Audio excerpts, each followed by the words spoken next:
Chapter 1. In the early morning, Elaina rose from his slumber. He stood before a shattered mirror, gazing at the indistinct figure reflected within. His silvery hair cascaded like a waterfall, and his bright golden eyes, though radiant, inexplicably lacked vitality, with a face as exquisite as a doll and a petite frame that evoked a sense of tenderness. Anyone who beheld him at first glance would likely be entranced by his appearance, yearning to embrace and cherish him. Yet, as the saying goes, such an adorable visage must belong to a boy. Despite possessing a countenance more delicate than that of many a girl, Elaina was undeniably male.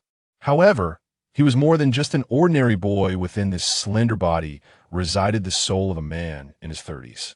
Elaina hailed from another realm, having lived in a war-torn nation where, in a bid for survival, he became a mercenary. Throughout his life, he had walked a perilous path, ultimately establishing his own mercenary company after years of relentless toil. He gathered companions, forming a family upon whom he could rely, and his reputation gradually echoed across the battlefield, with the prospect of retirement seemingly within reach. Yet, as the adage suggests, those who often tread near the river's edge are bound to get their feet wet after years of dancing on the precipice of danger. Elaina ultimately met with misfortune. On a mission to dismantle an enemy camp, he fell victim to faulty intelligence. What was purported to be a task had, in fact, been a trap, a bait to ensnare him from the very beginning. Even so, Elaina did not concede easily, fighting valiantly until he was out of ammunition and ultimately departed this world amidst a hail of enemy fire. Believing that his unremarkable life had come to an end, he was astonished to awaken within the confines of this abandoned church. His body had inexplicably transformed into this new form, and his mind was suddenly filled with memories that did not belong to him, evidently those of the original owner of this body. The church where Elaina found himself had long been forsaken by the clergy and had become the residence of an orphanage, housing many children like him, including several who had been abandoned. Ironically, the original owner of this body seemed quite fond of an older sister at the orphanage, following her around like a shadow, inseparable from her side. She, in turn, doted on him, treating him as though he were her own younger brother, to the point of excessive indulgence. However, recently, that sister had caught the eye of a prestigious academy in the nation, which took her in for further education, effectively a form of surrogate adoption. This left the bogus original owner behind at the orphanage, unable to endure the solitude of separation, throwing a tantrum and retreating to the mountains outside the city, where he nearly fell prey to a monstrous creature. Fortunately, a kind-hearted summoner, passing by, intervened and saved him from being devoured. Yet, despite being returned to the orphanage, the injuries he sustained were too severe, and in a few days, the original owner succumbed to weakness from blood loss. After all, the medical resources at the orphanage were severely limited, and with no funds to hire a doctor or purchase medicine, proper treatment was out of reach. It was during this time that Elaina awoke within this frail body, taking over completely, and spent a few days becoming somewhat accustomed to his new life. However, every time he closed his eyes, he was haunted by visions of monstrous beings gnashing and clawing at him. The fear that had long since dulled flared back to life, causing cold sweat to bead upon his brow. Yet, soon a figure emerged before him, a charming girl with pink twin tails, captivatingly commanding her magical golems in battle. This sight stirred a yearning within the heart that had been hidden in this body, a powerful desire for strength that became increasingly fervent. Monsters, magic, and an unfamiliar body — could this be what they call transmigration? In his idle hours without commissions, Elaina often read novels penned by authors from peaceful realms, thus easily grasping his current predicament. He had crossed over, and his soul had taken residence in this new form until he discovered a way back to his original world. He could only continue living as he was. This was a quintessential world of swords and sorcery, and that sister from the orphanage had displayed exceptional talent in both martial prowess and magical ability, which had led to her invitation to the prestigious Freya Academy. It was a despairing realization entering such a top-tier institution meant that, from that day forth, Elaina and that sister were destined to inhabit entirely different worlds. For, compared to the sister who had showered him with affection, Elena's potential in this body could only be described as abysmal. Both his martial and magical capabilities were virtually non-existent, and his physical constitution was alarmingly frail. It was not an exaggeration to say that Elaina feared he might one day stumble over a stone while walking down the street and simply perish. The summoner girl who had brought him back had done her utmost to heal him. Yet in this condition, the original owner still succumbed to weakness and death, the boat's frailty proving too great a hurdle. According to the memories left behind by this body, he had always been sickly, frequently succumbing to fevers and fainting, with little ability to care for himself. In a destitute orphanage, Elaina could only be regarded as a burdensome liability. As for why he had not yet been abandoned, it was simply due to the appealing visage of this body. Its small, endearing form endeared him to the older residents of the orphanage, who took it upon themselves to care for him despite the inconvenience. Elaina felt a profound sense of shame in this realization once. He had been a paragon of strength, his body sculpted with rippling muscles and an astute mind. On the battlefield, enemies trembled at the mere mention of his name, and women in the mercenary world vied for his affection. But times had changed. Gazing into the mirror at his diminutive self, who barely stood at 5 feet tall, he could not help but sigh. Alas, I must start by strengthening my physique. Leaning on the kindness of others was never Elaina's style. Having acclimated to his current existence, his first priority was to enhance his physical abilities as much as possible. Though no wars raged, this world was far from peaceful. Lacking adequate strength would make it difficult to ensure his own safety. With no intention of remaining dependent on others, Elaina resolved to find a way to establish his independence and secure his footing in this realm. After several days of rudimentary physical training, his condition showed marked improvement. At the very least, he no longer gasped for breath while walking, nor did he require frequent pauses to rest while climbing stairs. The future appeared bleak. Performing basic exercises such as jumping jacks and sit-ups, one might mistake Elaina for engaging in some intense weight loss regimen. Yet, even with such low-intensity workouts, after a few rounds, he found himself breathless and unable to move. His physical condition remained woefully inadequate. Even this amount of exertion was less than 1% of what he could handle before, leaving him with a profound sense of loss. The silver lining was that after each workout, he could distinctly feel his progress. This body harbored great potential and recovered at an astonishing rate. By Elaina's estimation, after a full day of exertion, he should have been incapacitated for at least 2 or 3 days due to soreness and fatigue. Yet, given the current speed of recovery, he might regain most of his strength by afternoon, making further training a possibility. Frankly, this body had long been branded as talentless and devoid of a future. After all, it was already in adulthood.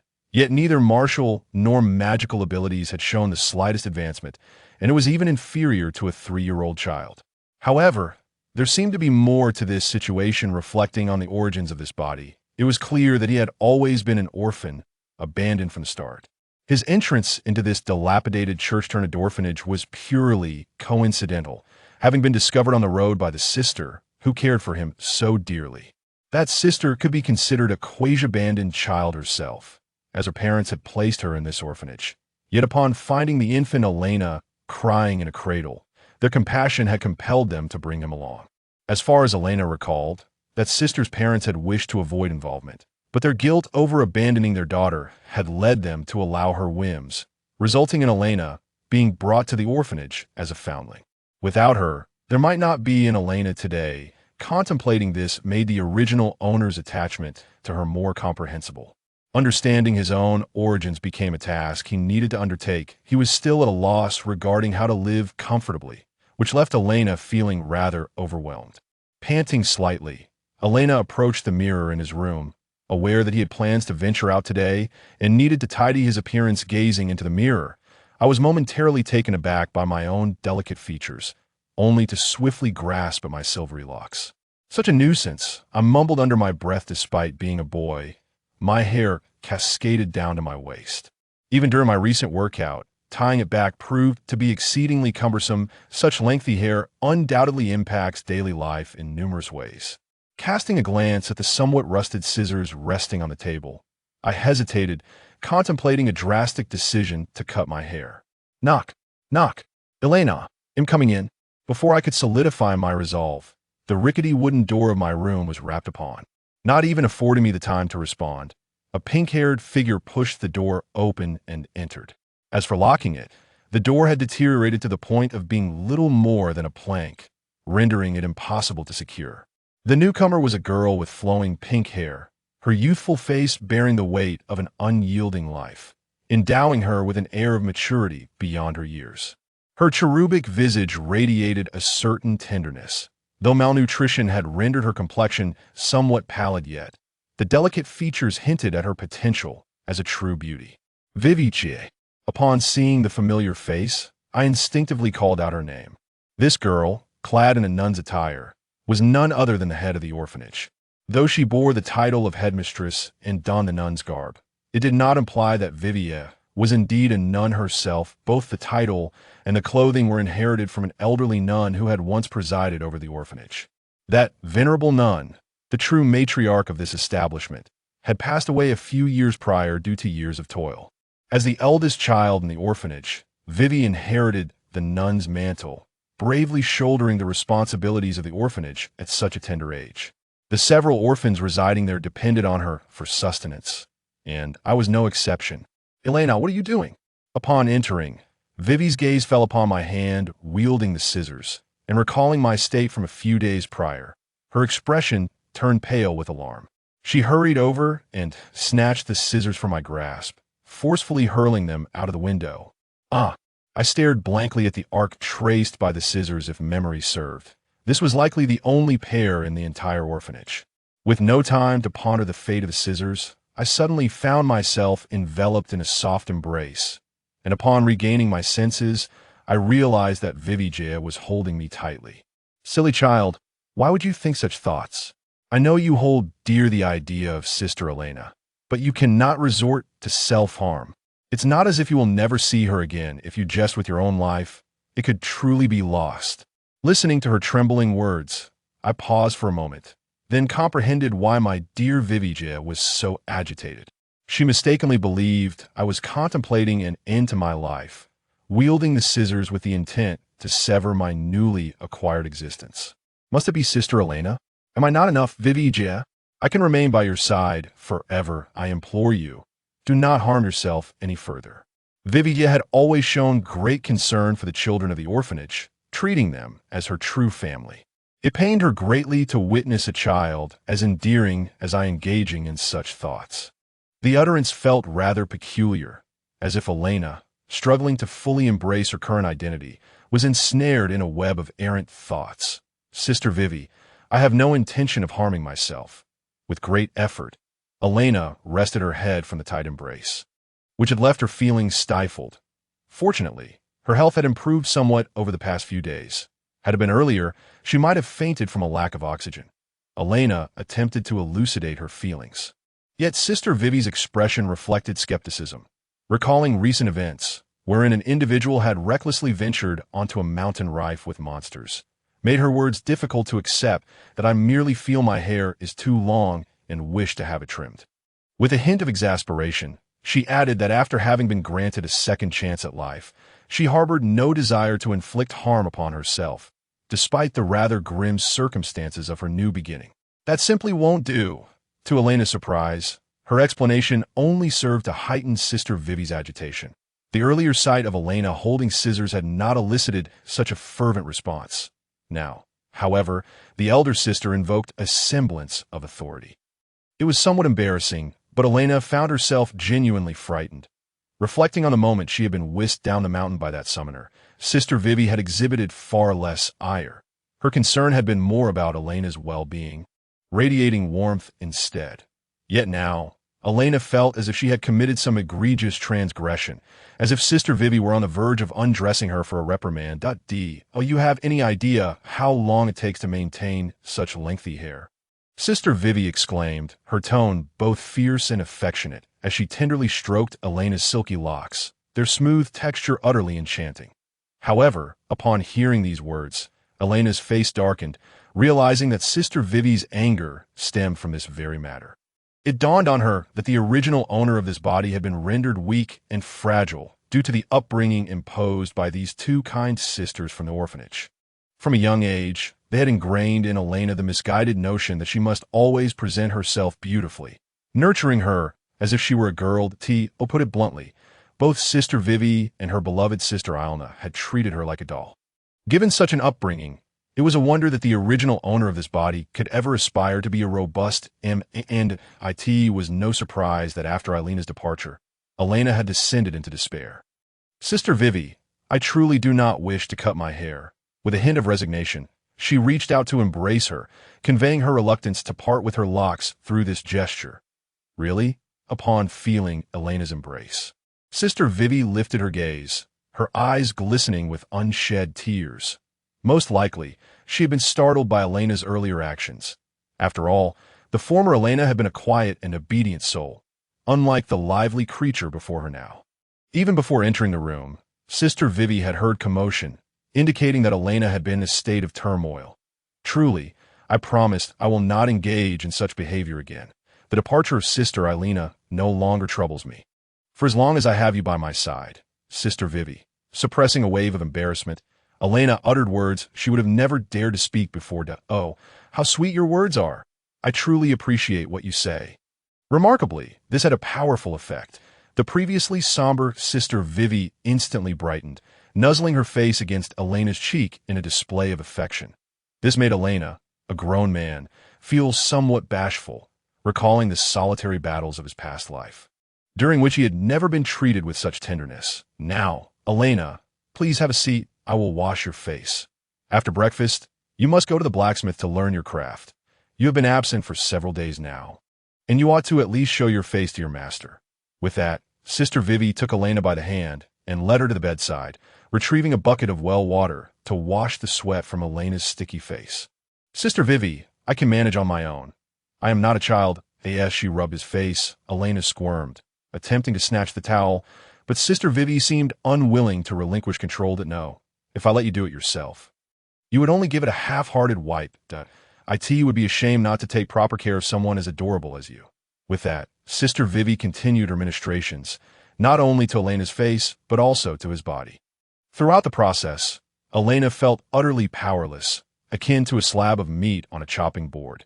Enduring this unusual humiliation for the first time in his life, he longed to protest the absurdity of a grown man being so concerned with facial cleanliness. But he sensed that voicing such thoughts would likely earn him Sister Vivi's ire. Now, he began to comprehend that the original owner of this body was likely a mere ornament, a delicate figure whose charming appearance served to soothe the hearts of these elder sisters. Fortunately, this peculiar cleansing ritual did not last long, and Elaina was soon freed from its grasp. Under Sister Vivi's guidance, the two swiftly made their way to the orphanage's hall, which had been transformed from a shattered church's prayer hall into a communal dining area. Elena's attention was drawn to the crumbling statue of a goddess at the hall's end, a figure of exquisite beauty, radiating kindness, evoking an instinctual desire to draw near. Yet, Elaina was unaware of the goddess's name or her divine domain. Neither did Sister Vivi possess such knowledge. Only the deceased old nun might have had an inkling, yet she had never shared her wisdom with anyone. Elaina surmised that this goddess must be relatively obscure, for even in his hazy memories, he recalled that the old nun seldom prayed before the statue, and he had never encountered such imagery in other churches. The deity revered in this land was a goddess known as the Goddess of Light, who, as her name suggests, governed illumination in a world plagued by monsters and darkness. Such a goddess would naturally attract a multitude of followers. Elaina had always identified as an atheist. During the darkest and most despondent periods of his life, he had never felt the glimmer of hope or light. If there truly were deities in existence, why had they turned a blind eye to him? Should a god indeed exist, Elaina felt he would be compelled to shoot the first arrow at the deity's forehead upon their first encounter. Harboring no reverence, convinced that all the misfortunes of his life were the fault of the divine. Nevertheless, this world seemed to host genuine gods, as numerous historical texts recounted divine visitations and miracles across the realm. Additionally, there were two unique identities closely intertwined with divinity: the demon lord and the hero, chosen by the gods. The hero was destined to vanquish the demon lord, a being birthed from the world's malice. This narrative had become a staple of the world, even if it now felt somewhat cliched. However, divine intervention had waned of late, and the world had not witnessed miracles in a considerable time. It appeared that the lofty deities in the distant divine realm had their own matters to attend to, leaving little time to concern themselves with earthly affairs. The absence of divine attention had sent the world spiraling into chaos.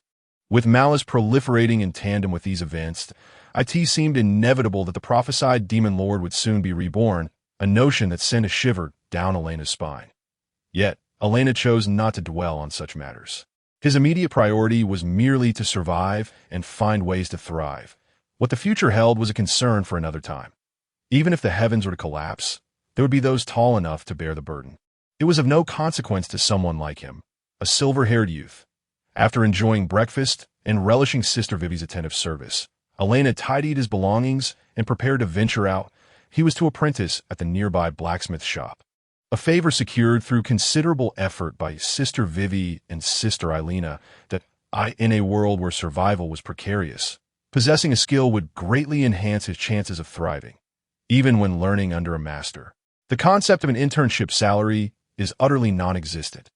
Upon exiting the church and opening the door, a slender figure fortuitously stands before Elaina. That it is a woman who appears somewhat gaunt, her eyes evasive and lacking sincerity.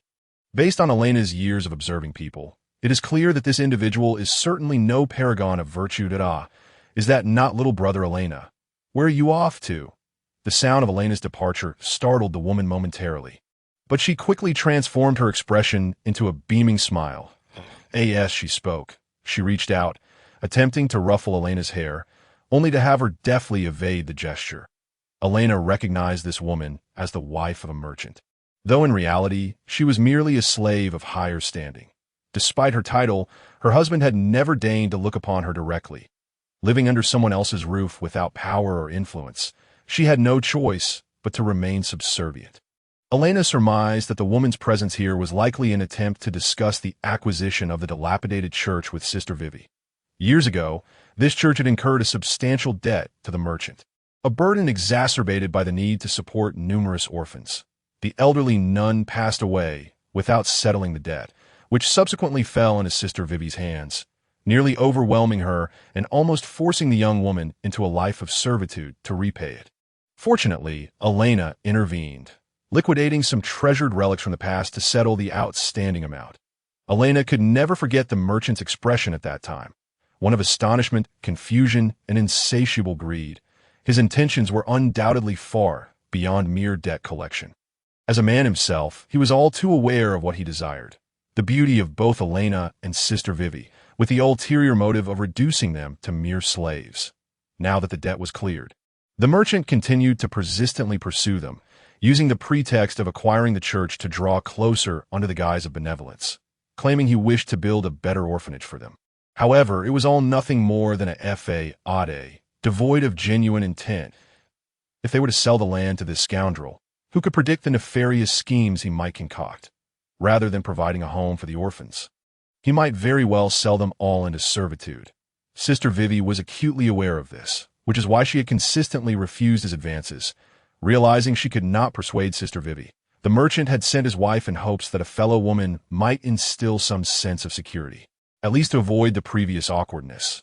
Yet even so, Sister Vivi's stance remained steadfast. This church was not only their home, but a repository of cherished memories, out of respect for the late nun who had nurtured them. Sister Vivi would never agree to sell the dilapidated church. Ignoring the visibly uncomfortable woman, Elaina knew Sister Vivi would handle the situation adeptly. His primary focus was to learn the craft from the blacksmith, leaving no time to entertain the woman. "Tisich, what is this little brat so pleased about?" the woman muttered under her breath, unable to contain her irritation at Elena's frigid demeanor. However, she soon heard Sister Vivi's voice from inside the church and quickly adopted a warm demeanor to greet her. The blacksmith's abode was not far. A mere 1 or 2 kilometers would suffice to reach it. Residing in the outskirts of the city, the orphanage and the blacksmith shop could be considered half-neighbors. Elaina entered through the back door of the blacksmith shop with familiarity, where the apprentices were diligently honing their skills. As soon as he stepped inside, Elaina was enveloped by a wave of heat. The temperature within the forge was significantly higher than outside, by at least 10 to 20 degrees. The typical person would not last long in such an environment without risking dehydration or heat stroke, let alone wielding a hammer to forge iron. In fact, Elaina, in his previous state, had found himself lightheaded and disoriented after merely observing the apprentices at work for a short while. His body had been too frail. Though he called himself an apprentice, he had merely come to associate with them, as his slight frame could barely manage to lift a hammer. However, the current Elaina was vastly different from before. After several days of rigorous training, his physical condition had improved somewhat. While still a far cry from being robust, he was at least no longer so fragile that a mere touch would topple him. Most importantly, Elaina felt a boundless vitality coursing through him. No matter how fatigued or weary he grew, a good rest would soon restore him to peak form. Remaining in the forge for a short while would have no adverse effects on him now. He observed the apprentices with curiosity as they worked tirelessly, most of them bare-chested, wielding hammers to strike the iron repeatedly. Although they called it ironworking practice, the majority were still focused on physical conditioning. After all, only those with sufficient strength and endurance could withstand the rigors of intensive forging. Only when their stamina and power reached a certain threshold could they ensure the successful creation of tools. Elaina found himself captivated, wandering about without paying attention to his surroundings. Ugh! He snapped back to reality when he accidentally bumped into someone. Fortunately, the individual was softer than he had anticipated, and he felt no pain from the collision. Looking up instinctively, he found himself face to face with a girl possessing fiery red hair, her features striking, yet her gaze resolute. In such a sweltering environment, she was dressed rather lightly, and Elaina surmised that he had likely collided with her abdomen. With a large hammer resting on her shoulder, the red-haired girl looked down at Elaina, frowning with piercing eyes that seemed to bore into him. Elaina recognized her. Her name was Melissa, the daughter of the blacksmith and his mentor. From a young age, she had been learning the art of forging from her father, and her well-nourished frame was tall and lithe, her years of physical labor having sculpted her body into a graceful form that radiated health rather than unsightly muscle. Yet, despite her appearance, one should not underestimate her capabilities. In both forging technique and strength, she was far superior to any of the apprentices. The ease with which she handled the heavy hammer was testament to her remarkable strength.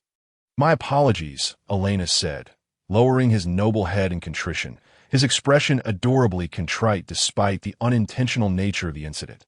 Seeing this, Melissa's brow twitched, as if something had irritated her. "Humph." She simply huffed before turning away from Elaina, her demeanor suggesting a strong distaste for him. This reaction was hardly surprising. Elaina understood that the girl harbored a dislike for him. As the blacksmith's daughter, Melissa had a profound passion for forging. Be it weapons or ordinary tools, she approached her craft with an unparalleled enthusiasm. She often assumed a senior role among her father's apprentices, guiding them with a strict demeanor, and those who dared to slack off would find themselves on the receiving end of her fierce glare. While everyone else had come to learn a skill, Elena's situation was somewhat different. However, this little fellow seems to have come over more for play than anything else.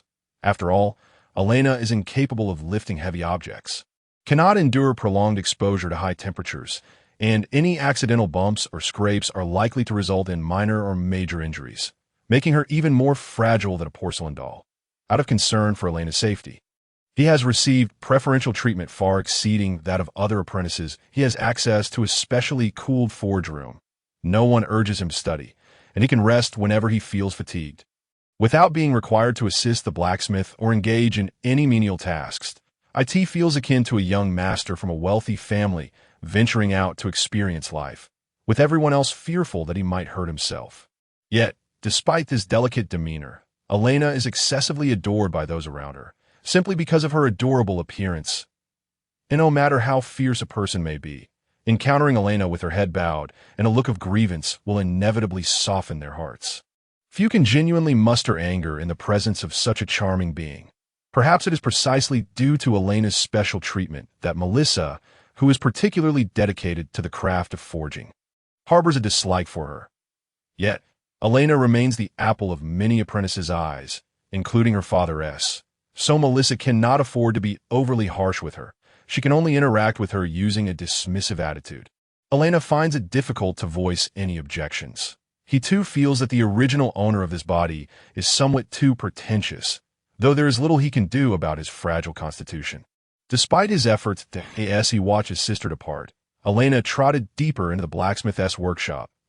In the innermost private forge, his master, the esteemed blacksmith Melon, was seated before the furnace, crafting a fine sword.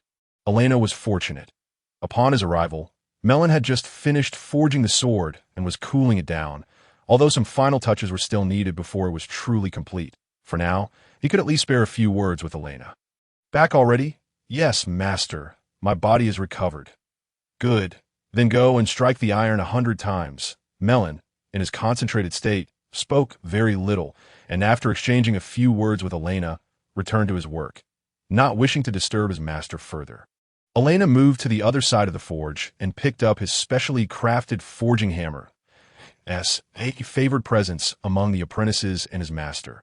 Elaina was afforded the opportunity to learn in this forge, unlike the typical apprentices.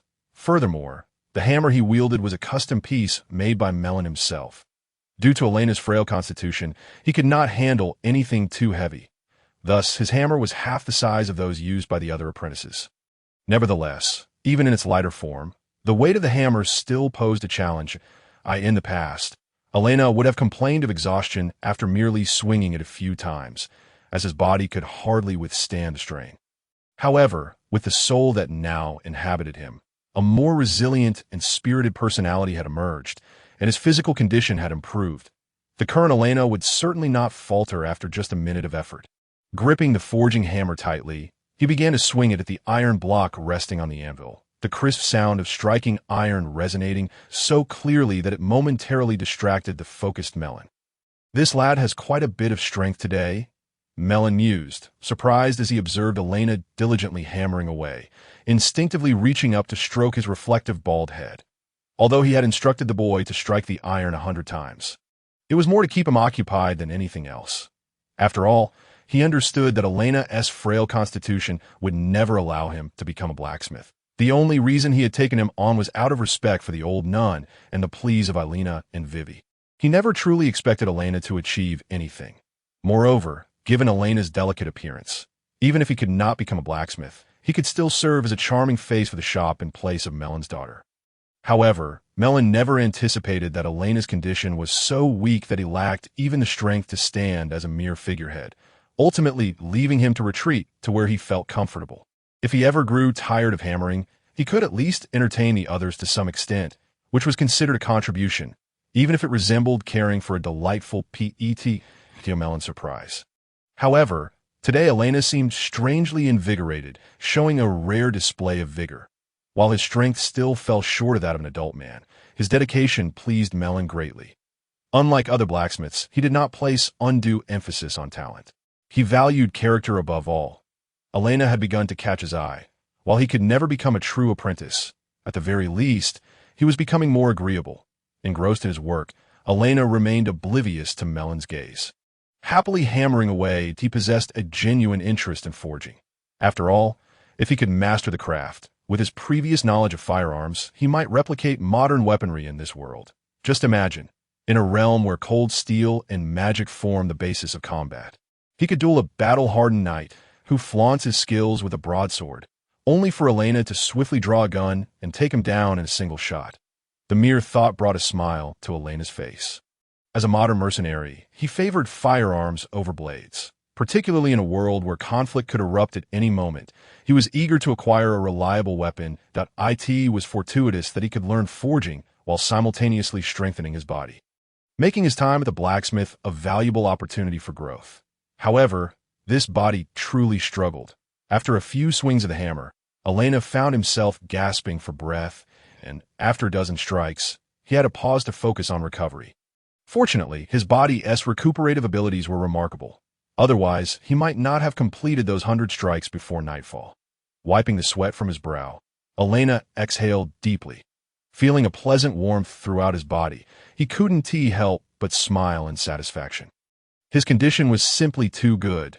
The resilience and recovery of this body were undoubtedly exceptional. Although the initial physical state was somewhat poor, the potential for improvement through training was quite promising. This also piqued Elaina's curiosity about his origins. This body was certainly not that of an ordinary abandoned child, as various inconsistencies hinted at its extraordinary nature. As Elaina busied himself contemplating his transformation, he failed to notice a red figure quietly standing behind him, observing the hammer in his grasp with keen eyes. After finishing his task, Elaina realized that the other apprentices had also ceased their work. Remaining here was evidently pointless. Wiping the sweat from his brow, he instinctively stood, only to bump his head against an exceedingly soft object. It was only then that Elaina noticed the presence of someone behind him, causing him to freeze, unsure of how to react. Moving forward felt awkward, and turning around seemed inappropriate. With no other choice, he relied on his peripheral vision to glance back, piecing together that the figure was Melissa, the blacksmith's daughter, based on scent and aura. "Melissa, why are you here?"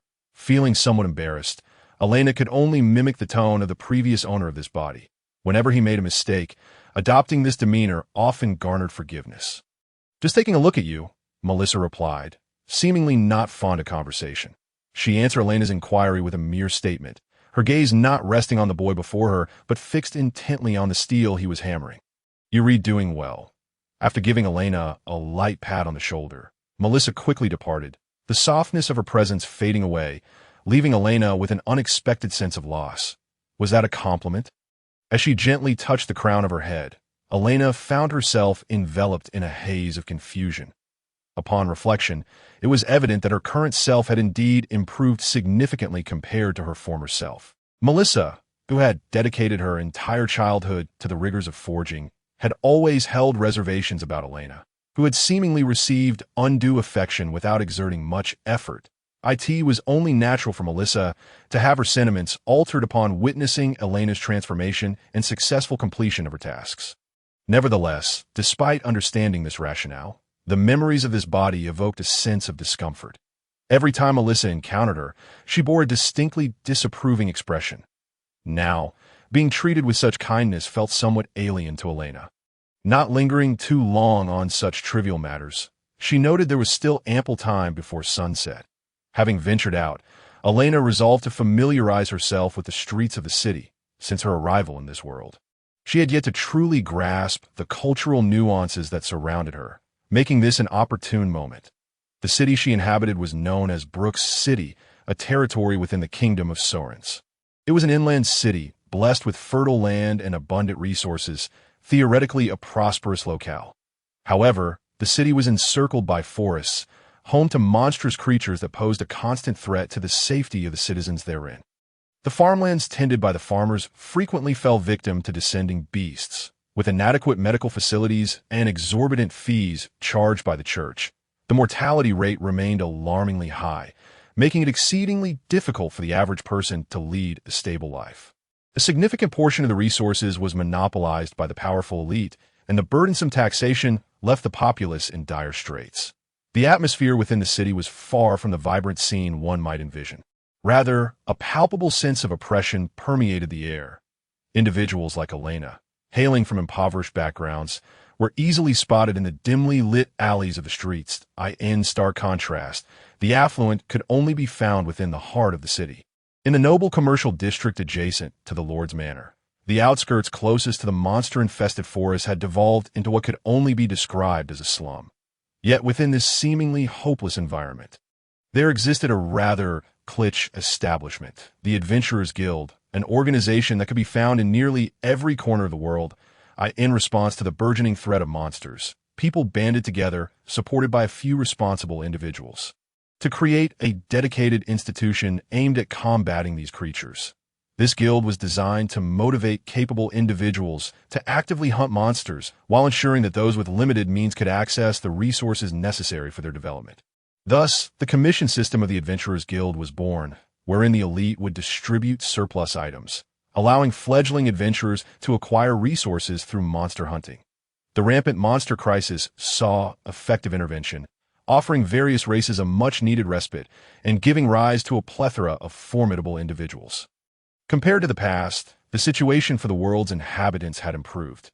However, the advent of the Adventurers Guild had become somewhat tainted by the entanglement of interests, initially established to foster resource balance and mutual assistance. It had morphed into a realm dominated by pure self-interest.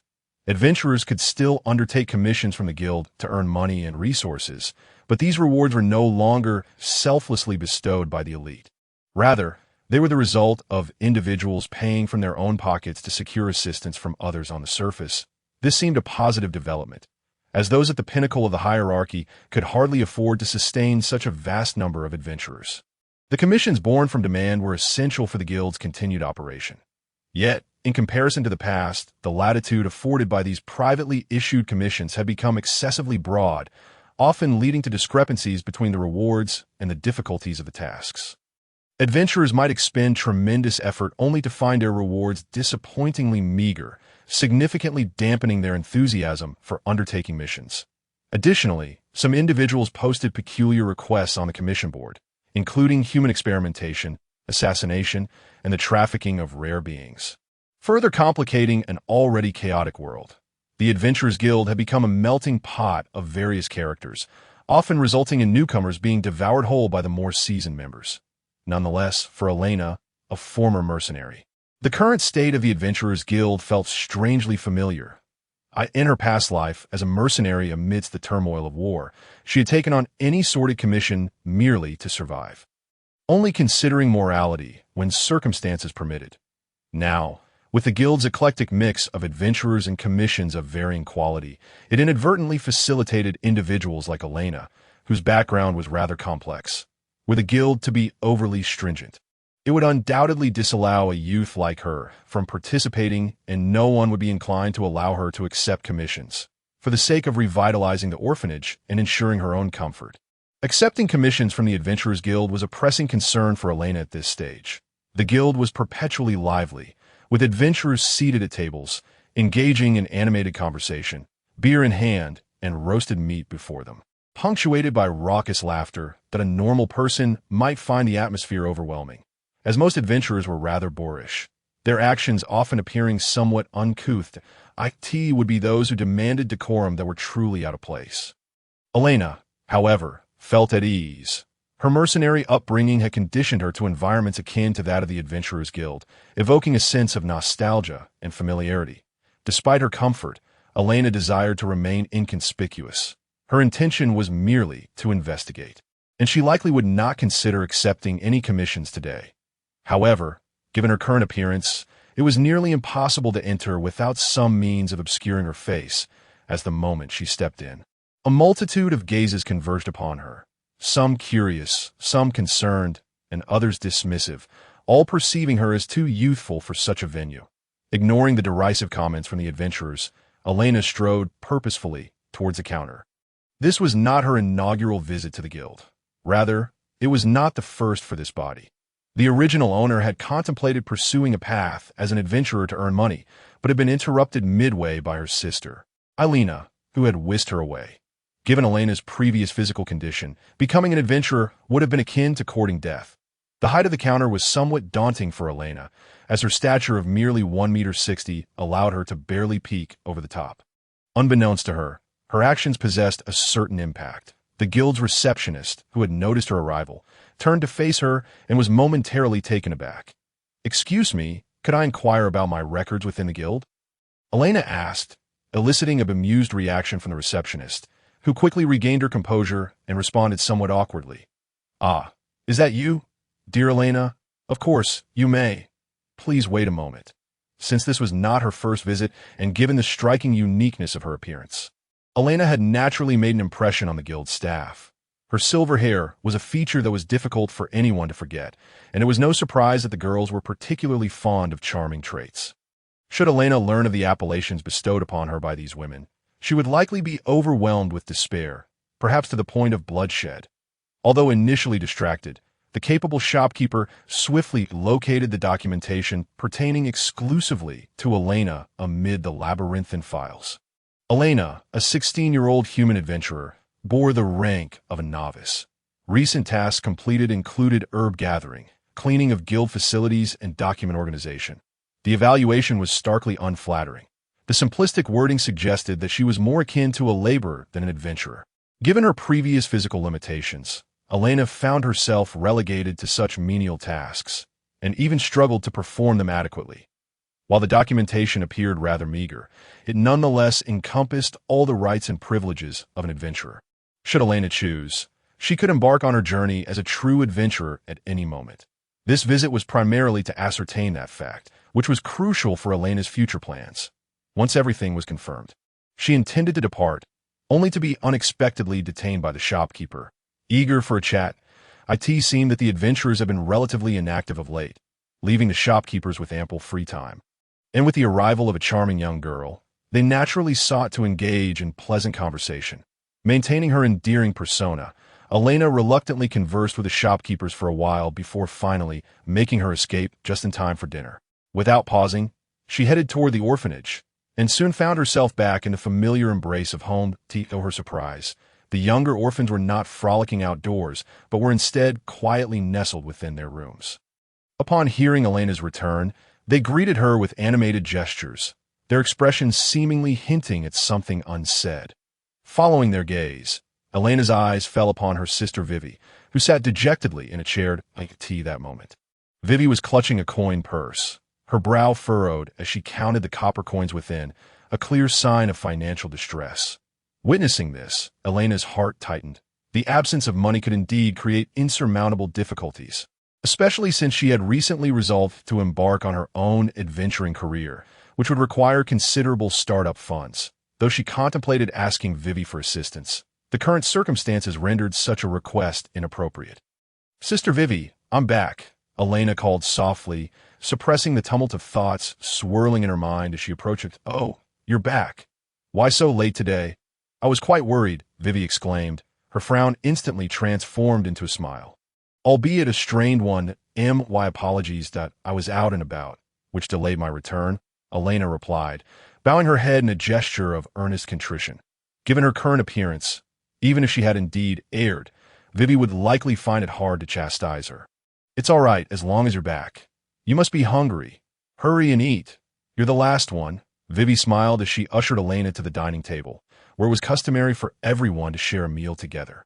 However, since Elaina had returned later than usual, Vivi had already begun serving the others. The orphanage's meals were hardly commendable, often described as dismal. Even for dinner, they were served only hard black bread accompanied by vegetable soup.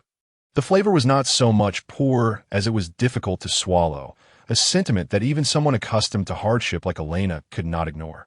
Noticing this, Vivi furrowed her lovely brow, internally berating herself for her inadequacy. The children were in dire need of nourishment, yet all she could provide was such meager fare. Elaina observed Vivi's reaction, and though she remained silent, the urgency to improve their living conditions became increasingly pressing. Initially reluctant to speak, Elaina recognized that without prompt action, the orphanage might face utter collapse. She pondered the future actions of that merchant.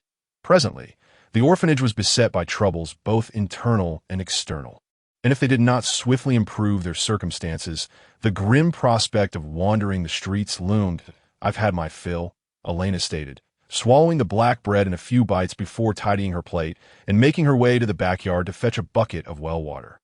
During this time, Vivi offered to help Elaina bathe, but she gently declined. She was no longer a mere child and could manage such small matters on her own. After considerable effort at the well, Elaina finally washed away the sweat and grime, feeling refreshed and invigorated. However, her damp hair felt unusually heavy, creating an uncomfortable sensation of imbalance. With her wet hair trailing behind her, Elaina made her way to the chapel's hall, where the dim candlelight illuminated Vivi, still seated on a bench. In her hands, she held a tattered garment, meticulously mending it with needle and thread. Every piece of clothing for the children had been lovingly repaired by her. The orphanage lacked the funds to provide new attire, and thus the older children often passed down their outgrown clothes to the younger ones. In such dire straits, some were left with nothing but simple fabric to cover themselves. "Elaina, why haven't you dried your hair?" Vivi exclaimed as she instinctively looked up upon sensing Elena's presence, her face immediately reflecting concern as she noticed the wet hair. Grabbing a rag, she pulled Elaina to sit beside her and began to gently dry her silvery locks. "It's unnecessary to fuss. My hair will dry on its own," Elaina replied, somewhat unaccustomed to such attention. In her previous short-haired life, she hardly felt the need to dry her hair. "Don't say such foolish things. Not drying your hair can lead to illness. Elaina, your hair is so lovely. You must take proper care of it. Do you realize that even I am envious of your beautiful hair?" Vivi's words seemed to carry a hint of irritation. Unable to tolerate Elena's dismissive attitude toward her own hair, reluctantly, Elaina surrendered to the situation, sitting obediently as she felt Vivi's gentle touch gliding through her hair, the accompanying fragrance and softness evoking a flurry of thoughts in her mind.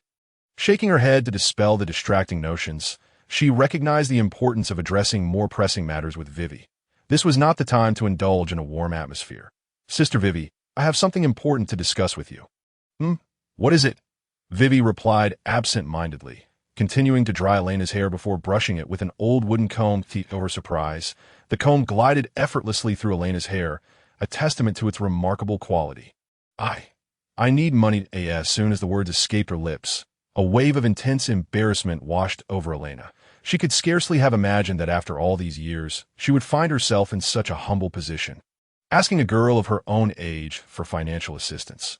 Reflecting on her past, she realized that her interactions with women regarding money had been few and far between, mostly involving transactions with employers rather than this awkward, empty-handed scenario. Yet, this money was essential. It represented the necessary funds for her venture into adventuring. Without sufficient resources to procure basic equipment, embarking on assignments would be exceedingly perilous. Entering the fray against fierce monsters without weapons, armor, or emergency supplies was akin to courting death.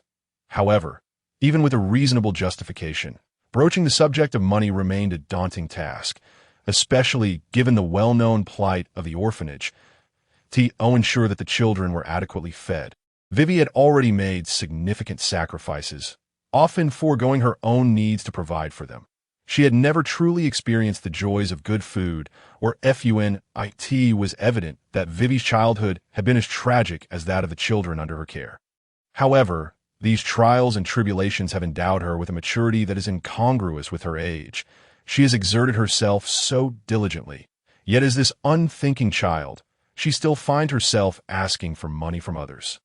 If a third party were to witness this scene, it would not be surprising if Elaina felt compelled to administer a slap to this child. Elena's words left Vivi utterly stunned. She could scarcely have imagined that one day she would hear a request for money from this child. "Elaina, what do you need the money for?" Rather than reacting with immediate anger, Sister Vivi, known for her understanding nature, would not hastily reprimand without discerning the context. To earn money, Elaina had never felt so insecure, and she could not fathom how she had found the courage to speak those words. Listening to herself, she wondered if such statements were befitting of a normal individual. Even she, if confronted by a child speaking so boldly, would likely sense something amiss. "It's not anything wrong," Elaina instinctively added, though her tone remained lacking in conviction. The crux of the matter was that she dared not reveal to Vivi her intention of becoming an adventurer.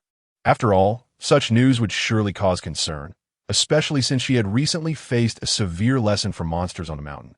From Vivi's perspective, it would be easy to conclude that Elaina was contemplating something reckless.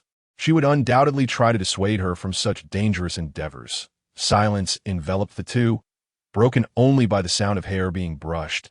As the awkward atmosphere rendered Elaina restless, she began to ponder how to manage if she were unable to secure any funds. To be honest, when she first spoke up, she had not anticipated receiving any financial support. Her intention was merely to test her luck, leveraging the trust she had built over time, hoping to acquire even a little. It was unclear how long this silence lingered until Vivi halted her grooming, looking at Elaina with a complex expression, her mind seemingly lost in thought. After a moment, Vivi rose from her chair and walked toward her room. At a loss for words, Elaina remained hesitant, not daring to move, presenting herself as a well-behaved child in her seat. Vivi did not keep Elaina waiting long. She emerged carrying an old wooden box that appeared quite heavy. The contents unknown. Settling back beside Elaina, she placed the box into her arms. "What is this?" Elaina blinked in confusion, glancing at Vivi, who responded with a vague nod. After a moment's hesitation, Elaina opened the box, revealing an astonishing number of copper coins, nearly filling the small container to the brim. There are 2 gold and 14 silver coins inside. Take them and use them. Witnessing Elena's shocked expression, Sister Vivi explained through gritted teeth. Most of the box's contents were indeed copper coins, and the value of over 2 gold coins was certainly significant. Elaina blinked, momentarily at a loss for how to respond. Such an amount would be considerable for an average household. 100 copper coins equated to 1 silver coin, 100 silver coins to 1 gold coin, and 100 gold coins could be exchanged for 1 platinum coin. Moreover, 10 copper coins could purchase a hefty loaf of black bread. Ignoring the few silver coins, the total value of 2 gold and 14 silver coins amounted to a staggering 21,400 copper coins, a figure that was dizzying to contemplate, especially with such a sum laid out before her. Sister Vivi, where did you acquire so much money? Elaina gasped, her mouth agape, the box now feeling considerably heavier in her arms. This is the money I've saved since childhood, meant for my future wedding. However, since you need it, I am giving it to you now, Vivi replied, her voice tinged with reluctance, clearly pained at parting with such a sum as the eldest child in the orphanage. She often ventured into the city to assist adults in exchange for small amounts of money, a practice she had engaged in since she was old enough to understand, accumulating this wealth over many years. Even during the orphanage's most difficult times, she had never touched this money, despite her deep affection for the children there. Yet now, prompted by Elena's impulsive request, she willingly offered it without even stipulating that it be returned. Convinced that once given, it would likely never come back, Elaina hesitated, pushing the box slightly away. She was reluctant to use money intended for a girl's future marriage. However, after some contemplation, she ultimately embraced it tightly, recognizing it as capital for her endeavors, a means to empower herself. She reassured herself that she would repay it in the future, viewing this as a temporary debt. Once she achieved success, she could repay Sister Vivi many times over. Should anyone learn of her thoughts, they would undoubtedly mock her mercilessly. Yet Elaina was confident in her abilities, bolstered by the self-assurance of being the strongest mercenary in another world. Thank you, Sister Vivi. A multitude of unspoken words condensed into a simple expression of gratitude, her eyes brimming with appreciation. Now, make sure to keep the money safe. Don't lose it before you accomplish your task, Vivi admonished gently, patting Elena's already dried hair, her smile radiating warmth, revealing her genuine affection for the children of the orphanage. Nodding, Elaina took the box back to her room, temporarily stowing it beneath her bed, deciding to postpone shopping until the morrow. Regardless of her urgency, there would be no shops open at this hour. After securing the box, Elaina hesitated, contemplating whether to step out and bid Vivi good night. But as she turned, she found Vivi had already entered her room. Not only that, but Vivi was also cradling a dirty little pillow, her face alight with excitement, seemingly anticipating what was to come. Sister Vivi, why did you come in?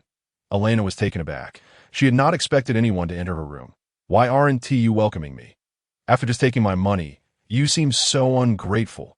Elaina, you truly are a wicked man, Vivi said, feigning a hurt expression. Although Elaina recognized it as jest, her conscience still prickled with guilt. How could that be? I like Sister Vivi the most. How could I not welcome you?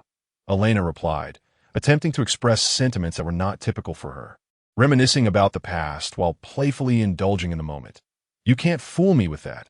You said the same to Sister Elaina. Don't think I don't know, Vivi retorted, though her delight was palpable. Clearly enjoying Elena's sweet words, she climbed onto the bed with her pillow, placing it next to Elena's, then dove under the covers, leaving a space for Elaina. Come on, Elaina, it's getting late. Let us rest. She beckoned, patting the bed. Elaina couldn't shake the feeling that there was an excited glimmer in Vivi's eyes. I sent this a bit inappropriate. Elaina felt a wave of embarrassment. They were both young adults. Yet here they were, sharing a bed, a situation that seemed rather unsuitable for 2 adolescents. What inappropriate? You used to sleep beside me and Sister Elaina like this all the time. Why are you fussing over such trivial matters now? Are you still a child? Vivi pouted, visibly displeased with Elena's reluctance. Sighing, Elaina found herself unable to refuse Vivi's request. After all, she had sought her help earlier and felt powerless to assert herself now. Ultimately, she suppressed her embarrassment and nestled into the spot Vivi had saved for her, only to be enveloped in a warm embrace. Hee, Elaina feels so soft and fragrant. It's so comfortable to hold you. Cradling the soft sensation in her arms, Wei Wei let out a somewhat dazed giggle, for she truly cherished embracing Elaina. It felt akin to clutching a splendidly plush pillow. However, a hint of suffocation washed over Elaina as she recalled the humiliating memories of her childhood. A time when she seemed to endure countless similar nights, treated as a mere doll by her two dear sisters. Setting aside the matter of her dignity as a man, being held by a girl was, in fact, quite an enjoyable experience. Wei Wei's assessment of Elaina mirrored Elena's own evaluation of Wei Wei. Girls were invariably fragrant and soft, and holding them brought immense comfort. Rubbing her face against Elaina, Wei Wei did not engage in much conversation, and soon the steady rhythm of her breathing indicated that she had drifted into slumber. Each time she fell asleep in Elena's embrace, Wei Wei found herself sinking into rest with remarkable speed, her sleep quality far surpassing that of her usual nights. Even after recently relinquishing her marriage certificate, Sister Wei Wei bore no psychological burden. It seemed that merely being able to assist Elaina brought her profound satisfaction. "Good night, child. May you have sweet dreams." Gazing at Wei Wei's serene, sleeping visage, Elaina revealed a tender smile and gently kissed her forehead, then closed her eyes, allowing her consciousness to drift away. Wei Wei slept soundly, and Elaina felt a similar peace. Reflecting on her nearly lifelong existence as a wandering mercenary, often solitary, she realized how different it felt to have someone she could consider family by her side. This sensation stirred within her a deep sense of emotion. Elaina had never felt such security before, nor had she cared for others in this manner. She wished to shield them from harm. During her most challenging times, she even received selfless contributions from others, their interactions devoid of any ulterior motives, rendering the entire experience refreshingly novel. The following morning, after addressing the breakfast and morning hygiene, Elaina hurried to the blacksmith with her wooden chest in tow. After all, she had to fulfill her duties as an apprentice and could not rush into acquiring equipment. Moreover, if she desired quality gear, the blacksmith shop offered a plethora of options, and Elena's master was exceptionally skilled, granting apprentices preferential pricing. Oddly enough, where was her master? Upon arriving at the forge, Elaina found no sign of the blacksmith. Instead, a note had been left behind, instructing Elaina to continue swinging the hammer for 100 strokes. This hardly seemed like a typical blacksmith's training regimen. It was clear to everyone that she first needed to bolster her physical fitness. Unable to find anyone, Elaina refrained from meddling with the tools, placing the chest within her line of sight and commencing her count for the day. This was not a particularly arduous task, as Elena's physical growth was remarkably swift. Even a simple regimen of physical training saw her stamina soar. The 100 hammer strokes were completed in no time, yet the blacksmith still had not returned, which left Elaina feeling somewhat agitated. She still needed to report to the guild and possibly accept a quest. And if all went well, she might even venture outside the city. Yet here she was, delayed by the matter of procuring equipment. Elaina appeared increasingly restless, pacing around the blacksmith shop and drawing the attention of several apprentices. After all, her striking appearance was hard to overlook. Even though everyone understood she was a boy, they could not help but steal glances at her. "What are you searching for?" At last, Melissa, unable to bear the sight any longer, glared at the distracted apprentices and blocked Elena's path. "I'm looking for my master. I need to ask him something." Elaina felt somewhat at a loss in front of Melissa, as she had never quite known how to interact with someone who seemed to dislike her. Setting aside Melissa's perpetually fierce demeanor, there was no denying that she was a beautiful girl with stunning, fiery red hair and an appealing figure that certainly caught Elena's eye. However, past encounters had made it difficult for Elaina to face this somewhat stern beauty. "What is it?" Melissa stood with her hands on her hips, showing no intention of moving aside, as if she planned to directly stand in for her father and hear Elena's request. "It's nothing major. I just need some weapons and armor." After a moment's hesitation, Elaina finally spoke up, realizing that even if she declined now, her master would likely relay the information to his daughter later. It wasn't exactly a matter of snitching. It was merely family chatter. The sight of a seemingly delicate boy like Elaina wielding a large sum of money to purchase equipment was certainly worthy of casual conversation. But what's your budget? What do you mean? I'm asking how much you have to spend if you're looking to buy weapons and armor, right? How can I recommend items if I don't know your budget? Oh, I see that Melissa's eagerness took Elaina by surprise. It seemed as though she genuinely wanted to help him select items. I have about 1 gold coin. I'm looking for a dagger, a hand crossbow. That, if possible, I'd like to acquire some light armor for protection as well. Elaina said softly, not attempting to feign weakness, but simply speaking in a manner consistent with the original owner's habits. 0.1 gold coin. This budget evidently startled Melissa. Everyone was aware of Elena's family background. Yet here she was, capable of presenting such a significant sum. Additionally, considering that she claimed to have only 1 gold coin, it was likely that Elaina had even more at her disposal. Nowadays, adventurers typically purchased equipment. And while weapons and armor were undeniably important, exploration tools were equally necessary. One always needed items beyond mere weaponry for their adventures. With that amount, this could be interesting, Melissa pondered, stroking her chin as she seemed to seriously consider how to allocate the funds. She remembered the inventory at the blacksmith shop quite well and was naturally aware of how to make the best use of Elena's budget. Those are for my personal use. Observing Melissa's serious contemplation, Elaina felt a sense of incongruity and instinctively added, "You want to use them?" Indeed, Melissa had not initially considered that these weapons were intended for Elena's use. After all, she believed this silver-haired, adorable boy lacked any semblance of combat capability. Yes, Elaina affirmed, her gaze earnest. After all, if she did not express her determination, Melissa would likely underestimate her and might even retract her offer to assist in procuring equipment. Melissa narrowed her eyes at Elaina, seemingly in search of some deeper meaning. Yet, Elaina did not flinch, meeting the strangely authoritative golden gaze with her own. Unbeknownst to her, those golden eyes radiated an aura that made it easy for others to trust her. Without uttering a word, Melissa stroked her chin and walked away, leaving Elaina standing there, somewhat bewildered. Did she intend to provide the items or not? Rubbing the back of her head in confusion, Elaina ultimately chose to wait. Returning to the forge and sitting on a small round stool, her legs crossed and hands resting on her thighs. Before long, Melissa emerged with something in hand. She held a gleaming silver dagger. A hand crossbow draped over it, and a few pieces of seemingly well-worn light armor that appeared to be a size larger than Elaina's frame. This will be 75 silver. Melissa thrust the dagger into Elena's hand upon arrival, immediately stating the price, showing no intention of allowing Elaina to haggle. Accepting the dagger, Elaina did not concern herself with the price, but instead scrutinized the weapon intently. The dagger was not particularly long, measuring around 20 centimeters, just the right size for Elaina. Its craftsmanship was exquisite, revealing the maker's dedication. Aside from high-quality steel, it seemed to incorporate a touch of rare metal, rendering the dagger remarkably sharp and reliable. After toying with it for a moment, Elaina found herself quite enamored with the blade. However, he soon noticed the name of a familiar acquaintance etched onto the hilt of the dagger. The name was strikingly recognizable, evidently belonging to the beautiful and fiery female blacksmith by his side. That moment, Elena's eyes widened in disbelief as he gazed at Melissa, unable to fathom that she would actually sell her own creation to him.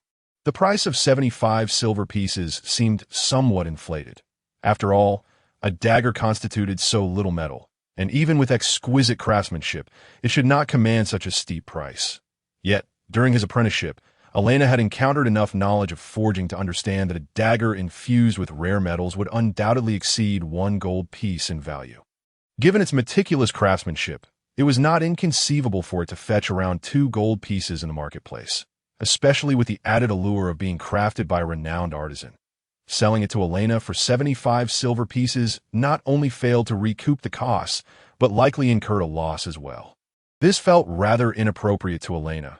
He did not believe his relationship with Melissa was close enough to warrant such a generous discount. Take it. This is my creation. I made it during my apprenticeship examination, and it would only gather dust if I kept it. Melissa insisted with a commanding tone, showing no inclination to reclaim it. However, upon hearing her explanation, Elaina felt increasingly embarrassed. The piece was a testament to Melissa's craftsmanship, and regardless of its quality, Its very existence was immensely valuable. The IT was something that could be cherished for a lifetime, yet was being sold so cheaply to an outsider. Nevertheless, Elaina understood Melissa's steadfast nature.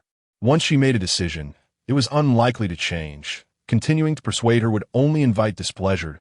He accepted the hand crossbow as well, even though it bore no name. Elaina suspected it was likely crafted by Melissa as well. Its forging style bore her signature, wild yet intricate, and it included the capability to fold arrows for shooting. Even a delicate woman could manage to wield it with some proficiency. 30 silver, Melissa remarked calmly as she observed Elaina inspecting the hand crossbow with deftness. A confident smile gracing her features, seemingly unperturbed by the possibility of him finding fault. With both a dagger and a hand crossbow, Elaina had already spent a total of 1 gold and 5 silver pieces, nearing half of his funds, and this did not even account for the cloth armor. Although the armor appeared somewhat aged, the price would undoubtedly exceed half of what Elaina possessed. Melissa likely felt conflicted when she produced it, especially since Elaina had previously mentioned a budget of around 1 gold. If it were a brand new item, the cost would likely be considerable, while there was the option to forego the armor. The nature of combat was inherently perilous. Venturing without any form of protection was undeniably dangerous. Bearing this in mind, Melissa retrieved a somewhat worn piece of cloth armor from the storage, though its appearance left much to be desired. It had been adequately maintained, and its defensive capabilities were still promising. 20 silver. This was the lowest price Melissa could offer, barely covering the cost of materials, excluding labor in the blink of an eye. Elaina had already spent 1 gold and 25 silver pieces, particularly painful since it was borrowed money. That I'll take it. Yet he had no other choice. Melissa was so earnest about this matter that he found himself with no room to refuse. Through this experience, he also discovered Melissa's meticulous nature, wondering if it stemmed from her character or simply from her regard for him as her apprentice, perhaps a combination of both. Trembling slightly, Elaina opened the wooden box before Melissa. The previously stoic daughter of the blacksmith could no longer maintain her composure. The box was brimming with copper coins, far too numerous to count. Melissa had initially thought Elaina had come into a windfall, only to realize that the vast sum was the result of his frugality over time. As they sorted through the copper coins amounting to 1 gold and 25 silver pieces, Melissa felt a twinge of regret for selling her wares to this young apprentice. Her hands grew weary from counting, and her eyes began to blur at the sight of the endless coins. Elaina, rather than exchanging these for larger denominations at a shop, was attempting to purchase items priced in gold with an overwhelming quantity of copper. Yet, despite her complaints, Melissa dutifully assisted Elaina, even helping him carry the cloth armor. Her attentiveness touched Elaina profoundly. She had proven to be among the most considerate individuals he had encountered over the years. Aside from his sisters, Elaina and Vivi, despite their seemingly distant relationship. Thanks to Melissa, the process of acquiring equipment concluded swiftly, albeit at a greater expense than anticipated, yet the quality exceeded his expectations significantly. As he made his way to the Adventurers Guild, Elaina found himself increasingly enamored with the dagger in his possession. Its quality was beyond reproach, and it would glide through flesh with little resistance. Such was its sharpness. However, as he continued to gaze upon it, a subtle unease crept into his expression. He felt the design of the dagger was overly feminine. Upon reflection, this seemed reasonable. Melissa had likely crafted it without the intention of selling or bestowing it upon others, instead fashioning it to fulfill her own needs. Yet, Elaina recalled seeing a similar style in a book, one commonly worn by noble women. Aside from those trained in combat from a young age, most noble women were groomed solely to embody the values of their status, implying that the majority lacked martial prowess. The reason they bore such daggers was to safeguard their purity in the event they fell into the hands of foes or miscreants, allowing them to take their own lives if necessary. Those capable of fighting could wield the dagger, while those who could not might resort to self-harm. Should their bodies be desecrated post-mortem, they would simply have to accept their misfortune. Yes, these thoughts crossed his mind. Elaina's expression darkened. The dagger seemed ill-suited to his identity, as it was not designed for combat. After a moment's hesitation, he ultimately sheathed the dagger back into its scabbard. Although its original intent was not for battling monsters, it remained an exceptional weapon in its own right. Elaina could hardly afford to dwell on such details, nor was it necessary to nitpick over them. He felt immense gratitude that Melissa was willing to sell him the dagger at such a modest price. Should he earn money in the future, he would ensure to look after Melissa and, if possible, help promote her work. After all, a skilled blacksmith could not simply toil away in obscurity. Reputation and standing were equally vital.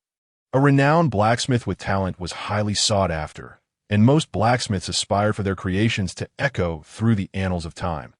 Inside the Adventurers Guild, Elena's figure remained conspicuous, standing before the somewhat elevated counter. He leaned forward, locking eyes with the guild's receptionist. "Elaina, are you truly certain you wish to accept this commission?" The receptionist regarded him with evident concern, clearly doubting his capability to engage in combat with monsters given his current state. Even though the commission he accepted involved herb gathering, a task he had undertaken before, the circumstances then had been relatively peaceful, with no monsters lurking in the vicinity of the herbs. Furthermore, soldiers patrolled the area, allowing Elaina to complete the task without any threat. However, the situation had changed. Monsters had recently become increasingly restless, with many that typically resided deep within the forest now roaming outside the city. The outskirts had grown perilous, and Elena's venture would be tantamount to courting death. Moreover, he had previously ventured into the mountains, and had it not been for his fortunate encounter with that summoner adventurer, he might not have returned at all. "Yes, I'm quite certain. You needn't worry, sister. There are others waiting for me outside the city, and they will protect me as I attend to my business." Aware of the concern emanating from the other party, Elaina reminisced about her former self, donning a cheerful smile as she spoke to them. Anyone who beheld her radiant face would likely find their hearts softening. And the shopkeeper was no exception. Like a sister indulging her younger brother, she swiftly assisted Elaina in completing the necessary formalities. Yet, as she gazed at Elena's departing figure, a sense of regret washed over her. A fear lingered that Elaina might fall prey to nefarious individuals. After all, it was improbable for an ordinary person to escort such a fragile child as Elaina out of the city. Hesitation had become futile. Having accepted the commission, Elaina ventured beyond the city gates. At noon, the majority of townsfolk were occupied with their midday meals, and even the guards stationed at the city gates appeared somewhat lax in their vigilance. Numerous individuals had temporarily stepped away to rest, leaving only 1 or 2 guards at their posts. The interior of Brook City remained remarkably peaceful. At the very least, no ill-intentioned individuals would dare to infiltrate from outside. With most lurking creatures merely observing from a distance, the guards exhibited a certain indifference. Upon noticing Elaina brandishing her adventurer's identification, they ceased their obstruction, allowing her passage without further inquiry. Even though Elena's circumstances seemed rather peculiar, they deemed it unnecessary to pry, for not everyone harbors an affection for charming young boys. Elaina, delighted by their lack of interference, hastened out of the city, inhaling the air beyond the walls. Truth be told, it was somewhat discomforting. An unsettling aura pervaded the atmosphere, seemingly emanating from the magical creatures that roamed nearby. Even at the outskirts of the city gates, numerous creatures could be sensed lurking in the vicinity. Elena's sensitivity was evident. The magical essence that would elude the average person was acutely felt by her. Yet, even if confronted by a creature, Elaina would never retreat or turn back. The weight of her debts pressed heavily upon her shoulders. With various obligations awaiting settlement, fear of danger was not part of Elena's nature. After inspecting her gear, Elaina had spent over a gold piece of the blacksmith for fundamental equipment, and then approximately 50 silver at a nearby shop for essential supplies. She procured 2 torches crafted from monster fat, 3 vials of potions to staunch bleeding and enhance recovery efficiency, a backpack, and a coarse sack capable of holding substantial items. Having expended her borrowed funds from Vivi, she felt a pang of regret. It was impossible not to feel a twinge of concern. To alleviate this anxiety, she needed to devise a means to earn money swiftly. Wild herbs flourished at the edges of the monster's habitat, where the air was saturated with a higher concentration of magical energy, providing an ideal environment for their growth. The healing potions Elaina purchased for 20 silver were crafted from these very herbs. With no hindrances along the way, she successfully reached the herb-growing grounds. Fortune smiled upon her. The abundance of wild herbs indicated that few had recently ravaged this land. After all, The shopkeeper and the guards had mentioned the unusual uptick in monster activity, discouraging anyone from venturing outside the city to gather these herbs. This worked to Elena's advantage as she crouched down, carefully plucking the herbs that a careless mistake could ruin their quality, affecting the selling price at the guild. A complete herb could fetch around 20 coppers, a considerable sum for someone of Elena's impoverished status. Scanning the grassy patch, she estimated there were at least several dozen herbs hidden within, promising a return of at least 10 silver upon her return, a not insignificant gain. However, in comparison to the 2 gold pieces she owed Vivi, this sum was still woefully inadequate. Elena's luck would not allow her to gather from the same fruitful ground repeatedly. Such fortune is not a common occurrence in this world. After carefully placing the herbs into her backpack, she spent the better part of the afternoon gathering them. Soon, she would finish her harvest, having earned more in a single afternoon than most would in a month, an illustration of the adage that high risks yield high rewards. Yet, while Elaina busily collected, several malevolent gazes fixated upon her from behind, concealing their movements and suppressing their presence. A group of small wolves, infused with magical energy, drew closer to her, their eyes glinting with predatory intent. Typically found deeper within the forest, these creatures had ventured to the outskirts, evidently famished and eager for a meal. Having strayed from their usual hunting grounds, they had not feasted in quite some time, and the sight of such a vulnerable human was an opportunity they could not neglect. However, Elaina had already sensed their presence. Her acute awareness of magical beings was sharpened further by her experience as a former mercenary. From the moment she stepped beyond the city gates, she had remained vigilant of her surroundings. Despite the wolves' cautious approach, Elaina detected their figures at the first opportunity. They were calculating, waiting for the perfect moment to strike. Just as Elaina was biding her time for the opportune moment to retaliate, checking her hand crossbow, she ensured it was loaded and ready to unleash its deadly payload. Assessing the distance between them, she recognized she needed to close the gap to ensure a lethal shot points 7 wolves. Her luck had indeed run thin. Embarking on a simple task of herb gathering, Elaina had urgently equipped herself for such encounters. She understood that venturing outside the city would likely result in encounters with monsters. She would not gamble on chance. Only by wielding power could she find peace of mind. Yet, it appeared that returning unscathed was an unrealistic expectation. With her current physique and armament, engaging in battle with these larger-than-average magical wolves would inevitably result in injury. The human before them seemed oblivious to their impending approach. The wolves advanced stealthily, showcasing their high intelligence. Even in their ravenous state, they refrained from reckless assault, waiting patiently for the precise moment to snap Elena's neck. As the oppressive atmosphere closed in, Elaina felt a wave of frustration wash over her. Recalling a previous encounter where the former occupant of her body had been ambushed by similar wolf-like creatures, this could be seen as a form of twisted retribution that in the blink of an eye. The fade of a focused herb gatherer shattered. Elaina spun around, her crossbow arrow aimed directly at one of the wolves' heads. Whoosh! Without a moment's hesitation, he pulled the trigger, and the powerful, penetrating crossbow bolt was released, striking true and piercing the skull of the demon wolf with unerring accuracy. As a former mercenary, Elaina had mastered the art of shooting with various firearms. It could not be said that she hit every target, but rather that she never wasted a shot.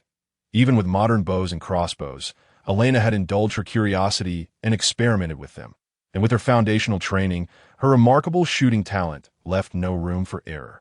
The sudden onslaught from Elaina caught the wolf pack off guard. By the time they realized what was happening, one of their own had already fallen before them. Meanwhile, the human before them had begun to reload the crossbow, signaling that another volley would soon follow. The ambush had failed, and the wolves no longer held back their breaths, launching themselves toward Elaina with a speed that exceeded their expectations. As the pack lunged forward, Elaina furrowed her brow but remained composed, aiming her crossbow at the approaching demon wolf and releasing another arrow that again pierced its skull. With her other hand, she deftly reversed her dagger, turning to stab another demon wolf through its head, delivering a swift and merciless kill. However, the wolf pack thrived on cooperation. Even when attacking prey, they adhered to teamwork, as the wolves charged from different directions. Elaina, armed with only 2 hands and 2 weapons, found herself unable to eliminate all the demon wolves at once. Seizing the moment while her crossbow was still unarmed, Elaina drove her dagger into the head of fallen wolf. But before she could extract it, other demon wolves surged toward her. One particularly vicious wolf leapt high, its sharp fangs aimed at Elena's slender neck. With no other option, Elaina raised her left hand, wielding the crossbow to shield herself, allowing the wolf to bite down on her arm, its teeth snagging on the intricately crafted weapon. Unable to penetrate further, that moment, 2 more demon wolves reached her, sinking their teeth into her legs. Were it not for the protective padding on her feet, she would have likely suffered grievous wounds. The last demon wolf then pounced directly, knocking Elaina to the ground. The ferocity of the assault unfolded within mere moments. In comparison to the feral beasts, humans were inherently weaker, and the frail Elaina was besieged by this pack of wolves. If she did not act decisively, she would surely be torn to shreds. Gritting her teeth against the pain, Elaina forced her dagger from the lifeless skull of a demon wolf and thrust it into the eye of the wolf that had knocked her down. Thwarting its attempt to bite her neck, to ensure the kill, she twisted the dagger inside, feeling the visceral sensation of flesh being torn apart, and then flung the wolf's corpse off her body. The remaining 3 demon wolves relentlessly tugged at Elena's limbs, the pain making it difficult for her to summon her strength. Yet, to succumb to inaction would mean certain death. She bit her lip and continued to drive her dagger into the wolf that had latched onto her left hand. Elaina could not help but marvel at the dagger's sharpness. Piercing the demon wolf's skull felt as effortless as slicing through tofu, its tough bone yielding to the blade with one decisive strike. She liberated her hands, leaving only the final 2 demon wolves to contend with in a mere 3 minutes.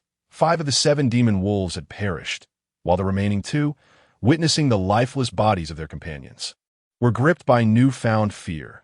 They had never anticipated that this seemingly fragile human would fight with such ferocity. If this continued, their annihilation was inevitable. Losing their will to fight, the 2 wolves immediately released Elena's legs, attempting to flee while she was still regaining her balance. Sensing the newfound freedom in her legs, Elaina struggled to rise, swiftly drawing a bolt from her quiver and loading it into her crossbow as quickly as possible.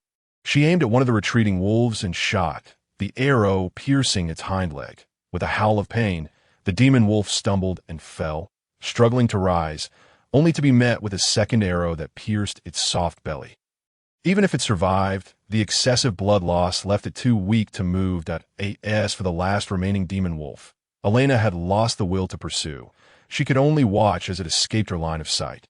Victory undoubtedly belonged to Elaina, yet she dared not relax her guard. She retrieved a vial of healing potion from her supplies and drank it down, then poured another over her injured leg. Wrapping her wound with bandages, she needed to tend to her injuries swiftly. The scent of blood would attract other monsters, and time was of the essence. The potion worked wonders. Just as she finished bandaging, she felt a tingling itch at the wound site, a sign of healing, and her recovery was remarkably rapid, far beyond ordinary expectations. Approaching the demon wolf she had felled with 2 arrows, she knelt and pierced its skull with her dagger to ensure its death before beginning to skin it. The hide of such creatures held considerable value, whether for crafting armor or other equipment, making it a sought-after commodity. Apart from the last wolf, which had been forced to retreat with 2 wounds, the pelts of the other slain demon wolves were in excellent condition, suffering minimal damage. If she could return these pelts to sell at the Adventurers Guild, they would surely fetch a price far exceeding the value of the herbs she had gathered. A complete pelt could yield 10 silver coins, and as luck would have it, a nobleman was currently seeking wolf pelts in abundance. With her skillful skinning, the pelts were nearly undamaged, the edges smooth and deserving of their price. The pelt with 2 holes, however, would warrant a lower price, 7 silver coins. If she had no objections at the guild's appraisal desk, a man with a grizzled mustache and a monocle inspected the pelts with keen eyes, demonstrating the expertise of a professional appraiser while ensuring a fair transaction. Very well, let us proceed at that price, Elaina replied. Though she had not previously inquired about market rates, the appraiser's demeanor suggested he was not attempting to cheat her out of her earnings, and thus there was no need for haggling. Given the guild's stature, it would not resort to deceiving a fledgling adventurer like herself. Such petty dishonesty would not be worth the risk to their long-standing reputation. If discovered, the consequences would be dire. Losing credibility was a serious matter. Considering the earlier 11 silver coins she earned from herb sales, her total now amounted to 68 silver coins, as the appraiser handed her a chest filled with silver coins. Elaina opened it to take a brief glance. Unable to suppress a smile at the glinting currency, it seemed that in this world, only she would be dealt with such a large sum of copper coins. There was no need to count. Elaina simply accepted it, an action that drew the appraiser's attention. To his surprise, this seemingly fragile youth was far more generous than he had anticipated. He had initially expected that such a poverty-stricken individual would meticulously count the coins several times before departing. Stepping out of the Adventurers Guild, Elaina felt a sense of elation unlike any she had experienced before, holding a bag of wealth that was difficult to conceal. Indeed, being an adventurer proved to be as lucrative as being a mercenary. While her sister Vivi had spent over a decade amassing a mere 2 gold coins, Elaina had earned a quarter of that amount in a single day, and she was only just beginning her journey. Yet, as she reflected on the earlier ambush by the wolf pack, it was a harrowing battle that sent chills down her spine. Only through her quick reflexes and decisive actions, along with her sharpshooting skills akin to that of a god, was she able to vanquish the monsters at such a cost. Had an ordinary person or an inexperienced warrior faced the wolves, they would have likely been overwhelmed and torn to shreds in the first encounter. Or had Elaina not received Vivi's support to purchase a complete set of equipment for over 2 gold coins, or had Melissa not provided her with this remarkably sharp dagger, nor suggested the dusty leather armor in the warehouse, the previous battle would have proven far more perilous. Without such preparations, Elaina likely would not have ventured outside the city at all.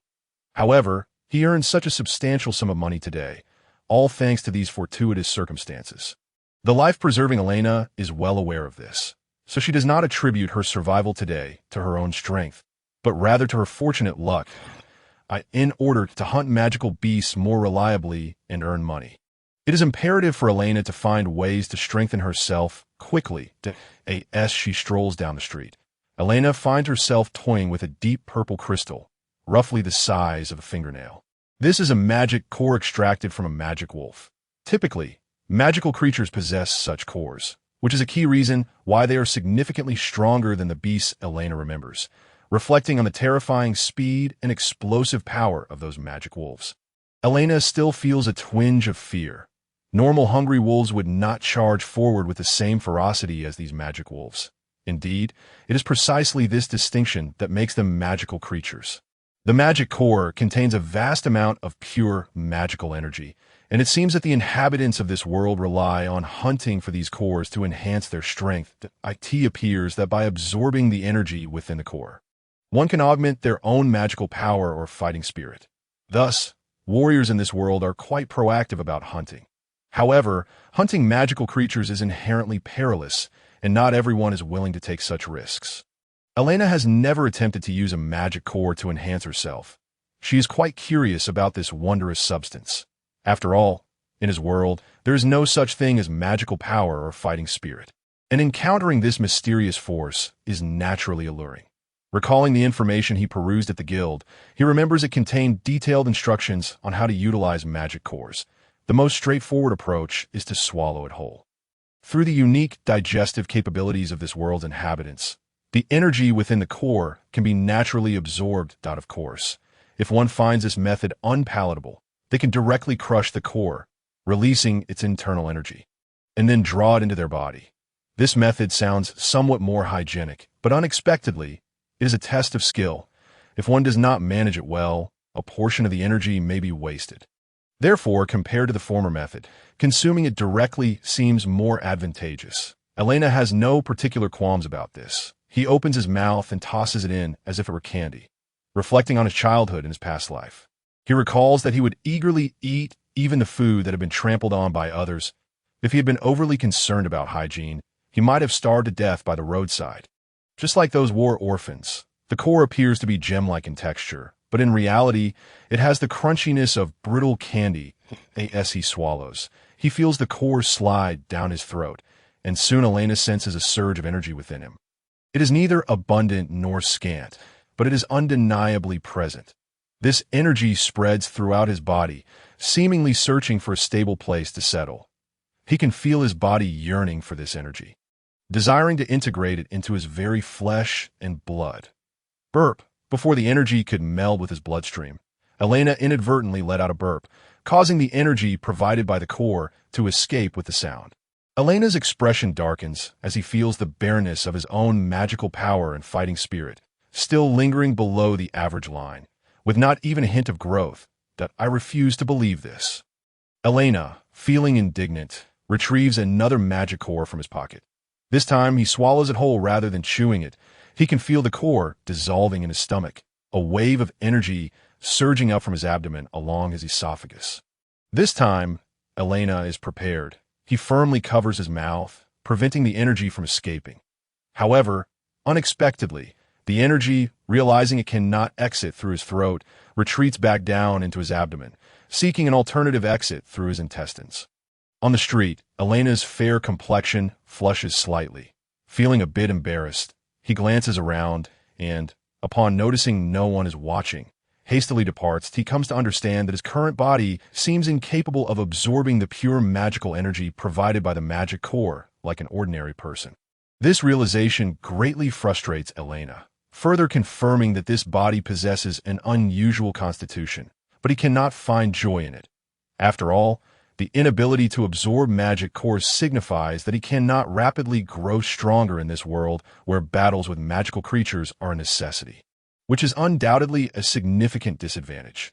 This revelation hits Elaina harder than discovering that his talent is inferior to that of others. After all, even if one lacks talent, there is still room for improvement through diligence.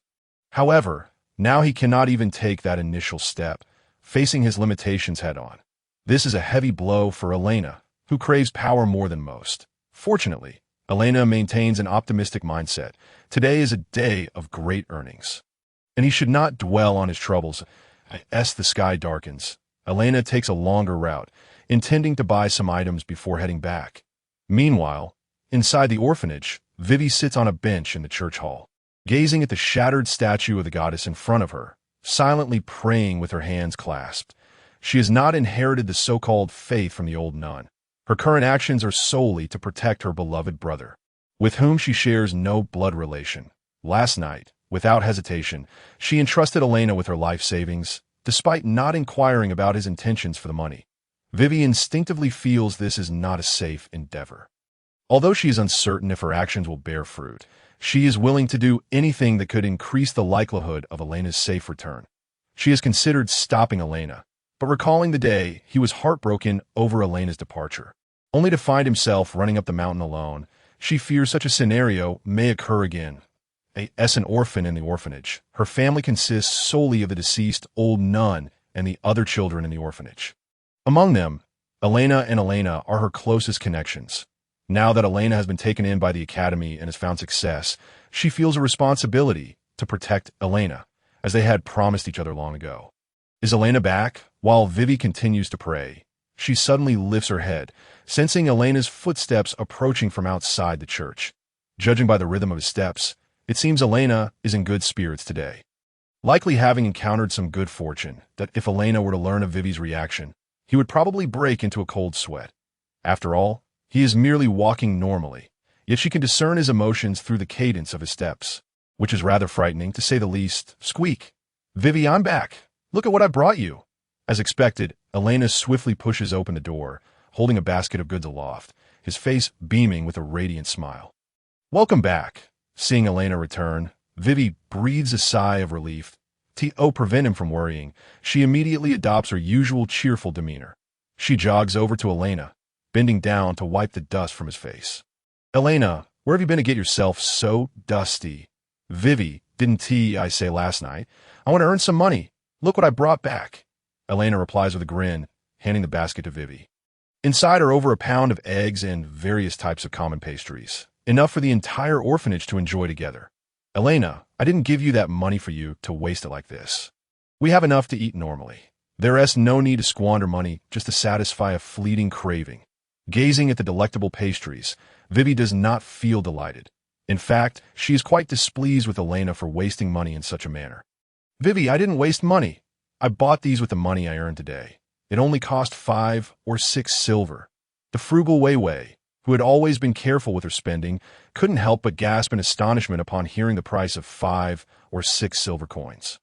However, as she gazed at the assortment of delicacies in her basket, the woman, who had seldom indulged in fine food, found it increasingly difficult to suppress her cravings. Looking into Elena's eager eyes, she had initially intended to teach him the virtues of frugality.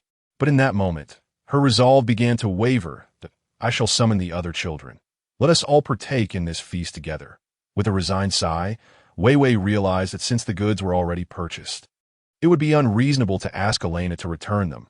She offered a bittersweet smile as she made her way to the room behind the chapel, where the children rested, knowing they must be in their respective quarters at this hour.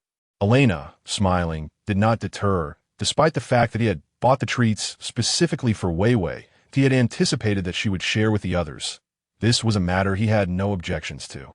The children at the orphanage had always thrived in a spirit of mutual aid and cooperation, sharing their fortunes with one another. Though these younger children, even more innocent than Elaina, could often be seen as mere burdens. He hesitated to voice any criticism, having once been in a similar position himself.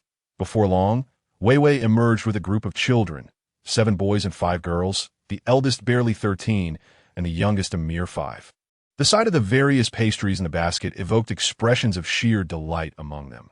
Children, with their innocent and untainted minds, find joy in the simplest pleasures, and the prospect of delicious treats filled them with happiness. "These were all brought back by your older brother Elaina. You know what to do, right?" Rubbing the heads of 2 children who were already drooling in anticipation, Wei Wei beamed with maternal affection, having long since become accustomed to their company. "Thank you, brother Elaina." Their sincere gratitude reached Elaina, surprisingly warming his heart. "Go ahead, but do not overindulge. Sweets before dinner are not good for your teeth." He gestured for them to enjoy without hesitation, observing the children's eyes sparkle with excitement as they began stuffing pastries into their mouths. Elaina couldn't help but feel a wave of nostalgia that in his previous life as a mercenary, he had eventually found stability and had taken in a group of war orphans, raising them to adulthood. Most had joined the mercenary band he founded.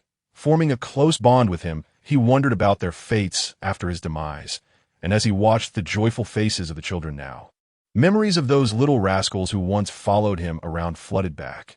Half a month later, outside the city, Elaina ventured out for his daily hunt, as he did regularly. Today, he had no task of gathering herbs, for he had already harvested all the herbs along the forest's edge during his first week. Relying on such easy work for income was no longer feasible.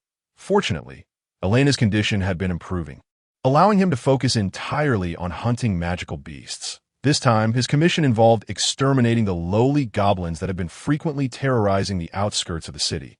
These grotesque creatures, familiar to nearly every fantasy setting, remained a persistent nuisance in this world. With their green skin, elongated ears, and large, sharp noses reminiscent of gnomes, they clad themselves in ragged cloth barely sufficient for modesty, wielding crude sticks while fixated solely on procreation. Such beings, often depicted in unspeakable tomes, were the source of many misfortunes for countless adventurers and noble knights, who fell victim to their insatiable desires.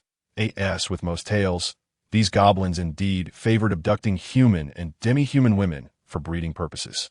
Yet, their brutal assaults, devoid of any semblance of tenderness, inflicted endless torment and psychological scars upon their victims. These monsters possessed no understanding of gentleness, nor would they ever accommodate their prey's comfort, instead opting to unleash their primal urges with unrestrained violence. Each year, the church organized a mission to rescue hostages from the largest goblin lair nearby, returning individuals, whether commoners, female adventurers, or even proud knightesses, who invariably bore the loss of their souls. They became devoid of passion for life, harboring no hopes for the future, living as mere shadows of their former selves. Many, having lost all meaning in life, chose to end their existence prematurely, a thought that brought a deep sense of sorrow. With a swift motion, Elaina executed a high kick, delivering a powerful roundhouse that obliterated the skull of one goblin. This marked the 20th goblin he had slain, the small goblin tribe that had fled from the forest, now completely eradicated. A commendable feat, indeed. Standing tall, he steadied his breath, his body ablaze with energy, feeling as though he was on the verge of transcending to a new realm of physical prowess. Comparing his current physical condition to that of just half a month ago felt like night and day. Upon examining the goblin's shattered remains, he noted that its skull had been pulverized beyond recognition. Unable to contain his vigor, Elaina struck a nearby tree with a punch, leaving a deep imprint in the trunk, a testament to the formidable strength he had developed. It was hard to fathom that such a small fist could unleash such power. A blow like that could surely fracture a person's bones. Merely weeks prior, Elaina had been disheartened by his inability to absorb energy from magical cores. Yet now he realized he could grow stronger without external aid. Estimating his current physical prowess, he acknowledged that, aside from his height, he had surpassed his original strength, that, in fact, he was now more robust than a seasoned mercenary, leaving one to wonder how such a petite and charming child could possess such formidable strength. Elaina sensed that this was merely the beginning. His body seemed to awaken, undergoing continual transformation each day. Reflecting on his first adventure and the painful injuries sustained from a wolf attack, he recalled how, on that very night, Wei Wei had insisted on sharing his bed, fearing he might hide his wounds from her. On that occasion, as he anxiously tried to conceal his injury, he was astonished to discover that his wounds had completely healed, an effect far beyond the capabilities of the most basic healing potions. It was clear that Elena's body was extraordinary. With his newfound strength and rapid healing, it was hard to believe he was merely human. In his understanding, the people of this world did not possess such remarkable capabilities, save for a few rare and powerful demi-humans. Ultimately, humanity can be deemed the most vulnerable among humanoid beings. Contemplating such matters seems futile. After all, the life of Elaina, confined within the walls of an orphanage, has rendered her perspective exceedingly narrow, depriving her of substantial knowledge on related subjects. Engaging in such thoughts would merely squander time. It is far more prudent to embrace the positive feedback that her physical form provides. With her gaze fixed upon the goblins, sprawled haphazardly on the ground, Elaina approached and severed the ears of each creature. This act served as proof of her slaying the goblins, as well as a crucial item for submitting her goblin extermination quest. For every goblin slain, she could expect to earn a silver coin. Thus, with 20 goblins, Elaina could confidently claim a profit of 20 silver coins. Adding this to her existing savings, she now possessed over 2 gold and 40 silver coins. This amount exceeded the money she had borrowed from Vivi, allowing her to repay the debt whenever she chose. However, Elaina felt no urgency. The orphanage had yet to reach a stage where expenditures became necessary. Having some savings also afforded her the flexibility to navigate various unexpected situations as an adventurer. Furthermore, her routine of purchasing ample food upon returning daily had resulted in expenses that nearly matched half of the sum borrowed from Vivi. Though this hardly constituted repayment, at the very least, she had not neglected her benefactor. The ease with which she earned money was largely attributable to the inexplicable influx of monsters emerging from the depths of the forest. In the relatively safe outskirts, she could hunt a plethora of low-level creatures without risking the dangers of delving deeper into the woods, where she might encounter formidable monsters. Yet, this phenomenon also piqued Elena's curiosity about the forest's interior. Why were the low-level monsters rushing out with such fervor, seemingly oblivious to the presence of humans on the outskirts? What transpired within those woods? According to seasoned adventurers in the guild, it was speculated that powerful monsters had emerged within the forest, disrupting its ecological balance. The weaker creatures, in a desperate bid for survival, could do naught but flee toward the exterior. Compared to the human realm, the enigmatic entities dwelling within the forest appeared far more menacing. Elaina harbored no desire to venture into such perilous territory. At least, that was her initial thought. Yet, despite her resolve, she found herself irresistibly drawn to the forest's depths, as if something unseen beckoned her, compelling her to step forward. Should one observe her closely, they would notice the faint glow emanating from her golden eyes, resonating with an otherworldly aura. Shaking herself from this trance, Elaina felt disoriented, acutely aware that she possessed no knowledge of such extraordinary occurrences. Unfamiliar even to the natives of this world, It was as if she were under some form of control, her very bloodline suppressed, akin to being intimidated by superior race, that I should return. She murmured. With that, Elaina lacked the energy for further exploration, shouldering a bag filled with goblin ears as she made her way back to the city. The guards at the city gate, accustomed to her bloodied appearance, regarded her with a mix of familiarity and concern. In recent times, she had frequently traversed the gates, making it challenging for them to feign ignorance that it was a bittersweet sight. This seemingly delicate and endearing child consistently returned covered in blood. Occasionally, she would bear visible injuries, a rarity for someone of her age in this world. Presenting her adventurer's identification card was a mere formality. In any nation or city, possessing such a card granted her unobstructed passage. This was the convenience of a free adventurer. Their status was highly valued across the realm, particularly in a world rife with monsters. There was no reason not to welcome those willing to hunt monsters at a reasonable cost. Without pausing, she headed straight for the guild, which had grown accustomed to Elena's presence. She emptied the bag of goblin ears. The guild's receptionist regarded her with a gaze that was both complex and contemplative. Despite the passage of merely half a month, Elaina had cultivated an approachable yet somewhat naïve demeanor, her tasks typically involving simple herb gathering. Yet in the blink of an eye, she had vanquished such a multitude of creatures. Initially, she claimed to have accompanied other adventurers, but it was now evident that she had been less than truthful. The guild's receptionist, she had diligently observed Elena's movements. Never had there been another by her side, resembling a solitary rogue. Frankly, she found it difficult to accept Elena's approach and felt compelled to dissuade her. From her own experiences with adventurers she had once mentored, she had witnessed countless perish before her eyes. Those who departed in high spirits in the morning often faded into silence by nightfall, with only the fortunate few returning as corpses, while many more were lost to the monster's jaws, never to be seen again. The receptionist harbored the hope that Elaina would not meet a similar fate, yet she lacked the courage to intervene. For Elena's gaze held a familiarity, a resolute conviction that would not waver. A sight the receptionist had encountered far too often. With the confirmation of slaying 20 goblins, the receptionist proclaimed, "Congratulations, Elaina. In light of your recent exemplary performance, the guild has decided to elevate your adventurer rank. From this day forth, you are now a stone-ranked adventurer, signifying your capability to operate independently." Not only did she refrain from advising Elaina against her current path, but she also forced a smile as she conveyed the news of the promotion. In just half a month, the number of monsters she had defeated qualified her for an upgrade. Had it not been for her age and background, the guild's higher-ups would have undoubtedly recognized her merit sooner. Few adventurers reach stone rank within such a short span. Elaina was indeed among the rare prodigies that, She nodded in acknowledgement of her promotion, exhibiting little emotion. She was indifferent to the prestige of rank. Her primary concern lay in the types of quests and commissions available to her as a stone-ranked adventurer. Even so, she would not contemplate tasks beyond her current level. Her focus remained on stability.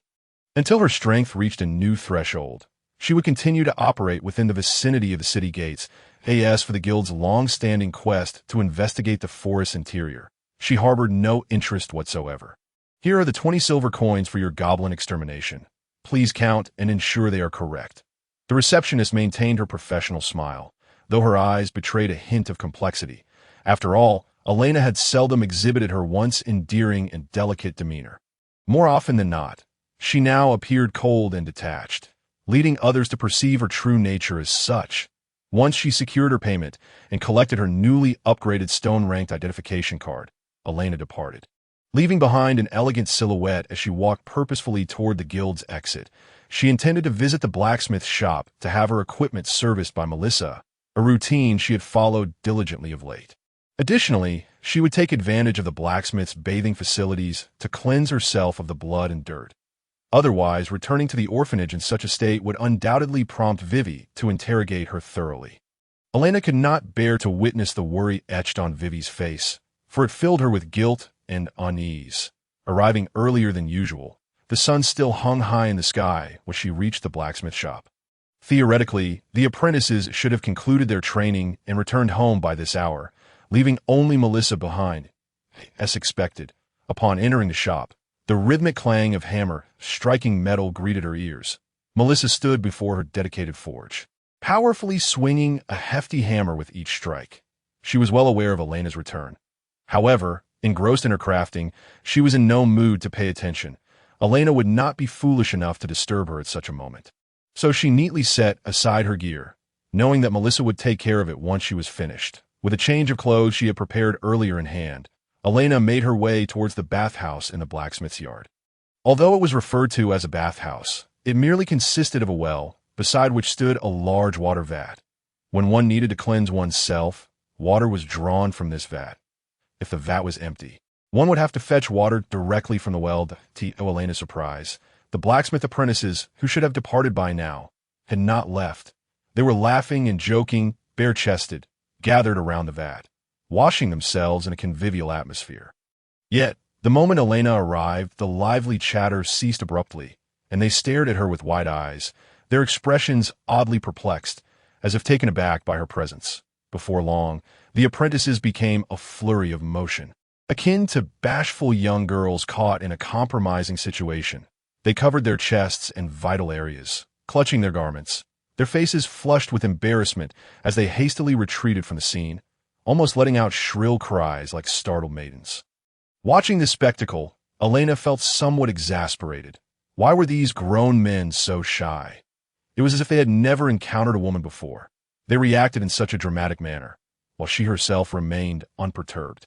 Though Elaina possessed an exceptionally delicate visage, he was undoubtedly a man. What was there to be alarmed about in being seen by other males? While he found their reactions puzzling, he was not particularly surprised. After all, even he himself could become dizzy upon catching a glimpse of his own reflection in the morning.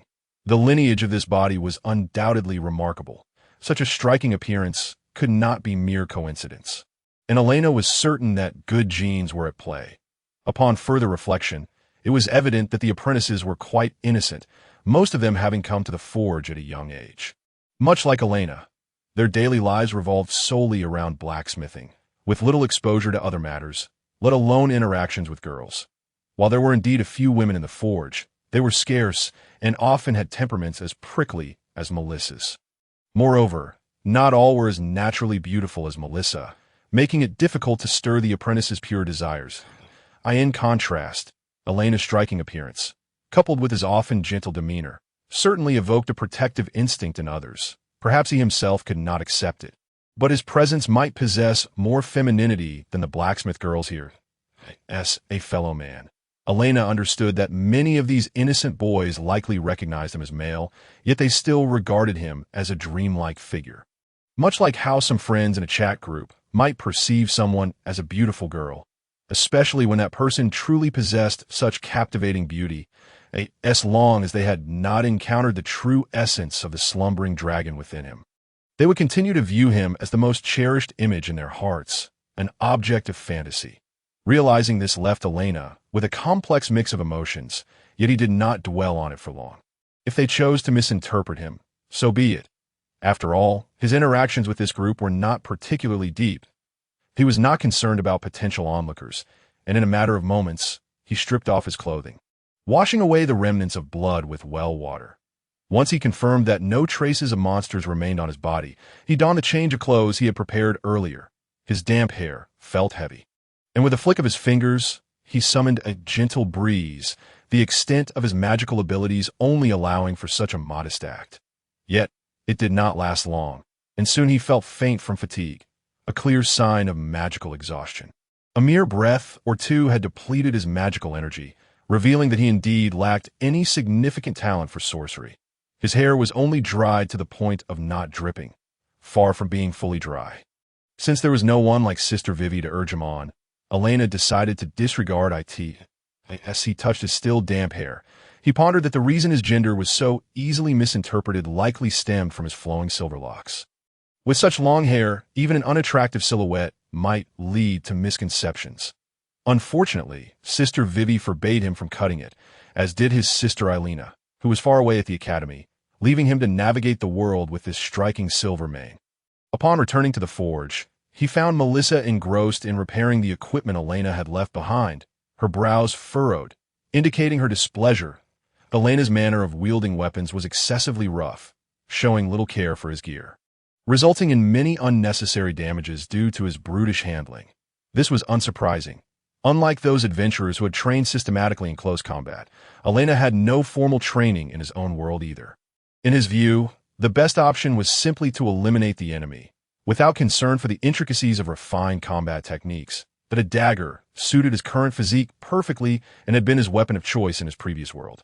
After all, one could hardly expect to engage in indoor combat wielding a longsword like a knight in this realm, as most close-quarters battles involved thrusting with daggers, unless one was equipped with a bayonet. Elaina remained silent, quietly observing Melissa as she tended to the equipment he genuinely wished to learn, as he could not keep relying on her assistance. After an undetermined amount of time, Melissa had attended to all the bloodstains and damages on his gear, even applying oil to maintain it. Even if left and used for some time, the blades would not suffer wear or rust. When Melissa looked up, intending to gauge whether Elaina understood, her expression tightened further upon seeing his damp hair. Without a word, she pulled him aside, forcefully positioning him in front of the forge, utilizing the still-burning flames to dry his hair. Not only could he not maintain his equipment, but he also lacked the skill to manage his hair. Her tone carried an edge of irritation, even more severe than when he mistreated his gear. Elaina opened his mouth to retort, arguing that as a man, he did not need to fuss over his hair. However, upon recalling Melissa's somewhat fearsome expression, he obediently closed his mouth. Arguing was not a wise choice, especially in the presence of a girl. Unexpectedly, Melissa produced a comb and began meticulously untangling his somewhat knotted hair. This reminded Elaina of Sister Vivi, who often took the time to groom his hair in a similar fashion. Indeed, no matter how stern and aloof Melissa usually appeared, she was still a girl of heart, adept in matters of grooming like anyone else. After Melissa had completed her task, Elena's hair was dried, and the strands were neatly arranged. In a spontaneous moment, she even styled his hair into what appeared to be a braid, reminiscent of a princess's hairstyle. While Melissa's hair was not particularly long, lacking the playful length of Elena's mane, she seemed to take delight in the process. If Elaina were to glance back now, he would discover that the usually stern Melissa was gazing at him with sparkling eyes, as though she had stumbled upon a precious treasure. With his new hairstyle, Elaina bore an uncanny resemblance to a poised princess. Although this impression was somewhat marred by his lifeless eyes that resembled those of a dead fish, without a mirror or any reflective surface, he remained unaware of his current appearance. Once the task was complete, Melissa hurried him out. The day had grown late, and if he lingered in the forge any longer, he would likely find himself arriving at the orphanage well after nightfall. As he walked, Elaina felt numerous gazes upon him. Although he was accustomed to being observed, today felt particularly intense. This was likely due to his current hairstyle, though he could not see how he appeared. Nonetheless, he was acutely aware of the changes Melissa had made to his hair. Disregarding the stares, Elaina skillfully purchased some food and snacks along the way. To his surprise, he discovered that he received discounts at every shop he visited. And no matter where he went, the stall owners greeted him with smiles and graciously offered him small reductions in price. Embracing the notion that it would be foolish to pass up on a bargain, Elaina did not probe deeply into the matter and even felt a sense of joy at having saved a few coins. It wasn't long before Elaina returned to the orphanage, greeted not by Sister Wei, but by the other younger siblings within the orphanage, these little ones having learned that Elaina would bring back treats each day. Eagerly awaited his return at the door, their eyes filled with anticipation as they looked towards the distance. Curiously, the children, who would typically be quite boisterous, were surprisingly well-behaved today. Each one gazed at Elaina in silence. The boys blushed, lost in their thoughts, while the girls clustered around him, their eyes sparkling with excitement. Even as he waved the treats in his hand, the little one seemed oblivious, which left Elaina puzzled. Had his mere change of hairstyle truly wrought such an impact? Oh, who asked this little princess returned? The atmosphere remained light and playful until Sister Wei, drawn by the commotion, emerged. Upon seeing Elaina, she immediately closed her eyes and let out a squeal of delight. By the time she regained her composure, Elaina found himself enveloped in her embrace, her grip tight enough to leave him slightly breathless. This girl, who usually appeared rather malnourished, had developed quite well in certain areas. A strange thought flickered through Elena's mind. prompting him to struggle a bit, and sensing his resistance, Sister Weiwei finally released him. "Who did your hair?" she inquired with a smile, though releasing him quickly led her to resume affectionately ruffling his hair. "Melissa helped me with it." There was no need for concealment, and Elaina replied honestly to his surprise. Sister Weiwei's expression stiffened slightly upon hearing Melissa's name, leaving him curious about what thoughts might be swirling in her mind. Watching Sister Weiwei's reaction, Elaina wondered if her relationship with Melissa was not quite as amicable as he had assumed. Without allowing him much time for speculation, Sister Weiwei took Elaina by the hand and led him into the chapel, where everyone gathered around a worn table to share the evening meal together. The atmosphere was warm and harmonious, a feeling Elaina cherished deeply as night fell. It was no surprise that Sister Weiwei found her way to Elena's room once again. She had not slept in her own room for the past 2 weeks. Perhaps it was merely Elena's perception, but she seemed particularly clingy that day. Instead of drifting off to sleep, as one would expect, she kept engaging him in conversation, her words tinged with a sense of probing, which struck him as peculiar. "I'm going to sleep." "Elaina, your eyes are glowing," despite having declared her intention to sleep. Sister Weiwei couldn't help but exclaim as she gazed into Elena's eyes that eye in the darkness. His golden irises emitted a faint luminescence, creating an enchanting effect. Glowing, this caused Elaina to shudder slightly. In this pitch-black environment, he could see everything around him with remarkable clarity. Sister Weiwei's somewhat unhealthy yet vibrantly youthful face was right before him, every detail sharp. Even the beauty mark beneath her eye was strikingly apparent. Strange. Elaina instinctively rubbed his eyes, only to find that the brilliance intensified, illuminating the room gently. Anyone looking in from outside would surely think that Elaina had yet to extinguish the lights. "Elaina, do you feel uncomfortable? Is there anything wrong with your body?" Initially, Sister Weiwei had merely been expressing her astonishment, but upon noticing Elena's panicked expression, concern crept into her voice. She quickly inquired about his condition, scrutinizing his eyes for any sign of abnormality. "They look just like a dragon's eyes." "Dragon?" Sister Weiwei blurted out instinctively, capturing Elena's curiosity. "No, I just meant they look similar. Dragons have slit pupils, whereas your eyes are simply golden. Dragon's eyes are also golden, so I thought it was a bit alike." Realizing what she had just said, Sister Weiwei felt a tinge of panic. She was well aware that Elaina was human, and he could not possibly possess the same eyes as a dragon. Elaina, however, seemed intrigued, as if he had caught a whiff of a hidden clue. "Forget it. Let us sleep. Once I close my eyes, they won't glow anymore." Ultimately, Elaina chose not to delve deeper into the matter. He closed his eyes in Sister Weiwei's presence, unwilling to draw attention to his differences and risk alienation from others. "All right, let us sleep." Sister Weiwei appeared somewhat concerned, but she sensed Elena's reluctance to explore the subject further. Some things were better left unspoken to avoid straining their relationship. Even if Elena's eyes did glow, and even if he truly had some connection to the legendary dragons, he would always remain her most beloved little brother. There was no need to pursue such trivial matters.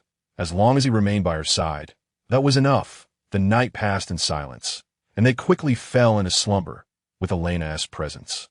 Sister Weiwei slept soundly. However, Elaina experienced something different.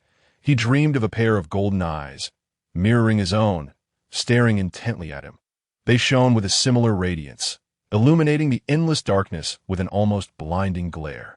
The only difference was that the other pair of eyes possessed golden slit pupils, precisely as Sister Weiwei had described, eyes that belonged to dragons.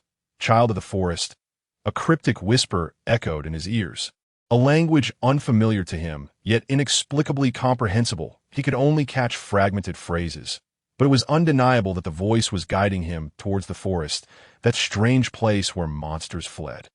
The following morning, before dawn had fully graced the sky, Elaina awoke. Sitting on the edge of his bed, he held a mirror, gazing at his reflection. His golden eyes no longer glimmered. Yet, the memory of the dream lingered, leaving him somewhat dazed. Though it sounded foolish to believe in the dream's events, in this magical world, anything was possible. It was not entirely strange for someone to send him a message in his dreams. Am I also a dragon? That would be fine. After mulling over this thought, Elaina ultimately dismissed the idea that he was truly of dragon lineage.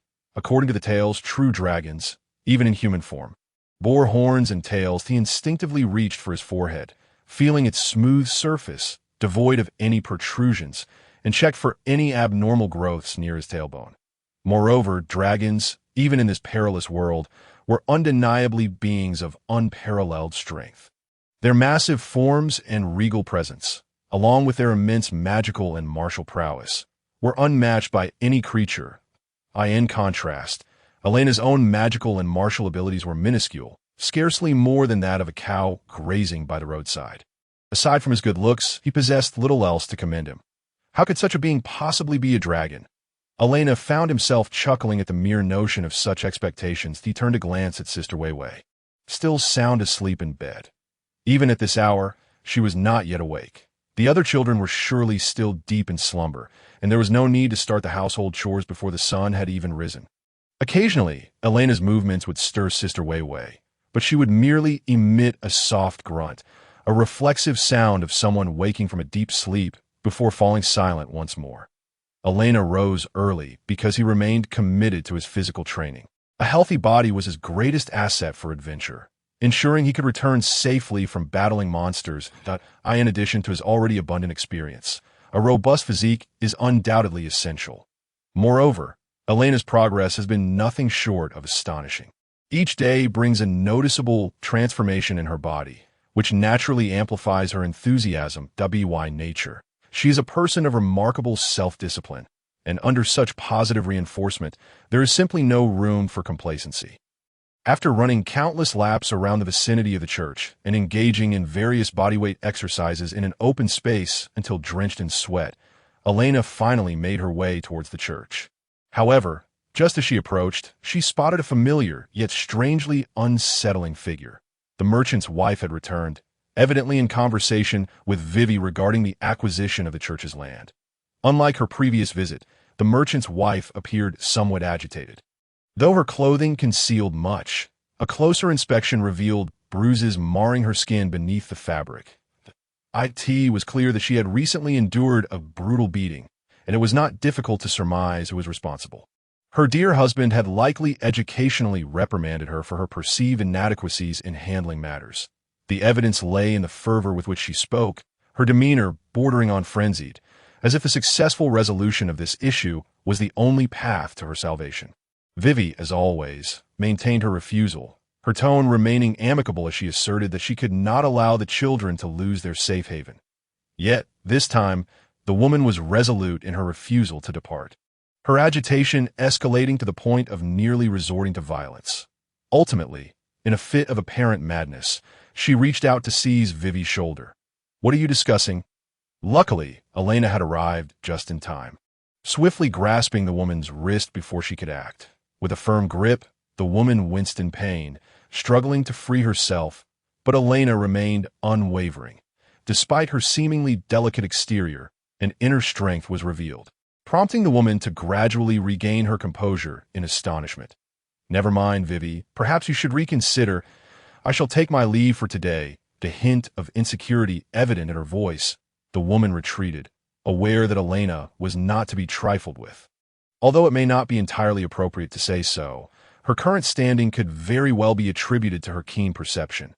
Nonetheless, life remained a struggle for her, given her status.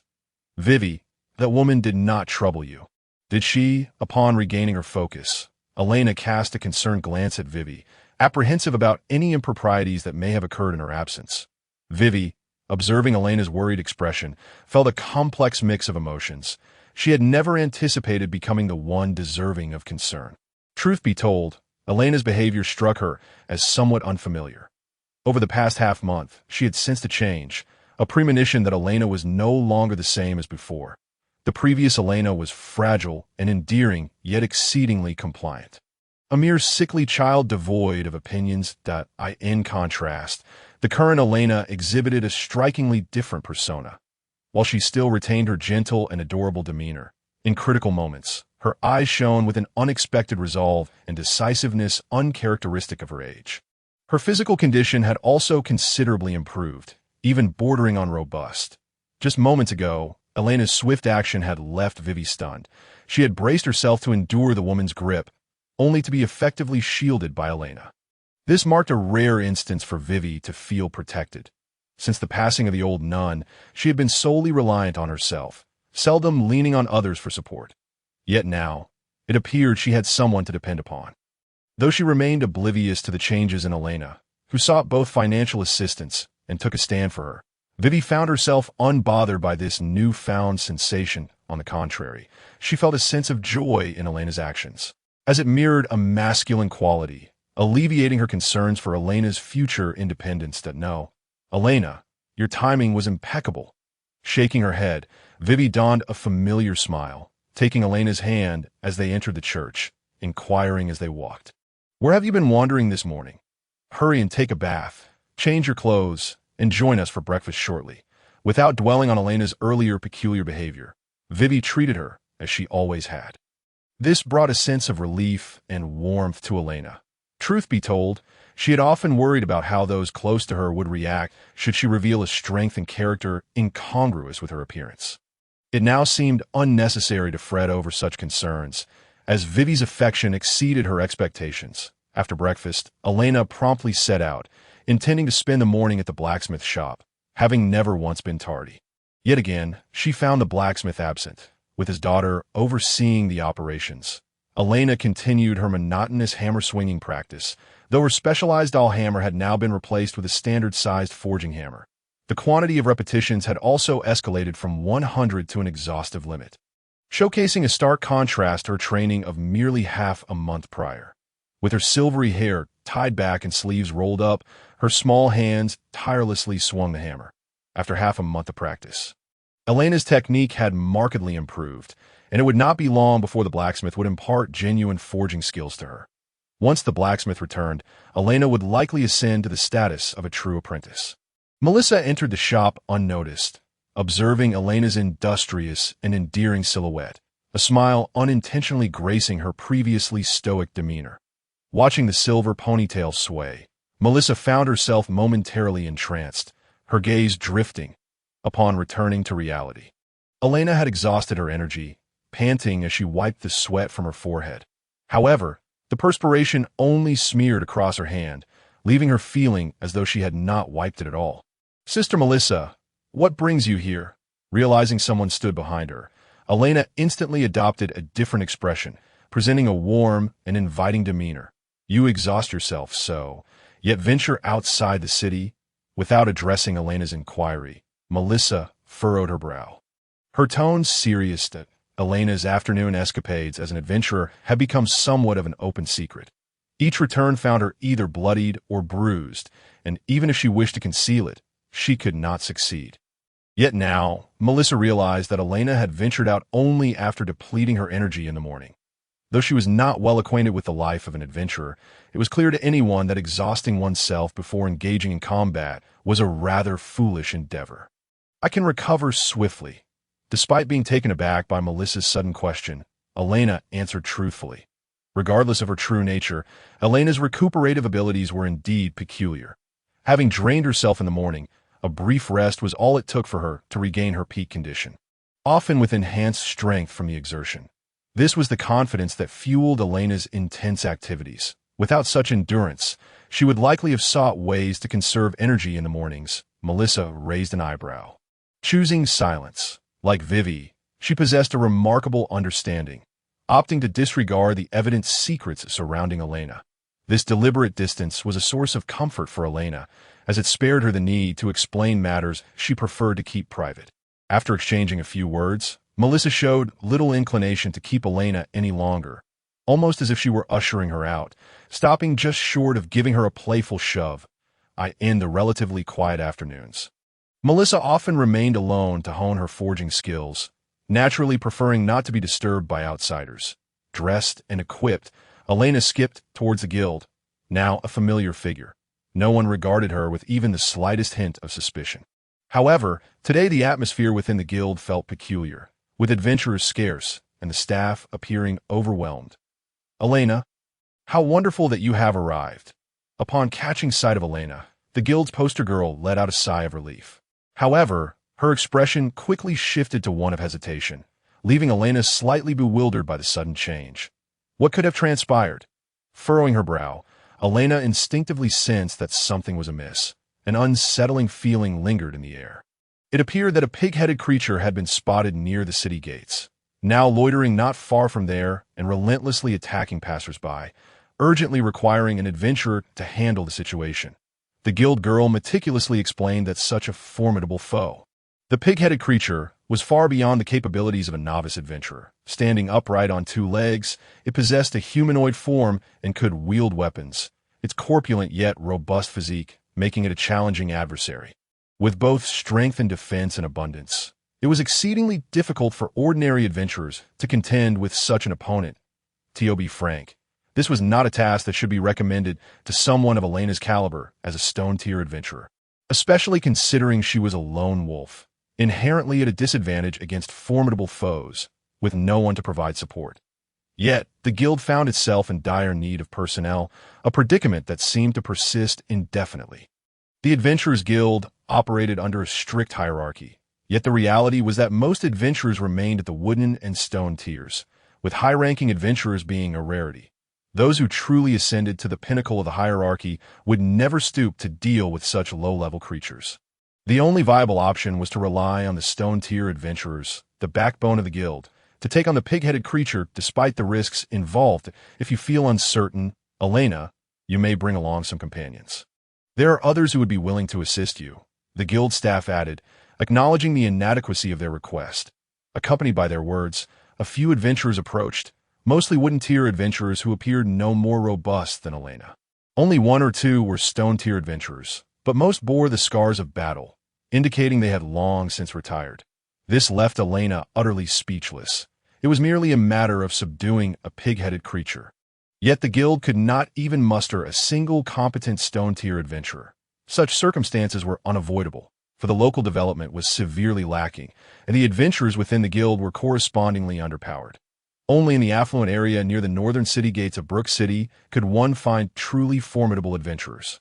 However, unless absolutely necessary, the guild there would not dispatch aid for incidents occurring at the South Gate. Everything relied on the efforts of the adventurers of the South Gate Guild. Truth be told, the guild did not wish for a newbie like Elaina to face a pig-headed creature, yet the acute shortage of personnel left them with no choice, and Elaina's recent performances had been quite impressive. Within the guild of the Southern District, she was the only one who appeared reliable enough to safely tackle the pig-headed creature. Very well, I shall accept this task, but I demand fair compensation. Elaina sighed internally before ultimately agreeing to the mission. That it was a risky endeavor, yet she did not wish to turn down the guild. She walked along the path outside the city walls. Elaina cast a glance back at the unmoving guards, feeling that the city lacked the vibrancy it ought to possess. This world was starkly divided by class, with a clear demarcation between the weak and the strong. Whether in terms of strength, power, or status, the demeanor of the upper echelon was worlds apart from that of the lower classes. The survival of the fittest was vividly illustrated in this realm. The northern and southern districts served as a glaring example of this disparity.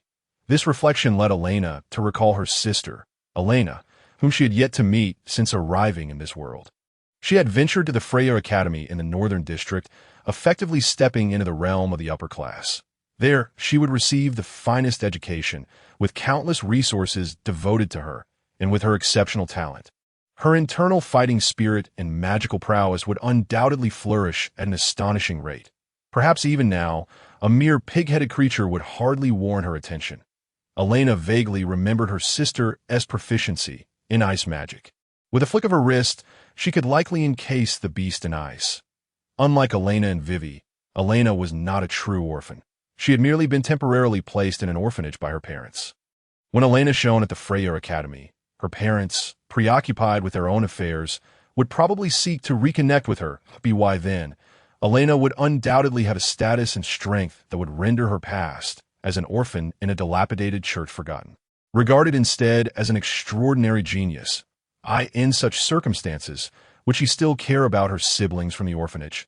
Though the memories from this body influenced her, Elaina harbored a rather pessimistic outlook on this matter. It resembled a long-distance relationship. No matter how close two individuals may feel, being separated by distance inevitably cools the fervor of their connection.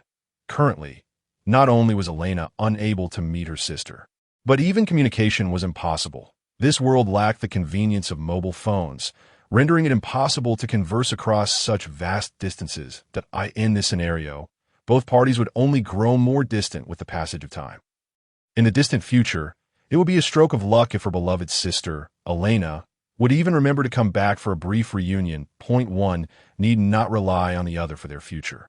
As Elaina had expressed previously, since that day, they had become individuals from entirely different worlds. From Elena's personal perspective, the environment of the Southern District was decidedly lacking. It was a world with low survival rates, and the resources here were woefully insufficient. Take the guild, for instance.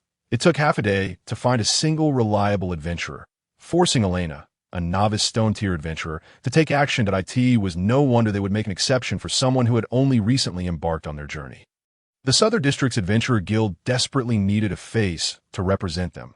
Elaina, with her appealing appearance and considerable abilities, was indeed worth substantial investment. However, even she found herself looking down upon the Southern District. Were she alone, she would have chosen to seek opportunities in the Northern District's Adventurer Guild.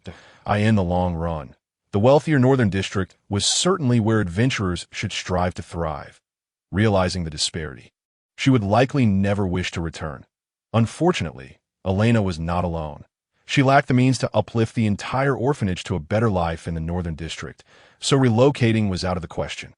From another angle, the Southern District could still be viewed as a decent beginner zone. At the very least, competition was minimal, and no one would vie with Elaina for prey. Had this incident occurred in the Northern District, the pig-headed creature would not even require a guild task to be dispatched. Adventurers would rush forth to dispatch the beast on their own. Shaking her head to clear her thoughts, Elaina realized she had drifted some distance from the city gates. If the pig-headed creature were to be wandering around, it would likely be spotted nearby. Sure enough, a massive silhouette caught Elena's attention in the shadows of a path ahead, as described in the intelligence reports. It was a humanoid figure with the head of a pig, possessing eyes devoid of sclera, resembling two black holes, and nostrils that gaped like voids. Curved tusks, akin to ram's horns, protruded from its mouth. The creature's corpulent body was layered with fat, and patches of black fur, infused with a moldy grease, emitted a foul odor that could be detected from a distance. Its feet bore a striking resemblance to ordinary pig hooves, while its hands, thick and only possessing 3 fingers, were not particularly refined, but sufficiently capable of wielding a rudimentary weapon. The pig-headed creature clutched a hefty wooden club, stained with traces of blood, evidently from its recent kill. Elaina surmised that the unfortunate victim was most likely human, given the bits of flesh still clinging to the creature's jaws. That a quick estimation revealed that this pig-headed being stood at an imposing height of 3 meters. Its bulk suggesting formidable defenses.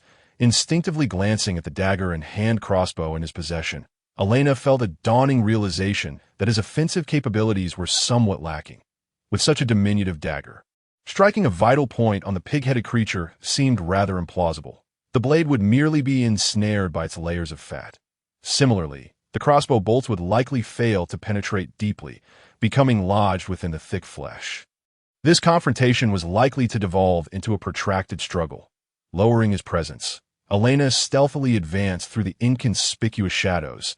The pig-headed creature remained oblivious to his location, its heightened senses failing to detect the scent Elaina had cleverly masked. During his journey, he had, like a seasoned hunter, smeared some earth and a special potion upon himself. The aroma emitted by this concoction was designed to deceive the senses of monstrous beings, leading them to mistake him for a mere passerby amidst the wildflowers. The potion was exceedingly costly, costing Elaina 2 silver coins, a sum that could have afforded him a lavish meal, causing him some financial distress. Yet, facing an unknown monstrosity, Elaina knew he had to remain utterly vigilant, leaving no room for error lest he stumble into danger.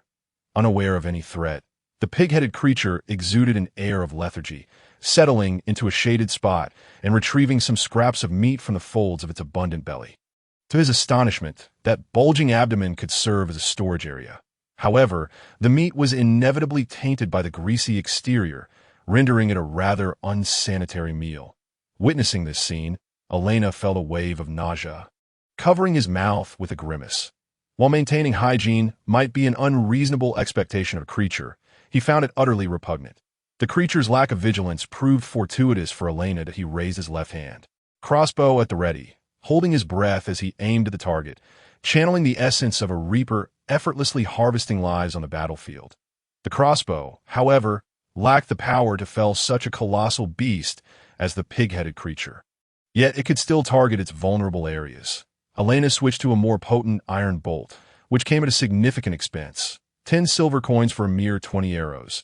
Nevertheless, the quality was commendable, featuring a flat, triangular tip. If it struck true, the creature would bleed profusely upon attempting to extract the bolt. The drawback was that the iron bolts were quite heavy, drastically reducing their effective range. Elaina was compelled to close the distance to ensure their lethality. Balancing stealth with the need to find a critical hit proved to be a daunting challenge. He reminded himself not to succumb to discouragement before failing. As he moved, he maintained his focus on the pig-headed creature, specifically targeting its black right eye, devoid of scara but a direct strike to the eye, impairing its vision and damaging the brain, would be ideal. Unfortunately, intelligence reports indicated that the creature's brain was significantly smaller than that of a human, more akin to that of an ordinary animal. Given the distance, penetrating its brain was unrealistic. Elena's true aim was merely to destroy one of its eyes. With a swift motion, an iron bolt flew forth, accurately striking the eye as he had anticipated. However, due to the angle, it pierced at an upward slant and failed to breach the creature's brain. That a howl of pain erupted from the pig-headed creature, which had been indulging in its meal just a moment prior. Instinctively, it grasped its injured right eye, clumsily attempting to extract the bolt with its 3 thick fingers. After a struggle, it succeeded, but not without losing its eyeball in the process.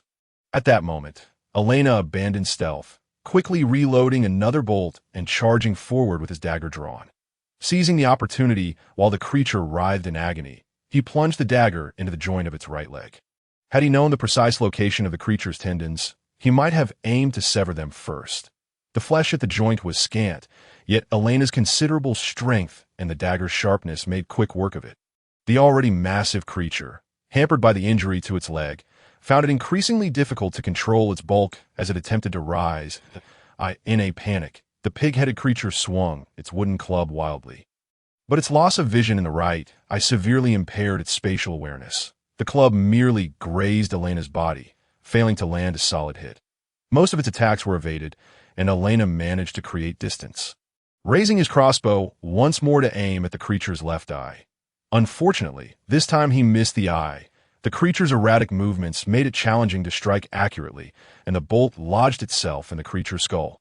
Halted by its sturdy bone, Elaina squinted his eyes, calmly loading another bolt into his crossbow, choosing to bide his time rather than rush in for an attack, allowing the pig-headed creature to exhaust its energy.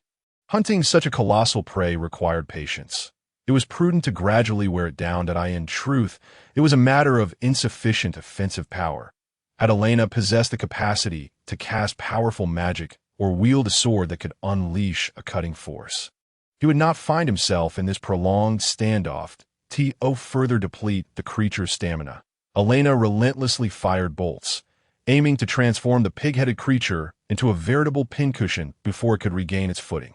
The pain elicited continuous roars from the creature, its fury palpable as it encountered a human so deviously unorthodox who appeared disinclined to engage in a fair fight, uncertain whether it was anguish or rage. The pig-headed creature let out a particularly fearsome roar, one that could likely be heard echoing around the entire city wall. This was not a mindless bellow. The sound emanating from the pig-headed creature possessed a unique potency. Standing nearby, Elaina was momentarily stunned, clutching her head and bending over as if her skull might split from the pain. High-level monsters wield skills, and this pig-headed creature was evidently no exception. Its roar bore a resemblance to the battle cries of seasoned warriors, bolstering its own morale while striking terror into the hearts of its foes. The battle cries of high-ranking warriors could cause the weak to surrender in fear, extinguishing any spark of resistance.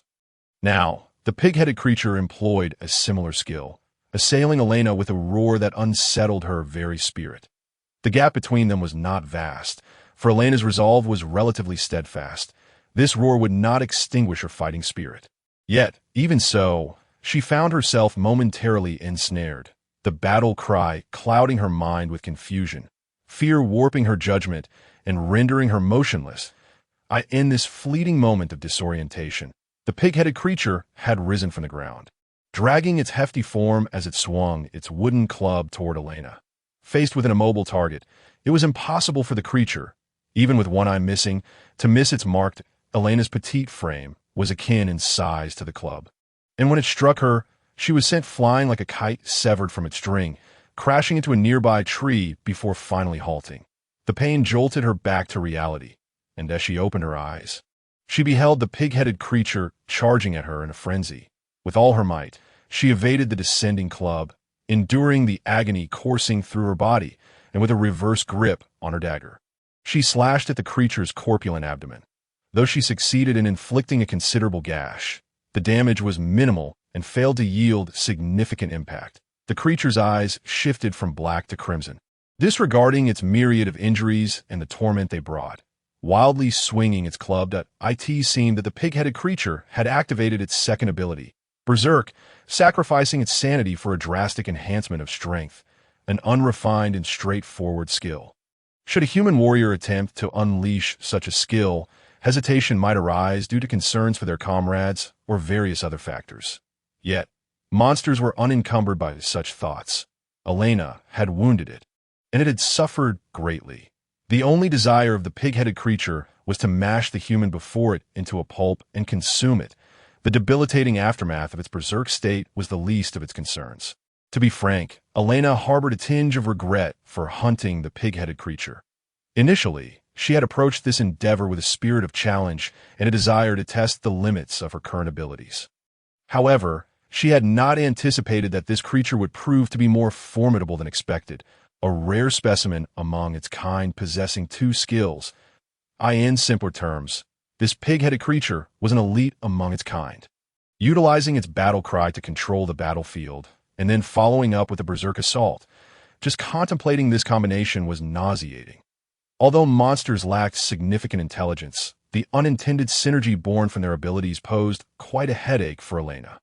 If her body were merely that of an ordinary human, she would have likely been rendered incapacitated by now. The force of that club was undeniably substantial, akin to being struck by a truck. Leaving her joints unresponsive, the pig-headed creature's relentless onslaught continued, its club flailing without any semblance of strategy. Yet, such unrefined attacks made it difficult for Elaina to approach. Dragging her now sluggish body, she narrowly evaded strike after strike. In truth, she regretted her decision to confront this massive beast. Had a normal individual been in her position, they would surely have met with disaster, finding it nearly impossible to rise after such a blow.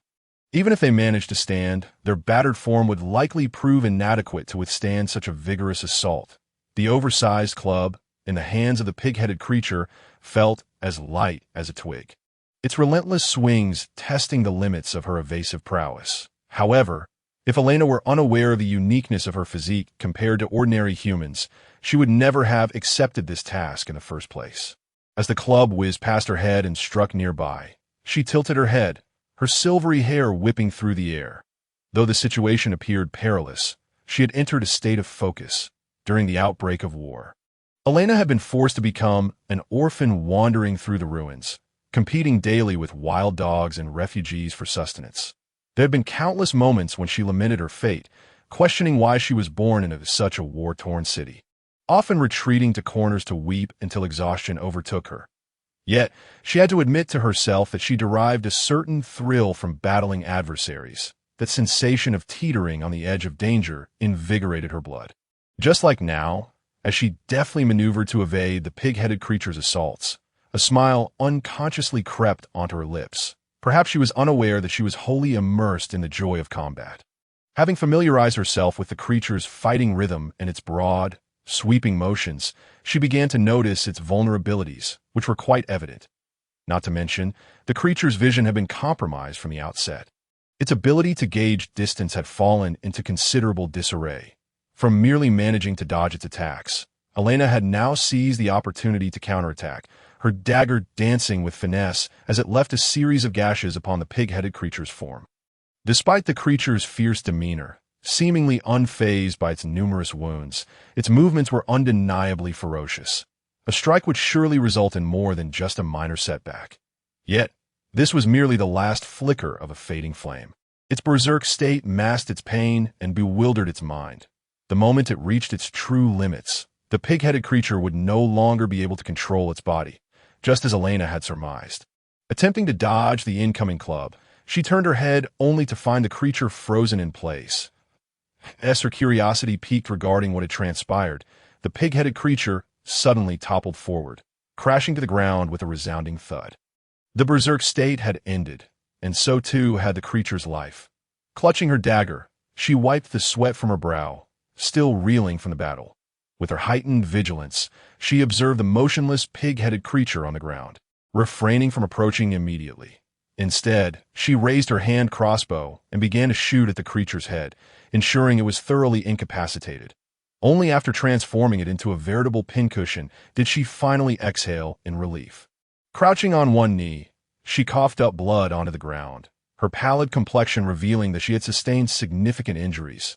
The pig-headed creature's strength was indeed terrifying, despite her belief that her body was exceptional. Enduring such a blow had proven arduous. Fortunately, the creature's frenzied attacks had missed their mark. Had they connected, in her current state, she would have surely crumpled to the ground, unable to move, finding a shaded area beneath a nearby tree. She collapsed to the ground, gasping for breath as she retrieved a precious healing potion from her small pack. She hastily opened the bottle and drank deeply, the liquid spilling over her lips due to her frantic pace. Yet at this moment, concerns about wastefulness were trivial. Wiping her mouth, Elaina rose once more, braving the pain as she approached the pig-headed creature's lifeless form, and one could guarantee that other monsters lurked nearby. Drawn by the scent of blood in the air, the only certainty was the need to act swiftly to tend to the pig-headed creature's remains before any unforeseen circumstances arose.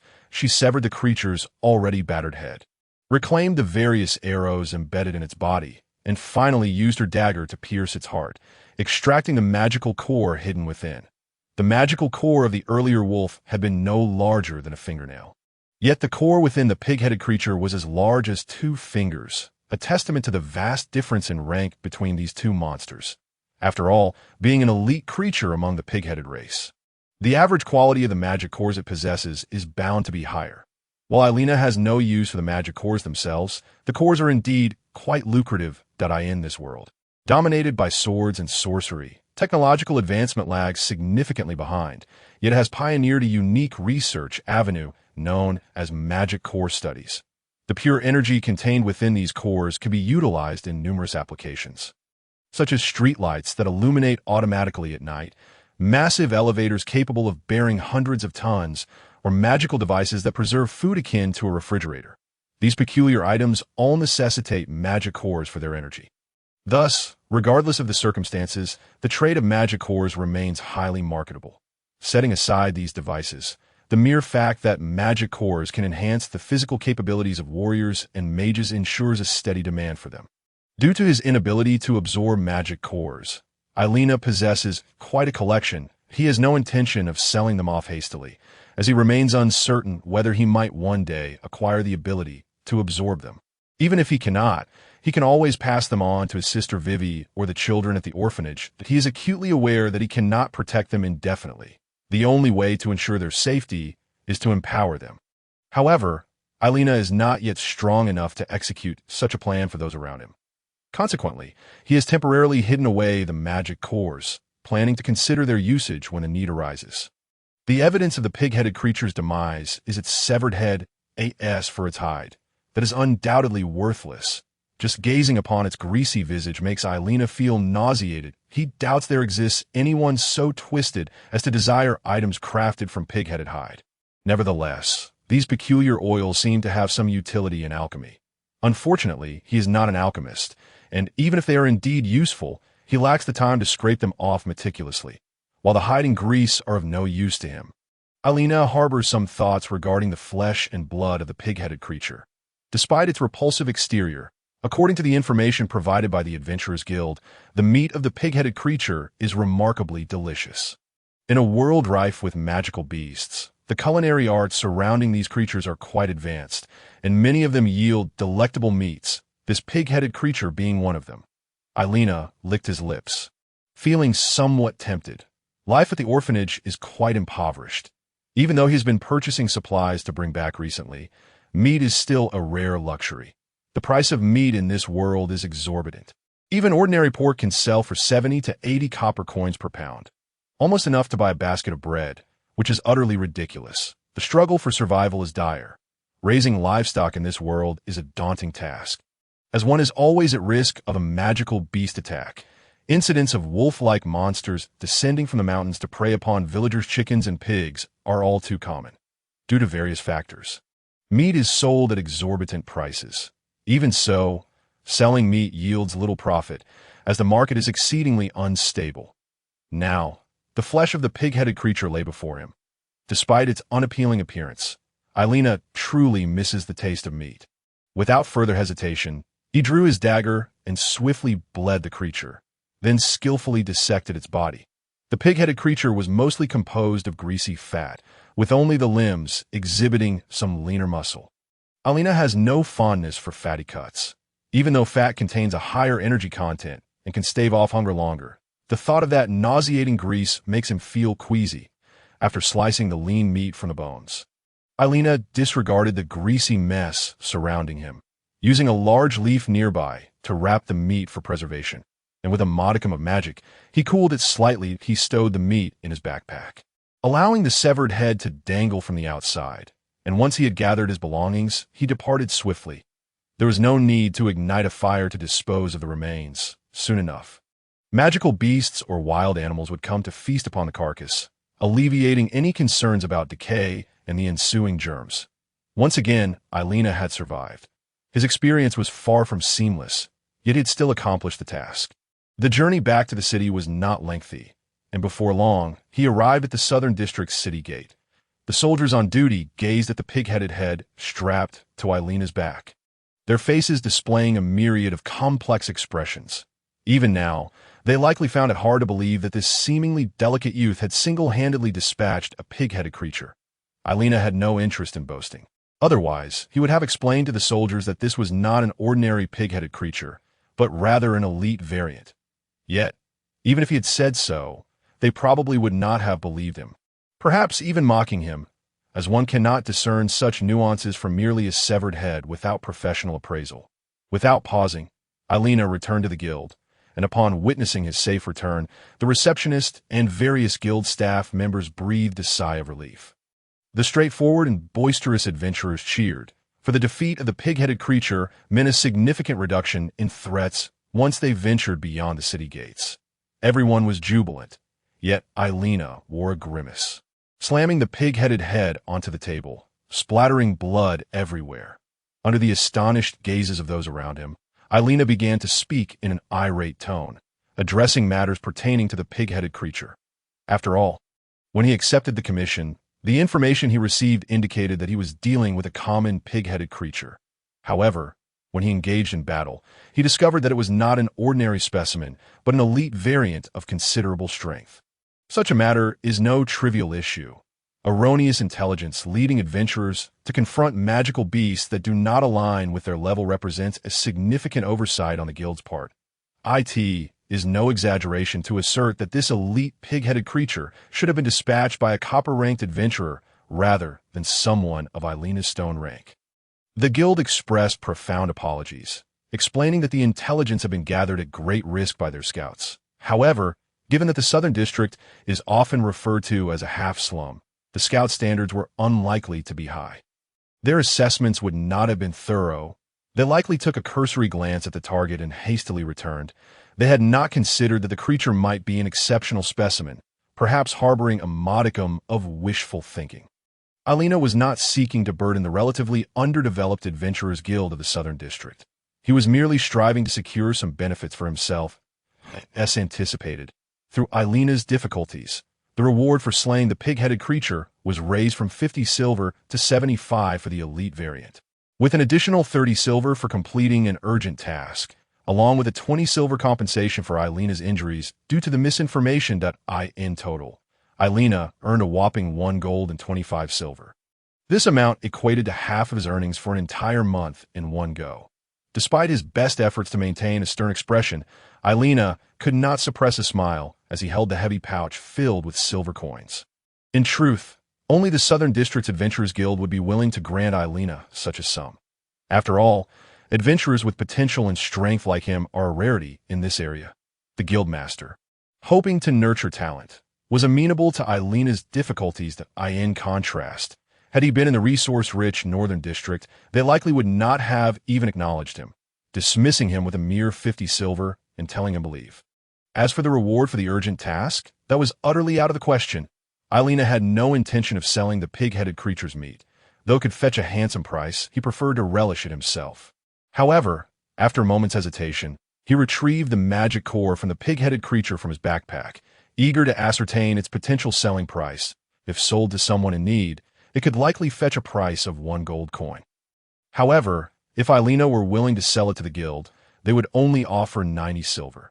Unexpectedly, the market value of this magic core far exceeded Elaina's imagination. After much contemplation, she ultimately decided against selling it. Contrary to her initial assumptions, she found herself not in dire financial straits, rendering it unnecessary to part with all her possessions. Furthermore, this elite pig-headed monster's magic core was indeed exceptionally rare. It was rumored that certain warriors could glean skills unique to magical creatures from it. In other words, by absorbing such magic cores, some warriors could learn the pig-headed monster's berserk rage and battle cries. For those warriors and knights who fought using fighting spirit, acquiring combat techniques often relied on either training through heritage or absorbing the cores of magical creatures. This phenomenon was nothing short of miraculous, allowing humans to acquire skills from magical beings. Some particularly unique techniques could only be obtained through the absorption of magic cores. Among these were techniques that caused physical mutations. Some individuals could transform their right hands into blades or unleash flames from their feet to soar through the air. Such astonishing feats would even astonish seasoned mages. This was the allure of warriors. Elaina held a core that, if sold to those desperately seeking to learn battle cries and berserk rage, could fetch a price of 1 gold and 50 silver coins, enough to sustain a typical family for an extended period. However, Elaina preferred to keep it. Even if others offered exorbitant sums, she could not shake the feeling of loss. After all, did not another's strength imply her own weakness? It was a twisted logic, but one that resonated deeply with her. As she walked, Elaina's mind was abuzz, reflecting on her dissatisfaction with her recent battle.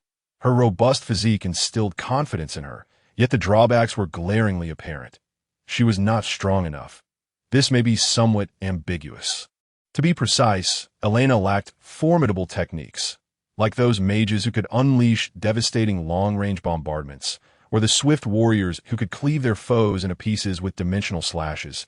Had she possessed even one of those abilities, her plight would have been far less dire. She could have swiftly dispatched her enemies from the outset of an ambush, rather than being forced into close-quarters combat, where she suffered a direct blow from a battle cry. Alas, she was unable to do so. With both magic and fighting spirit, she was among the least gifted in this world. Her magical prowess was barely enough to ignite a match, and her fighting spirit only allowed her to blow air a short distance. She lacked any combat support abilities. This had become a source of deep frustration for Elaina. Though her time in this world had not been long, she had fully accepted her current circumstances. As one of countless transmigrators, she naturally wished to carve out a name for herself in this realm. To become a true adventurer, to ascend to heaven and witness the true angels, or perhaps to boldly confront demons in hell. Yet now, she seemed to perceive her own limits, which filled her with a sense of unwillingness. If only her equipment were still intact. This was not the first time Elaina had pondered such thoughts. The various firearms she had collected out of interest and profession were still in her hands, and she was confident she could turn that pig-headed monster into a sieve. At the very least, she could toss a grenade to obliterate it or hurl a firebomb to cook it into tender meat. Yet these thoughts remained mere fantasies. As a soul transmigrator, she could not bring anything with her. Her frustration did not linger long, as a smile soon blossomed on her face. Regardless of everything, she had made a significant profit today. Possessing a substantial sum of money that would enable her to settle her debts and indulge in some shopping without a care. Undoubtedly, tonight would feature a grand feast, complete with delicious pig-headed monster meat and an array of seasonings purchased with her newfound wealth. Elaina could hardly contain her saliva. Most importantly, she planned to buy a gift for Sister Vivi, a gesture of gratitude for the care she had received over the years, although Elaina had not been in this world for long. The person of Elaina had been nurtured by Sister Vivi since childhood. She would gladly buy not just one, but 10 gifts if she could. Imagining Sister Vivi's expression upon receiving her gift brought an involuntary smile to Elena's face, and she found herself humming a little tune of her own creation. It was only in moments like these that her face would radiate the innocence befitting her age, displaying joy over trivial matters. Prior to this, Elaina had maintained a serious demeanor, her brow furrowed in perpetual concern. Now, she could no longer suppress the elation bubbling within her. Her body's instincts seemed to awaken, causing her to bounce along the path, her backpack clattering with each jovial step. Passers-by could not help but glance over, as Elaina appeared as adorable as a snow-white rabbit, her silvery hair bouncing rhythmically. Human appearances could be remarkably misleading. Anyone witnessing Elaina in this moment would perceive her as an innocent little darling. Just by looking at her smiling face from afar, one might feel their heart healed. Some older sisters among the crowd stifled their excitement, unable to contain squeals of delight, resembling individuals who had encountered a delightful little creature they wished to whisk away. Elaina, however, paid no heed to the onlookers, her mind solely occupied with thoughts of tonight's victory feast. Yet at that moment, not only were the spectators captivated by Elena's lively demeanor, but even she was oblivious to the peculiar glow surrounding her. Her golden eyes sparkled brightly, merging with the gentle sunlight. Were it night, the effect would have been unmistakable, yet in broad daylight, it was difficult to discern. The radiance of her golden gaze did not last long, vanishing as Elaina approached the intended shop, ensuring that no one would notice anything amiss during their gaze. Before returning with her bags laden with goods, Elaina had one more destination, the blacksmith shop, besides Sister Vivi, who had always supported her. The blacksmith and his beloved daughter, Melissa, had also provided Elaina with considerable assistance. Now that she found herself in a relatively affluent position, it was only fitting to express her gratitude. Take Melissa, for instance. Had she not generously undervalued her prized creations and sold them to Elaina, her life as an adventurer would not have been as smooth sailing. She had yet to decide on a gift, but at the very least, she intended to share some of the pig-headed monster meat with them. Even though the blacksmith's family was relatively prosperous, they had likely never tasted such exquisite pig-headed meat. So presenting it as a gift would be anything but shameful, as it turned out. Elena's instincts were correct. Gifting the pig-headed monster meat did indeed earn her respect. However, she was taken aback when she witnessed Melissa, the usually stern and serious sister who reprimanded apprentices for their mistakes, drooling at the sight of the meat right before her eyes. This left Elaina somewhat flustered. Upon revealing the meat, Melissa had appeared utterly stunned. Elaina mistakenly assumed that she disapproved and hurriedly explained the origin of the meat, emphasizing that although the pig-headed monster's appearance was unsanitary and repulsive, its flesh was truly delectable. Yet, as she spoke, Melissa began to drool, the contrast leaving Elaina bewildered. Realizing her current lack of composure, Melissa instinctively wiped the drool from the corner of her mouth, her fiery red hair shimmering as she shook her head. This demeanor was far from her usual stern self. She resembled a gluttonous little kitten. Clearing her throat, Melissa maintained a serious expression as she accepted the meat from Elaina, despite her attempt to appear composed. The slight flush on her cheeks betrayed her. Even the iron-fisted daughter of the hammer could not help but feel a tinge of embarrassment at that moment. As for the moniker daughter of the hammer, it was a title bestowed upon her by the apprentices, who harbored quite a bit of resentment toward her for her strict demeanor, often receiving reprimands for the slightest transgressions. Over time, it became inevitable that whispers about her would emerge. The term daughter of the hammer refers to Melissa, who, like a hammer that has withstood countless strikes without deforming, remains inflexible and utterly incapable of adapting to it. Also implies a chilling demeanor, as interacting with her yields no sparks of warmth. Once the items were delivered, Elaina departed, and given Melissa's rather frigid nature, any attempt at conversation would yield little substance. Only when the topic of forging arose did a spark of light flicker in her eyes. After much effort to relax, Elaina was not inclined to engage in an academic discussion with Melissa. He longed to return home and indulge in the culinary delights prepared by Sister Vivi. Navigating smoothly, Elaina returned to the orphanage. Exuberantly kicking open the rickety door, he was promptly met with a sharp reprimand from Sister Vivi. It is worth noting that throughout his life, Elaina had seldom faced reprimands from her. The instances could be counted on one hand. The most severe incident occurred during his childhood, when, in a fit of childish arrogance, he had bullied other children, emboldened by his pampered upbringing. After repeated attempts to counsel him bore no fruit.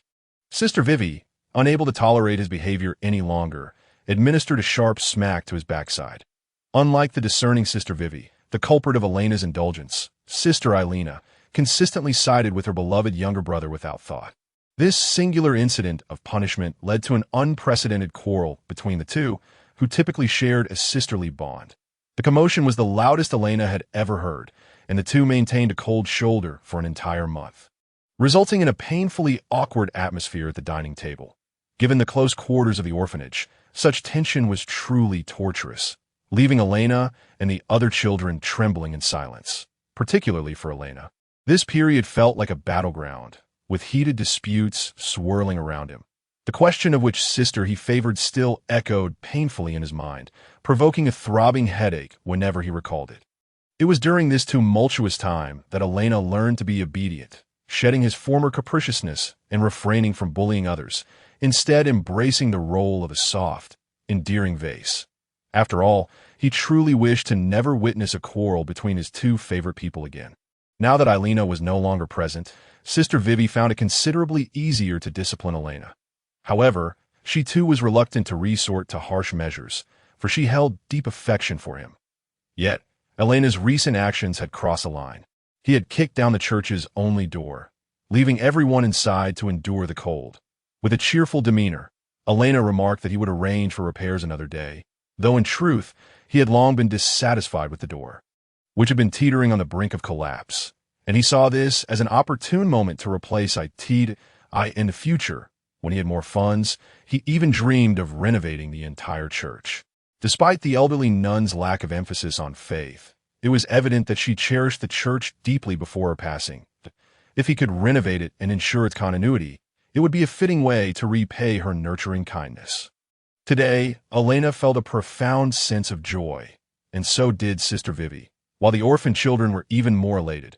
After all, they needed only to gather around Elaina and utter a few trivial compliments to earn a feast of delectable meat. Elaina was not solely responsible for hunting. He even volunteered to assist in the kitchen. However, this was met with a bemused eye roll from Sister Vivi, who was acutely aware of Elena's culinary inexperience. Nevertheless, she did not refuse him. Seeing value in his eagerness to help, to her astonishment, Elaina proved to possess genuine culinary skills, unveiling a collection of spices she had never dared to dream of acquiring. Skillfully preparing the ingredients, his technique belied the fact that it was his first day cooking. Although Elaina hailed from a mercenary background, he had invested considerable effort into mastering the art of cooking to satisfy his hunger. In his youth, lacking resources, he had scavenged for scraps. But with the abundance of contracts he had undertaken, he developed a refined palate for gourmet food. He had spent countless hours researching culinary delights, seeking to avenge his past of hunger, and he particularly relished experimenting with dishes from various countries and regions. Now, at last, he had the opportunity to showcase his talents in front of Sister Vivi. While he claimed to be performing, in reality, he merely prepared a simple roasted meat dish, ensuring he mastered the cooking time and sprinkled some seasoning on top. As long as the meat itself was of decent quality, it would not end up unpalatable. Yet, the results still left Sister Vivi wide-eyed in astonishment. Despite her daily cooking, she often relied on limited ingredients, primarily preparing soups. Her soups barely qualified as such. They consisted of boiling water with ingredients tossed in for flavor, ultimately softened by dipping bread in the broth. While one could not say conditions were particularly harsh, it was true that in this underdeveloped era, most ordinary people subsisted on such fare. Spices were a luxury reserved for the wealthy, and lavish meals were the domain of the affluent. For the vast majority, merely filling their bellies was the greatest source of satisfaction. Elaina was gracious, praising Sister Vivi's meat broth effusively, and indeed, it was quite tasty. However, such compliments failed to bring joy, for everyone understood that the broth's appeal stemmed entirely from the quality of the meat. Merely tossing it into boiling water without any seasoning would still result in a dish that was undeniably enjoyable. It is not an exaggeration to say that even if one were to soak the tattered shoes of Vivi and Elaina in that meat broth, the flavor would still be exquisite, at least superior to their usual meals. For Vivi, Elena's roast meat was truly delectable. She could not comprehend the nuances of flavor, texture, and presentation that others might describe. All that occupied her thoughts was a simple conclusion. It was delicious. Exceedingly so. Lacking formal education, she could not summon a plethora of adjectives like the cultured might. Yet one concern lingered in Vivi's mind. Would exposing the children to such delightful fare lead them to become spoiled? While life in the orphanage was undoubtedly tough, anyone observing would agree that such a life was unbefitting for children.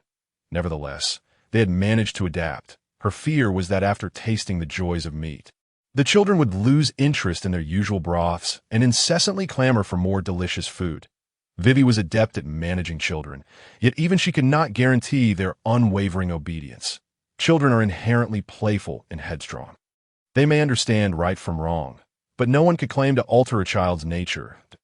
In such moments, she was reluctant to remind the children to restrain themselves from indulgence.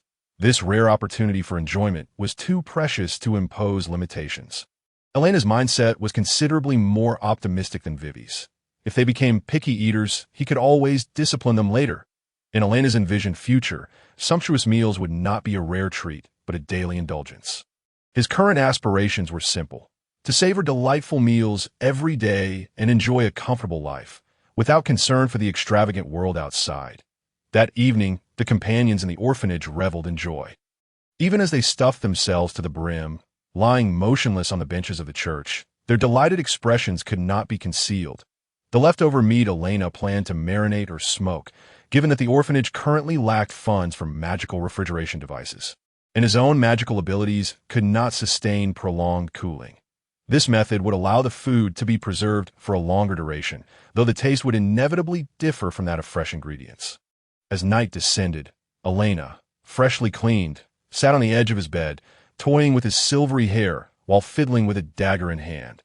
Apart from his significantly damaged cloth armor and the crossbow requiring maintenance, he had returned to the orphanage with all the belongings befitting an adventurer. His large backpack in tow, he was no longer inclined to conceal his identity, indifferent to whether he would receive support for his decision. However, he wished to confide in Vivi about his persistent existence as an adventurer. After all, it was impossible for him to conceal such a matter for a lifetime. Sooner or later, the truth would come to light. Rather than waiting for that day, it would be better to confess sooner. Beside him lay a familiar chest, the very one Vivi had once entrusted to Elaina, filled to the brim with a wealth of copper coins. Now, however, the chest sat empty, containing little of value. Yet if one were to open it, they would discover 3 gleaming gold coins nestled within. Having amassed some savings, Elaina felt compelled to repay the borrowed sum in full, including interest. Unlike those who demanded repayment with relentless insistence, these were interest payments he willingly offered. The creaky old door was pushed open, releasing a gentle fragrance that floated into the room. Elaina instinctively set down the dagger in his hand. Turning to glance at the pink figure standing in the doorway, I could see that moment. Vivi was clad in a white nightgown, the lace trim making her appear irresistibly cute.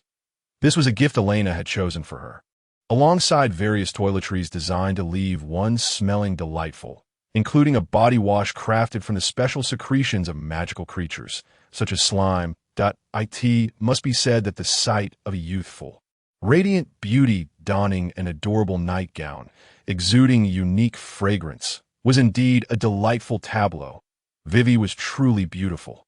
One could only wonder about the origins of her parents who had abandoned her, though it was likely that their genes were not lacking in charm.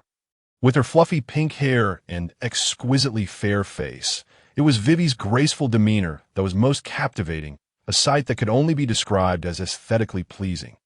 although Vivi had not received any formal education. Her innate character, combined with the nurturing of the elderly nun, had gradually shaped her into the person she was today. The nun's teachings, though unorthodox, had successfully cultivated Vivi into a refined young lady. As two striking figures in the orphanage, the gentle and endearing Vivi contrasted with the aloof and cool Elaina, and it was evident that the nun favored Vivi.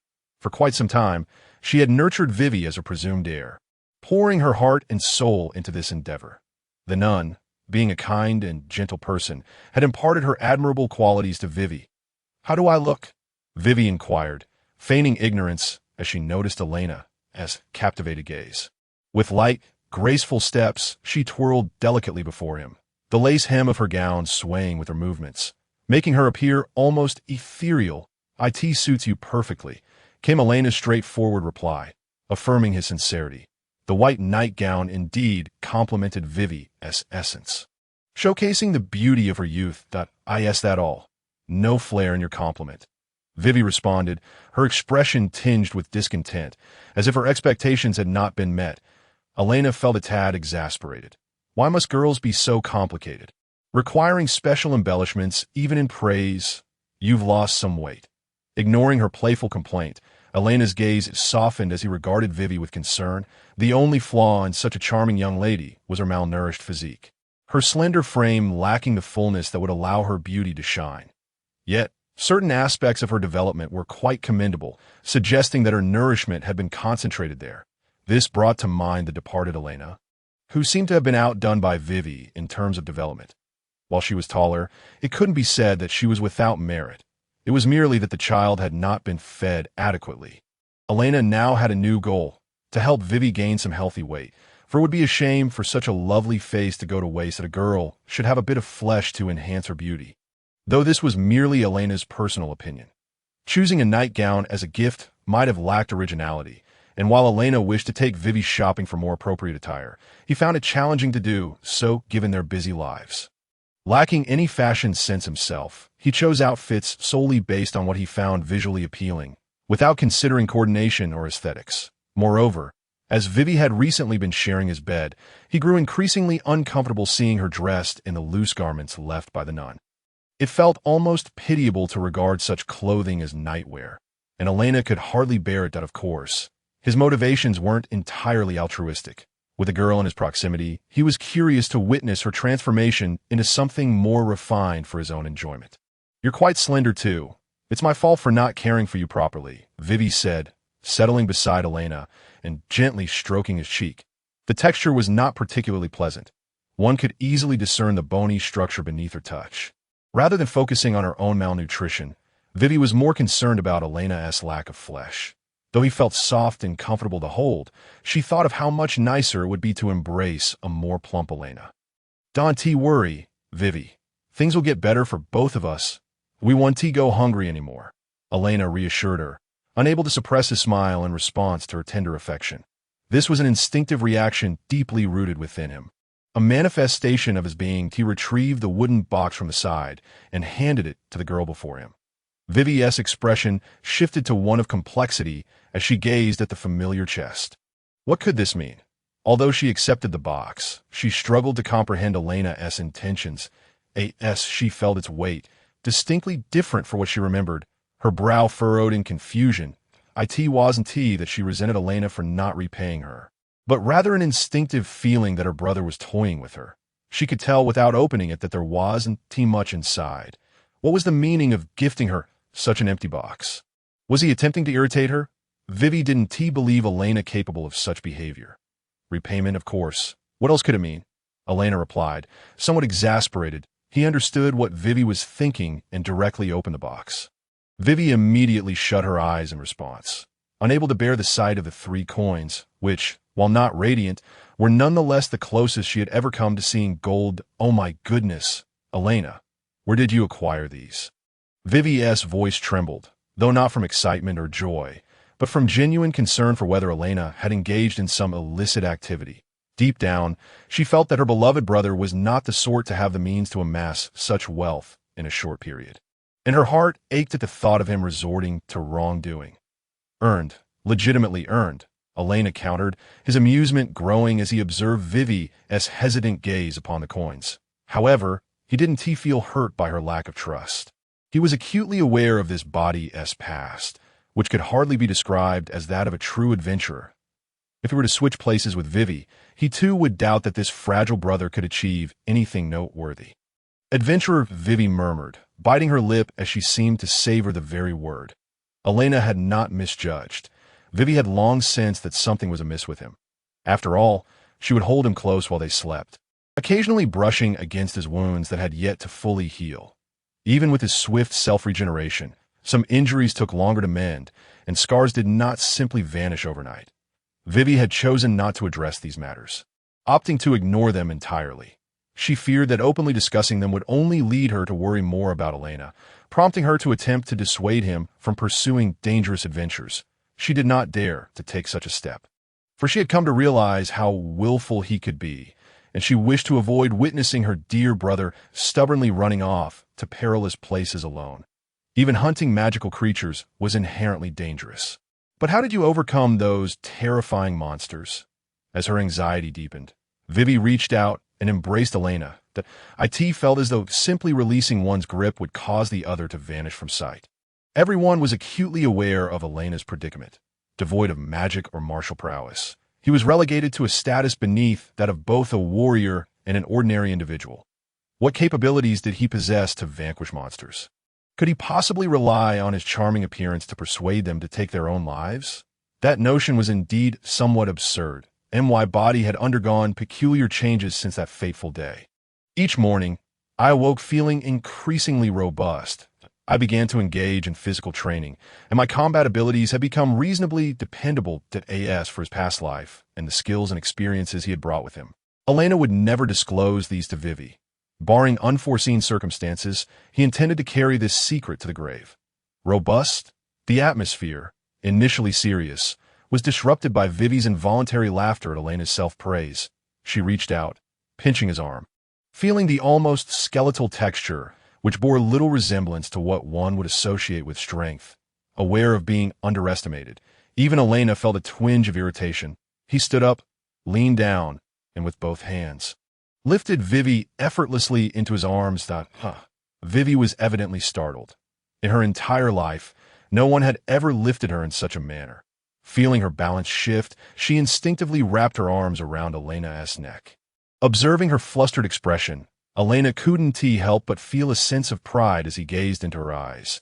Sensing the mischievous glint in his gaze, Vivi felt a mix of embarrassment and irritation, yet found herself hesitant to maintain eye contact, captivated by his delicate features, illuminated by a golden glimmer. Perhaps the current position rendered her somewhat vulnerable. Vivi, more timid than she had anticipated, refrained from asserting herself in front of Elaina.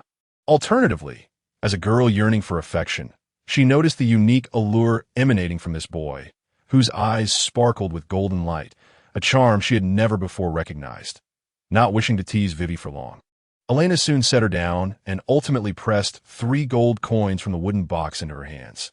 Despite Vivi's reluctant demeanor, not wanting to accept the money so hastily, she understood well enough that the life of an adventurer was fraught with expenses. With no pressing need for funds herself, it was wiser to allow Elaina to retain them as reserve capital for unforeseen circumstances. Elaina was deeply touched by her sentiments, sensing Vivi's pure affection towards him. Overwhelmed with emotion, he insisted on placing the coins in her palm, for he was as stubborn as a bull. Once he made a decision, it was difficult to alter.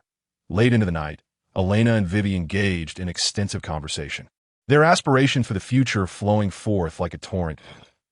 One wished to spend their entire life in an orphanage, heads bowed, living a meager existence. According to Elena's vivid descriptions, everyone ought to be living in comfort, unburdened by the struggle for survival. They should pursue their passions, carve out their own paths in life, and strive towards their goals. Elaina, with his fervent excitement and innocent demeanor, painted a picture of the future. Vivi could not help but smile, becoming somewhat lost in the idyllic vision he conjured. Truth be told, given Elena's disposition, he would typically not embody such childlike naivety. Perhaps he was influenced by the atmosphere, or perhaps remnants of the consciousness left by this body were at play, Or it could simply be that Elaina was reminiscing about the dreams he had clung to while curled up in a corner during his days on the streets. He shed his usual maturity, peeling back layers of pretense to reveal his innermost self. Embracing their dreams for the future, the two drifted into a deep slumber. One thing was undeniable, since arriving in this world. Freed from the myriad of chaotic worries, Elaina could finally sleep without reservations. This was a rare blessing for him. The following morning, Elaina unexpectedly awoke late. Glancing at the sky, it was evident that he had missed his usual training time. Vivi was already awake, and unlike Elaina, who felt guilty for his laziness, she appeared particularly cheerful upon seeing his silvery form still beside her. She affectionately embraced him before heading off to prepare breakfast. Without even changing out of her nightgown, Elaina sat on the edge of the bed, running his fingers through his silver hair, inhaling the lingering fragrance of the bedclothes. It was a rare moment of indulgence in laziness. As the saying goes, one must balance work and rest. Occasionally allowing oneself to unwind was perfectly acceptable, as long as he didn't allow such excuses to become a habit. After enjoying this rare moment of relaxation, Elaina stood up, dressed, and organized his gear. While he could afford to be lazy with his morning exercises, he could not neglect the responsibilities of an apprentice. Ideas had begun to form in his mind, though he lacked the requisite skills to bring them to fruition. Drawn by the enticing aroma of cooking, Elaina ventured out of his room, seeking Vivi's presence, only to encounter several unfamiliar figures seated on the church bench. Notably, a man at the forefront, wearing golden spectacles, appeared restless and seemed discontented with the untidy surroundings. Beside him stood a somewhat familiar woman, clad in a relatively neat outfit, her smile reminiscent of precious jade, a demeanor that belied her origins as a slave. Yet, Elaina couldn't help but notice the bruises that remained visible on her skin, despite her efforts to conceal them with makeup. Sensing Elena's gaze, the woman instinctively averted her eyes, but the more she tried to hide, the more it revealed her unease. She turned back to smile at Elaina, while the man beside her adopted a more congenial expression. Retracting his earlier discomfort to extend a handshake towards Elaina, "Isn't this Elena's younger brother? Up so early. Are you here to assist Vivi?" the man exclaimed, eager to establish a rapport with Elaina. However, the tremor in his hand betrayed him. This was not mere excitement at meeting someone notable, but rather hesitation over whether to touch a lower-class individual. Elaina remained silent, merely observing the man, refusing to extend his hand. This behavior only served to intensify the man's embarrassment, as his hand hovered awkwardly in the air, unsure whether to withdraw or remain extended. Although he maintained a facade of politeness behind the scenes, he had already cursed Elaina in the most disrespectful terms. Were it not for his ulterior motives, he would have long since severed ties with Elaina, dismissing such a little brat. As the atmosphere grew increasingly uncomfortable, Vivi finally emerged, likely having returned from her room. Her head bowed, her brow furrowed with visible concern. It seemed she had had some disagreement with the man before Elena's arrival. "Vivi, I assure you, I am not deceiving you, did I? Stanford would never resort to trickery," the man stated, his smile seemingly genuine, yet it incited a deep-seated irritation within Elaina. Elaina opened his mouth, eager to inquire about what had transpired, but lacking clarity, he chose to remain silent. "Could you grant us a few more days?" Vivi asked through gritted teeth, trembling, clutching some yellowed papers that seemed to contain important information. "Miss Vivi, you must understand that the old nun has been in debt for many years that we have refrained from sending anyone to collect, out of respect for her character. However, debts must be repaid. It is only right. I can no longer turn a blind eye to her situation," Stanford lamented, his expression one of feigned regret, as though he had exhausted all options. Elaina, keenly perceptive, caught the crucial phrase. The old nun owed this man a significant sum, and judging by Vivi's expression, it was not a trivial amount. "Here's what I propose. Consider my earlier offer. If you transfer the orphanage to me, I will pay you 100 gold coins to purchase it. This will settle the debt, and I assure you, I will no longer disturb your lives." After speaking, Stanford bit his lip, appearing as though he had made an immense concession, almost as if he were willing to part with his own flesh for the sake of others. However, Elaina found his demeanor quite distasteful. As a former mercenary, he had encountered many individuals like Stanford. Hypocrites, indeed. They presented a facade of approachability while engaging in despicable deeds that were far beneath the dignity of even the lowest servant. They were truly beasts in human guise. At this moment, Elaina understood the situation clearly. The man before her had somehow produced a bill claiming that the old nun owed him 100 gold coins.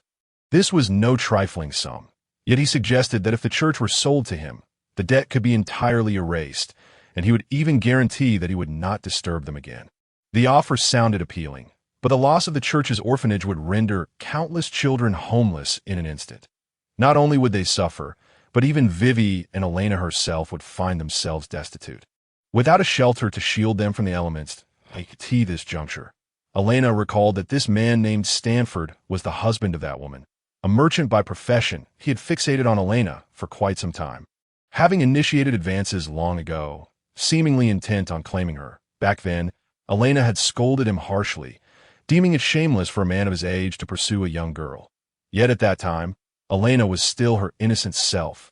Unable to comprehend the complexities of adult motives, she merely felt jealousy and anger, thinking he sought to usurp her beloved sister, Elaina.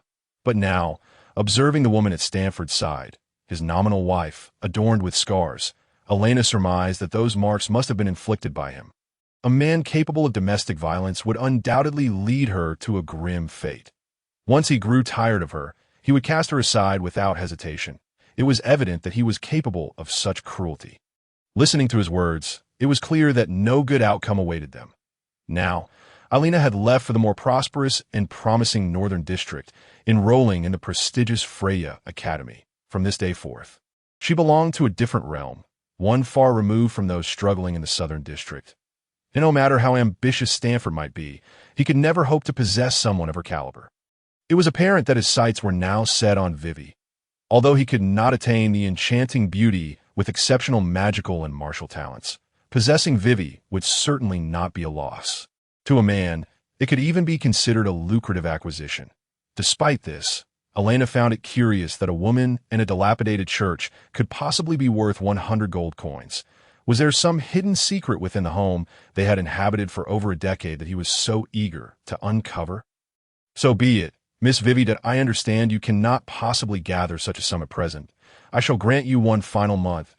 If you still cannot raise the funds by then, I must regrettably inform you that the old nun has mortgaged the church on the contract, and I will have the right to seize.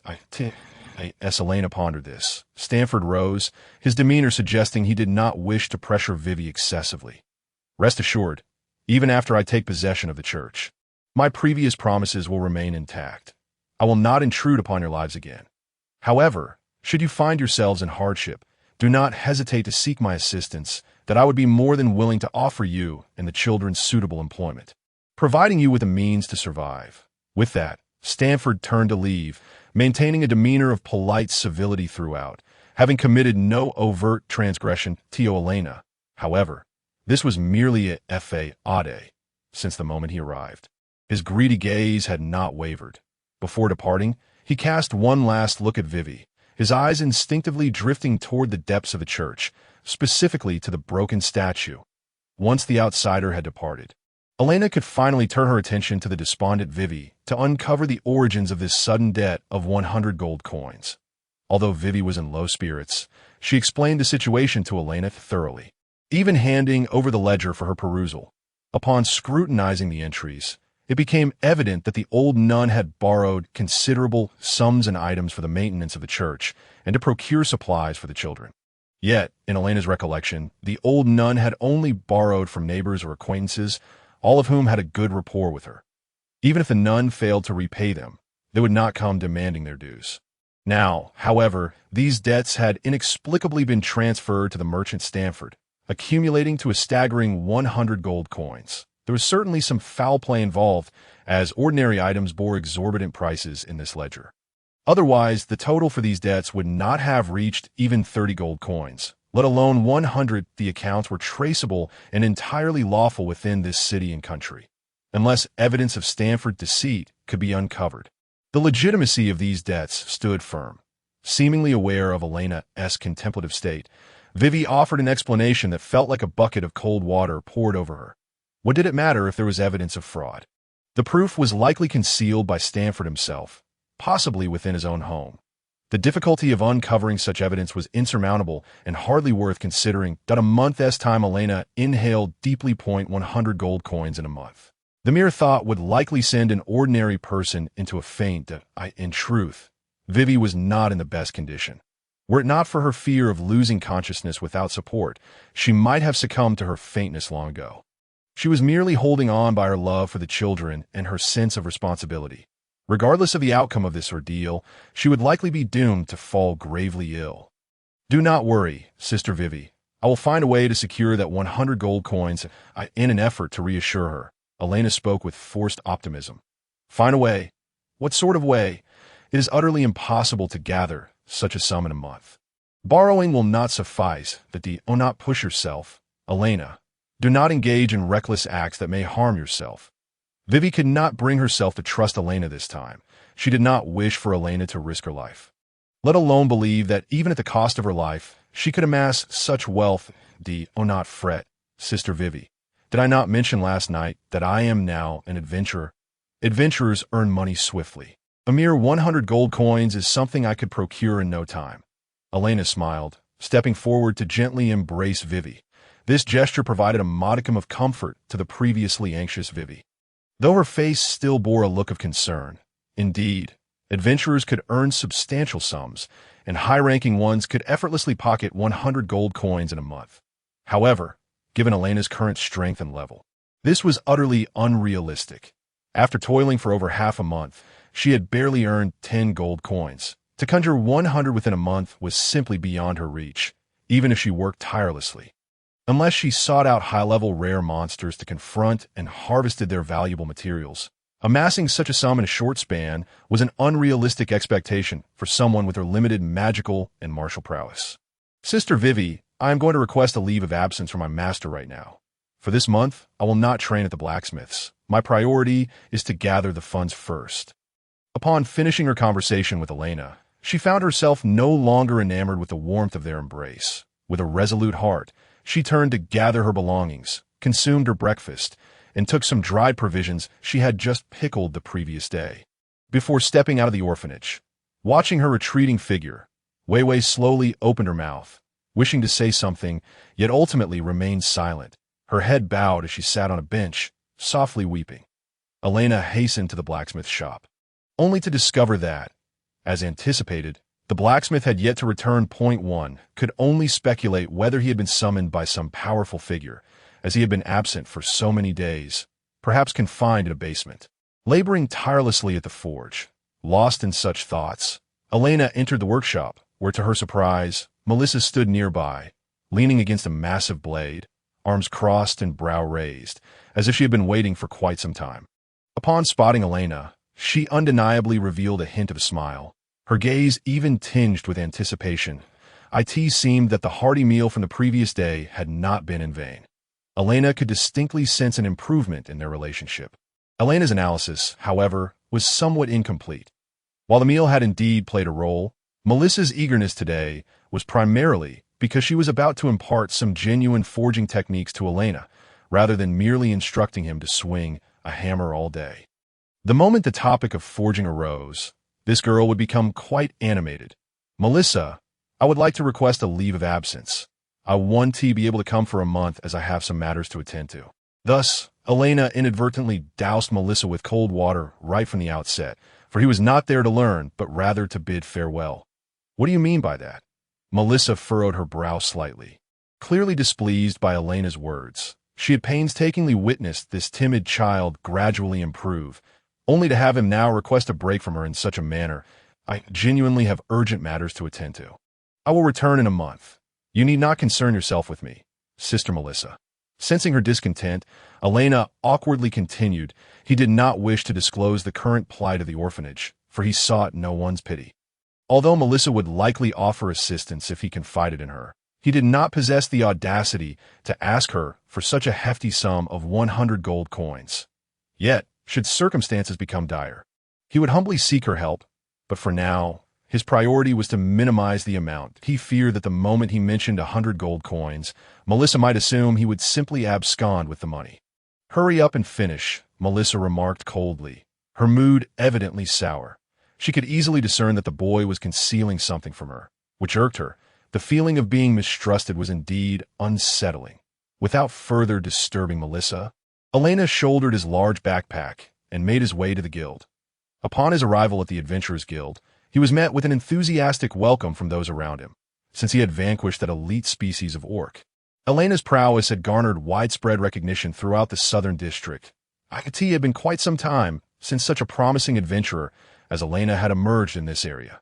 Both the guild staff and fellow adventurers were thrilled by his presence, with many even fantasizing about the birth of a new legend before their very eyes.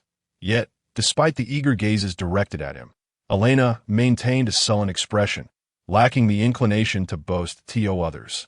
He was a bright star with limitless potential. However, he was all too aware that he was merely a wretched soul burdened by a debt of 100 gold coins. The notion of a rising star felt like a cruel jest, as he had already reached the limits of his potential. For quite some time, he had not experienced any significant improvement in his physical capabilities, remaining stagnant, which was far from encouraging, observing Elena's gloomy demeanor.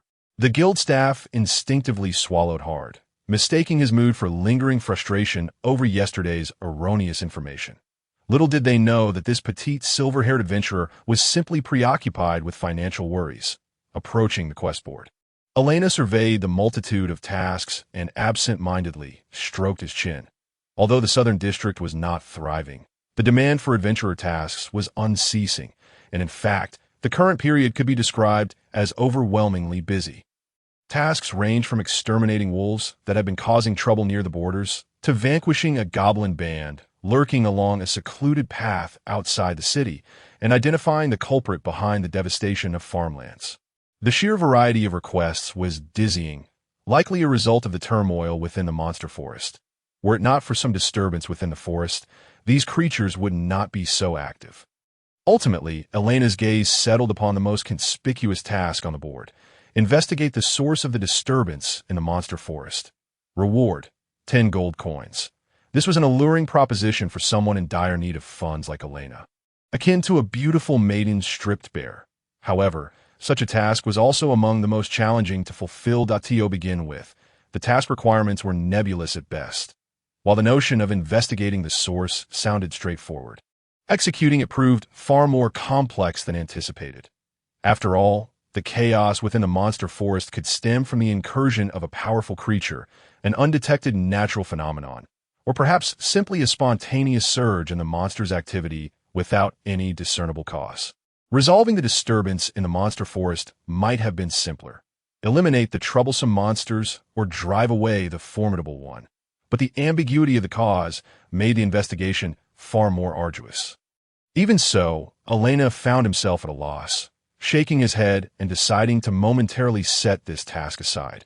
Many had likely developed ambitions for such a lucrative task long before him, yet to date, no one had succeeded in completing it, and the guild had not rewarded anyone with those 10 gold coins. Point 1 could only imagine the task's inherent difficulties.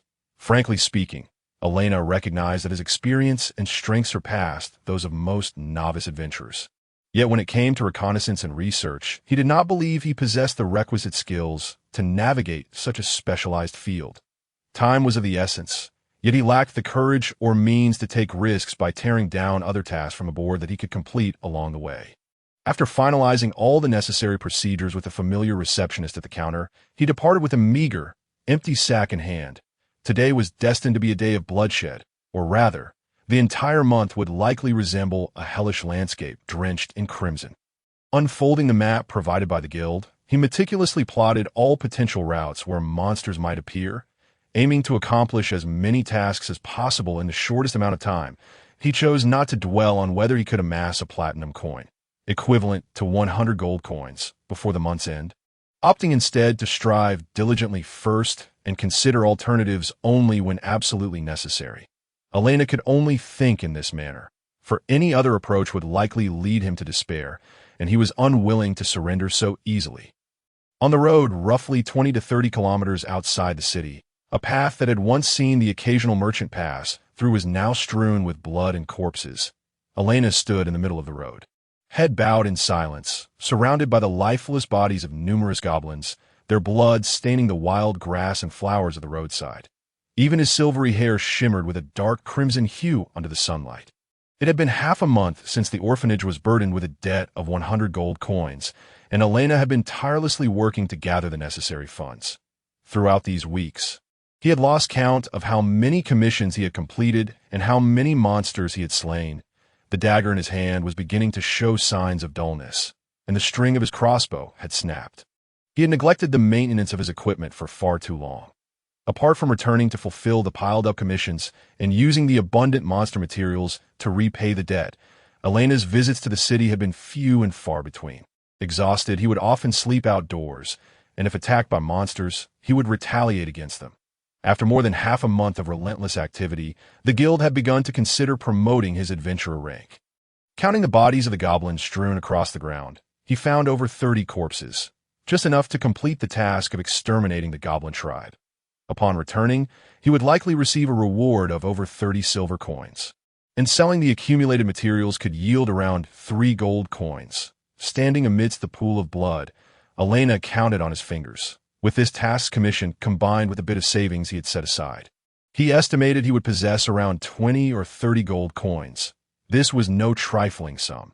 Any commoner who glimpsed such wealth in Elena's hands would surely be left speechless in astonishment. Yet, it was still insufficient. Gritting his teeth, Elaina delivered a swift kick to the head of a nearby goblin. The money was increasing, yet he found himself unable to gather the full 100 gold coins before the month's end. Even if he undertook commissions at the same pace, or even faster, he would only manage to prepare roughly 60 gold coins by month's end. This left him a daunting 40 coins short of his goal. Even granting him an additional month would make achieving this feat a considerable challenge. Should he seek a loan from the blacksmith? Elaina shook his head, regardless of whether the blacksmith would lend him the money. It was uncertain if the smith had such a sum available. Despite his master being a renowned blacksmith, the actual savings might not be substantial. After all, he had a daughter, and maintaining the blacksmith shop and forging various weapons required a plethora of ores. The smith himself was also training, occasionally consuming magic cores to enhance his physical prowess and fighting spirit. Crafting superior weapons demanded more than mere blacksmithing skills. It necessitated the integration of specialized combat techniques or magical assistance. Melissa, still young and in the midst of her own growth and training, had often been seen by Elaina sitting alone before the forge, swallowing magic cores. Being a girl, she required various resources to strengthen herself. Possessing some means of self-defense in this perilous world was indeed prudent. Even if the blacksmith had over 40 gold coins, it would likely be all the money at their disposal, and Elaina doubted they would lend it to him. Fearing it might affect their quality of life, his relationship with the blacksmith and his daughter was not as close as one might imagine.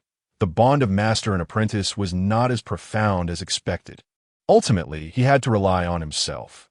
Clenching his fists, Elaina instinctively gazed towards the distant forest, his expression one of deep contemplation. He soon shook his head, turned back, and severed the ears from the goblins' corpses.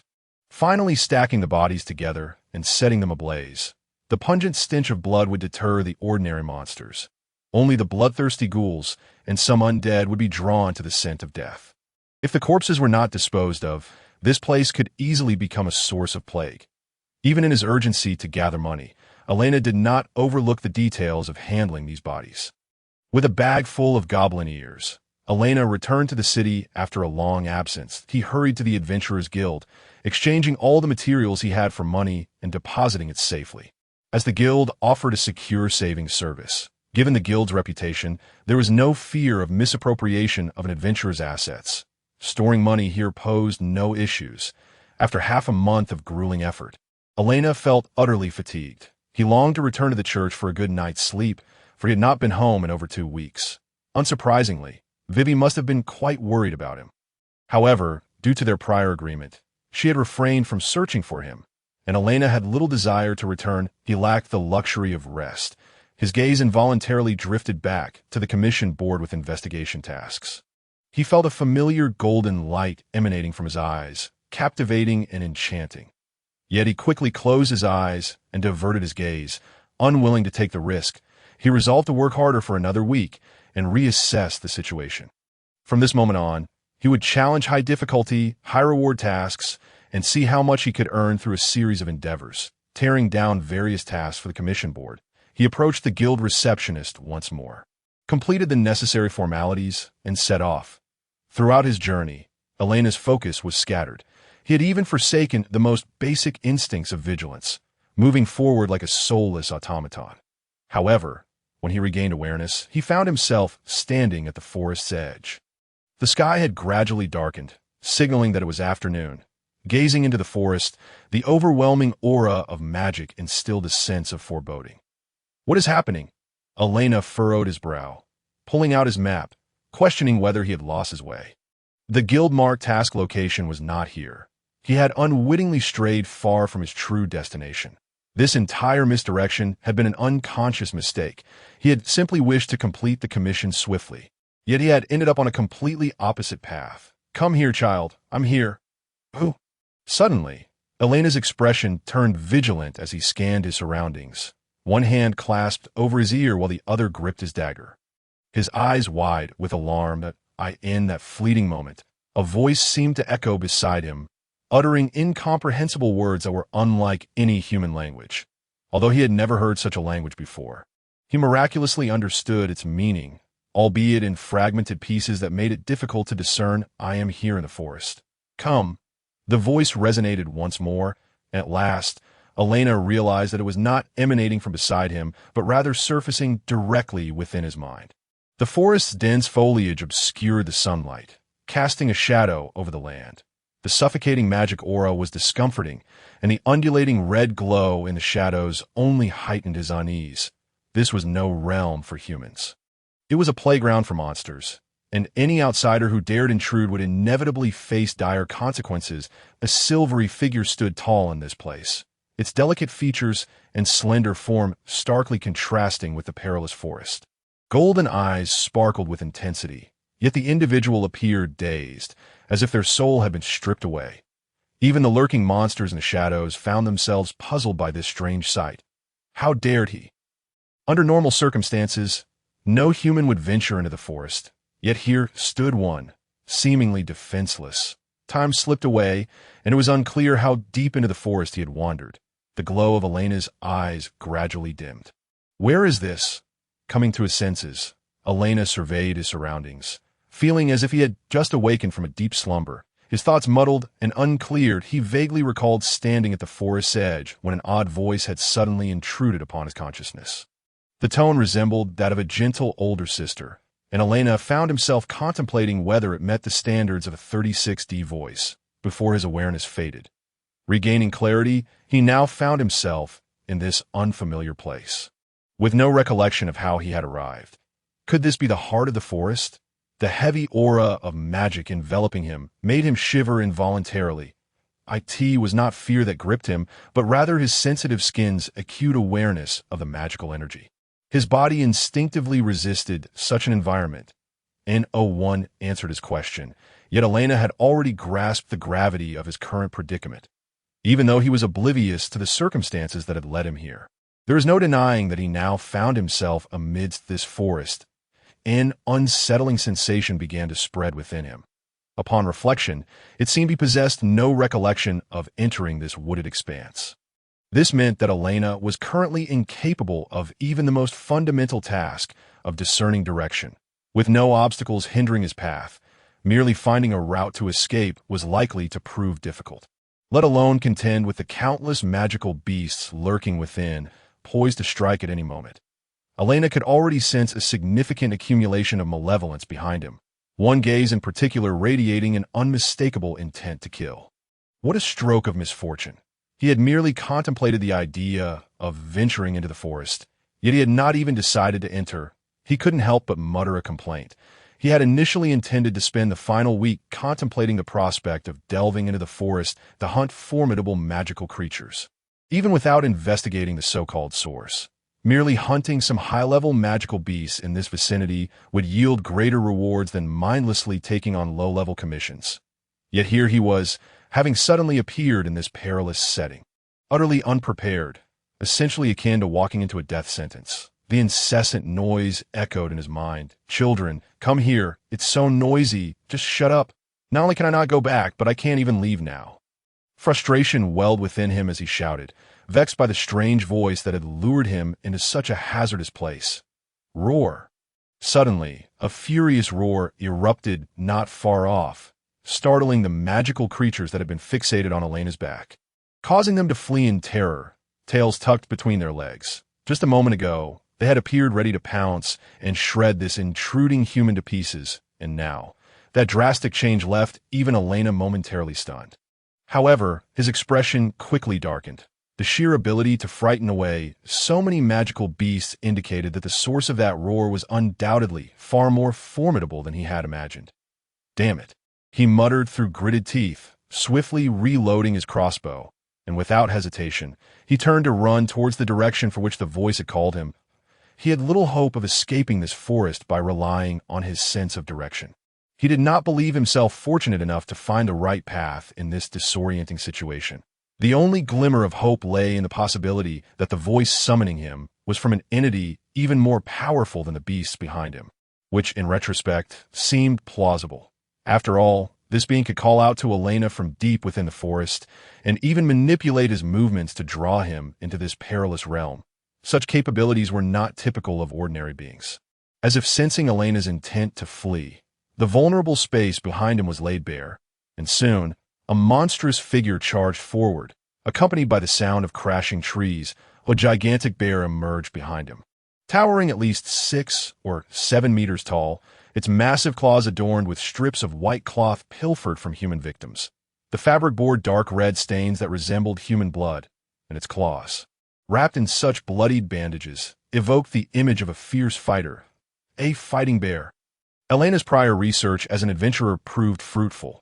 He immediately recognized the type of bear pursuing him, known for its prowess in combat. This creature had inexplicably acquired human fighting techniques, its colossal claws capable of delivering devastating blows. It was said that even high-ranking fighters struggled against such a beast, finding it challenging to gain the upper hand through mere skill. Yet, conversely, the fighting bear was a favored opponent among fighters, as its innate combat talent could hone their skills. Most importantly, the magical core of a fighting bear likely contained various combat techniques, allowing fighters to easily acquire new moves upon absorption. Thus, in the realm of combat, it was a highly sought-after creature. In fact, in areas where fighting bears were frequently spotted, they were often regarded as symbols or mascots, with numerous merchandise inspired by them.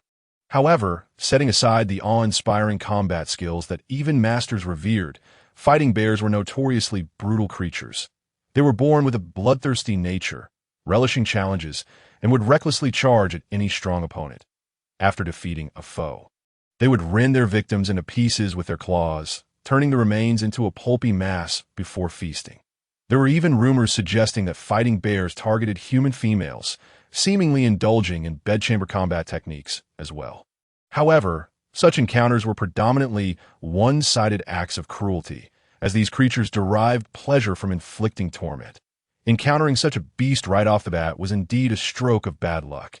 According to the records of the Adventurers Guild, only copper-ranked adventurer teams were deemed capable of hunting down fighting bears, while silver-ranked adventurers could manage relatively stable hunts. For Elaina, who was merely a stone-ranked adventurer, engaging in combat with such a creature posed a significant challenge. Despite its enormous size, which could easily evoke the illusion of standing before a small mountain, the fighting bear was astonishingly swift. In the blink of an eye, it had closed the distance, nipping at Elena's heels with its familiarity of the forest and physical prowess, making it a trivial task to catch up. Damn it! Faced with the dire situation, even Elaina struggled to maintain his composure. He gritted his teeth and shot an arrow at the approaching bear. The iron arrow soared through the air. At this range, the bear would collide with it before it reached its maximum range, though it was too large a target to strike a vulnerable spot like the eyes. Hitting it was still a simple matter. Yet, to his astonishment, the fighting bear did not flinch or evade. Instead, it met the arrow head-on with its skull. The sound that followed was a sharp, metallic clang, as if steel had collided. The force of the iron arrow, capable of piercing through iron plates, barely penetrated the bear's hide, ricocheting off as if it had struck a wall. What kind of hide is this? Is this even conceivable? Witnessing this, Elaina couldn't help but exclaim. He did not believe that an ordinary hide or flesh could withstand such a shot, at the very least, in the world he was familiar with. Such absurd creatures did not exist. Yet, it appeared that in this realm, such resilience was the norm, and oh wonder, it was a creature that silver-ranked adventurers could handle alone. Its defensive capabilities would deter the vast majority of novice adventurers. Without the benefit of adequate magic or combat techniques, it seemed utterly fanciful for Elaina to breach the bear's defenses. With a swish, the fighting bear had completely closed the distance, its sharp claws swiping toward him. Sensing the impending attack, Elaina ducked just in time, the claws barely grazing the top of his head, severing several strands of hair in the process. Clearly, this creature possessed not only immense strength and defense, but also remarkable speed. Coupled with its formidable combat skills, Elaina could scarcely fathom the extent of its power.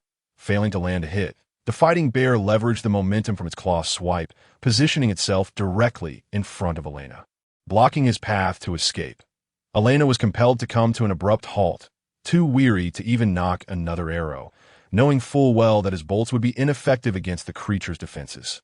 Gripping his dagger tightly, he fixed his steely gaze upon the imposing bear before him. It appeared that evading this confrontation was no longer an option. Emerge unscathed. He would need to overcome this formidable opponent. Here, quickly. Just shut up. Can't you see what I'm doing? I have no time for you. Once he regained his composure, the voice in his mind reemerged, prompting Elaina to shout out in frustration, startling even the fighting bear, which seemed perplexed by the human's sudden outburst. As he ventured deeper into the forest, the voice in his mind grew increasingly distinct, with its frequency of utterances escalating. However, Elaina had no time to ponder these matters. Confronting the adversary before him took precedence on a brighter note. The bounty for hunting fighting bears was substantial. Even in the absence of a commission reward, the mere materials derived from the combat bear would suffice for Elaina to amass a considerable fortune. Firstly, the proof of defeating a combat bear grants a reward exceeding 1 gold coin, a testament to the respect afforded to an opponent that only a silver-tier adventurer could hope to conquer. The bear's formidable claws, serving as weaponry, are also of exceptional quality. Just these 2 paws alone could fetch a price of 6 or 7 gold coins. The entirety of its hide would be somewhat less valuable, likely around 2 or 3 gold coins. However, the most significant asset remains the combat bear's magical core, which, when sold to a fighter in need, could potentially reach around 10 gold coins, depending on the demand. The bear's meat is rumored to be quite delectable. Unlike the bears Elaina is accustomed to, the flesh of the combat bear is rich and succulent, likely fetching a handsome price if sold. In essence, slaying a single combat bear could yield approximately 20 gold coins, a sum that would alleviate Elena's pressing financial woes.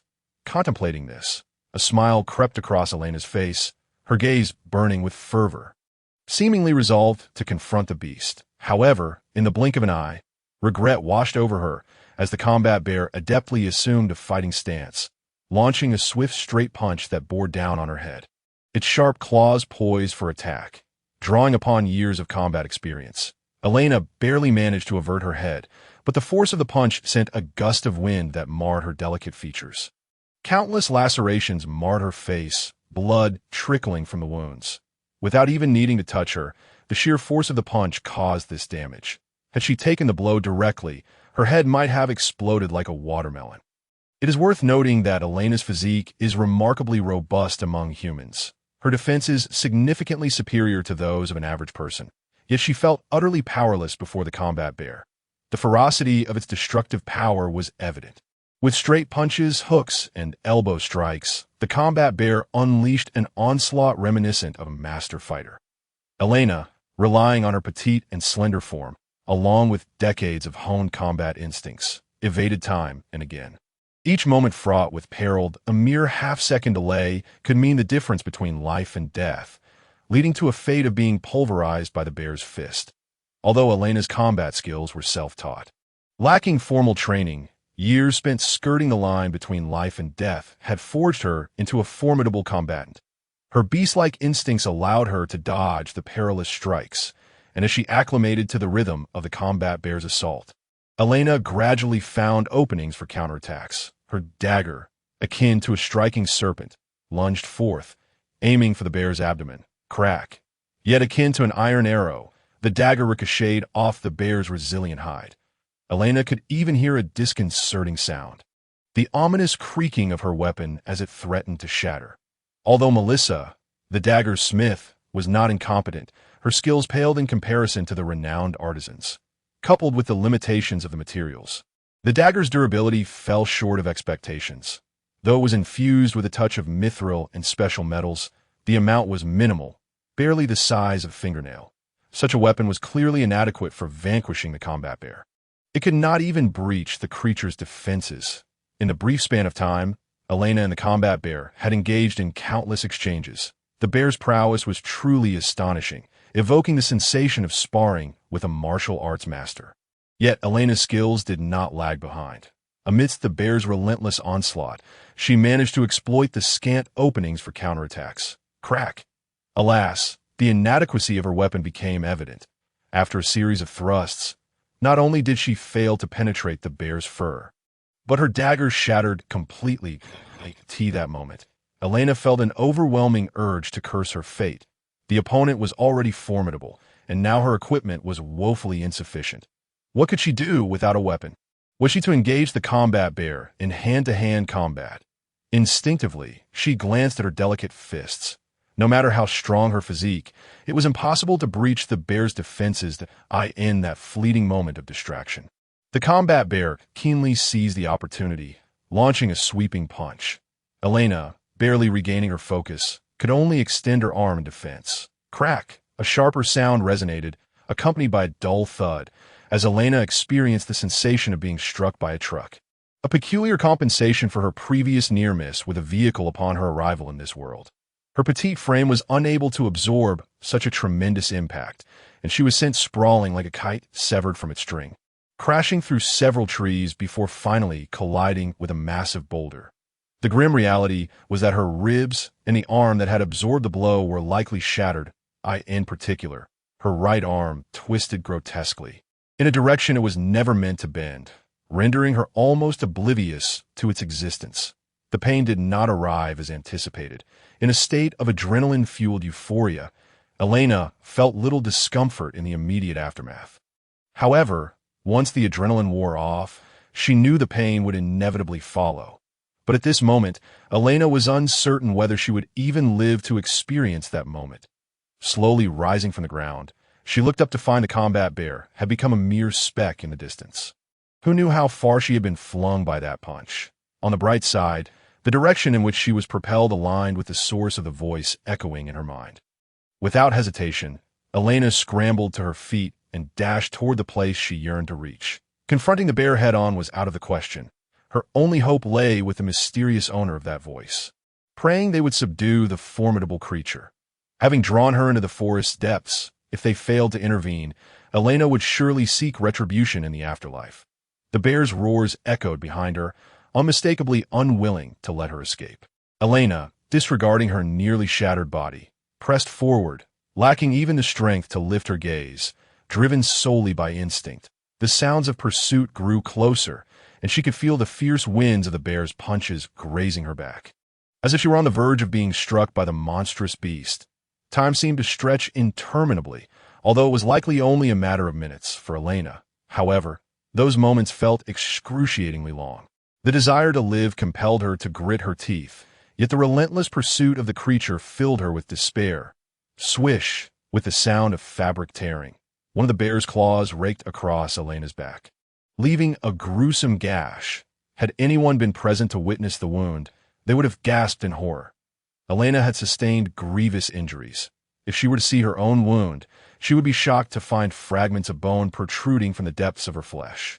The extent to which the bear had torn away her flesh was beyond her comprehension. In that moment, Elaina felt as if she had burst forth from the forest, only to be confronted by a vast lake before her. Yet, she had no heart to admire the scenic beauty. Whether it was due to excessive blood loss, physical weakness, or a combination of factors, her legs buckled beneath her, and she could no longer maintain her running stance. Collapsing to the ground in a disheveled heap, that it was over. Tasting the gritty earth, Elaina succumbed to despair, never imagining her second life would conclude in such a manner. To say she felt a sense of injustice would be an understatement. As one of countless transmigrators, she had yet to forge her own narrative, only to be felled by a mere minion in the early stages. That it was undeniably humiliating and infuriating. Yet, when it came to acceptance, Elaina found herself surprisingly at peace. After all, she was meant to perish. Her fortunate twist of fate merely granted her a second chance. That in this moment, the inevitability of death due to insufficient strength elicits no complaints. What truly weighs heavily on Elena's heart are the children of the orphanage, and foremost among them is Sister Vivi, who has been caring for him throughout this time. Should he succumb here, it is likely that the orphanage would indeed be dismantled, and Sister Vivi would fall into the hands of that wretched merchant.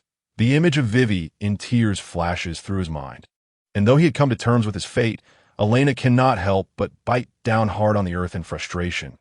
He has always been a figure starved of love, having received no kindness since childhood. Only malice and unending warfare have greeted him. Now, as he inhabits this world, he feels for the first time that amidst such harsh conditions, there are those willing to bestow kindness upon him without reservation. For Elaina, who has rarely experienced such warmth, this is an invaluable memory he is reluctant to relinquish. He will grasp at any lifeline that can preserve this way of life before it slips away. After a brief period of inner turmoil, a fresh surge of strength wells up within him. He is uncertain of the nature of his current state, but he suspects he has awakened in some manner.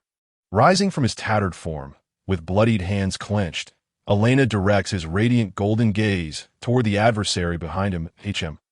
Contrary to the anticipated atmosphere of drawn swords and hostility, the previously ferocious fighting bear now resembles a quaking kitten, its massive body curled into a tight ball.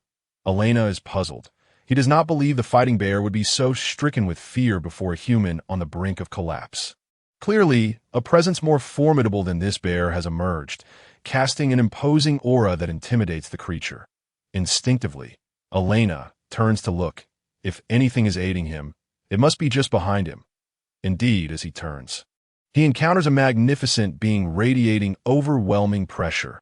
A colossal white dragon. In his quest for survival, Elaina has long sought the assistance of the entity that has been calling out to him, and it appears he has finally found it. Yet he is utterly astonished to discover that the voice echoing in his mind belongs to this magnificent creature before him. Towering above him, adorned with pristine scales reminiscent of the dragons from storybooks, it is unmistakably a genuine white dragon.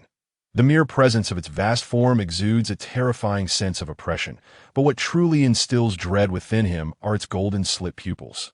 Those eyes seem to possess the power to pierce through all, evoking an instinctual fear within Elaina that he can scarcely suppress, that he feels a primal sense of subjugation coursing through his veins. Before this majestic dragon, he finds himself devoid of the courage to even raise his gaze. Not long ago, he had come to grips with his dire circumstances, channeling his formidable will into a powerful energy that enabled him to confront adversaries beyond the ken of ordinary mortals. No matter how insurmountable the odds, he had resolved not to surrender. Even in the face of certain death, he wished to valiantly strive for a chance at survival. Yet now, confronted by one of the most powerful races in this world, he feels utterly devoid of any inclination to resist, timid, humble, yet undeniably endearing. This is the state of Elaina at present. He is at a loss as to how to respond, fearful that even the slightest movement might offend this towering being. He recalls his earlier outburst of bravado with a twinge of regret, feeling as though he had dug a pit for himself to fall into. However, it soon dawns on Elaina that while the dragon is indeed formidable, the intensity of its gaze is not merely terrifying. He is not inherently a coward. He would not flinch even in the face of death, nor would he beg for mercy from the strong. Elaina is acutely aware of his own resilience. He should not be so easily daunted. Clearly, something is amiss, as an instinct he cannot comprehend stirs within him. He has merely been met with a fleeting glare from the dragon. While the fighting bear has borne the brunt of its oppressive presence, all its fur stands on end, its massive form trembling, rendering it almost comical. "Begone!" The white dragon speaks, though its mouth does not move. Instead, a voice emanates from its very being. It is a feminine tone. But unlike the gentle and nurturing quality he had previously perceived, this voice carries an assertive authority befitting a being of her stature. The fighting bear, no longer able to remain in the vicinity, hastily retreats. Had it possessed a longer tail, it would likely have tucked it between its legs and fled in disgrace. Elaina can even detect a foul odor in the air, indicating the bear's fear has driven it to lose control. The white dragon appears to notice this as well, displaying a surprisingly human-like expression of impatience. Yet, she refrains from any retaliatory action, lowering her head in resignation. Completely sprawled on the ground, her massive head presses against the earth that it may be a mere illusion. But as Elaina gazes into her now less imposing eyes, he senses an overwhelming fatigue emanating from her. Like a grievously wounded patient, merely maintaining consciousness seems to drain her entirely. This white dragon is far less vibrant than he had envisioned. Upon closer inspection, he observes that her colossal form bears 4 distinct claw marks, gaping wounds that smolder with dark flames. Initially believing he had encountered a formidable ally, he now sees that she, too, is merely a flickering candle in the wind, on the brink of extinction this moment. Elaina understands the chaos that has recently engulfed the forest of monsters. Lower-tier creatures have been unable to resist the urge to flee the forest and invade human settlements. The source of this turmoil is undoubtedly this beautiful yet ailing dragon. The white dragon has chosen the lake as her sanctuary, emitting a constant aura of deterrence to keep other creatures at bay. Mighty yet fiercely protective of her own life, the higher-tier monsters have been forced to retreat to the outer forest, encroaching upon territories that should belong to lesser beings. Deprived of their hunting grounds and homes, the lower-tier monsters, unable to withstand hunger, have no choice but to venture into the world beyond the forest in search of sustenance. Some have fled outright, simply terrified by the dragon's imposing presence. After all, even humans would likely flee in terror upon encountering such a formidable entity. "I ask it you, who has been calling out to me?" Gazing at the weary dragon before him, Elaina speaks with a mixture of complexity and uncertainty. He cannot fathom why a dying white dragon would seek him out, nor what she might desire from him. He doubts he possesses anything of value to her. Even if he were to offer his life, it would likely hold little significance. He is oblivious to the nature of the attack that has left her in such a state. Yet the grotesque wounds, ablaze with fire, are clearly beyond the capabilities of even the finest healers in this realm. "Yes, my child, I have long awaited the moment we would meet." The white dragon addresses him with words he has never heard yet somehow understands, her demeanor radiating warmth and kindness. The once imposing golden pupils now exude a gentle affection.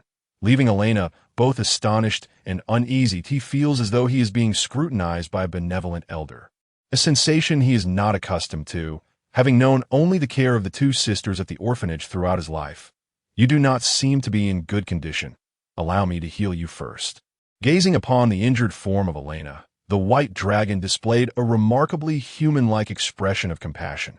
Just as Elaina pondered what the creature intended to do, a milky white magical circle manifested above his head, reminiscent of the accounts of holy light magic found in tomes. Accompanied by a gentle descent of white light, Elaina was astonished to witness his wounds healing at a visibly rapid pace. Such an effective healing magic, capable of taking effect in such a short span of time, was likely beyond even the capabilities of the most esteemed clergy within the church. Yet upon reflection, it was hardly surprising.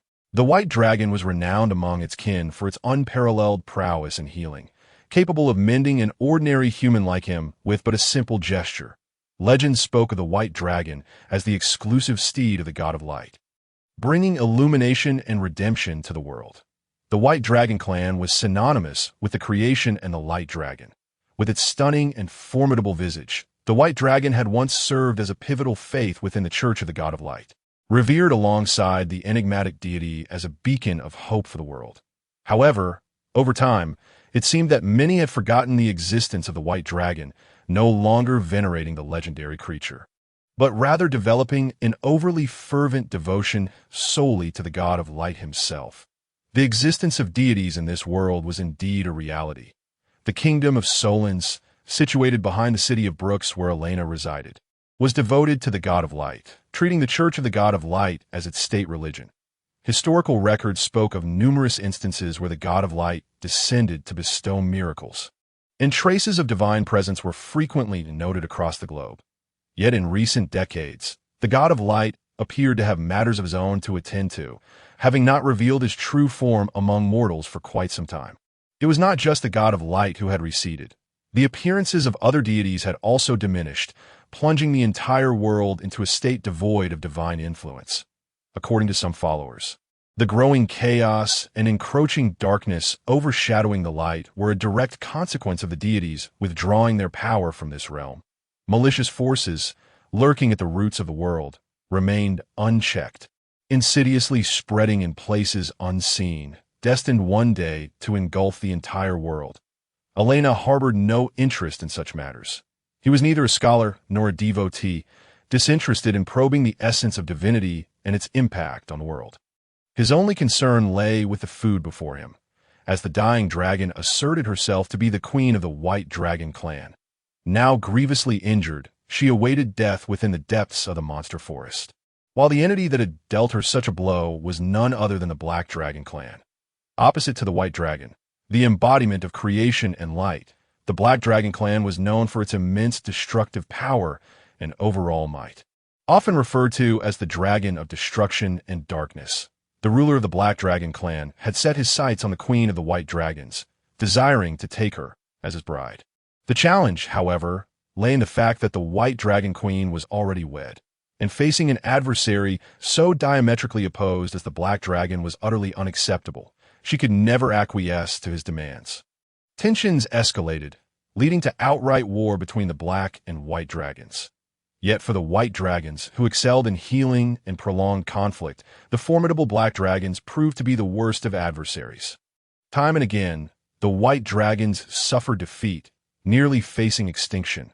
The White Dragon Queen's husband was slain, and she herself was grievously injured by the Black Dragon King, but a glance at the still smoldering wound upon the Queen's back served as irrefutable evidence of their dire straits. The vanquished White Dragons were forced to scatter, preserving their dwindling strength, and the wounded queen found herself in the monster forest, quietly awaiting death and a being to whom she could entrust everything. That being is you, my child. I have long awaited our meeting, and now at last, you stand before me. With a tone imbued with profound tenderness, the White Dragon gazed at Elaina with her vertical pupils softened, as though regarding her own offspring. Me? Why would it be me? Elaina felt a sense of bewilderment. What merit did he possess that would warrant the attention of the Queen of the White Dragon clan? Surely she could not be aware of his potential as a transcendent being in this world. Could she? In truth, the image he projected was that of a lowly individual with minimal magical and martial prowess, hardly deserving of anyone's expectations, his potential even less than that of the most talentless among them. My child, it is because you are indeed one of my kin. Elaina was not particularly astonished by the Queen's reasoning. The atmosphere from moments prior had already hinted at some semblance of understanding. Recalling the heartfelt conversation he had shared with Sister Vivi that fateful night, she had remarked that his eyes bore a striking resemblance to those of the dragonkin, radiant and beautiful. Yet, despite this, Elaina remained unwilling to believe it. While he possessed a physique more robust than the average person, it paled in comparison to that of a true dragon. To liken himself to an ant would not be an exaggeration. He had never imagined he would find himself entangled with one of the world's mightiest races. Dragons had the ability to assume human forms, a fact Elaina was acutely aware of, as numerous tales depicted this apex race in such a manner. Additionally, having perused a wealth of literature, he understood that higher races often exhibited traits akin to humanity, which might elucidate the deity's preference for humans. Dragons could transform into human shapes and, naturally, could revert to their draconic forms. If the White Dragon Queen before him were to transform into a human, she would undoubtedly be an elegant and beautiful woman. Alas, it was evident that she no longer possessed the strength to do so. Theoretically, as a member of the White Dragon clan, Elaina should also have the capacity to transform into a dragon. Yet in reality, he had never felt capable of such a transformation. Not only had he never experienced the sensation of possessing horns or a tail, but he found it exceedingly difficult to accept his identity as a dragon. Seemingly sensing Elena's confusion, the white dragon displayed an expression tinged with both difficulty and guilt, as if she had committed some transgression against him. You may feel perplexed, but you are indeed a member of the White Dragon clan. However, unlike most of our kin, your bloodline is not complete that half-breed. Elaina raised an eyebrow, instantly grasping the meaning behind the White Dragon Queen's words. It was merely a cliché tale of dragons and humans falling in love. The mention of impure bloodlines undoubtedly alluded to the intermingling of two races. In this world, human genetics were remarkably potent, allowing individuals of either gender to bestow their lineage upon outsiders. Reproductive barriers seemed non-existent, and traits were overwhelmingly dominant. Without a doubt, Elaina was a prime example of this phenomenon, a hybrid of the white dragon and a human, with the human lineage proving overwhelmingly dominant to such an extent that he exhibited scarcely any traits characteristic of dragons that in fact, due to severe genetic conflicts in earlier years, the powerful dragon genes and the robust human genes had been in constant contention within Elena's body, depleting much of his internal energy. The frailty he had experienced in his formative years was largely attributable to this heated struggle. Ultimately, the human genes prevailed, leaving only a trace of the dragon bloodline within Elaina, manifesting solely in his eyes, which had turned a golden hue akin to those of the dragon K. In every other aspect, he lacked any dragon-like characteristics, and the mingling of bloodlines had even impeded the expression of the potential inherent to humanity. Only recently had he experienced a stroke of good fortune. Following a near-fatal loss of blood, the highly active dragon genes had repaired Elena's damaged body, allowing him to adapt to a portion of his dragon lineage at the cost of a brush with death. This was the secret behind his remarkable physical improvement. However, even with such fortunate circumstances, it did not suffice to render Elaina truly powerful.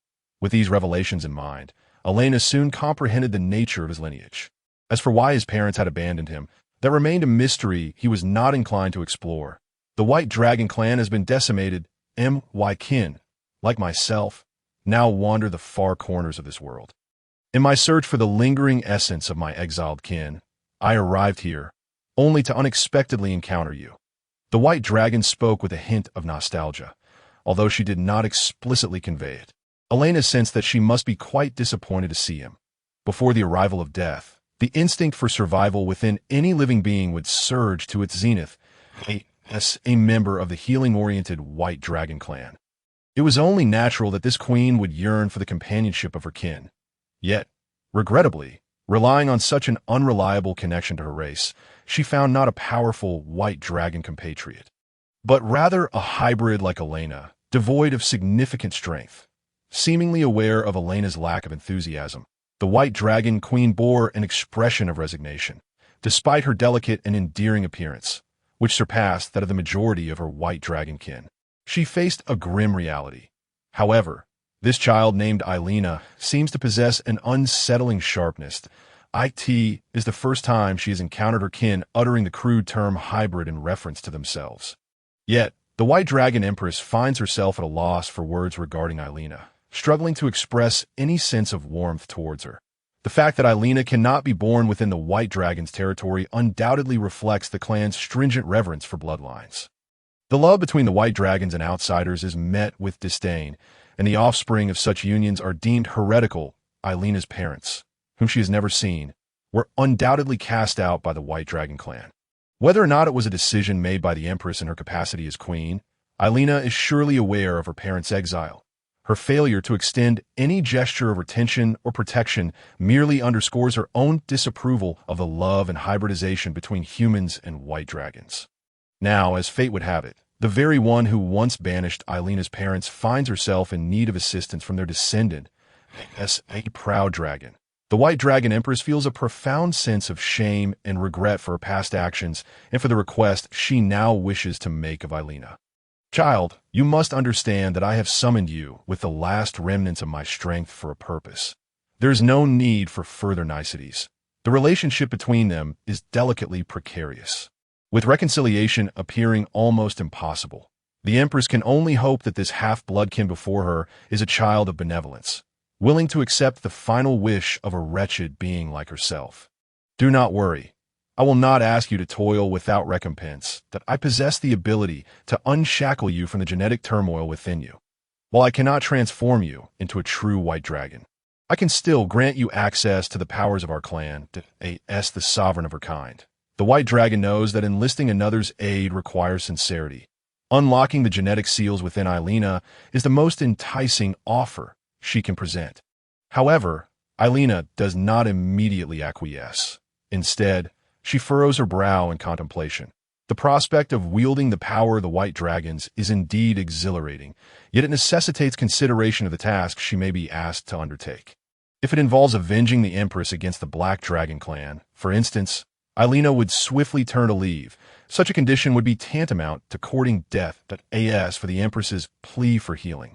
Were it not for her initial manipulation of Elaina's consciousness through her racial powers, leading her into the forest and into the clutches of the combat bear, Elaina would never have found herself in such dire straits. It is not too much to ask. I simply wish for you to care for my daughter. As her mother, I feel utterly inadequate, unable to accompany her as she grows. Elaina remains hesitant, yet the White Dragon Empress has already articulated her terms. With a slight movement of her immense form, her great wings unfurl. Beneath those magnificent wings lies an unhatched dragon egg, presenting itself before Elaina. Whether it is an illusion or not, Elaina perceives a faint connection between the egg and the White Dragon Empress, as if an invisible thread binds them together. In this, I shall give to you. Your expression suggests you're troubled by something. Perhaps this scale will aid you.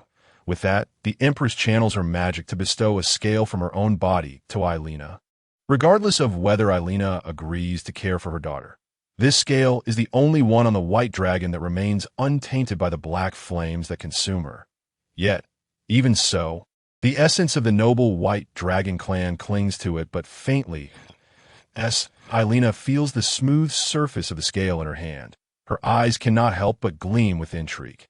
Even though this scale has lost its power and cannot forge legendary armor, its rarity alone ensures that its sale could yield a considerable sum, at the very least, a base price of 1 platinum coin.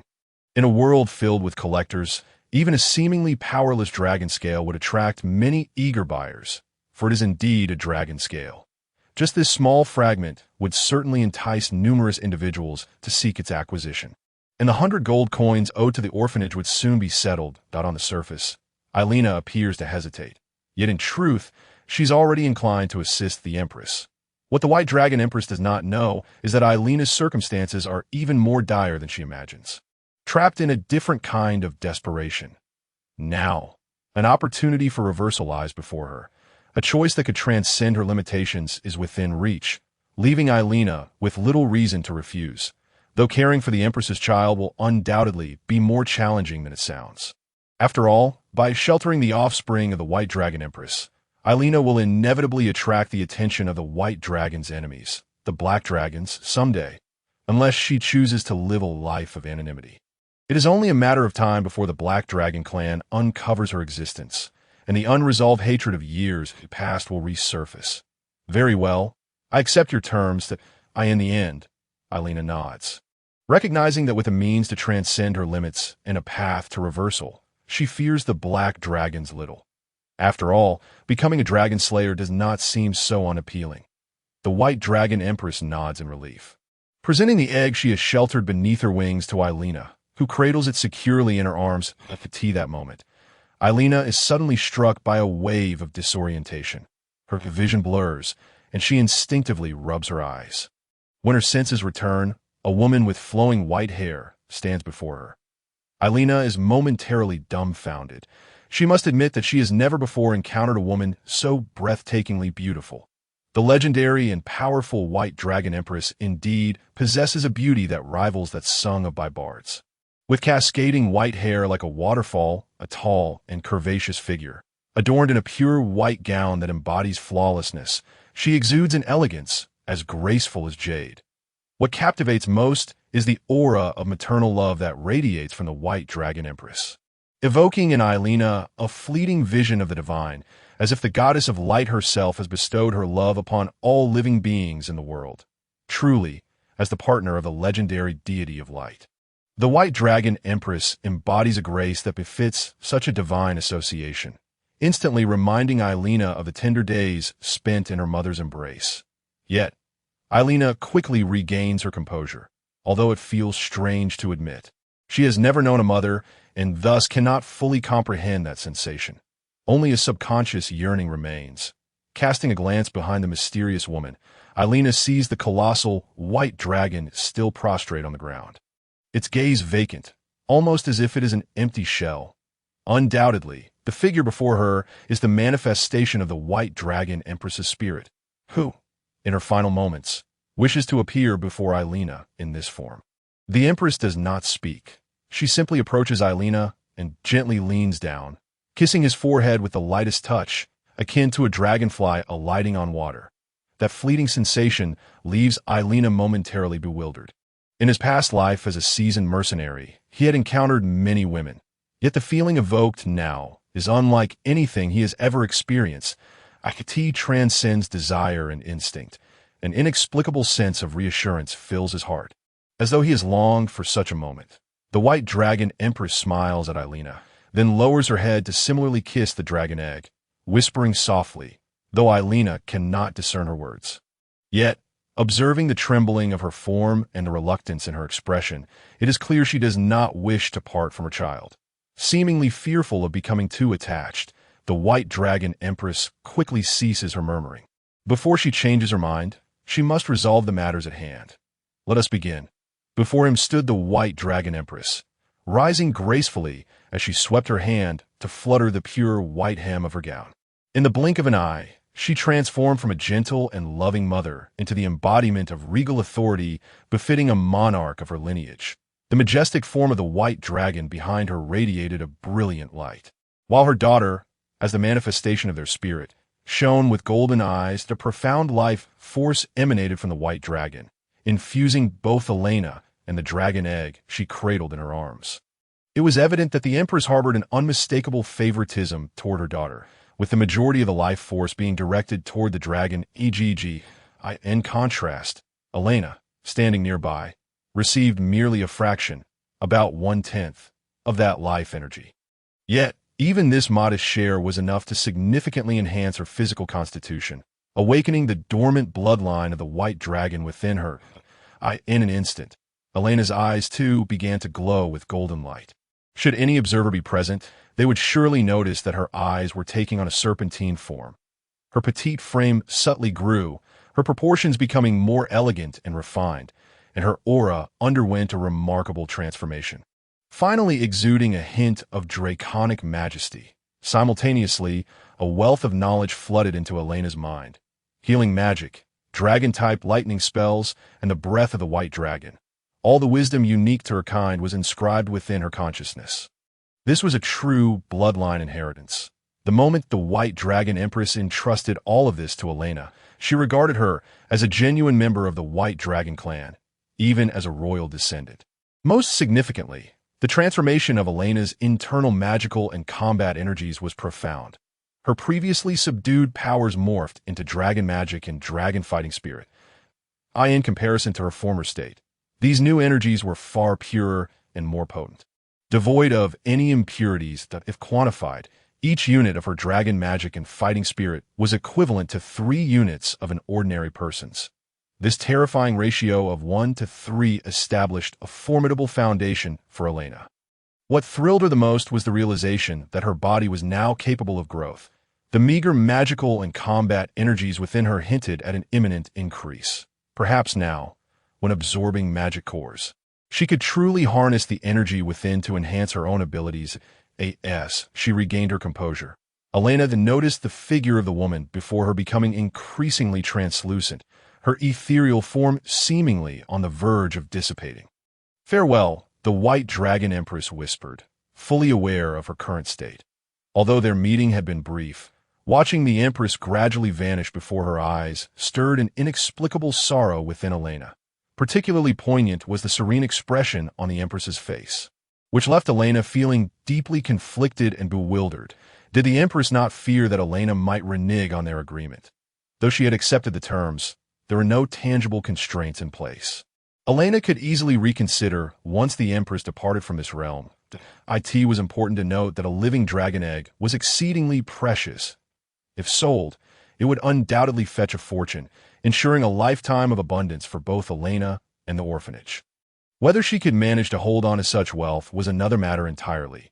Once word got out that she possessed a dragon egg, countless individuals would likely set their sights on her, making the acquisition far from straightforward. Nevertheless, Elaina had no intention of betraying that trust. It was her integrity that had forged her reputation as a legendary mercenary, regardless of the challenges or unexpected turns that might arise. She would adhere to her original commitment and care for the Empress's daughter.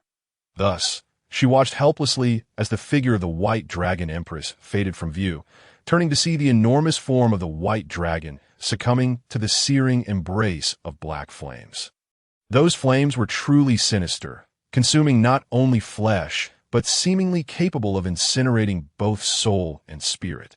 The life force of the White Dragon Empress, aside from what was bestowed upon Elaina and her daughter, was utterly devoured by that dreadful fire.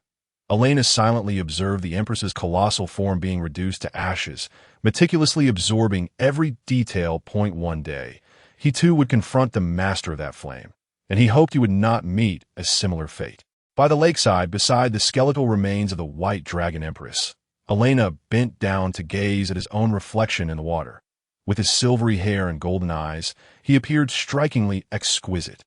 This visage left him feeling a tumult of emotions, as the specter of his past seemed to shift before his eyes, his disheveled, slightly long black hair, weary yet resembling a slumbering beast devoid of vitality.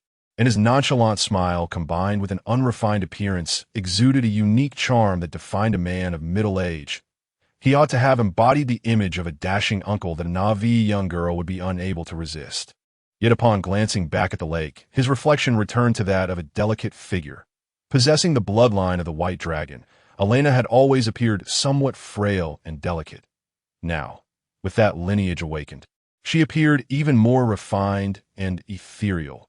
Apart from the last remnants of masculinity, her features closely resembled those of a woman that on the other side of the continent existed a race known as elves, whose members, regardless of gender, were renowned for their beauty, with males often described as possessing an ethereal allure that defied their masculinity. Yet, in Elena's case, her appearance leaned toward an excessive delicacy that strayed far from the realm of handsome. If that group of individuals were to catch sight of her current form, they would undoubtedly laugh until their teeth fell out. Elaina smirked, reminiscing about the mischievous friend she had met during her mercenary days. The members of her mercenary band, should she encounter them again, they would surely point and mock her in jest. Rising to her feet, she stretched her limbs, accompanied by a series of satisfying pops. Elaina felt an unprecedented sense of lightness. Setting aside the characteristics bestowed by her White Dragon bloodline, she had to admit that her present state was exceptional, as though she had undergone a complete metamorphosis. Without needing to test it, she understood that her physical condition had experienced a terrifying enhancement. Most importantly, this was not her limit as a half-blood of the White Dragon lineage. She now possessed potential beyond the imagination of ordinary humans. Casting a glance at the dragon egg resting beside her, Elaina, who had just moments ago felt an overwhelming surge of excitement, could not help but heave a sigh. She stowed the dragon egg in her backpack. There was no way she could traverse the woods while carrying it in her arms. Her hands needed to be freed. I apologize for the inconvenience, she chuckled, tapping the smooth surface of the dragon egg. Finding her actions somewhat amusing. What was there to say to an unborn child? Compassion filled her heart for this young one, who had already lost its parents before even entering the world. The father had been brutally slain by enemies, while the mother had perished in agony from the black flames. This brought Elaina back to her own past, when she too had been utterly alone. I hope Sister Weiwei can take care of the dragon clan well, Elaina mused, scratching her head in a moment of uncertainty. She was entirely unskilled in the art of child-rearing. After all, who in their right mind would hire a mercenary to care for an unborn child? She had no experience in that regard. After gathering her belongings, Elaina glanced back at the skeletal remains of the White Dragon Empress. It was highly likely that she would return to this place, though not to retrieve the body. After all, she still had a task to investigate the forest and upon returning to the guild, she would likely recount the events in a somewhat fabricated manner, prompting the guild members to come and tidy up the remains. Elaina did not wish to leave the White Dragon Empress without a proper farewell, but her current strength did not permit her to do so. Leaving the bones in the forest would only result in them being scavenged by wild beasts. Although falling into the hands of humanity yields little better results, it is certainly preferable to being left to rot in the wilderness. Departing from the lakeside, Elaina experienced an entirely new state, as if her senses had been infinitely amplified, rendering her perceptions extraordinarily acute. The flow of air, the distribution of scents, and the intricate details of various objects became strikingly clear to her. It felt as though she had entered an entirely new realm, where her mastery of the world was marked by meticulous attention to detail. This sensation was somewhat disconcerting for Elaina, as the influx of information overwhelmed her mind. One can only imagine that once Elaina fully acclimates to this sensation, she will glean more information during combat, enabling her to conduct more precise analyses. Merely contemplating this prospect ignited anticipation within her. During her time as a mercenary, she had never experienced such an omnipotent feeling.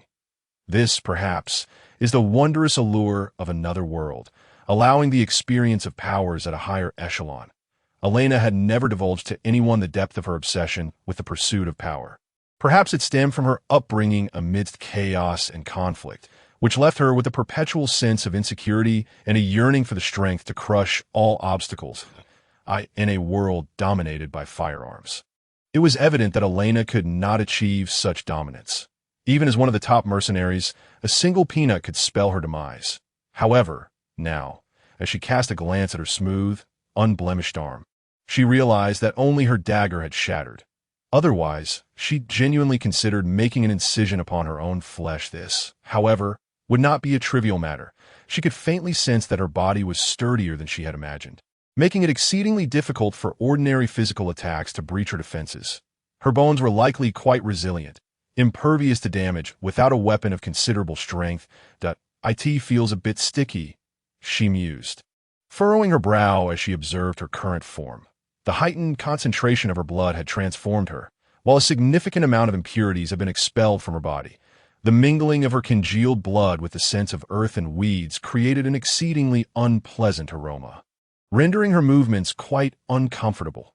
Casting another glance at the crystal-clear lake, Elaina hesitated briefly before shedding her garments and immersing herself in the water, indulging in a refreshing swim. Regrettably, this beauty bathing went unappreciated. The picturesque scene akin to a painting, devoid of any audience. After rinsing away the grime, Elaina donned her attire, which could only be described as a tattered rag hanging loosely upon her form. Were it not for her newly cleansed appearance, she would have appeared rather disheveled. Clenching her fists, she felt a twinge of unease at the absence of weapons. Nevertheless, Elaina chose to trust in her own physical prowess. With resolute steps, she emerged from the lake, leaving behind the lingering aura of the White Dragon Queen that had sheltered her. Unexpectedly, just as she stepped out of the dragon's dominion, a familiar silhouette materialized before her. It was the formidable fighting bear that had once cornered Elaina, now glaring at her with a fierce intensity, clearly having awaited her arrival for some time. At this moment, Elaina found herself at a loss for words. High-ranking magical beasts possessed a certain intelligence, yet she had not anticipated such cunning. The fighting bear bore a grudge, having been intimidated and driven away by the White Dragon, yet had not forgotten to obstruct Elena's path. Perhaps from the outset, this massive creature had comprehended the White Dragon's weakened state, knowing that patience would eventually yield an opportunity to confront her. After all, being a magical beast, it was unrealistic to expect it to show any mercy. With a sardonic chuckle, Elaina narrowed her eyes, keenly observing the hostile creature before her. She found herself in need of a target to assess her current physical capabilities, and an opponent of considerable strength would certainly suffice. However, the true impetus for her engagement stemmed from a simple desire for revenge. Recalling her previous, humiliating encounter with the fighting bear, she felt a need to vent the pent-up frustration within her. Now that the fighting bear stood before her once more, she relished the opportunity to settle the score. Setting down her backpack containing the dragon egg, Elaina was determined not to involve the child in the impending clash. Flexing her body and cracking her knuckles, she relished the popping sounds resonating throughout her frame. Although this was not her first encounter, Elaina felt invigorated, imbued with an illusion of invincibility. However, upon regaining her composure, she noticed that the insufferable fighting bear was not focused on her, but rather fixated on the backpack behind her. The glint of avarice in its eyes revealed its greedy intentions. And Elaina was utterly astonished that this audacious bear would dare to covet the offspring of the white dragon. Unbeknownst to Elaina, as a member of one of the strongest races, the white dragon's still-growing progeny held significant value for magical beasts. Likely seen as an exquisite delicacy with immense benefits present, she was acutely aware of her obligation to protect this child, having accepted the White Dragon Queen's request, and she was equally determined to deliver a thorough thrashing to the bothersome creature before her. Lowering her stance and concentrating her energy, she launched herself forward like a released arrow, reaching the fighting bear in the blink of an eye. The speed startled even Elaina herself. However, she did not lose sight of her objective. Under the astonished gaze of the fighting bear, she unleashed a powerful straight punch. Bang! With a resounding thud, the fighting bear was sent staggering backward, its head spinning from the impact, and its consciousness muddled. For a creature that had survived this long, it was the first time it had endured a human's might. The force of Elena's punch seemed to penetrate its very soul. Yet, rather than pursuing her advantage immediately, Elaina took her stance, striking an unrefined pose. Though she hailed from the school of hard knocks, her training had never been systematic. Thus, her ingrained bad habits remained uncorrected. She waved her right hand in a clear gesture of provocation. And unlike the earlier image of being hunted, confidence radiated from Elena's face, reflecting her newfound assurance. Admittedly, Elena's mindset was rather unsavory. When stripped of power, she would flee in disarray. Yet upon acquiring strength, she would revel in her newfound dominance, displaying a distinctly petty demeanor. Yet there was nothing more exhilarating for her than witnessing the strong trample upon the weak. Even a mud man has its pride, and the inherently ferocious fighting bear was no exception.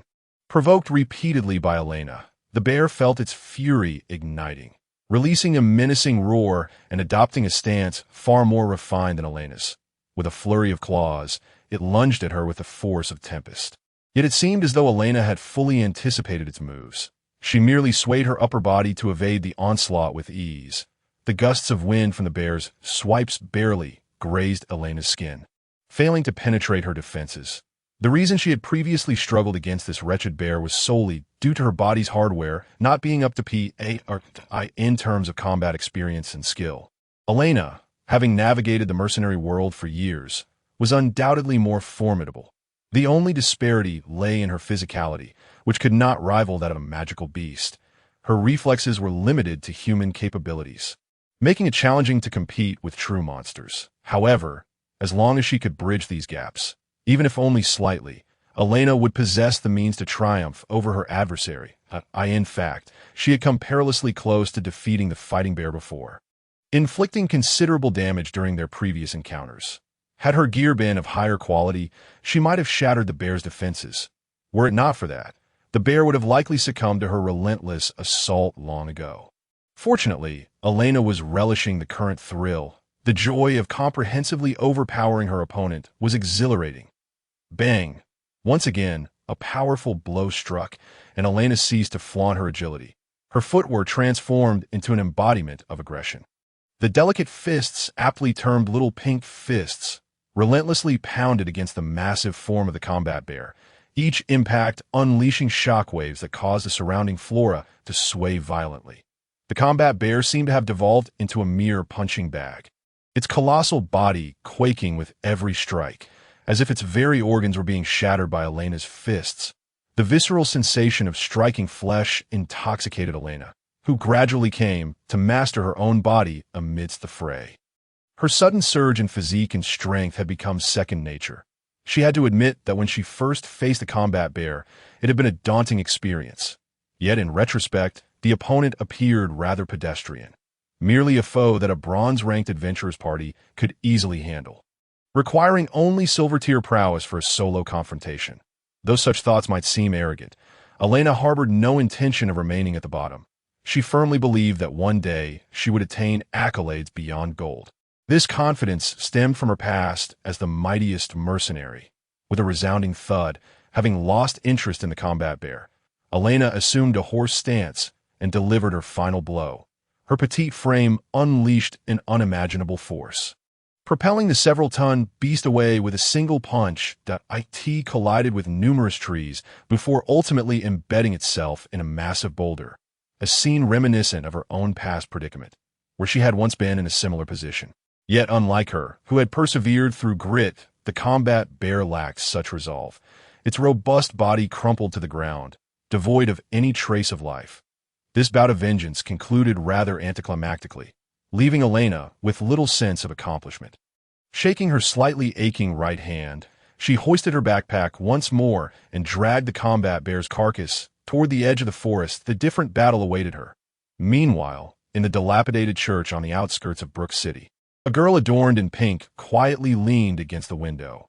Lifting her gaze to the outside, she observed the darkened sky pouring rain, the air thick with humidity, and the ground transformed into a muddy quagmire under the relentless downpour. Worry coiled around her heart. Vivi found herself unable to dismiss the haunting memory of that silver-haired figure. Ever since that fateful morning when a staggering debt of 100 gold coins had suddenly dropped upon her, Elaina had vanished from the orphanage, disappearing for over half a month.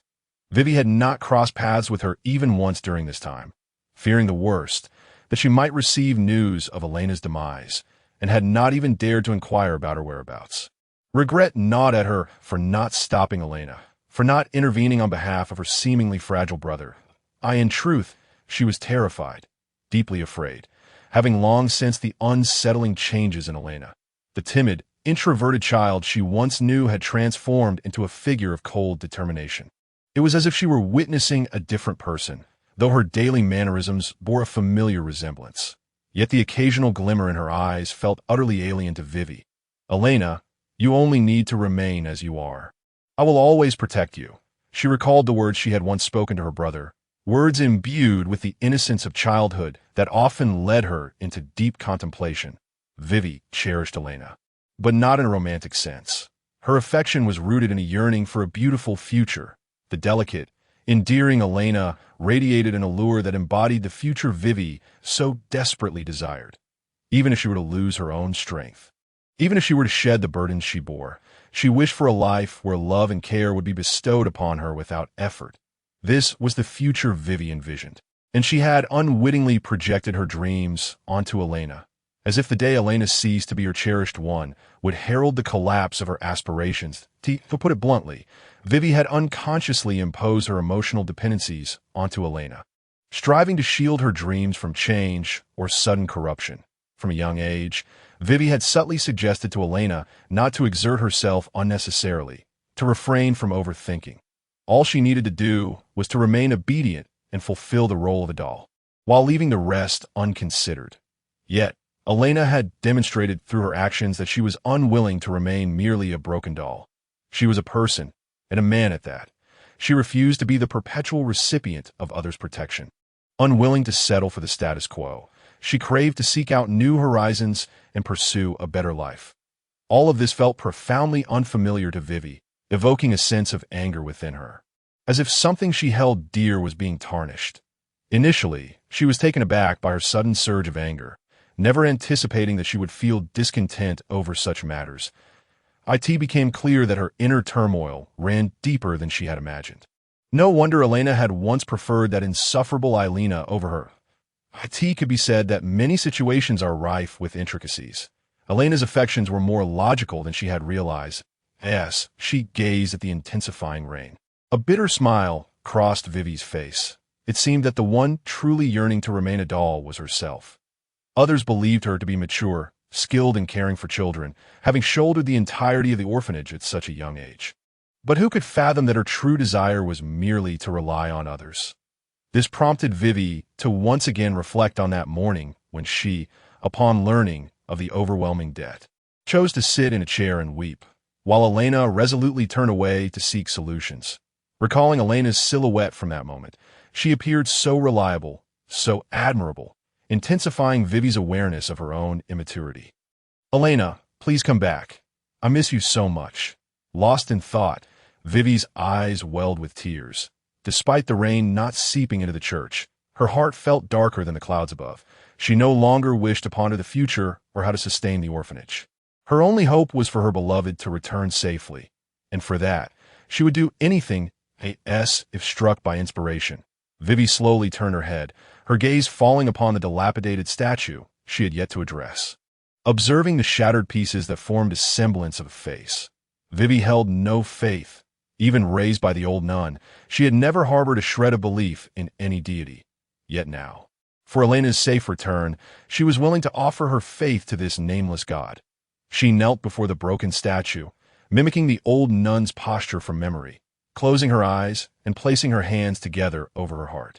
Murmuring a prayer, as her eyes remained shut, a faint glow emanated from within the shattered statue, as if responding to Vivi's faith, or perhaps simply attempting to connect with the outside world. Boom! A thunderclap reverberated through the sky, startling Vivi into opening her eyes. She scanned her surroundings with trepidation, the dim environment amplifying her unease. The orphanage lacked sufficient funds, unable to even light a candle, let alone afford the brilliantly illuminated magic lanterns powered by mana cores. The wooden door of the church creaked ominously in the gusts of wind, a door that Elaina had once knocked down, hastily repaired without proper attention. It emitted an eerie sound, as if something unclean had slipped inside. The damp air and chilly breeze instinctively made her shrink back. Boom! Another thunderous roar echoed, the fierce lightning briefly illuminating the sky, casting an elongated shadow that crept into the church. Someone stood at the entrance. Vivi felt a tightening in her head, trembling as she gazed at the door. Indeed, a figure loomed in the dim light. It was not entirely accurate to call a person, for the silhouette appeared grotesquely bloated, its lower half resembling human legs. Yet its upper half was round and massive like a ball that a pair of disproportionately small hands extended from the figure, making it appear more monster than human. Clenching her jaw, Vivi stifled a scream, terrified that her voice would draw attention, fearful that the children resting behind the church would be discovered. What is going on? It suddenly started raining halfway through. How incredibly unfortunate. As Wei found herself nearly suffocated by a sense of dread, a familiar voice emerged from the looming figure. The neutral tone expressed an uncommon complaint, seemingly discontent with the inclement weather. The figure standing at the entrance was not a specter, but none other than Elaina, who had hurried back home in the labyrinthine forest. Elaina had invested considerable time to find the correct path back to the city, dragging the corpse of the combat bear into the Adventurers Guild under the astonished gaze of the guards. After all, Elena's dagger had shattered, and she possessed no tools to handle the monster's remains. Thus she had to entrust everything to the guild staff for processing. This would incur a fee of 50 copper coins, which pained Elaina deeply. She relinquished the last dragon scale she had to the guild for recycling, although she desperately wished to keep it as a memento for the future daughter of the White Dragon Empress. Her current circumstances left her with no choice but to part with it. The entire process consumed a significant amount of Elena's time, and by the time she returned to the orphanage, she was thoroughly drenched from the downpour. Thunder crashed. Another bolt of lightning illuminated the sky, allowing Elaina to briefly glimpse the interior of the church through the flashes. It was somewhat indistinct and frightening, especially since a slender figure stood not far from her. Oh, Wei, please don't scare me like that. Elaina instinctively patted her chest, having thought the church was haunted. Given the church's age, it often echoed with strange sounds, and Wei frequently regaled the disobedient children with ghost stories. Under such influences, Elaina had become a bit sensitive, subconsciously believing there might be something sinister lurking within the church. However, at this moment, she felt no fear, for the White Dragon's magical prowess was exceptionally effective against evil. It held special efficacy against the undead and malevolent spirits, ensuring that any ghost would think twice before approaching Elaina. Upon hearing her name called, the figure in the darkness paused momentarily before swiftly standing up and darting away with a whoosh. Hey! Regaining her senses, Elaina found herself tackled to the ground, her head hitting the floor painfully. Though she wished to voice a complaint, the tremors of the person in her arms softened her expression. I'm sorry for worrying you. Reflecting on her prolonged absence, she realized she had almost perished outside, making Wei Wei's reaction entirely understandable. Wei Wei, I'm soaked. Could you let me dry off first? Staying like this might make us both sick. Though she hadn't intended to urge Wei Wei, the discomfort of her wet clothes clinging to her body was unbearable. Moreover, given Wei Wei's apparent state of distress over the past few days, she already looked thoroughly exhausted. Elaina feared that if she caught a cold, it could lead to a serious illness. Wei Wei remained unresponsive, seemingly sulking as she held Elaina tightly, having had her fill of separation and now yearning to fill the void in her heart. With no recourse, Elaina lay quietly on the ground, embracing her in silence. Fortunately, her body radiated warmth, the blood of the white dragon coursing through her veins. Time passed, and when Elaina finally heard the steady rhythm of Wei Wei's breathing, she cautiously pushed her away and rose from the floor. She cradled Wei Wei in her arms and carried her into the room, placing her on the bed and drying her off before tucking her in with a blanket. Yet, despite all this, Elaina could not find peace. Channeling her growing magical power, she cast healing spells upon Wei Wei. A few subtle beams of light descended, causing Wei Wei to stir slightly in her sleep, seemingly comforted by the blessings. I hope the holy light magic of the White Dragon tribe proves effective, Elaina mused, unwilling to witness Wei Wei suffer from illness. Once she had done all this, Elaina exited the room, grabbing a worn towel to dry herself off. There was no need for a bath. Standing outside in such heavy rain had sufficed for her cleansing. Elaina had already undergone ample baptism by the time she returned. The shower was merely to warm herself up. With her naturally high body temperature, she had no worries about the cold, as her current constitution would not succumb to illness from the rain. Drying her hair took a considerable amount of time, and she increasingly contemplated cutting her long hair, which was becoming quite bothersome.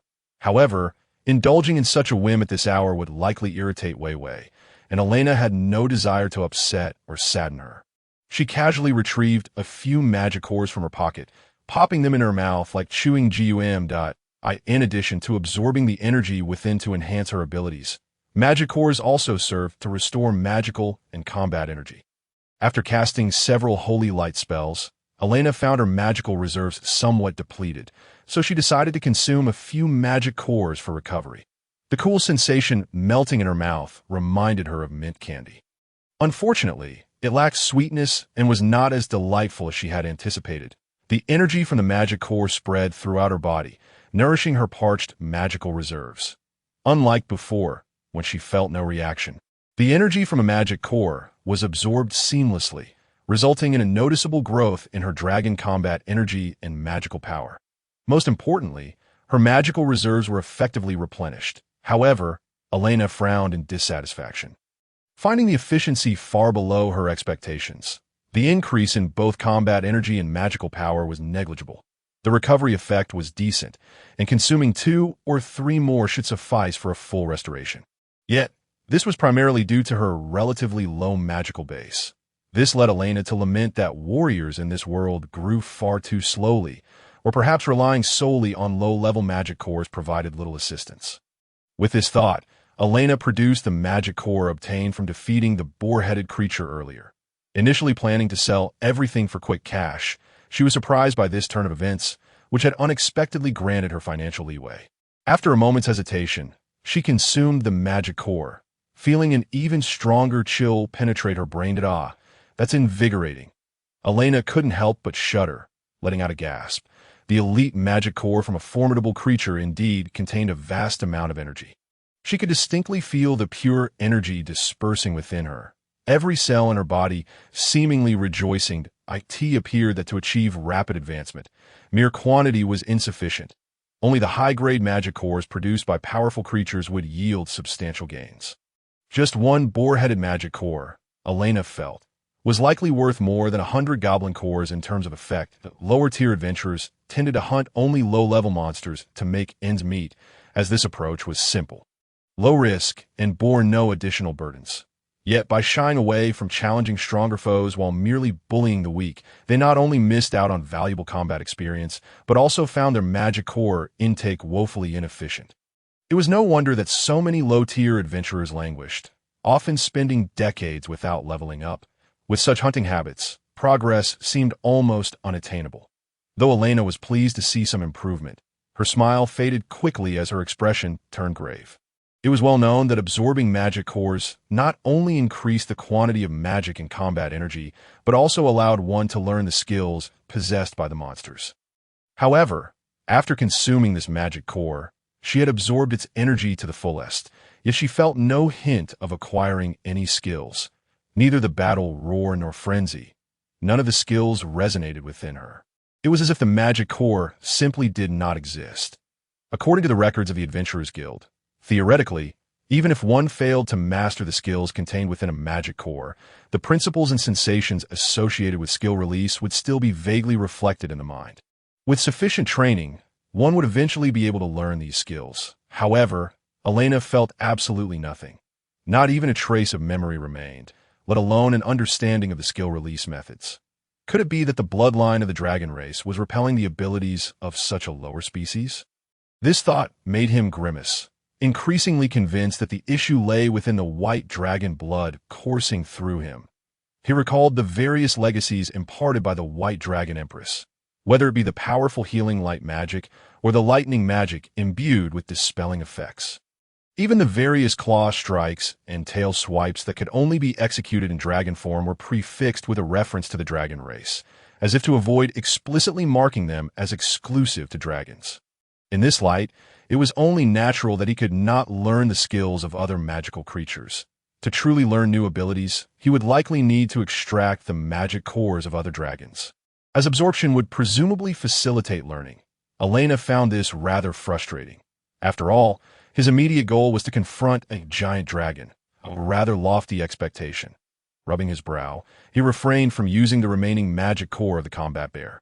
As it was far more precious than all the cores he had previously held combined, it would be wiser to reserve the skill-bearing core for potential future use rather than waste it on himself. Once his magical energy was restored, Elaina felt a surge of warm air emanating from his palm, a simple, everyday magic that even a child could master, particularly useful for drying hair. Previously, due to insufficient magical power, he had been unable to utilize such a convenient spell, but now he finally had the means to do so. After drying his hair, his gaze fell upon the dragon egg he had retrieved from his backpack. Although he was supposed to care for this child, he could hardly expect it to hatch on its own, nor did he possess any knowledge regarding the hatching process of a dragon egg. Cradling the egg in his arms, Elaina attempted to incubate it with his body heat. Though he was unsure of its effectiveness, it was all he could do at the moment. A wave of joyous emotion surfaced in his mind, one that did not reflect Elena's current feelings. Instead, it seemed as though some presence was conveying a signal of happiness to him. This reminded him of the instance when the White Dragon Empress had spoken to him in his mind. And the current situation felt remarkably similar. Could it be that this little one was sending out such signals? He poked the smooth shell of the egg with his finger, finding the notion amusing. Here he was, conversing with an unborn child. The joyful signal in his mind persisted, indicating that the life within the dragon egg seemed to be fond of his presence. After all, it could sense a familiar aura emanating from Elaina. Not only was he a descendant of the White Dragon, but he had also absorbed a portion of the White Dragon Empress's life force to enhance the purity of his bloodline. If a being familiar with the White Dragon Empress were to appear, they would undoubtedly feel an immediate bond with Elaina, perhaps even momentarily mistaking his figure for that of the Empress herself. Contemplating this, a hint of sadness crossed Elena's features as he realized this child might be confusing him with her mother, unaware that the life within the egg might not comprehend that its biological mother had passed away. According to the White Dragon Empress, the child within the egg was a lovely girl, which left Elaina feeling contemplative. Back when he was still a mercenary, he had lived a solitary life until the very end. Despite founding a mercenary group and having trustworthy companions, he had never truly known the existence of someone he could call family. However, since arriving in this world, it seemed he had gained more familial connections. Having effectively adopted a daughter, such circumstances were beyond what he could have ever dreamed of. Embracing the dragon egg, Elaina couldn't help but yawn. The struggles of the past half-month had left him utterly exhausted. He had refrained from resting purely due to the immense debts weighing on his mind. For the sake of the orphanage and for Vivi, he had gritted his teeth and persevered. Yet now that he had achieved his goal, With the brief absence of a target, he could finally breathe a sigh of relief. As he relaxed, the physical fatigue that had been compressed within him surged forth, while the rejuvenation of his body could heal his wounds and alleviate his weariness. The exhaustion of his spirit and soul was not so easily dispelled. Feeling overwhelmingly fatigued, Elaina squinted his eyes and stumbled towards his room, cradling the dragon egg. Upon glancing at the figure still lying on the bed, he paused, momentarily forgetting that he had brought her there. Elaina paid little mind. After all, it was not the first time they had shared at this point.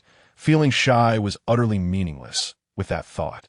He climbed onto the bed, lying back to back with Vivi, still holding the large dragon egg, curling himself around it. Almost as soon as his eyes closed, Elena's consciousness slipped away. He was simply too weary, reaching the point where he could fall asleep the moment he hit the bed. Sensing the steady breaths of the one who provided him warmth, the dragon egg ceased its joyful signals, as if it too had succumbed to slumber alongside Elaina. Meanwhile, Vivi, who had already fallen asleep, sensed Elena's presence and instinctively turned over to embrace his back. This created a rather peculiar scene, with three distinct beings entwined in an embrace, evoking a strangely humorous sensation. Elaina slept soundly until the afternoon of the next day. Waking up with a yawn, his entire body feeling incredulously sore, as if he'd been beaten before bed. What on earth? Rubbing his aching shoulders, Elaina glanced around, bewildered by the absence of Vivi, who should have been lying beside him. However, upon noticing the sun high in the sky outside, he realized that Vivi was unlikely to still be sleeping. She had likely risen early to tend to various household chores. His gaze fell upon the dragon egg. Still tightly held in his arms, he couldn't help but wonder how Vivi would react upon seeing such a large egg upon waking. What's this? The previously flawless surface of the dragon egg now bore a web-like pattern of cracks, causing Elena's heart to momentarily skip a beat. However, he quickly regained his composure. The shell of a dragon egg was not so easily fractured. As a descendant of a top-tier creature, it would not appear as fragile as it seemed. Even if Elaina were to throw the dragon egg with all his might, it would likely leave no mark. The sudden appearance of cracks was likely a sign that hatching was imminent. Are you eager to see the world? Elaina found it amusing and lay back down on the bed, extending his finger to trace the cracks. He had to admit he was somewhat excited for the birth of this new life. After waiting for a while, it seemed the cracks were not expanding, indicating that the arrival of the white dragon cub would not be immediate. However, a dilemma arose for Elaina: how he should properly care for the soon-to-be-born white dragon. Keeping it close would provide him peace of mind, but parading around with a dragon hatchling was not something he believed the people around them would handle calmly. The thought of attracting the attention of ill-intentioned individuals made Elena's head throb. He certainly couldn't keep the child cooped up at home forever. As he pondered this, footsteps approached from outside, prompting him to instinctively hide the dragon present. It was not appropriate for too many people to know of its existence. Elaina, are you awake? Vivi's voice called from outside, causing Elaina to breathe a sigh of relief as he brought the hidden dragon egg back into plain view, cradling it openly in his arms. Among the few individuals in this world whom he could trust unconditionally, Vivi was one of them. Furthermore, since he had been holding the dragon egg while he slept last night, it was likely she had already gleaned its existence. There was little point in concealing it any longer. Being honest with her was the wisest course of action. Who knows, he might even need to rely on Vivi to help him cover up the existence of the dragon egg in the future. Good morning, Vivi. Elaina waved at the entrance, for the door to his room had long ago been marred by a gaping hole. After Vivi greeted him, the two had already locked eyes through the opening. Upon seeing the living, breathing Elaina, a smile unmistakably graced Vivi's face. However, it quickly faded, replaced by a more serious demeanor, as she stepped inside and beheld Elaina lounging lazily on the bed, cradling a dragon egg. Her brow involuntarily furrowed. After a moment's hesitation, she chose to sit on the edge of the bed, reaching out to take Elena's hand in hers, adopting the tone of a concerned elder as she earnestly asked, Elaina, could you enlighten me on what exactly you have been up to? Where did you acquire this? Vivi gestured towards the dragon egg nestled in Elena's arms, admitting to herself that she had been selectively ignoring the puzzling behaviors he had exhibited over the past days. Yet now, she could no longer deceive herself. She could not discern what manner of creature this substantial egg belonged to. It was evident that Elaina, who could procure such an item, was far from ordinary. Elaina had contemplated this very day. From the moment he resolved to engage in various activities under the identity of Elaina, he understood that he would inevitably raise suspicions among those around him. It seemed that the time had come. Instinctively, he caressed the dragon egg in his embrace and raised his gaze to meet Vivi's, his expression tinged with sadness.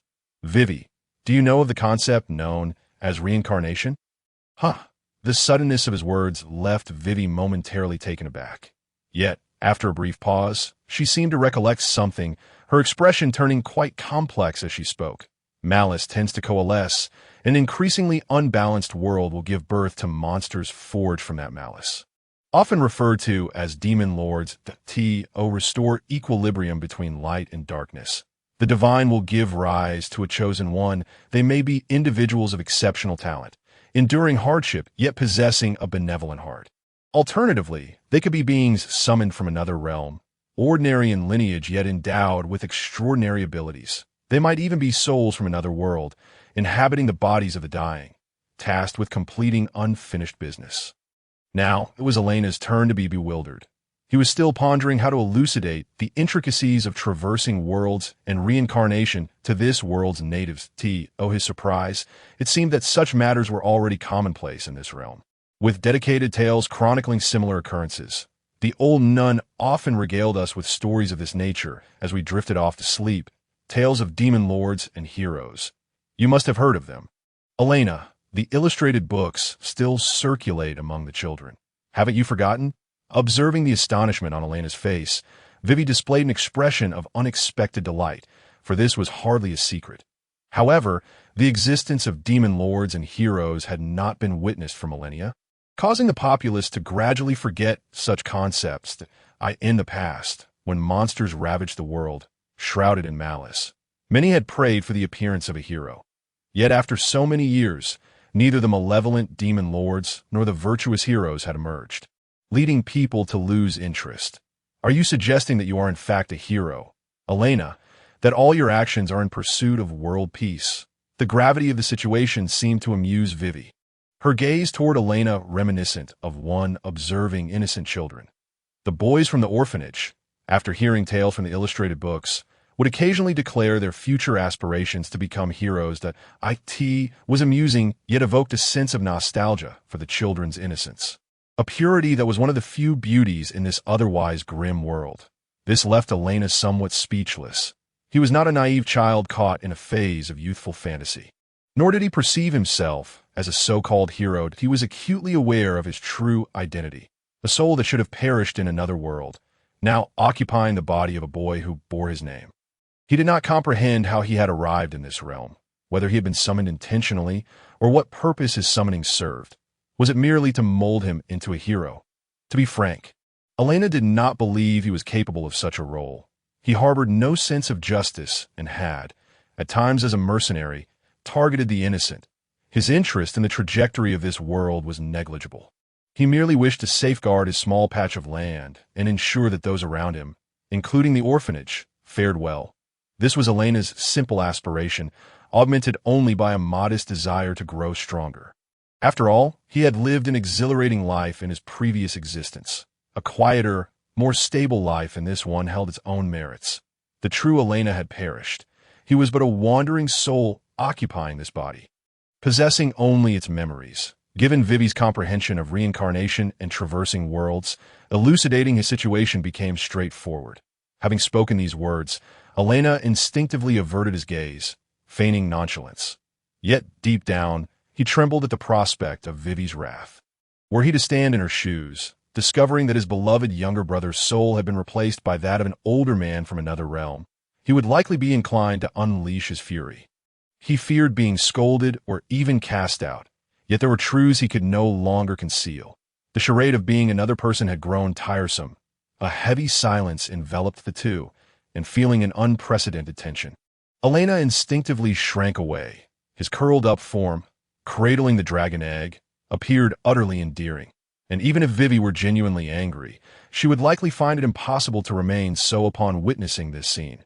When Elaina regained his senses, He felt himself enveloped in a warm embrace. Looking up, he saw Vivi smiling down at him. "Silly child, you have always been my Elaina. That has never changed. There is no need for you to be troubled over such trivial matters." Vivi's actions clearly conveyed her stance, yet Elaina remained perplexed. In his understanding, he had only known this girl, who had tirelessly supported the orphanage, for about a month. Their emotional foundation was virtually non-existent. Such sentiments were foreign to him. The fact that she could so readily accept him, having usurped the body of Elaina, seemed utterly illogical. "I am not Elaina. I merely share his name," he protested, adamantly attempting to convince Vivi otherwise, even though being accepted was a positive outcome. "You are Elaina. You still call me Vivi, just as before. You have always considered yourself part of the orphanage, occasionally displaying the same expressions as before, aside from a slight maturity in your demeanor. You are no different. That is merely me imitating him. I possess his memories, and my actions are influenced by his residual habits. You do not wish to know what I was like before. I am not the good brother you envision." Elaina spoke with a hint of defiance, yet he showed no inclination to break free from Vivi's embrace. "Then why can't we consider it the other way around? What if my Elaina has inherited the memories of the mercenary named Elaina? You are simply influenced by those memories, mistakenly believing yourself to be a soul from another world, and it is only this memory that has matured you. Yet, at your core, you remain the Elaina of the orphanage." Vivi's words tumbled forth like a tongue twister, leaving Elaina momentarily disoriented. Though convoluted, her argument bore a semblance of reason. He had initially believed himself to be a mercenary. But who could prove that he was not merely a vessel for the memories of that mercenary? This world was rife with numerous phenomena and techniques that Elaina could not comprehend. It was hardly strange for him to suddenly acquire the memories of someone from another realm. Instinctively, Elaina pressed his hands against his head, truly bewildered, and began to question the very essence of his existence. "All right, enough of this overthinking. Even if you're truly the Elaina from another world, upon your arrival, you have shown unwavering concern for me and the orphanage. Hence, I have no reason to distance myself from you or cast you aside. As long as we hold each other in our hearts, we shall always remain a family." Embracing Elaina while gently patting his back, Vivi radiated a tender warmth, embodying acceptance in every facet. Elaina had to admit he was somewhat entranced by this gentle embrace. Reluctant to let go, Vivi spoke at length, while he felt no need to overthink. After all, she bore him no ill will, so why should he dwell on trivialities? She was willing to regard him as family. And he resolved to embrace that familial role wholeheartedly, understanding that sometimes it was unnecessary to delineate matters so rigidly. The embrace lingered, though it was Elaina who eventually, feeling a blush creeping upon him, withdrew first. Once composed, he recognized his own immaturity. How silly it was to agonize over such minor concerns, especially when comforted by a girl so much younger than him. It was undeniably a bit embarrassing. "Ahem, Vivi, allow me to introduce," he began. "This egg in my arms will soon become part of our family." He continued, "You may find it astonishing, but this is a dragon egg from the white dragon lineage." In an effort to mask his embarrassment, Elaina shifted the topic, presenting the dragon egg as a distraction. "You mean a dragon's egg?" Vivi found his abrupt change of subject amusing, but soon her attention was captivated by the news of dragons. "Indeed, this journey has been eventful. I encountered a dying white dragon, and she entrusted me with this egg." With no secrets between them, Elaina succinctly recounted his experiences in the forest of Vivi, omitting the perilous chase by monsters that nearly cost him his life. He did not wish to burden this trusting girl with his troubles, nor did he want to complain about the difficulties he faced. Though it may seem somewhat traditional, Elaina believed that as a man, it was better to endure pain silently rather than voice it. After much editing, Vivi learned that Elaina was indeed a descendant of the White Dragon, summoned by the dying White Dragon Queen, who had entrusted him with her legacy and her daughter. However, Elaina refrained from disclosing that as a half-dragon, he was of impure blood, a castaway of his race, and that he might one day find himself at odds with the Black Dragons. "Ah, a relative of the White Dragon. No wonder you are so endearing, Elaina," Vivi exclaimed, her face lighting up with surprise and excitement, as if she had uncovered a long-sought answer. Elaina, however, could not entirely agree. It felt inappropriate for a man to be described with such a term as endearing. Yet he could not deny that his appearance, touched by the blood of the white dragon, was indeed striking. Reflecting on the memory of his late mother, the beautiful and dignified white dragon queen, he imagined how adorable and lovely her daughter would be when transformed into human form. Nevertheless, as a man, Elaina longed to embody more masculinity. Each time he gazed into the mirror, he reminisced about the muscular physique he had cultivated in his past life, particularly that coveted V-shaped silhouette that sparked a hint of narcissism within him. In contrast, Elena's current form lacked muscle. Instead, it boasted an exquisite silhouette, yet his vanity remained intact. After all, he occasionally found himself entranced by his own reflection. That lingering sense of unreality often led him to forget the person staring back was indeed himself, requiring moments of contemplation to fully grasp it. Does this mean that this dragon egg is from the White Dragon clan? Vivi remarked, her expression a mix of complexity. While she was thrilled to witness a legendary dragon, she understood that the unique nature of dragons would complicate matters considerably, child. I can only hope it won't just be another pet. If it's truly a dragon, hiding it will be quite the challenge. Elaina replied with a wry smile, the thought of walking around with a white dragon causing him a headache. A white dragon would be nearly impossible to conceal in an orphanage, should it feel the urge to venture out. The risk of being seen by outsiders was ever present. The consequences of being discovered were too daunting for Elaina to contemplate, likely provoking a frenzy of conflict among various factions. The orphanage, lacking any substantial backing, could not hope to safeguard such a rare being. Let's not dwell on that, he said, waving his hand dismissively. Vivi, I have something even more astonishing to share with you. Eager to shift the conversation towards something positive, he sought to share good news with his dear companion. Oh, what is this good news? Vivi replied, playing along with his teasing paws. Take a look at this. Elaina grinned, producing a silver blue coin from his pocket. He proudly displayed it before Vivi, his expression unmistakably triumphant. Quite the feat for a man whose psychological age was nearing 40. What is this? Vivi had never seen currency of such a hue. Instinctively, she found the bluish-silver sheen captivating. Upon closer inspection, she noticed the emblem of the Solon's kingdom etched upon it. And in that instant, she realized something was amiss. This was not merely a commemorative coin for admiration. Vivi, you must be unaware. This is a platinum coin worth 100 gold coins. Before Elaina could finish, Vivi grasped the significance of the seemingly lightweight coin in her hand. Her jaw dropped in astonishment. And, attempting to maintain her composure, she instinctively covered her mouth. Vivi was acutely aware of the orphanage's predicament, which weighed heavily on her, almost haunting her sleep. In truth, amidst her concern for Elena's safety, she had contemplated numerous times where she could take the children if they were forced to leave the orphanage. Many ideas filled her mind, yet none seemed viable. The only certainty was her dwindling confidence in preserving the orphanage.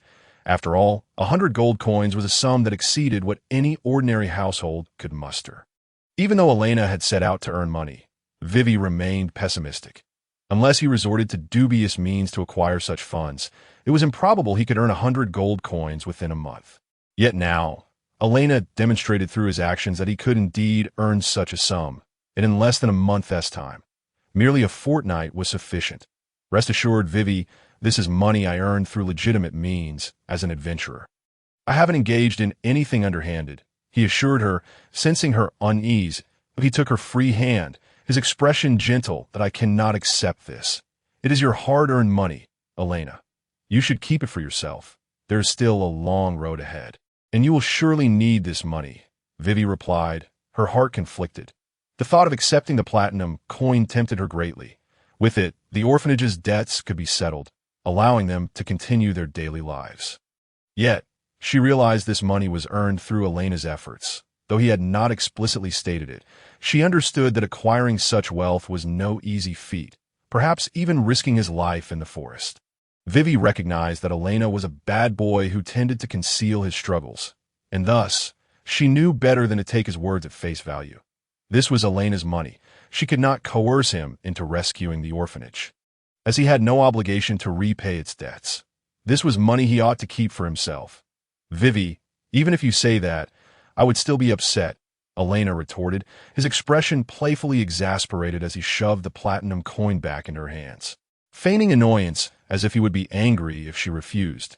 Thank you, she stammered, overwhelmed. Upon perceiving Elena's determination, Vivi's expression revealed a complex mixture of emotions, although she still felt a tinge of discomfort. She ultimately did not refuse. Recognizing that it was Elena's heartfelt intention, it was evident that Vivi genuinely cherished Elaina, often prioritizing her needs above all else, even when compared to the orphanage, which held the utmost significance in her life. She was more inclined to see Elaina lead a better existence. Since returning home, Elaina had been languishing in her bed, indulging in a state of lethargy. She neither rose early from morning exercises nor assisted with household chores. Nearing a life of aristocratic leisure, where meals were served without effort, it was hardly surprising that she lacked motivation. She had secured a means to settle her debt of 100 gold coins by selling the last scale of the White Dragon Empress, yielding a substantial sum of 110 gold coins. Strangely, the scale, having lost its unique energy and alchemical properties due to the scorching black flames, should have been devoid of value. Yet, its origin from the legendary White Dragon Empress rendered it priceless. Despite its lack of special attributes, its luster, texture, and aura surpassed that of ordinary dragon scales. Dragon scales were already rare, and those with exquisite aesthetic appeal were even scarcer.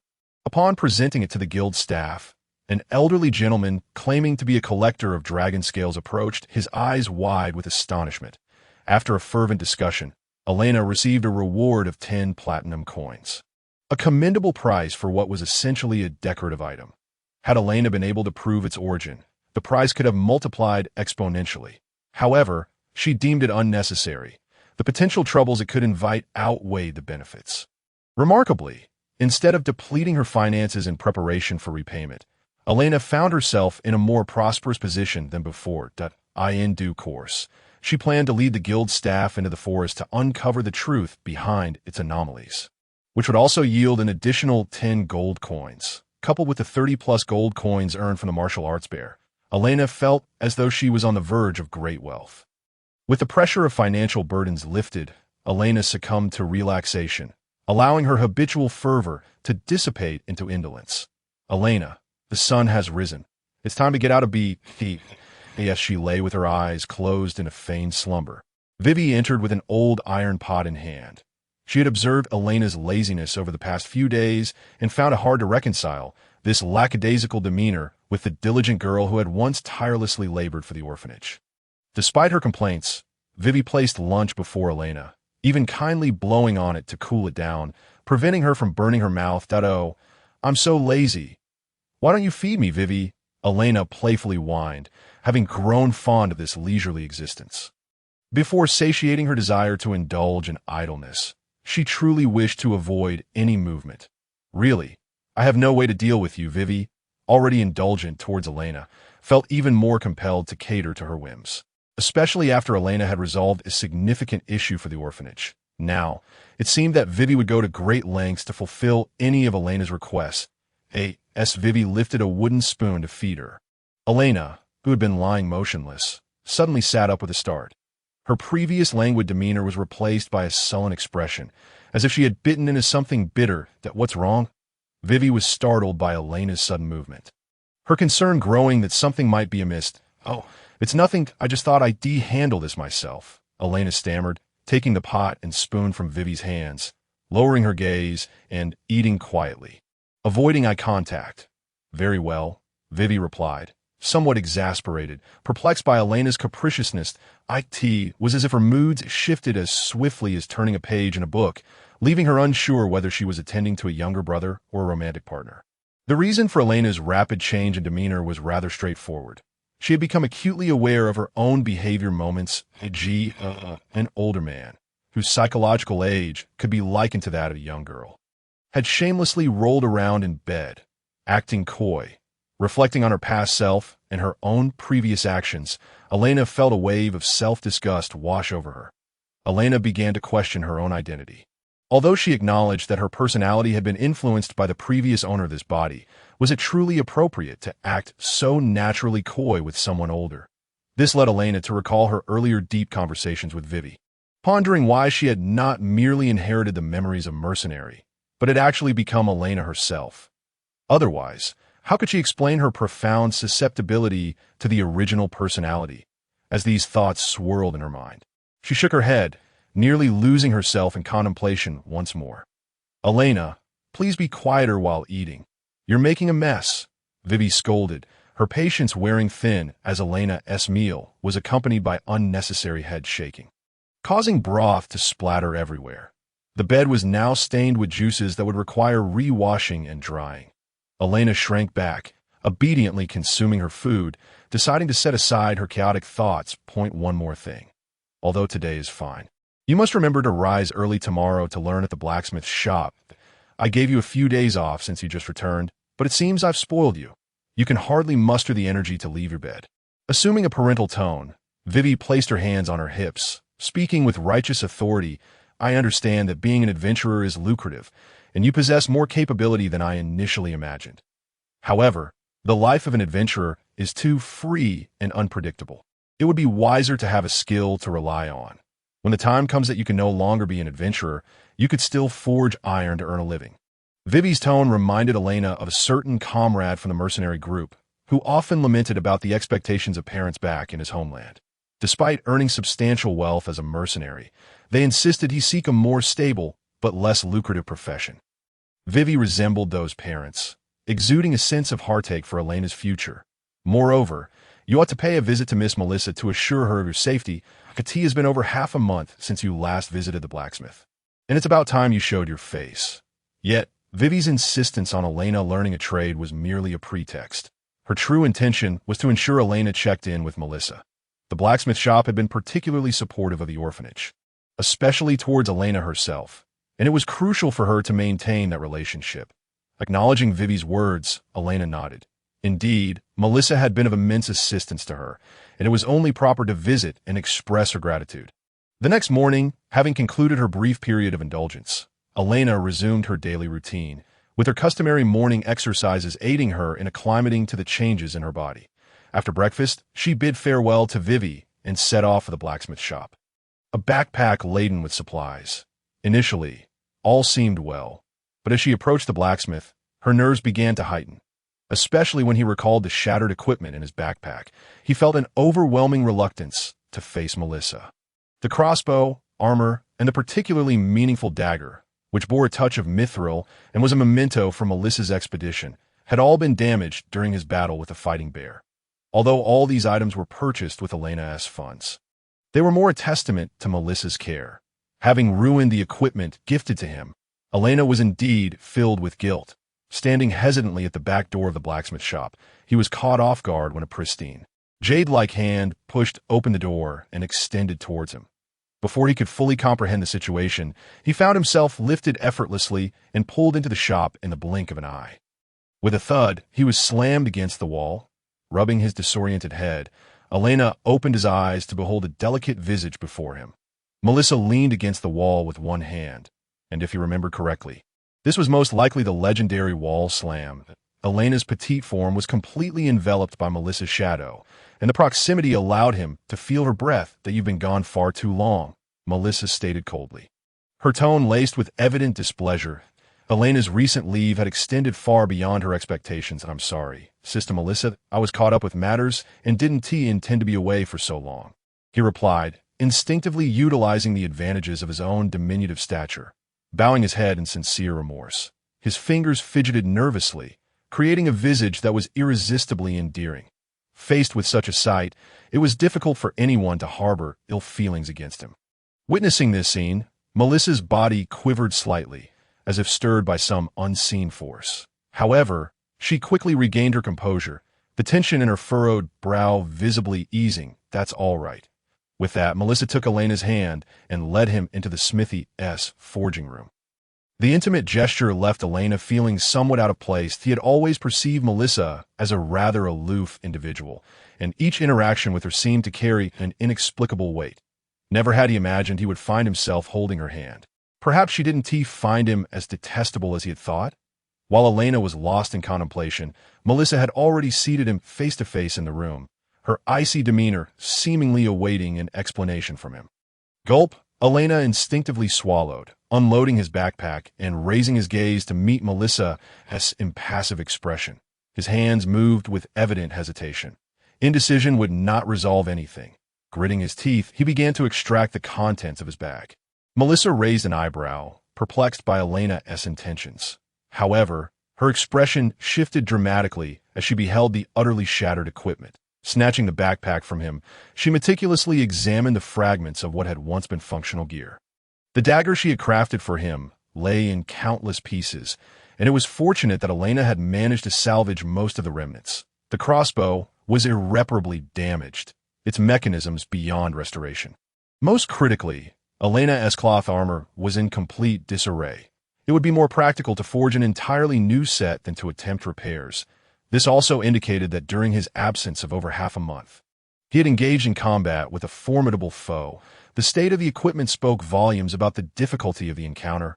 What did you fight? Holding the remains of the dagger's handle, Melissa's brow furrowed once more, knowing well that restoration was not an option. It would have to be remade from scratch. The fighting bear, Elaina admitted, feeling a twinge of guilt.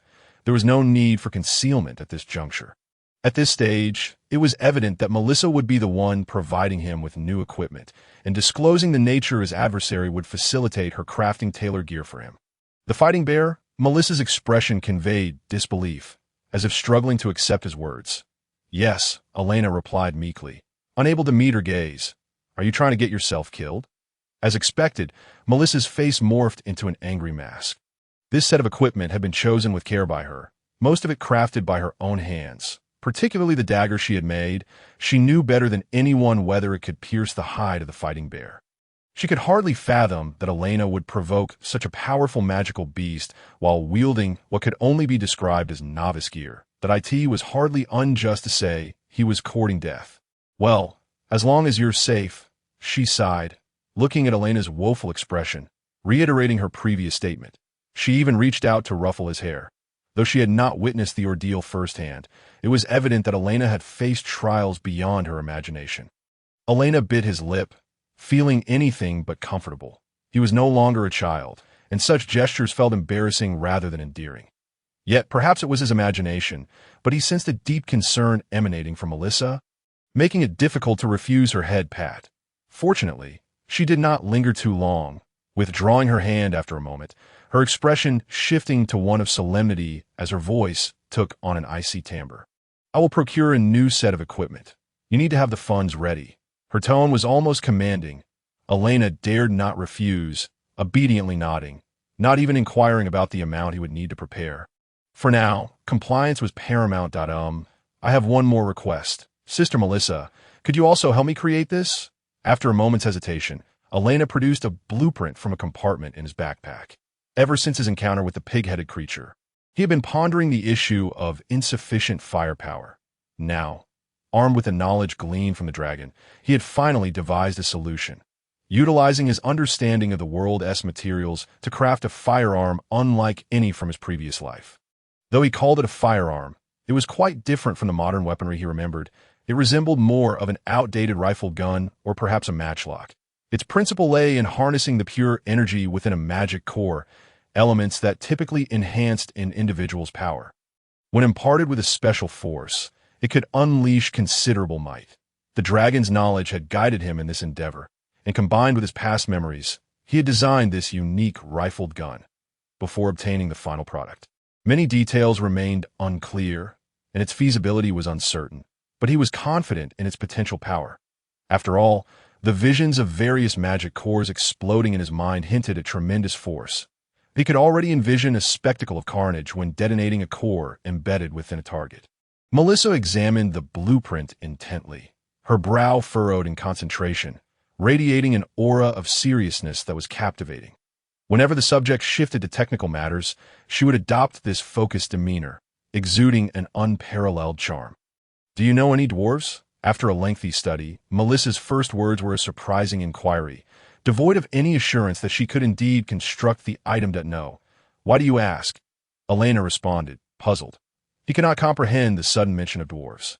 The kingdom of Solans had few outsiders, and dwarves could likely only be found in the northern district, and even then, in scarce numbers, and no matter how he considered it, he certainly could not claim to know any dwarves.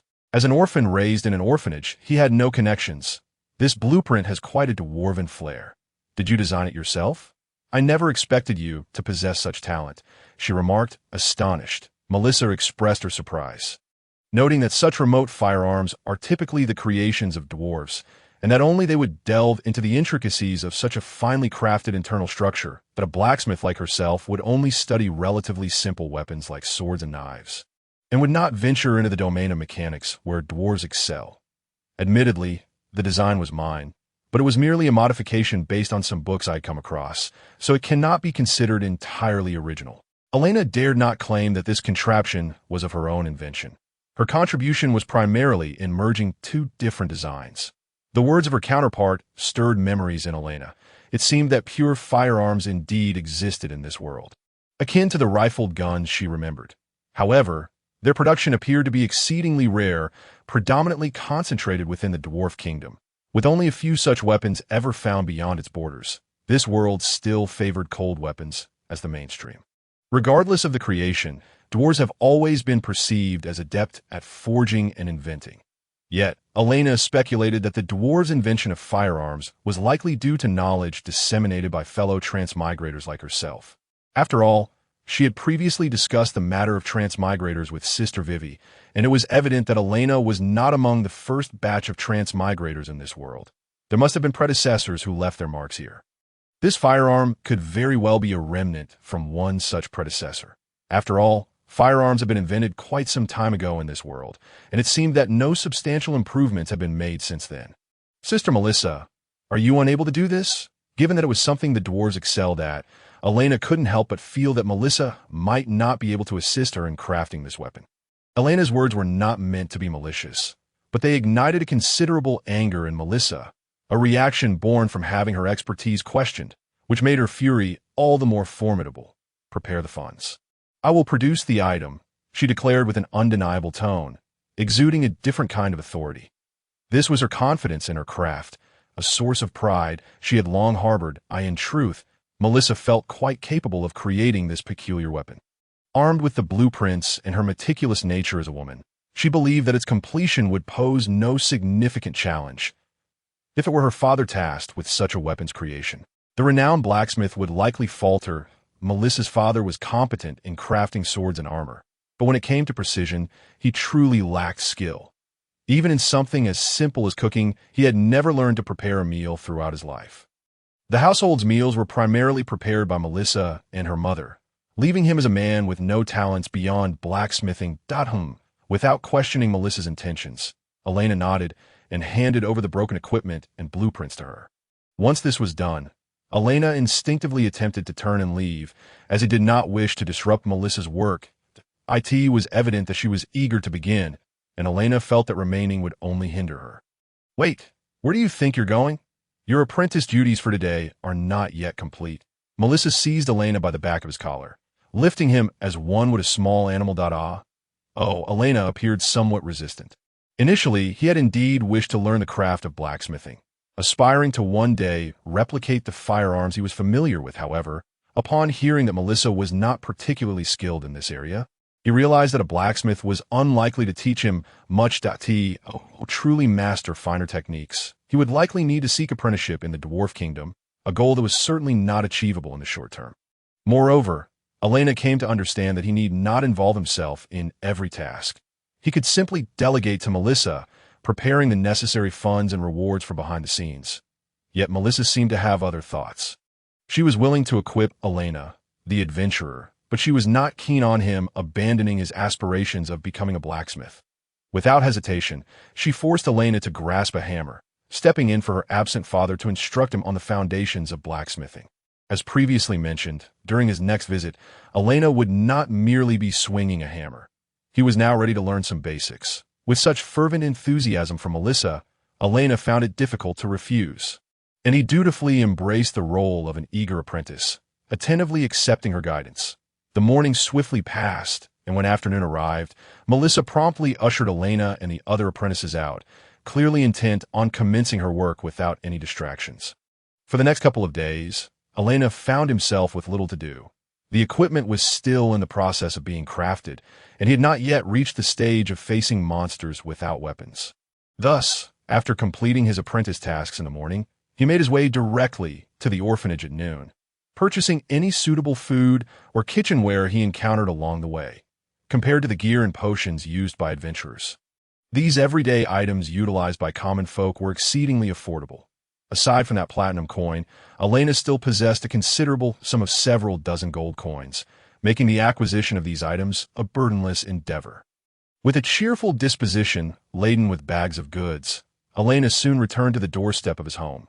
Ahem. Clearing his throat a couple of times to announce his return, Elaina peered into the old chapel, expecting to catch sight of a diligent figure at this hour. Sure enough, Sister Vivi was currently carrying ingredients toward the kitchen, which piqued Elena's curiosity, as it seemed unusual for her to not have prepared lunch by this time. Upon closer inspection, Vivi's complexion appeared quite poor. She stumbled as she walked, as if she might fall at any moment, her breathing labored and her face pale, none of which suggested a state of normalcy. In the next moment, it seemed Vivi could no longer support her own weight, staggering forward and collapsing. Fortunately, Elaina reacted swiftly, rushing to catch her just in time, for otherwise she would have surely fallen onto the debris-laden floor of the dilapidated chapel. A misstep could lead to far more than a mere bruise. "Thank you, Elaina, that I'm fine. I just slipped," Vivi insisted, attempting to extricate herself from his embrace, her stubbornness evident as she looked at him. However, her strength paled in comparison to Elena's. He remained silent, concern etched on his brow as he extended his right hand to rest his palm against Vivi's forehead. That a wave of heat, enough to be deemed feverish, radiated from her, indicating that her body temperature was alarmingly high. "You're ill and need to rest."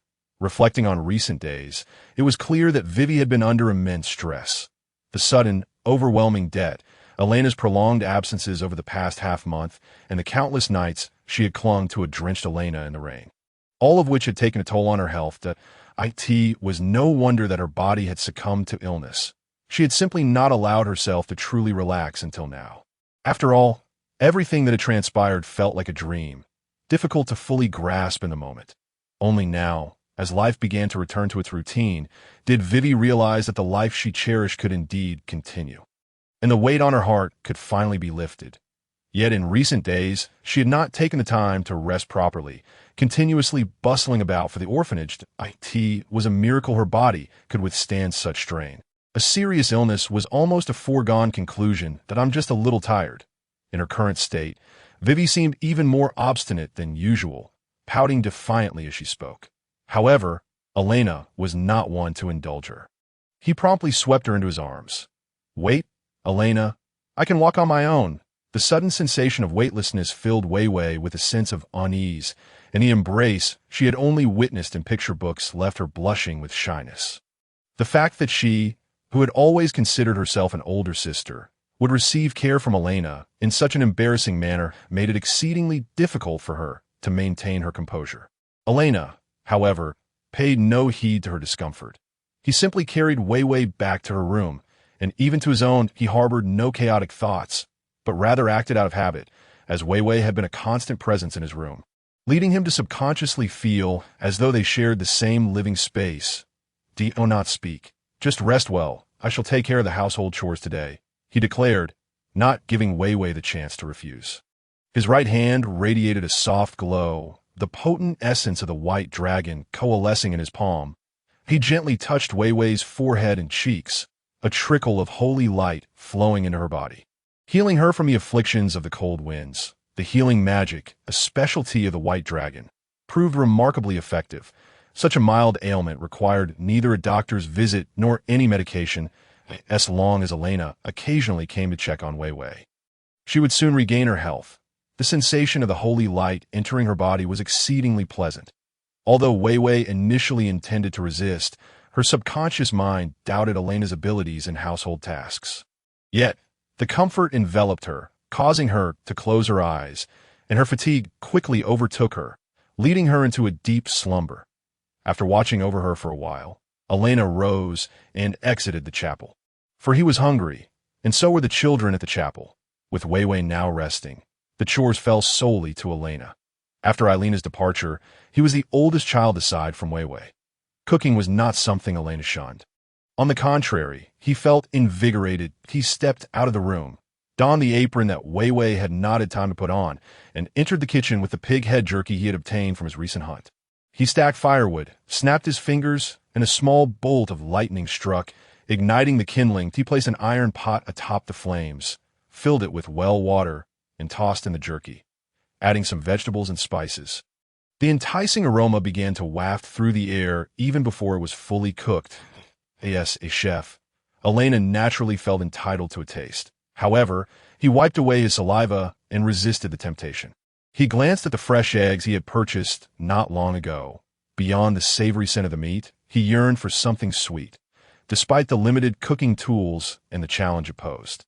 Elaina was undeterred and decided to bake a cake. With the ingredients at hand, it was clear that he had been planning this for some time, taking advantage of the meat not yet tender. He cracked eggs into a bowl, preparing to whisk them. Since he was making a cake, Elaina also decided to bake some bread. He had no desire to eat the dry, hard black bread. With so many tasks at hand, lunch would undoubtedly be delayed. The children, who should have been playing in the backyard, could no longer bear their hunger and ventured into the kitchen, curious about why Weiwei had yet to finish preparing lunch.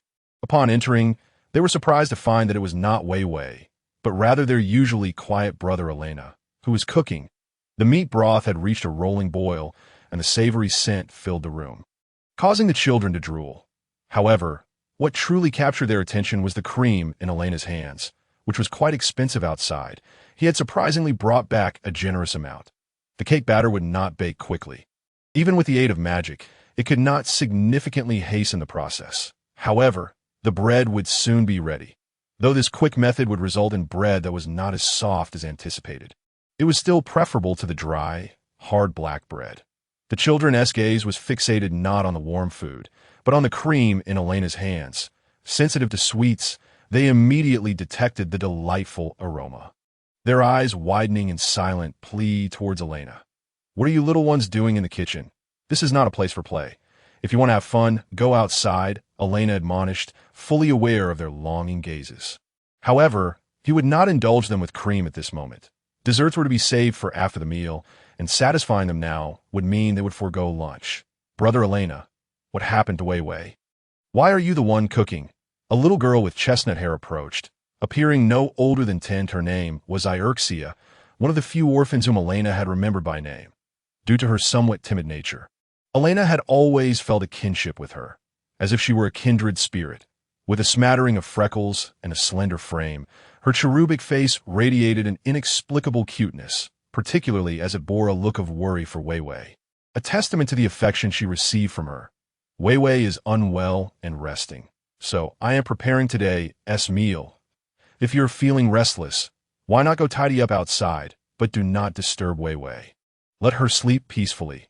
"Understood," Ierxia replied, understanding as she led a few of the more well-behaved children out of the kitchen, clearly intent on following Elena's advice.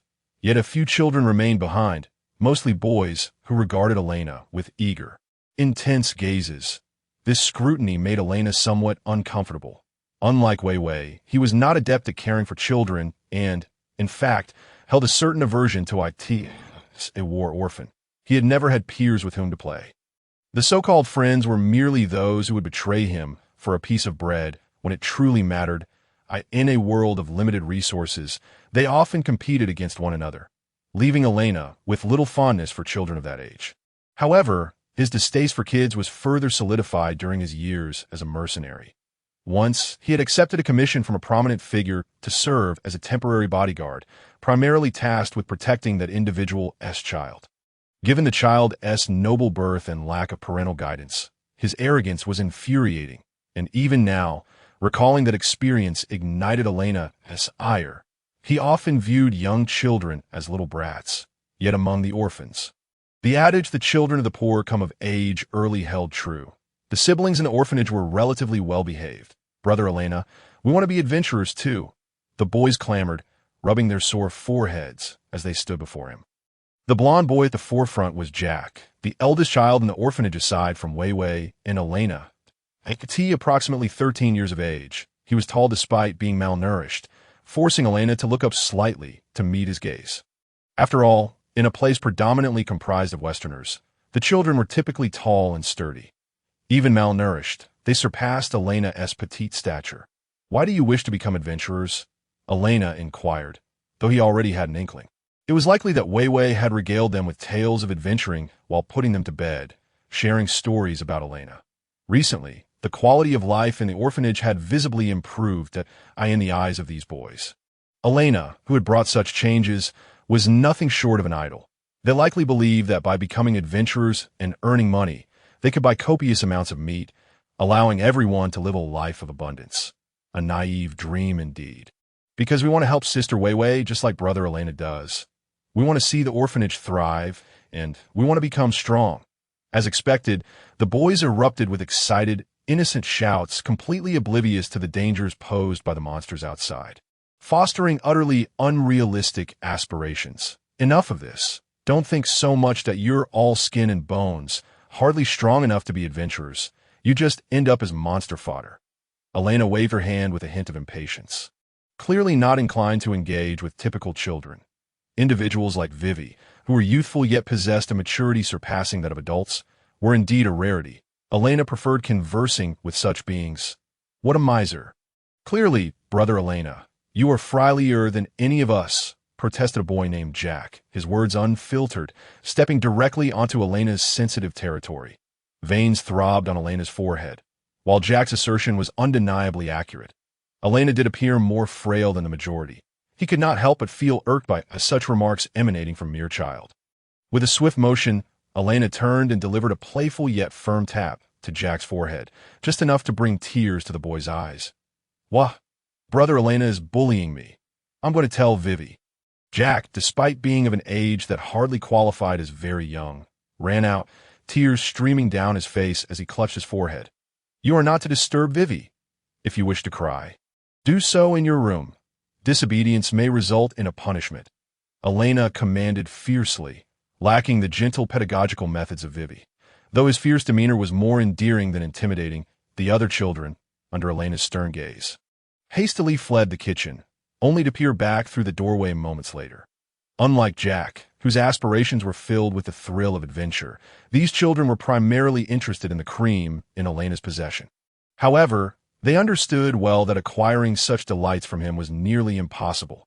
Torn between their desires and the reluctance to leave, they could only watch Elaina, saliva pooling in their mouths. Elaina, acutely aware of their gaze, felt a prickling sensation at the back of his neck. Yet, as the children merely observed without interfering, he could not bring himself to shoo them away, enduring their scrutiny in silence. After a long afternoon of commotion, the moment of sustenance arrived as the sun began its descent. The children, too famished to continue their playful antics, showed no signs of complaint once food was presented, compared to the frugal Vivi. Elena's cooking was notably more generous. He infused various spices into his dishes. Even a simple broth could become a flavorful delight. Having pacified the raucous children, Elaina returned to his room with a pot of meat soup, bread, and a slice of cake, mindful that his dear sister had yet to eat. Upon entering, he immediately spotted Vivi, who had just risen from her slumber. After a period of rest, her complexion had improved, and with the grace of divine light, her health would soon be restored.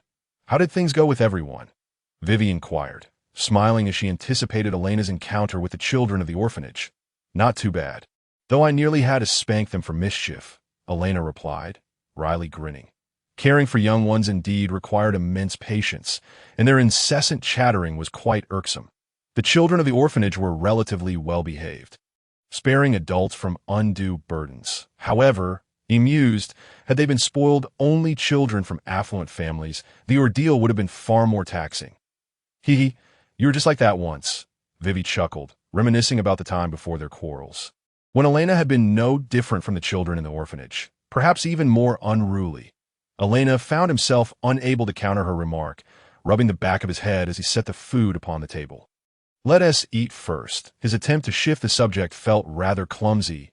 Vivi, amused by Elena's embarrassment, gracefully moved to the edge of the bed, her gaze falling upon the meat soup, bread, and the cream-covered cake. For a brief moment, She was taken aback. In truth, she had feared that the children would go hungry during her illness, as she had always been the one sustaining the orphanage, from managing household chores to overseeing the orphanage's affairs. She had shouldered it all and worried that her sickness would deprive the children of their meals. Yet, it appeared her worries were unfounded. Not only was there food, but it seemed richer than usual. Sometimes, I genuinely think it's a shame you're not a girl, Elaina, Vivi teased, unable to restrain herself, as she marveled at the presentation of the food, imagining how skilled Elaina must be in the kitchen. With such appealing aesthetics, the taste surely could not be lacking.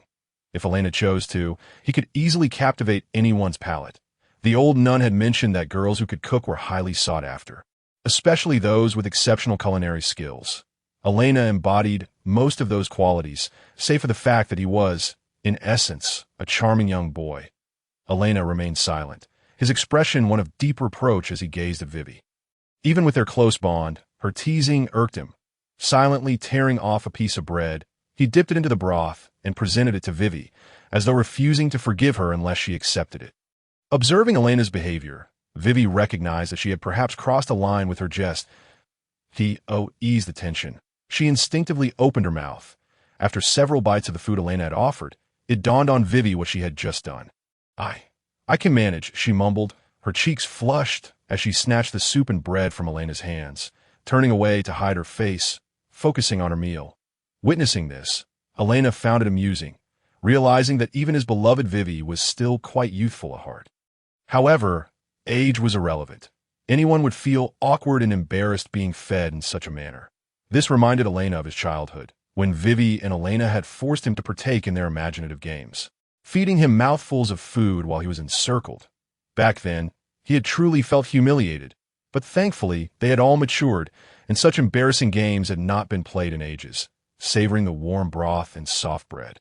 Vivi's complexion improved further. Though she was unwell, her symptoms did not appear severe. At least she had the appetite to eat, which was comforting.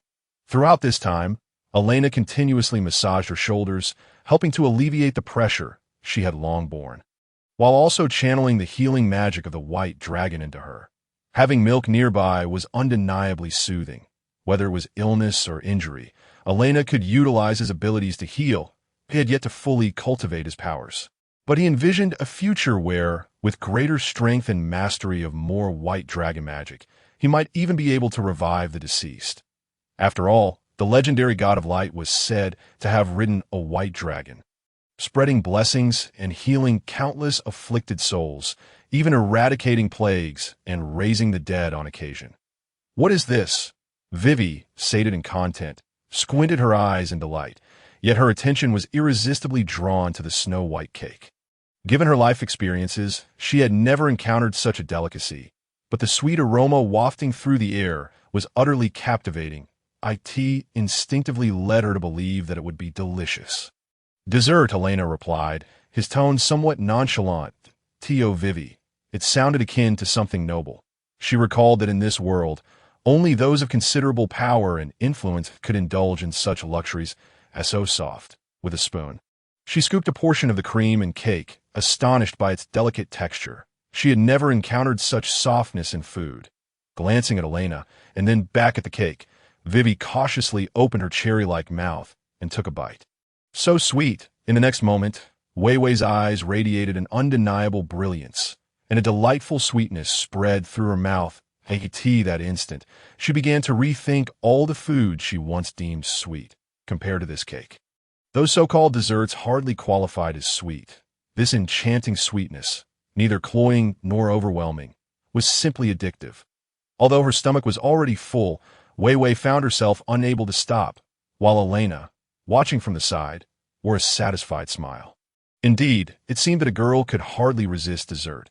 Observing Weiwei's joyful indulgence made all of Elena's efforts worthwhile, especially considering the pressure from the children's eager gazes while he crafted this cake. The following day, Weiwei's health had fully restored. Despite Elena's desire for her to rest a little longer, she busied herself once more with the chores at the orphanage. However, her assistance allowed Elaina to regain some free time. It was just in time, as Melissa should have completed the forging of his new equipment, and it wouldn't be long before he could once again embark on adventures as an adventurer. In the morning, after finishing his morning exercises and breakfast, Elaina set off towards the blacksmith's workshop, perhaps fueled by anticipation for the new gear. Arriving at the back door of the forge, he found the apprentice smithing room remarkably quiet. There were hardly any apprentices around at this hour. Unfazed, Elaina proceeded directly to the blacksmith's workshop. Upon opening the door, he spotted Melissa seated on a stool, meticulously working on a piece of chainmail. It was evident that Melissa had not rested much in recent days. Her dark circle suggested countless hours spent crafting equipment for Elaina, seemingly at the expense of her sleep, despite the visible fatigue. Her expression bore hints of excitement, as she appeared quite satisfied with the various pieces she had forged by hand here. Upon hearing Elena's entrance, Melissa merely glanced at him before turning back to make final adjustments. This cool demeanor prompted Elaina to smile wryly. In the orphanage, he was always warmly welcomed by Wei Wei, and even when encountering other girls, his delicate appearance often drew their affection. Yet, with Melissa, he frequently sensed an icy distance. Surprisingly, however, he did not find it particularly alienating. Rather, among her acquaintances, Elaina felt he had become one of her closest companions, second only to her father, the blacksmith. The silver dagger, now entirely forged from silver, would no longer be shattered by the hide of the combat bear. Picking up the sharp dagger resting nearby, its silver sheen glimmered under the sunlight, and its visible sharpness made Elaina instinctively furrow his brow. As he took the dagger into his hand, he felt an undeniable comfort. The grip fit his small hand perfectly. Intricate patterns adorned the blade, resembling beautiful yet dangerous roses, which struck Elaina as somewhat peculiar. He could not discern whether this design reflected Melissa's personal taste or if it simply suited her vision. Or perhaps both. Nonetheless, the dagger seemed more aligned with a feminine aesthetic. Disregarding this minor detail, Elaina reversed the dagger and lightly drew it across his arm. Thanks to the enhanced resilience from his white dragon lineage, his skin was far more robust than it appeared, yet the dagger easily sliced through it. Melissa raised an eyebrow at this sight, though she ultimately refrained from commenting, seemingly disapproving of Elena's act of self-harm. She plucked a strand of her white hair and let it gently fall onto the blade. It was sharp enough to sever it effortlessly. Truly, she was the daughter of one of the renowned blacksmiths of the kingdom of Solans, and her forging skills were indeed impressive. Elaina was thoroughly satisfied with this dagger. Next came the hand crossbow, capable of rapid fire. Without allowing Elaina to linger in admiration of the new dagger, Melissa presented him with a brand new hand crossbow. Inspired by Elena's design sketches and supplemented with her own research, the mechanical structure of this newly crafted crossbow was ingeniously designed. Unlike the previous model, which required manual reloading after each shot, this crossbow supported continuous firing, featuring a magazine capable of holding up to 6 bolts.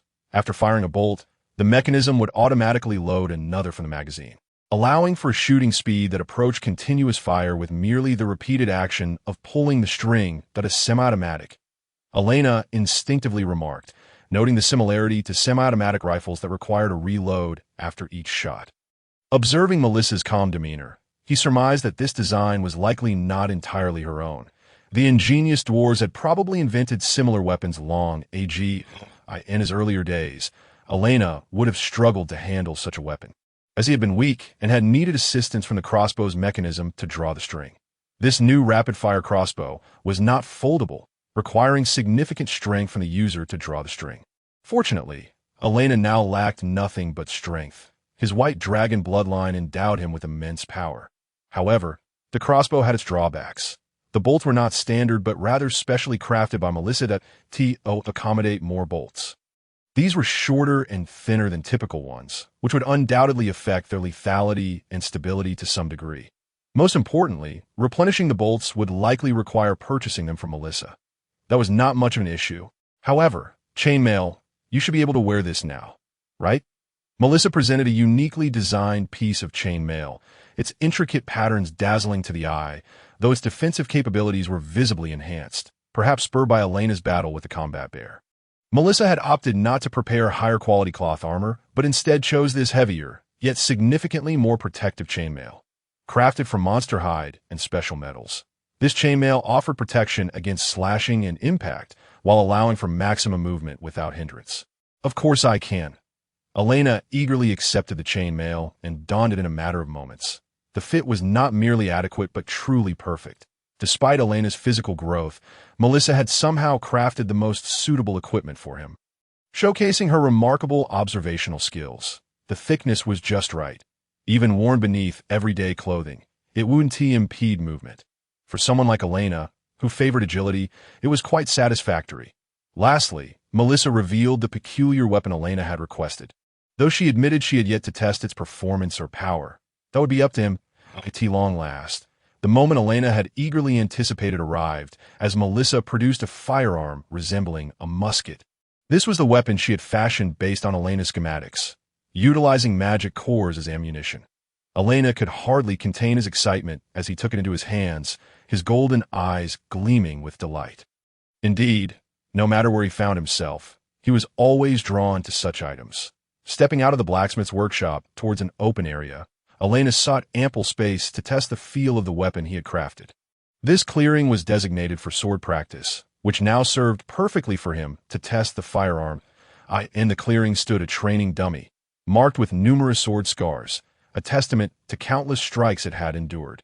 Feeling the grip of the musket, crafted from the hide of a fire bull, he found it incredibly comfortable to hold. With a firm twist, he heard a crisp click as the musket folded in half, revealing a compartment not particularly spacious but sufficient for loading the magic core. To the back lay a specialized hammer, designed to strike the magic core and propel it forward, while his magical energy would ignite the core upon firing. This was the principle behind this specially crafted musket. Aiming would pose no challenge, as it featured mechanical sights designed for assistance. He was merely curious about the shooting experience itself. "Let's begin." Melissa stood aside, her gaze indifferent, seemingly lacking any significant interest in the novel weapon she had crafted. After all, her mindset was still anchored in the realm of conventional blades. As a blacksmith, her aspirations leaned towards swords and knives. He was only someone like Elaina, hailing from another world and possessing a background as a former mercenary, who harbored a natural fascination for such firearms, standing 10 meters away from the dummy. While he did not harbor high hopes for the range of his prototype, this distance was already the bare minimum he anticipated. With one hand gripping the gun and his arm extended, he aimed at the dummy's head, his index finger resting lightly on the trigger, applying slight pressure but refraining from pulling it. Truth be told, Elaina was indeed quite exhilarated, yet the predominant emotion coursing through him was anxiety. After all, this was merely a prototype, and its practicality could not be guaranteed. That it was inappropriate to have someone like Melissa, a regular person, test it. Without lingering and hesitation for long, Elaina swiftly pulled the trigger. Boom! A deafening explosion erupted, and unlike the expected burst of flame, the entire firearm detonated in Elena's hands. The magic core failed to discharge. Instead, it exploded within the chamber. Simply put, it was a catastrophic failure. The violent explosion unfolded almost right before Elena's eyes, the shattered fragments of the firearm slicing across his face, the shockwave from the blast leaving his pale complexion marred. Fortunately, as a half-dragon with the bloodline of the white dragon, Elena's skin was far more resilient than it appeared or felt. Otherwise, such a degree of explosion would have likely left him disfigured. Elaina, the sudden explosion startled Melissa, who was initially somewhat dazed. Her expression shifted to one of concern as she rushed over. Grasping Elena's right hand, which clutched the gun, she found it mangled and bloodied from the blast. Merely witnessing it was enough to evoke sympathy. His face, too, was lacerated and stained crimson, with shards of metal embedded in his skin. If any had penetrated his eyes, the risk of blindness would have been substantial.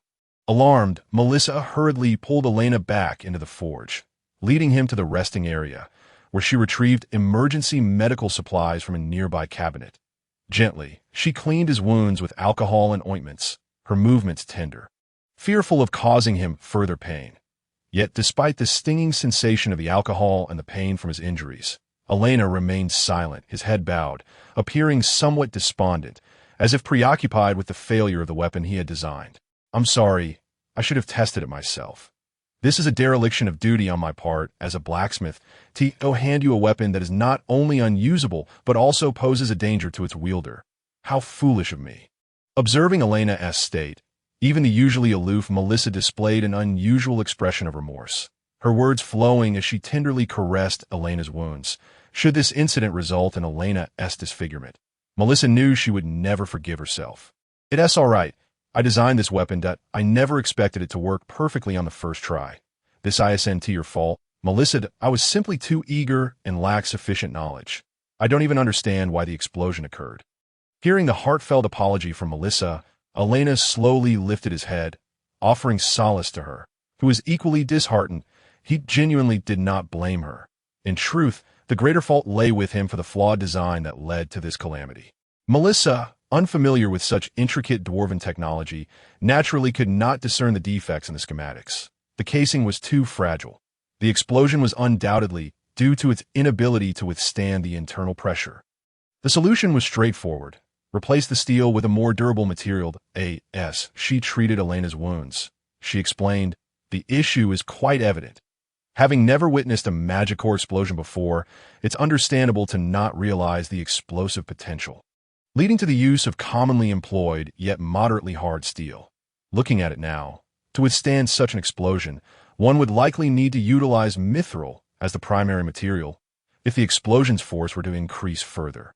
Perhaps even rarer ores would be necessary, but that would depend on your requirements. However, it didn't explode after being fired or upon receiving a second impact.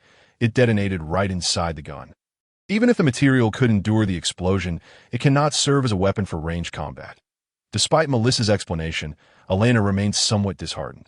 There are still numerous issues. The most significant one is how to prolong the explosion's timing. Otherwise, the moment I pull the trigger, it detonates. Unless I shove the barrel into someone else's mouth, it cannot function as a weapon. That I noticed that when you triggered the explosion, you likely channeled magical energy. The ignition of the magic core must relate to the output of that energy. That if you wish to alter the output method, you would need to employ alchemical techniques. The magic circles crafted by alchemists can modify the flow of magical energy, likely including methods to delay magical infusion or to trigger it upon impact. Melissa stroked her chin thoughtfully, recalling how she occasionally witnessed her father forging special magical weapons, which necessitated knowledge of alchemy. This involved inscribing various magical circuits or runes onto the sword itself to achieve optimal efficacy. That so. Do you know any alchemists, Melissa? How much would it cost to hire them? Sensing a glimmer of hope in resolving the issue, Elaina revitalized his spirit. Though he was reluctant to share his ideas with others, he recognized that he had to seek assistance. In response, Melissa shook her head. Her connections were limited, and alchemists were a rare breed, not easily encountered. It was said that the study of alchemy was exceedingly challenging, with few able to master it. The majority of magicians, or indeed most people, prioritized enhancing their own abilities, while alchemy and dwarven techniques were often relegated to the realm of research. In a world where most were consumed with battling magical beasts, pursuing endeavors that offered little in terms of personal power lacked motivation. To be honest, the existence of alchemists presented a more complex challenge than finding a reliable partner for long-term collaboration. Self-study might be simpler. After all, there was always the possibility that the results achieved would not meet one's requirements. Melissa spoke with a hint of pessimism, despite her lack of first-hand experience with alchemy. Yet observing her father when forging magical weapons revealed the difficulties. For instance, while he could easily produce sword blanks that met the necessary criteria, he had crafted only 2 complete runesword throughout his entire life. Most of the time, it was the alchemists who faltered. Either the magical circles or circuits were improperly inscribed, damaging the sword blanks, or they utilized inappropriate metals for the magical circuits. After all, alchemy and forging were entirely distinct crafts, and coordinating their collaboration to produce a precision weapon was exceptionally challenging. "Where can one learn alchemy?" Elaina inquired earnestly, appearing genuinely interested in the subject. "You truly wish to learn?" Melissa responded, somewhat incredulously. It wasn't that she looked down upon Elaina. Rather, the conditions for studying alchemy were indeed stringent. Not to mention, finding a teacher was no small feat. Masters well-versed in alchemy were exceedingly scarce, and even if one managed to locate an alchemist, the costs were prohibitive. The various alchemical materials were quite expensive, and some of the rarest materials had no price in the market. After all, most alchemical materials derived from magical beasts, and some formidable magical creatures were exceedingly difficult to hunt, making their materials all the more scarce. However, upon reflection, Elaina, being an adventurer, had a natural advantage. He could hunt magical beasts himself and acquire the necessary materials. Nevertheless, Melissa remained skeptical about Elaina delving into alchemy. Partly because she wished for him to focus on honing his blacksmithing skills. She had never voiced this desire to anyone, but deep down, she aspired to cultivate Elaina into a competent blacksmith, not wanting him to abandon his studies in forging. Yet, looking into Elena's eyes, she could unmistakably sense his earnest determination. Point 1 cannot quite fathom the allure that the firearm depicted in this blueprint holds, capable of eliciting such a gaze from Elaina.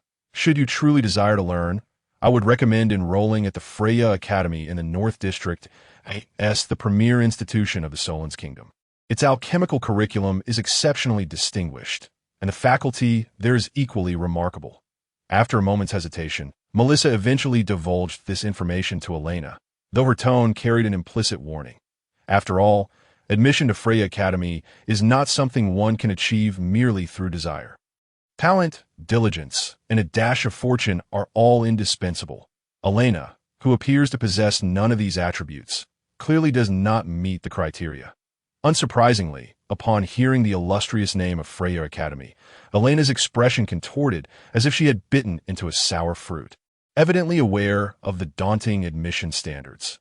Yet what Melissa remains oblivious to is that, aside from the formidable challenge of entering Freya Academy, Elaina is far more concerned about the fact that someone familiar to her, her beloved sister Elaina, is currently studying there.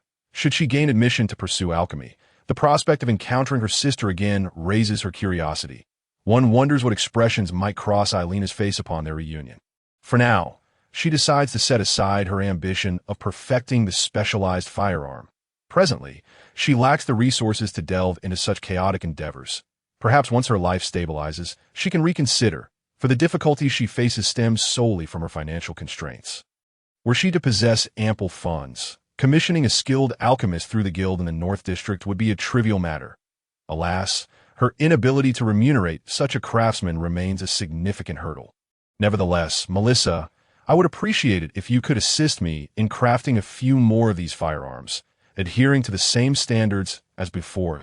Elena's sudden request caused Melissa to furrow her brow. After all, Elaina had already left her delicate face in a state of disarray with just a single shot, and her right hand bore the marks of severe injury. How could she possibly wish to wield such a perilous weapon that inflicts self-harm? Melissa found herself perplexed by the thoughts swirling in Elena's mind. Setting aside its inability to function as a ranged weapon and the risk of backfiring, it is indeed a weapon of considerable power. In truth, it is merely my robust constitution that allows me to withstand such risks. Had anyone else been subjected to a misfire, they might have lost their hand entirely. While undeniably dangerous, it could serve as a covert weapon in times of crisis. At close range, I am confident that the ensuing explosion would aid in neutralizing my target. Elaina spoke with a hint of excitement, though to Melissa, her demeanor appeared somewhat deranged. Such reckless self-sacrifice is not something an ordinary person would contemplate. However, Elena's perspective seems rather naive. While it may not function as a firearm, it could serve as an improvised grenade that risks collateral damage. Elena's greatest confidence, aside from her years of battle-hardened experience, lies in her ever-strengthening half-dragon physique. That it is unlikely that many will possess a constitution as resilient as hers, a strategy of trading injury for victory. When facing genuinely formidable opponents, this approach could afford her a significant advantage, one that justifies her willingness to take such risks. Observing Elena's fair skin, Melissa could not resist giving it a playful pinch. It hardly appeared robust at all. Yet the earnestness in Elena's gaze made it difficult for Melissa to dismiss her claims. Even though she remained unaware of the dragon blood coursing through Elena's veins, which grants her far superior defenses compared to an average person, she reluctantly nodded in agreement. I understand, but it will take a few days before I can fulfill your request. As a blacksmith, she was not particularly keen on forging such evidently flawed weaponry, yet she found herself unable to refuse Elena's entreaty. This pattern had persisted throughout their relationship. Otherwise, she would not have been so dedicated to assisting her. Yes, I understand. Melissa, you should also take some time to rest. You seem to have been awake for quite some time. That I am quite well, my constitution is robust, and this minor injury will heal swiftly. However, you, dear Melissa, must be exhausted by now, having gone so long without sleep, Elaina remarked with a cheerful demeanor to demonstrate her well-being. She raised her bandaged right arm, a comical sight given its disheveled state. As she attempted to flex her non-existent muscles, the absurdity of the gesture only served to convey an endearing quality, making her appear rather playful. Melissa, indeed feeling fatigued, stifled a yawn, her eyes narrowing to mere slits. Sitting languidly in her chair, she waved her hand dismissively at Elaina, her demeanor suggesting a delightful haze of drowsiness.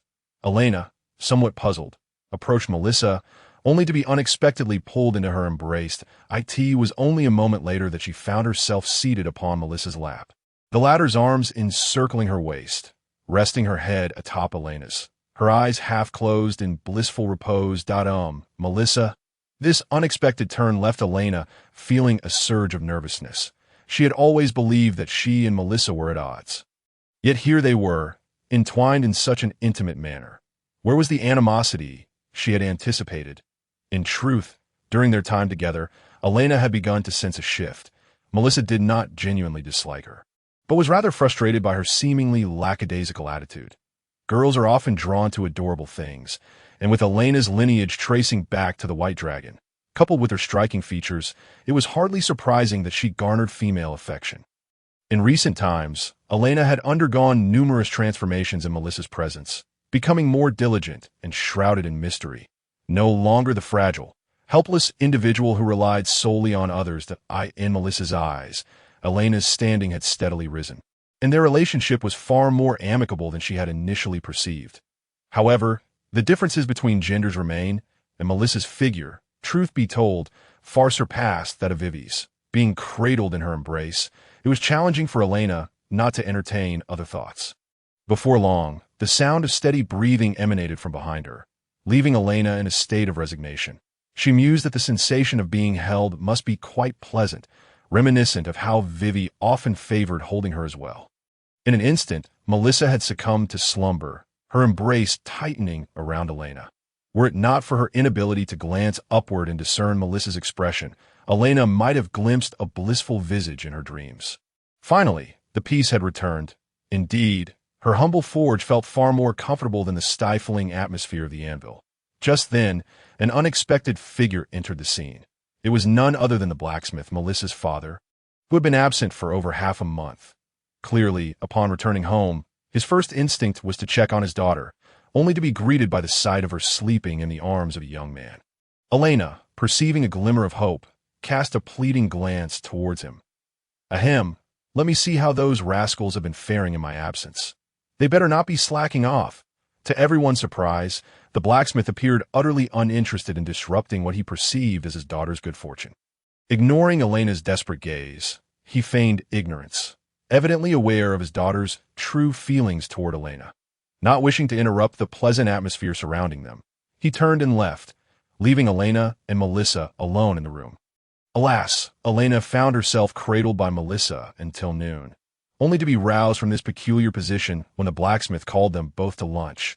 Due to their unconventional sleeping arrangement, Melissa awoke feeling achy all over. Even if Elaina holds something as comfortable and soft as possible, sleeping while sitting is hardly an ideal choice. Elaina herself does not fare much better, her body feeling stiff and uncomfortable, yearning to run a couple of laps to alleviate her discomfort. The most exasperating part is that she must assist Melissa with a massage, simultaneously consuming food while easing the tension in her companion's sore shoulders, leaving Elaina with a persistent sense of being a victim of circumstance. Elaina was left behind to dine, feasting on the pork jerky she had previously brought to the dining table. The blacksmith praised Elena's thoughtfulness as he ate, which made Elaina feel quite uneasy, as if she were bribing her own master. After all, she could sense that her treatment at the blacksmith shop would likely improve, leading others to view her as merely a favored individual. After lunch, Melissa retreated to rest, utterly exhausted from consecutive days of forging. Even a brief nap in a chair could not fully alleviate her fatigue. Fortunately, This time she did not wish to cuddle with Elaina, but sensibly returned to her own room at last. Elaina regained her freedom, equipped with a new set of gear, making her way to the Adventurers Guild under the curious gaze of the blacksmith. After several days of rest, she was uncertain about the situation there and whether anyone had been dispatched to investigate the conditions within the monster forest. Upon entering the guild, Elaina immediately attracted a significant amount of attention, with nearly everyone present turning to look at her. Although Elaina might not yet realize it, she had indeed achieved numerous accomplishments. She had single-handedly cleared the majority of the guild's lower-tier commissions and had rapidly ascended to the rank of Stone Badge Adventurer in the South District Guild. Recently, rumors even circulated about her impending promotion to Copper Badge. "Mr. Elaina, you have finally arrived." The familiar receptionist greeted Elaina with a sweet smile, clearly delighted by her presence. However, Elaina felt no warmth in return. Rather, she displayed a distinctly wary expression, somewhat reluctant to approach her. The notion of unsolicited diligence often suggests ulterior motives, and after several days of absence, the receptionist's overly enthusiastic demeanor led Elaina to suspect she might be seeking something from him. The receptionist, feeling awkward, gazed at the vigilant Elaina, at a loss for words, especially since she genuinely had a request to make of him. "Well, Mr. Elaina, regarding the matter of the monster forest, the guild hopes you can lead some staff members into the forest to witness the remains of the dragon firsthand." Concealing her intentions would only complicate matters further. Directly stating her purpose might simplify the situation. Compensation? Elaina raised an eyebrow, neither refusing nor accepting outright, instead indicating her interest in the matter of remuneration. The emphasis on profit caused the receptionist's expression to shift subtly. She had never imagined that someone as delicate and charming as Elaina could exhibit such a mercenary demeanor. However, this was a misunderstanding on her part, as it is entirely reasonable for adventurers to expect payment for their services. That Elena's focus on compensation stemmed from his past as a mercenary. He would not accept tasks without first ensuring proper remuneration. Furthermore, he had never been one to sacrifice his own interests for the sake of a noble cause. His philosophy had always been to prioritize filling his own stomach and wallet before considering the world's problems. Since Elaina returned with news of the dragon's presence and demise in the monster forest, it became evident that the number of monsters wandering the outskirts of Brook City had significantly diminished. It seemed the threat within the forest had indeed dissipated, with monsters returning to their rightful habitats, restoring a sense of order. Yet, apart from Elaina, no one had witnessed the dragon's remains, leading to skepticism regarding his verbal accounts. Investigating the monster forest to verify Elena's claims should have been the responsibility of the more resourceful and powerful North District Adventurers Guild. However, they harbored doubts about the words of an adventurer from the South District. Only when the South District Guild staff personally confirmed Elena's assertions would the North District consider sending seasoned adventurers and personnel to address the matter. How utterly condescending. Upon hearing the receptionist's explanation, Elaina felt an immediate surge of indignation. This was more than mere disdain.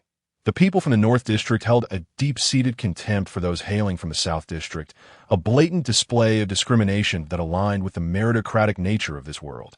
The remuneration for this task was the same as that offered for the previous investigation into the source of the forest's anomalies: 10 gold coins, for a simple escort mission. This was indeed a generous reward. Elaina chose not to refuse, finding the task appropriate as a warm dash up in the past. He would have declined such an offer, as he lacked the capability to venture deep into the forest. However, the awakening of the white dragon bloodline within him now granted him the confidence to navigate through the woods. The meeting point was set outside the South City Gate, and from the receptionist's description, it seemed there would be quite a few companions. More than just Elaina, with 2 other Stone Badge adventurers joining them. It was not that the guild staff feared for their safety. Rather, they intended for Elaina to guide these 2 individuals as fellow Stone Badge adventurers. Elaina not only possessed exceptional skills, but was also on the verge of promotion to Copper Badge. While the other 2 had remained stagnant at their current rank for quite some time, with their prospects for advancement seeming bleak, the South District Foundation was indeed quite weak, causing even the slightly more talented individuals to migrate to the North District. To capture the attention of skilled adventurers, it was essential to nurture them from a young and inexperienced stage, fostering loyalty that could later benefit the North District Guild. Of course, this was a foolish approach. Should the North District Guild offer more enticing conditions, adventurers, being easily tempted, could easily betray their commitments that if all the promising individuals were to leave, not only would their foundational efforts be squandered, but the resources invested in their training would also be wasted. Upon reaching the city gate, Elaina immediately spotted a neatly dressed, middle-aged man approaching, his prominent goatee drawing attention. "Hello, adventurer Elaina. I am William, the Guild Master of the South District. This task relies on your expertise." Elaina was momentarily taken aback. She had not expected this man to be the Guild Master of the South District Adventurers Guild. Did this task warrant such attention from the Guild? The presence of such a high-ranking figure was truly unexpected. However, upon further reflection, Elaina reconsidered.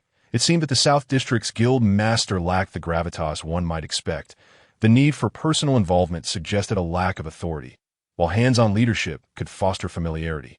It often diminished the sense of respect. Hello.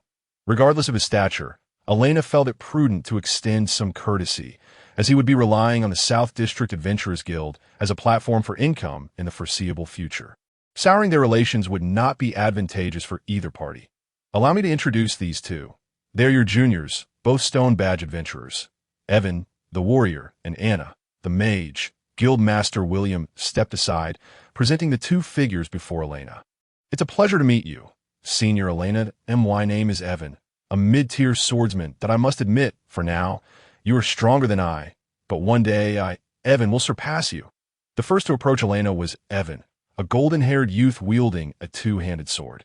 His smile was bright, though his demeanor seemed somewhat arrogant. Overall, he displayed a degree of politeness, and his proud attitude conveyed a sense of youthful enthusiasm, making him a spirited young adventurer. Senior Elaina, I am Anna, a mage. I specialize in fire and ice magic, and I will do my utmost to assist you."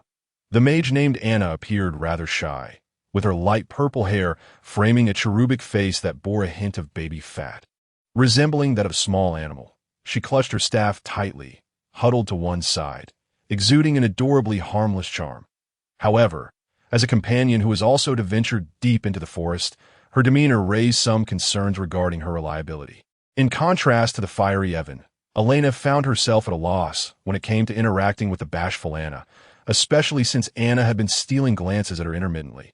Those looks were reminiscent of the curious gazes from the girls who first met Elaina, as if they yearned to ruffle her hair affectionately.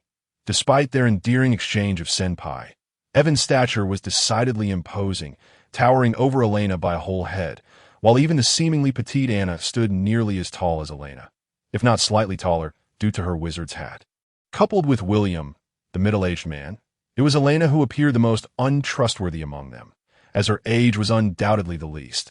"How long have you been adventurers of the Stone Plate?" The unfamiliar yet casual term of senpai unsettled Elaina, who felt an odd dissonance while gazing at these adventurers who evidently held her in high regard. Reporting, "Senpai, we have been adventurers of the Stone Plate for 2 years," Evan proclaimed proudly, thumping his chest. Though others might not grasp the merit in his pride, especially since they had yet to advance to the Copper Plate after 2 years, and to tee this revelation, Elaina couldn't help but raise an eyebrow. Their 2 years of experience as Stone Plate adventurers clearly surpassed her own. Yet, here were these young individuals addressing her as senpai. It was no wonder she felt a sense of dissonance. However, upon reflection, it made sense. In this world, strength was revered. Elaina, who had been on the path of an adventurer for less than 2 years and was close to advancing to the Copper Plate, was indeed considered a mentor to these two. As they journeyed further from the outskirts of the monster forest, there was ample opportunity for conversation among the three. "What do you mean by intermediate warriors and lower-level mages?" Recalling their earlier conversation, Elaina keenly picked up on something. Both Evan, who had initially introduced himself, and Anna, who later elaborated on her rank, seemed to categorize their professions by level. Does senpai not know? It's akin to titles. Much like how knights are classified into apprentice knights, lower knights, intermediate knights, upper knights, and grand knights. Warriors and mages have similar rankings, Evan explained, slightly surprised, as such classifications seemed common knowledge among those of their noble backgrounds. Is it comparable to the adventurer levels? Elaina mused, rubbing her chin in thought, sensing a correlation between the two. Roughly speaking, most intermediate warriors can advance to the copperplate of adventurers that I recently obtained proof of being an intermediate warrior. But I haven't had the chance to fully immerse myself in the techniques. My accomplishments as an adventurer are insufficient, so I cannot yet ascend to the copperplate like Senpai. Evan remarked with a tinge of regret. Though his inner resolve remained unwavering, it appeared he had already regarded Elaina as a rival, and any setbacks only fueled his ambition. Proof is merely a formality. True strength must accompany it to qualify for such proof. However, it does not guarantee that one possesses the corresponding power, Anna added softly, her tone hinting at some resentment, as if she had witnessed firsthand the disparities between proof and actual ability.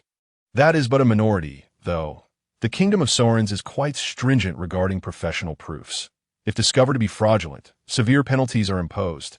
Hence, in most cases, one can trust professional proofs. If someone is labeled as an upper warrior, they likely possess upper warrior capabilities, with minimal fluctuations in strength. William interjected, noting that he held a quasi-official role and felt compelled to speak in favor of the kingdom's laws. Yet, Elaina dismissed his words, only retaining the notion that despite the kingdom's stringent practices, loopholes remained, and some individuals would inevitably exploit them. Speaking of which, it is somewhat embarrassing. Professional proofs serve not only to affirm one's strength and identity. In the Adventurer Guild of the North District, certain tasks explicitly require specific professional ranks. For instance, a task that calls for an upper knight cannot be undertaken by a mere intermediate knight under normal circumstances, let alone other professions. However, in our South District, resources are scarce, and we cannot afford such differentiation. Merely securing commissions is already a challenge, and the difficulty of our tasks isn't particularly high, William continued, growing somewhat awkward as he reflected on his role as the guild leader of the South District. Alas, geographical limitations dictate this reality. He himself is not particularly strong. His position is a result of years of hard work. With little to offer, he can make no grand promises to others. Year after year, watching capable individuals leave for the North District, in this world, people generally strive for upward mobility. Even if they must settle for being a tail in the North District, they would rather not be ahead in the South District. Yet for most, professional proof symbolizes honor and status. Regardless of the profession, possessing upper-level proof opens many doors. However, for truly elite locations, this is merely an entry-level requirement. There exists even greater prestige beyond upper ranks at this point. A wistful expression flitted across William's face as he reminisced about his youth as an upper warrior, only to have his prowess diminished by injuries sustained in a battle against monsters, rendering him a shadow of his former self. Now, he found himself reliant on the protection of 3 stone plate adventurers to dare enter the monster forest, a stark reminder of the relentless passage of time. By the way, Elaina-senpai, I assume you haven't pursued your professional proof? Evan inquired curiously, his gaze falling upon Elena's hand crossbow and the dagger at her waist, as if he had already deduced her profession. Elaina nodded, expressing little interest in the notion of professional assessment. For her, glory and status held little significance at this stage. As long as she could undertake adventurer tasks that sufficed, I still recommend that you seek to obtain your proof soon. Senpai, adventurers are never solitary. Your profession is a vital criterion for forming a party. Someone of your caliber could undoubtedly secure upper-level professional proof in no time. Anna suggested, sharing her own experience of enhanced treatment after acquiring her proof as a mage. A profession that remained quite rare in this world. While there were many who possessed magical potential, few could truly master the art of magic. Moreover, mages were formidable long-range damage dealers, offering optimal solutions for group encounters. Within any team, they were invariably sought after. In fact, in some more radical groups, entire formations comprised solely of mages emerged, overpowering any task with sheer magical prowess. Though Anna was merely a lower-level mage, she still garnered considerable attention from numerous teams. Elaina recalled her fondness for her older sister, Elaina, who was a remarkably talented ice mage, having caught the attention of the prestigious Freya Academy solely through her exceptional ice magic. Hearing this, Elaina couldn't help but click her tongue, feeling increasingly immersed in an RPG-like atmosphere reminiscent of the game she had played in her previous life, where the archetypes of warrior, mage, and healer were prevalent. If you were to pursue professional assessment, would you choose archer or assassin? Evan asked excitedly, as he and Anna represented the warrior and mage roles, respectively, given that Elena's profession seemed non-conflicting with theirs. There was a promising possibility of her joining their ranks. Thus, he was fervently eager to ascertain Elena's profession. Elaina raised an eyebrow, refraining from an immediate response, instinctively brushing her hand crossbow, a playful smirk gracing her lips as she remarked, "You may find it hard to believe, but I am, in fact, a priest." The deeper they ventured into the forest, the more perilous their journey became, and soon Elaina and her companions encountered a rather sizable goblin squad. Elaina did not rush into action, for a figure surged ahead of her, Evan, whose fervor to carve out his own legend was palpable. Armed with a two-handed sword, he wreaked havoc among the numerous goblins, slicing through them with remarkable efficiency. As a warrior, he possessed the skills of cross-slash, might, and shatterstrike, which were foundational techniques accessible to most warriors. Apart from might, which bolstered his strength, the other two skills were quite intriguing. Elaina watched as Evan wielded his sword with grandiose motions, only for his movement to abruptly halt as he executed a cross-slash, etching a cross in the air before him, resulting in a hapless goblin being cleaved into 4 pieces. In gaming terms, this maneuver could be described as canceling the recovery of a linked skill, common in games but astonishing to witness in reality. Many actions necessitate a consideration of inertia, particularly with a heavy two-handed sword like Evan's, which typically limits one to rotational strikes, relying on sheer physical strength to swing. Yet, due to the nature of cross-slash, he could forcibly redirect his movements, performing incredible feats with an almost superhuman physique. This was merely a basic skill. One could only imagine the dazzling displays he might achieve with advanced techniques. Elaina found herself pondering the possibilities. Then came the shatter strike. As Evan unleashed this skill, his sword emanated a pale yellow glow, cleaving a goblin wielding a wooden shield cleanly in two. Though the goblin's shabby shield was of poor quality, and a mere exertion of force could yield a similar outcome. Elaina preferred to believe that this skill possessed a certain armor-piercing quality. She instinctively touched the chainmail beneath her garments, contemplating whether such a skill would be effective against her own armor. It was no wonder that magic cores imbued with skills held such exorbitant value. Skills were undeniably potent in this world. Some rare skills even possessed the capacity to turn the tide of battle, especially in engagements where combatants were evenly matched, as more powerful or uniquely effective skills could unexpectedly alter the course of a conflict. In this light, Elena's background seemed rather blank, lacking any skills of her own.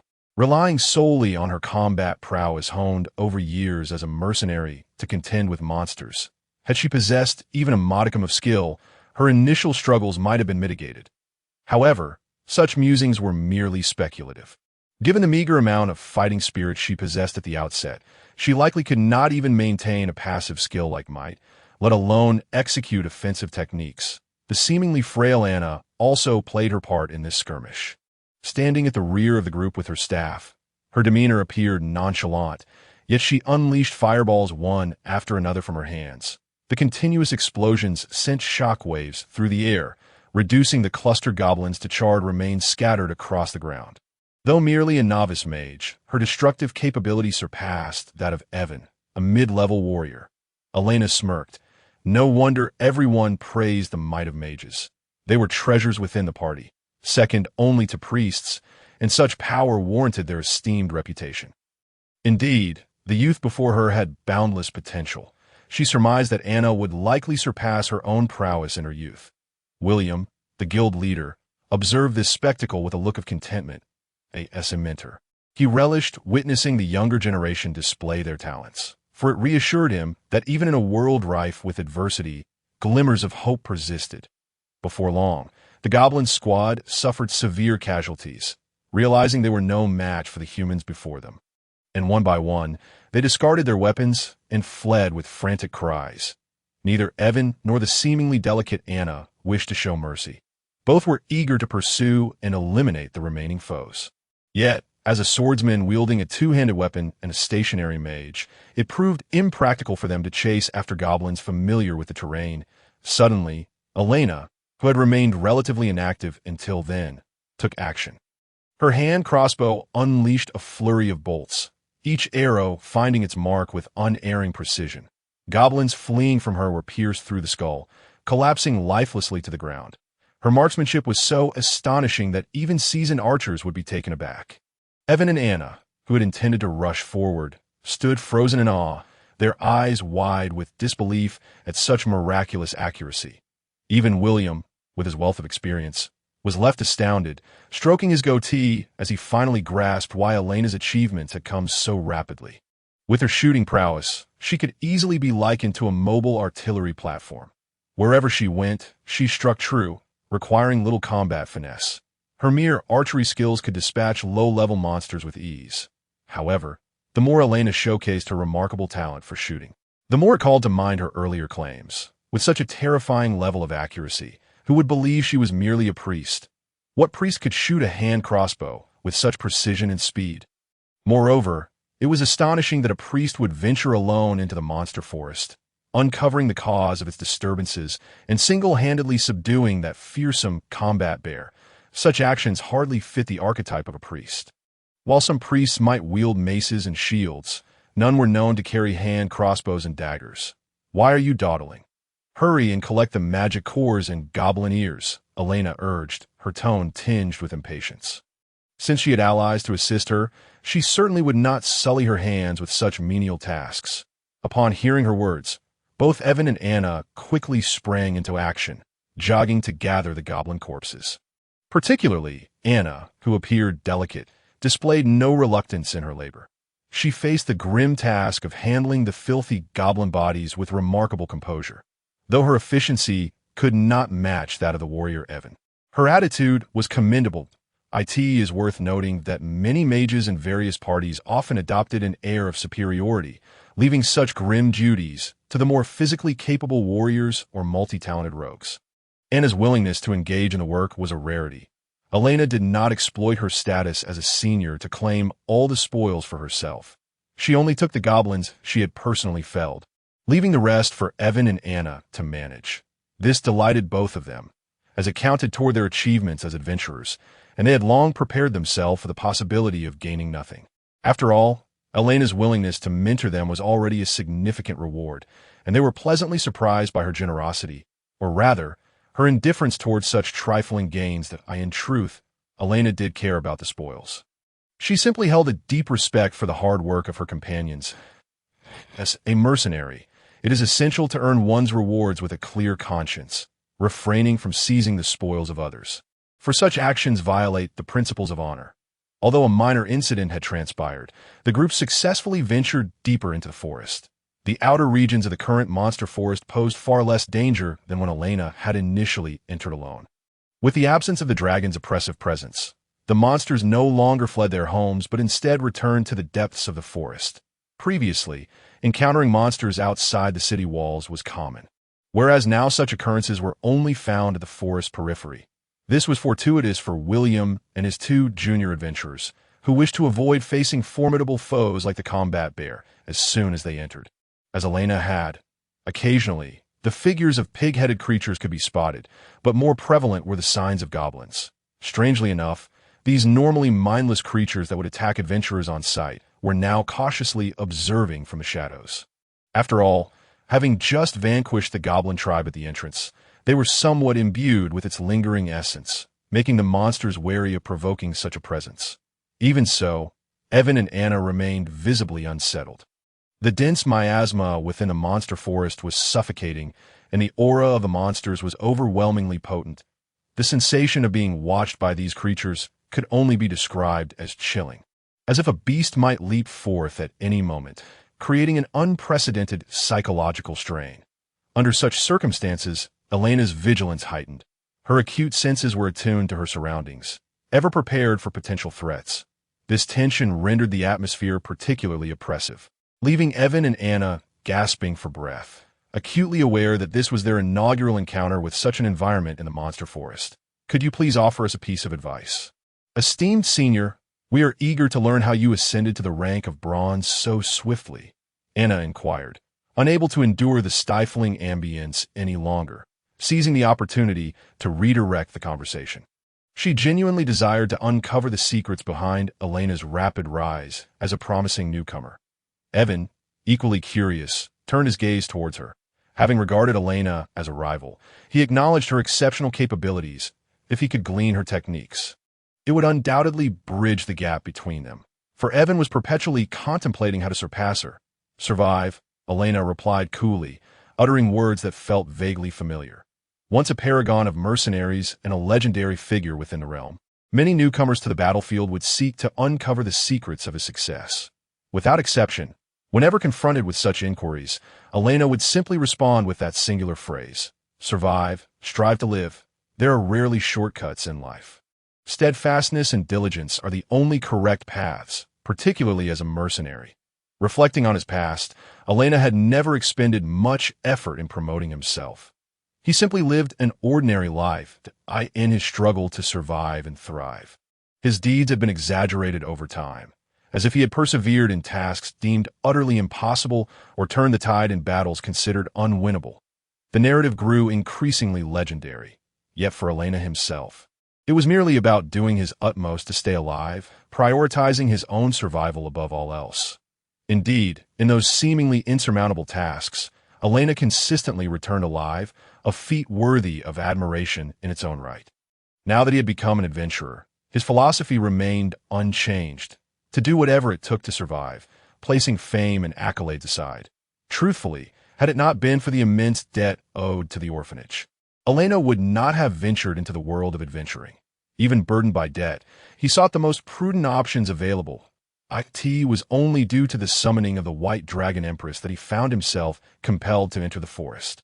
Though reluctant, Elaina felt the urge to voice his grievances. Had it not been for the White Dragon Empress's interference, he would not have nearly faced disaster. Nevertheless, the outcome was favorable. His debts were alleviated, and the limitations on his strength were resolved, resulting in a net gain. Elaina had once again survived. Upon hearing Elena's somewhat cryptic remarks, Evan and Anna exchanged puzzled glances, utterly bewildered by his meaning. Only William exhibited a look of profound understanding, as if he resonated with Elena's perspective from his own relatively rich life experiences. "Young ones, do not be so impetuous. Do not fixate solely on gaining fame quickly. As long as you survive, you shall eventually realize your dreams," Elaina advised, his tone imbued with an air of seasoned wisdom. In truth, he envied the youthful fervor of Anna and Evan. Unlike them, Elaina had never truly been young. In his childhood, merely surviving demanded all his efforts, leaving no room for thoughts of fame or fortune. Even as he grew older and the pressures eased, his thoughts were solely devoted to how to live a stable life free from turmoil. However, Anna and Evan remained unconvinced, interpreting Elena's words as a reluctance to share his techniques. In reality, there were no special techniques. Elena's swift ascension was merely a result of his extensive combat experience and unwavering determination to endure hardships. These attributes were gifts from his previous life, benefits that the likes of Evan and Anna, as younger adventurers, could not replicate, as they required time to accumulate. As Anna sought to engage Elaina further, hoping to extract more insights from him, a sudden commotion arose from the distance. Something was moving through the trees. Undoubtedly a creature of the forest, for it was nearly impossible to encounter humans at this hour. "Something's amiss," Elaina warned in a low voice, drawing his dagger and positioning it defensively before him, his left hand slightly lowered, ready to swiftly raise his crossbow. Evan and Anna immediately armed themselves at his command. Particularly, Evan positioned himself directly in front of Elaina, truly envisioning himself as a frontline fighter. Anna took her place in the center of the group, needing protection as the fragile mage, with William, the guild leader, standing guard behind her. The approaching creature bore ill intent. Despite the significant numbers on their side, it dared to linger nearby. Moreover, the trajectory of its movements suggested it was clearly seeking an opportunity to attack. A mere monster would not challenge for humans unless it possessed an overabundance of confidence in its own abilities. With his keen dynamic vision, Elaina barely discerned the agile silhouette flitting between the trees. It resembled a lithe black panther. Though described as a panther, its speed surpassed that of any feline Elaina had previously encountered, requiring him to focus intently to catch sight of its movements. A black panther. Any clues? Though he had perused a monster compendium at the guild, the sheer variety of monsters in this world was overwhelming, and each volume he had read was thicker than the last. After finally finishing one compendium, he discovered it was merely the first volume, with a heftier second volume yet unread. Thus, it was implausible for him to recognize all the monsters that a black one. Could it possibly be a shadow panther? We must be cautious of our footing. If it truly is a shadow panther, it can strike from the shadows. Evidently, having been a retired adventurer, Elena's hasty deduction, based on his brief description and the geographical context of the monster forest, allowed him to identify the likely nature of the creature. The moment the others heard this, they instinctively lowered their gazes. With the sun positioned in the west, its rays cast elongated shadows across the forest floor. Consequently, each of them stood upon shadows, meaning they had all unwittingly entered the attack range of the shadow panther. A piercing scream escaped Anna's lips as she lowered her head, discovering with alarm that her shadow bore a pair of blood-red eyes gazing intently at her. In the blink of an eye, the lurking shadow panther had unsheathed its lethal claws, poised to cleave the frail sorceress in two. Fortunately, Elaina reacted swiftly. He reached out and seized Anna's arm, pulling her back while simultaneously thrusting his dagger forward. Evan, witnessing this scene, felt his heart sink. Despite only catching a fleeting glimpse of the panther's form, its robust physique was indelibly etched in his mind. How could Elena's petite dagger withstand such a formidable beast? Even with his broadsword in hand, Evan would hesitate to confront this creature head dash on. In Evan's eyes, Elena's slender right arm seemed destined for ruin. If fortune turned against them, it might even be severed entirely. Clang! To everyone's astonishment, the dagger met the panther's claw with a resounding chime, producing a dazzling spark. Thanks to the dagger forged entirely of mithril, it remained unyielding even under such force. Had Elaina wielded the dagger that merely contained a trace of mithril, it would have been utterly incapable of withstanding such an assault. Drawing upon the immense strength of his white dragon lineage, Elaina managed to block the panther's attack with one hand, while the other encircled Anna, retreating swiftly to evade the beast's potential strike. Yet, who could have anticipated the cunning nature of this black feline? Foiled in its initial strike, it swiftly vanished into the shadows, its massive form melding seamlessly with the darkness. Only the glimmering red eyes remained, darting about in a manner too swift for the naked eye to follow. Anna clutched her ample chest, still reeling from the harrowing brush with death. Had it not been for Elena's timely intervention, she would surely have met her demise at the claws of the panther. Evan and William exchanged complex glances, recognizing Elena's extraordinary prowess in that brief exchange. To withstand the panther's ferocious assault with just one hand was a testament to terrifying strength. This creature proved to be a vexing foe, hiding within the shadows, leaving them pondering how to draw it out. Ignoring the astonished gazes of those around him, Elaina furrowed his brow, focusing intently on the moving crimson light on the ground. After releasing his grip on Anna, he deftly aimed his crossbow with his left hand, but he lacked confidence in his aim. Even if he managed to hit, he was uncertain whether it would strike the panther itself or the unyielding earth. It was evident that this creature, known as the Shadow Panther, posed a formidable challenge. Its ability to maneuver through shadows with such grace was undoubtedly coveted by those of the assassin profession. With its high mobility and stealth, acquiring such a skill through the panther's magical core would undoubtedly transform anyone into a lethal weapon. Vibrations. The Shadow Panther was not invulnerable within the shadows. By creating tremors, they could compel it to emerge from its concealment, providing an opportunity to strike. William was the first to propose a strategy.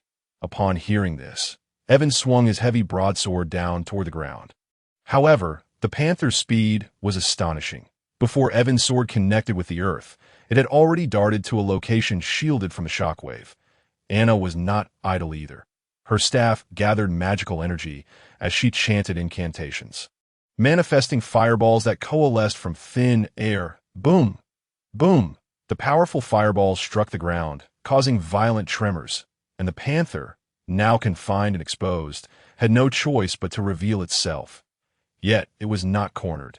Its massive form leaped gracefully, arcing through the air toward Evan at the front lines. Startled, the mid-level warrior hastily raised his broadsword defensively, only to be toppled by the panther's heavy claws crashing down upon him. The panther then leveraged the impact to spring into a somersault, diving back into the ocean of shadows. That moment, Elena's arrows arrived belatedly, mostly trailing the panther's retreating form as they struck the ground. Their incredible speed rendered even him unable to aim accurately. What a troublesome opponent, he muttered, feeling a touch of annoyance at his shooting prowess failing him for the first time. Yet in a battle like this, impatience could lead to grave mistakes. Should we retreat? William inquired, concern etched on his face. Although he had summoned the group to the forest, encountering a magical beast like the Shadow Panther felt like a stroke of bad luck for most adventurers. Facing such a creature was a dire challenge. Few could capture such an agile adversary. While the mission was crucial, he agreed with Elena's earlier sentiment. Survival was paramount. Let us not rush. We shall try again. Elaina pondered, shaking his head at William's suggestion. The situation had not reached an insurmountable crisis, and besides, fleeing might prove futile against a panther adept at vanishing into shadows. Exposing their vulnerable backs to the enemy could result in dire consequences. The best course of action remained to eliminate the threat. The others, inspired by Elena's resolve, resumed their offensive. Although the panther had evaded their initial onslaught, it did not signify that their barrage of fireballs had been in vain. What I yearn for is a flame capable of melting all. Anna continued her incantation, summoning more fireballs overhead. This time, she intended to unleash a carpet bombing. However, as a novice mage, her magical reserves were insufficient. After conjuring several fireballs, her complexion paled, hinting at the onset of magical exhaustion. If the battle were not resolved swiftly, she risked becoming incapacitated. The first fireball struck the ground, yet the flames, usually swift, failed to ensnare the panther's elusive figure. The explosion was deafening, yet it did little to affect the already agile creature, rendering their chaotic strikes futile aside from depleting Anna's magic. Patience. Wait for the opportune moment to throw. Let Evan secure the enemy's escape route first. Elaina instructed, steadying the anxious Anna, guiding her to focus her attacks purposefully. Understood, she replied, her expression tense yet resolute as she concentrated on the red glow hidden within the shadows.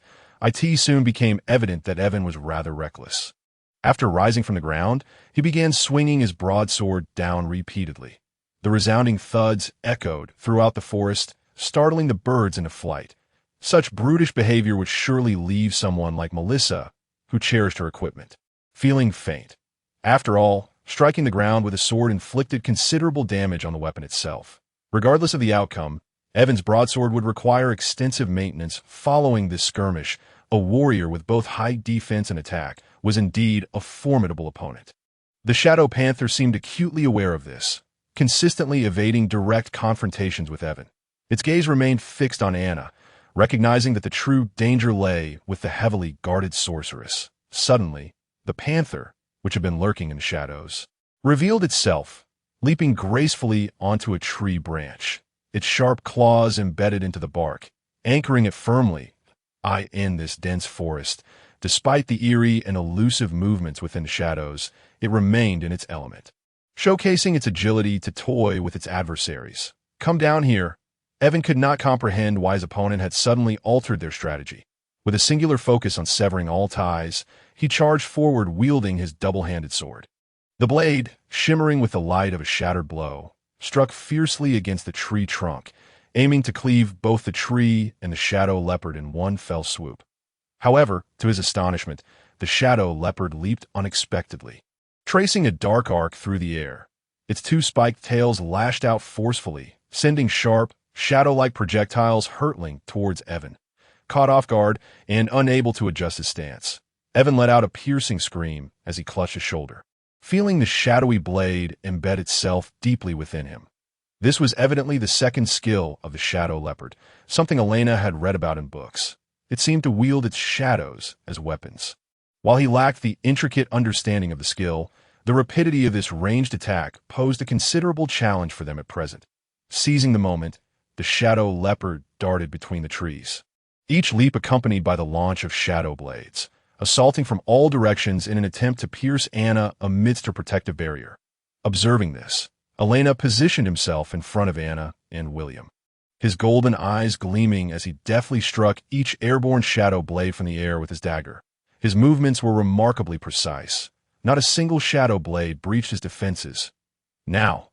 Elaina suddenly shouted, evidently signaling Anna behind him. The abruptness of the situation momentarily stunned Anna. Yet, instinctively, the fireball atop her head was released. It struck the tree towards which the shadow leopard had leaped, but due to her hasty attack and the leopard's swift movements, the fireball missed its mark, merely shattering the trunk. As the tree began to topple, the shadow leopard found itself off balance, unable to maintain its footing. In a desperate bid to regain stability, it leapt awkwardly into the air. At that moment, Anna finally grasped Elena's intention. The leopard in such a precarious position was not difficult to target. With 4 or 5 fireballs still hovering above her, it was undoubtedly the optimal time for an all-out assault. "Please hit it," she thought, gritting her teeth and closing her eyes as she waved her staff, sending the suspended fireballs soaring towards the airborne shadow leopard. After executing this action, her body suddenly weakened. Were it not for William's support beside her, she might have collapsed to the ground. The poor little black leopard, unable to find leverage in midair, could only watch helplessly as the fireballs detonated around it, the explosion sending it crashing down like a ragged cloth from the sky. Witnessing this, Elaina surged forward, his sharp dagger carving a silver line through the air as his smaller stature unleashed an unimaginable speed. Within mere breaths, he reached the spot where the shadow leopard fell, thrusting his weapon at the beleaguered foe. Despite enduring pain, the shadow leopard attempted to retaliate, its sharp teeth snapping towards him, but Elaina effortlessly dodged its attack. Using the momentum to slice open its throat, the leopard's blood spilled forth, and even as it struggled in its last throes of strength, Elaina pounced upon it, rendering its skills useless. Each thrust of the dagger found its way to the creature's vulnerabilities. And in but a moment of grappling, the shadow leopard lay still, its massive body crashing to the ground, lifeless. Phew! Elaina exhaled deeply, wiping the blood from his dagger before sheathing it, and only after confirming the leopard's demise did he turn to Evan. "Are you all right?" He glanced at Evan, who was on the ground, clutching his shoulder, beads of cold sweat dotting his brow. Although he feigned nonchalance, his ashen complexion betrayed the seriousness of his condition. The shadow blade still protruded from his shoulder, and while he wished to remove it, the blade seemed to possess a weakening effect, rendering him incapable of exerting any force. "Bear with it," Elaina said as he crouched down, gloved hands grasping the shadow blade. "Wait a moment." Realizing Elena's intentions, Evan attempted to protest, but before he could finish, Elaina yanked the blade free with force. Pain radiated from the wound, eliciting an uncharacteristically high-pitched scream from Evan. Ignoring his frantic struggles, Elaina began to chant a spell, his right hand emanating a soft glow as he gently caressed the wound, gradually healing Evan's injury. Initially, the pain was sharp, but as it subsided, Evan expressed confusion. Observing Elena's evident healing efforts, his feelings became complex. He had initially thought Elaina was merely jesting, but it was clear now that he had not been lying. This was undeniably the work of a ranger or assassin's mentor, capable of healing others like a true priest. With this, they could forego healing potions, as under Elena's touch, the wound began to mend at a visibly rapid pace, aware of the presence of outsiders.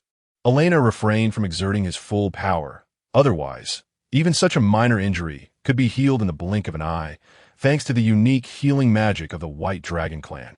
Even while maintaining his Fade as a mentor, he did not wish to be perceived as an anomaly.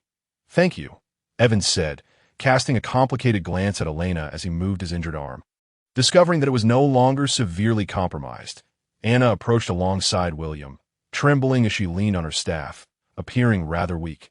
Clutching a vial of blue potion, Anna sipped cautiously. However, after only a few sips, she squinted, sticking out her tongue in evident distaste.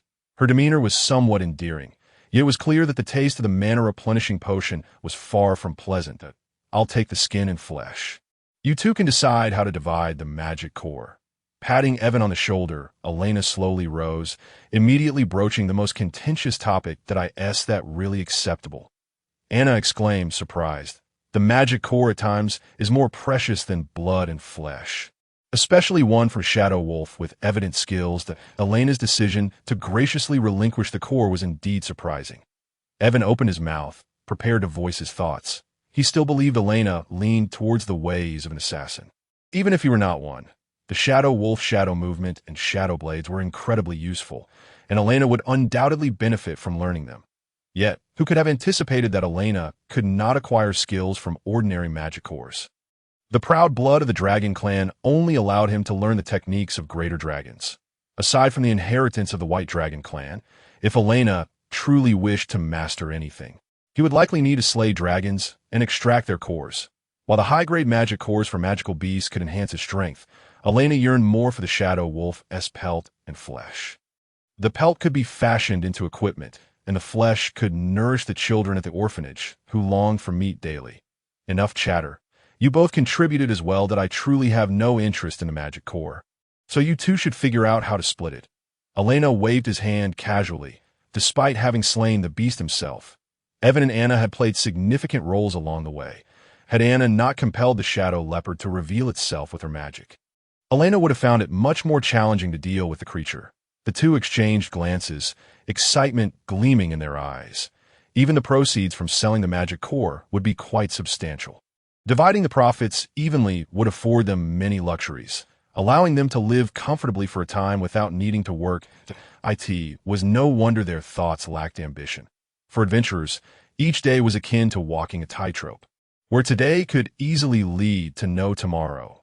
When they found themselves with money, it was only natural to indulge in pleasures, for life was fraught with unforeseen dangers, and saving up meant little, perhaps benefiting only those who came after. Observing the two, who were eager to return and revel in their newfound fortune, Elaina shook his head in silence. He stood by as Evan and Anna meticulously processed the shadow leopardess remains, extracting the magic core and carefully dismantling the usable materials. Elaina merely needed to walk over and stow them in his backpack. It must be said that it is truly convenient. He even contemplated bringing along someone specifically to handle menial tasks. The remaining unusable blood and entrails were carelessly discarded to the side, and a single fire reduced them to ashes. Yet, no one wished to leave anything for the other monsters to feast upon, as the existence of such beings was not something anyone desired to perpetuate. Monsters devour the blood of those stronger than themselves and triumph over mightier foes, which presents the possibility of their own evolution and strengthening. Thus, the corpses of slain monsters must be dealt with properly. Anything deemed unnecessary must either be incinerated or buried in the earth. After properly disposing of the Shadow Wolf's corpse, the group ventured deeper into the forest. This time, fortune favored them, as no other monsters obstructed their path. They arrived smoothly at the familiar lakeside, where the immense skeleton of the White Dragon loomed before them. Even in death, the form of the colossal dragon remained extraordinarily majestic and awe-inspiring. Gulp!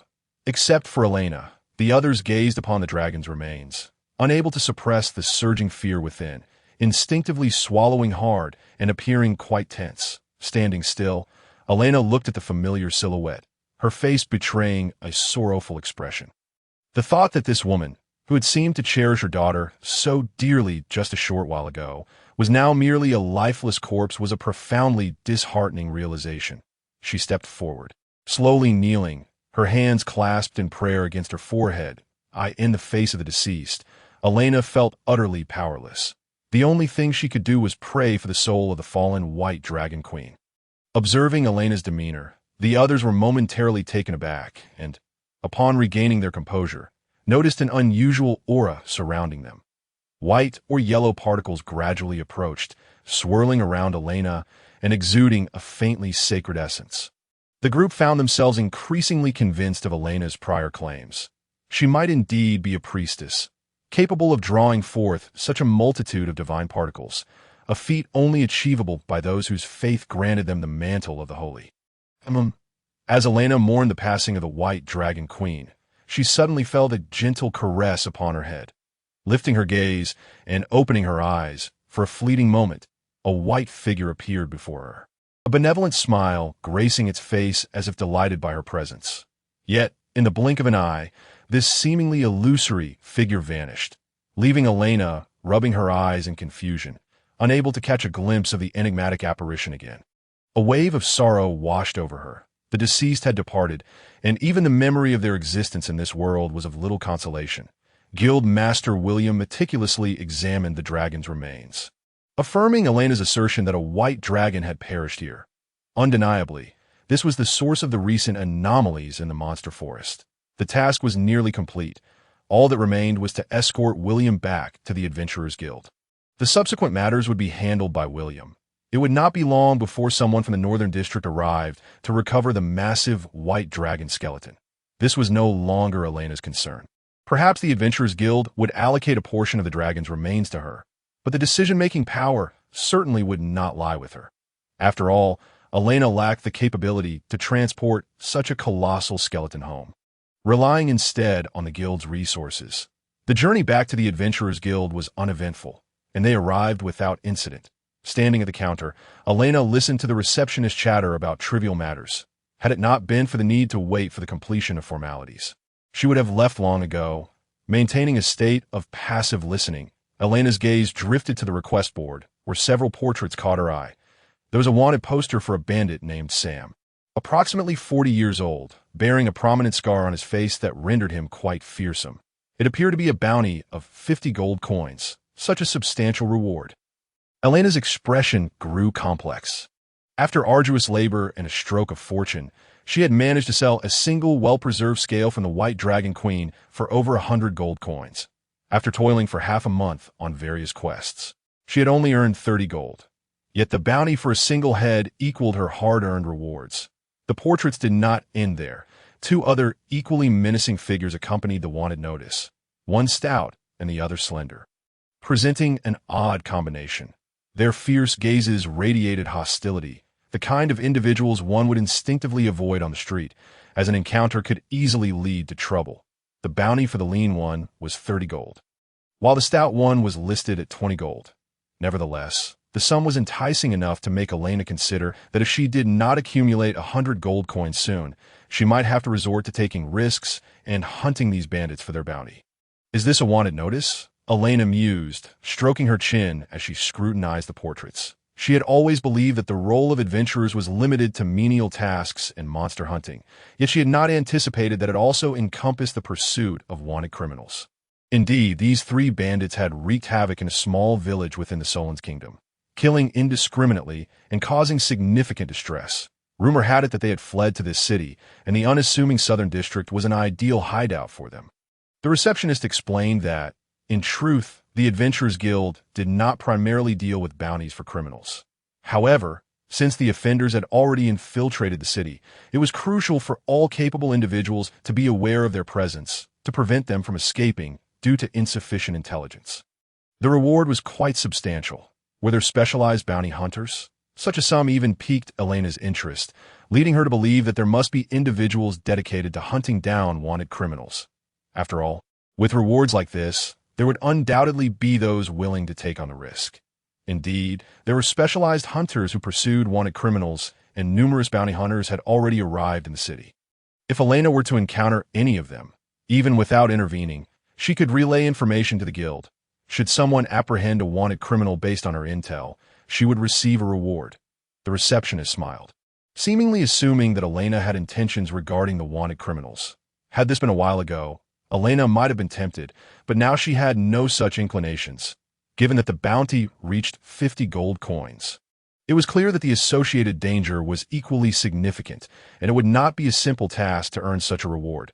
Elaina waved her hand, indicating her lack of interest, and once the formalities were completed, she departed with the 10 gold coins she had earned for completing her investigative task.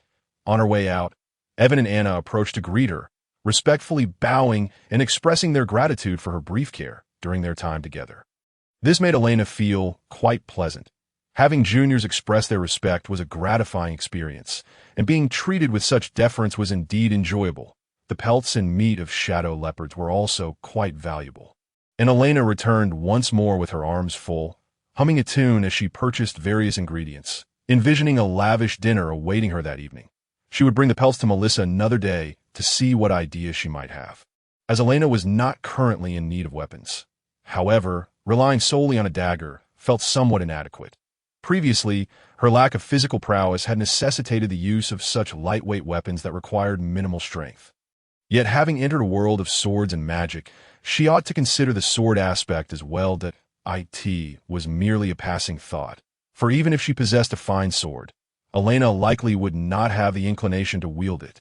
The act of wielding a sword is, after all, far more arduous than one might conceive.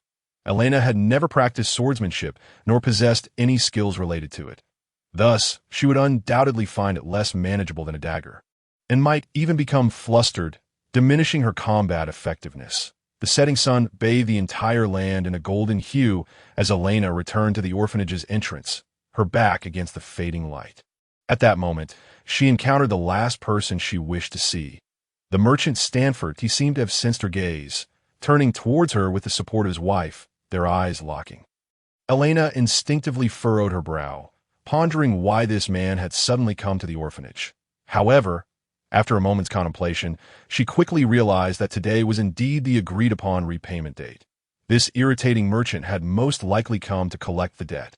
Stanford appeared to hold little interest in the dirty children of the orphanage, yet he could not seem to tear his eyes away from Elena's striking beauty, fully aware of Elena's gender. Stanford's demeanor was not overtly strange, yet his eyes roamed over her incessantly, as if assessing a product and evaluating the potential profit it could bring him. Such scrutiny made Elaina feel somewhat nauseated. Although it was not overtly malicious, she could not help but feel an innate disgust. Were it not for the fear of causing a scene, she would have relished the opportunity to plunge her dagger into him. His wife, born of slavery, could not shield her husband from harm. Elaina was entirely confident in her ability to eliminate both of them right there. However, as the debtor, she knew that should the creditor perish, she would find it impossible to explain, and the repercussions under the laws of the kingdom of Sorens would be dire. Taking a deep breath, she suppressed the flicker of anger igniting within her. After all, she had amassed enough funds to repay the debt. Even if Stanford sought to make things difficult for the orphanage, there was little he could do. With that thought in mind, Elaina chose to disregard Stanford, shouldering her heavy backpack as she entered the orphanage alone, while he simply watched her disappear from his view. Moments later, Stanford and his slave wife followed, pursuing her into the orphanage shortly after her arrival. The once smiling Vivi, who had beamed upon Elena's return, suddenly stiffened at the sight of Stanford. Protectively, she shielded Elaina behind her, instinctively assuming the role of an older sister, her eyes filled with vigilance, as if she were confronting a villain. Which irked Stanford. He had always played the role of a relatively amiable merchant, yet it seemed he had garnered no favor in her eyes. "Miss Vivi, it seems we meet again. I trust you have not forgotten what day it is today?" Ignoring Vivi's displeased expression, Stanford maintained his usual smile, one that Elaina had deemed hypocritical. Vivi remained silent, merely regarding him coldly. Initially, she had not grasped the significance of the day, but upon seeing Stanford's face, the realization of his purpose dawned upon her. "Allow me to remind you, today marks the final day for repaying the orphanage's debt, although I am reluctant to press the dear children left behind by the benevolent old nun. I must reclaim this 100 gold coins." His insincere demeanor could only be described as nauseating, and Elaina genuinely wished to tear away his facade of hypocrisy. And of course, "Miss Vivi, if you are unable to procure 100 gold coins within a short time frame, I can extend the deadline a few more days. However, please understand that overdue payments will incur additional interest." Despite feigning a friendly demeanor, the air of superiority and confidence on Stanford's face betrayed his true nature. He likely believed the orphanage would be unable to produce such a substantial sum, and his insistence on pressing the matter revealed a personality more twisted than mere greed. "And no need for that. I will repay you now." Vivi clearly harbored no affection for this man. Though she was loath to part with the platinum coins Elaina had fought so hard to earn, she felt compelled to relinquish them for the sake of the orphanage's peace. "I apologize, but as a merchant, it is imperative to adhere to the rules. If you could, what would you say?" Stanford, with his head held high in self-importance, was on the verge of delivering his rehearsed lines when he recalled Vivi's earlier statement, causing his expression to freeze, disbelief washing over him. He even considered rubbing his ears, questioning whether he had misheard. Vivi had no desire to engage further with such a man, turning her back and heading towards her room. The platinum coins were concealed beneath her pillow, and she needed to retrieve them. Watching Vivi's retreating figure, Stanford felt an unprecedented itch of impatience. He yearned to discover where she could possibly obtain such a sum. However, as he took a few steps forward, an unexpected figure blocked his path. Elaina, with a backpack slung over her shoulder, rested her right hand on the hilt of her dagger, her displeasure evident in her gaze. It seemed as though a single step closer would provoke her to drive the blade through his skull, radiating an aura that was decidedly menacing. "Who gave you the right to obstruct us? Move aside." The slave woman, initially brimming with confidence alongside Stanford, could not contain her agitation upon seeing Elaina standing in their way, abandoning her previous gentleness. This gave Elaina the impression that this woman was merely voicing Stanford's inner thoughts. Those venomous words that might tarnish his public persona. Elaina remained silent, her grip on her weapon unwavering. She had no intention of jesting with such individuals, should they attempt to force their way in.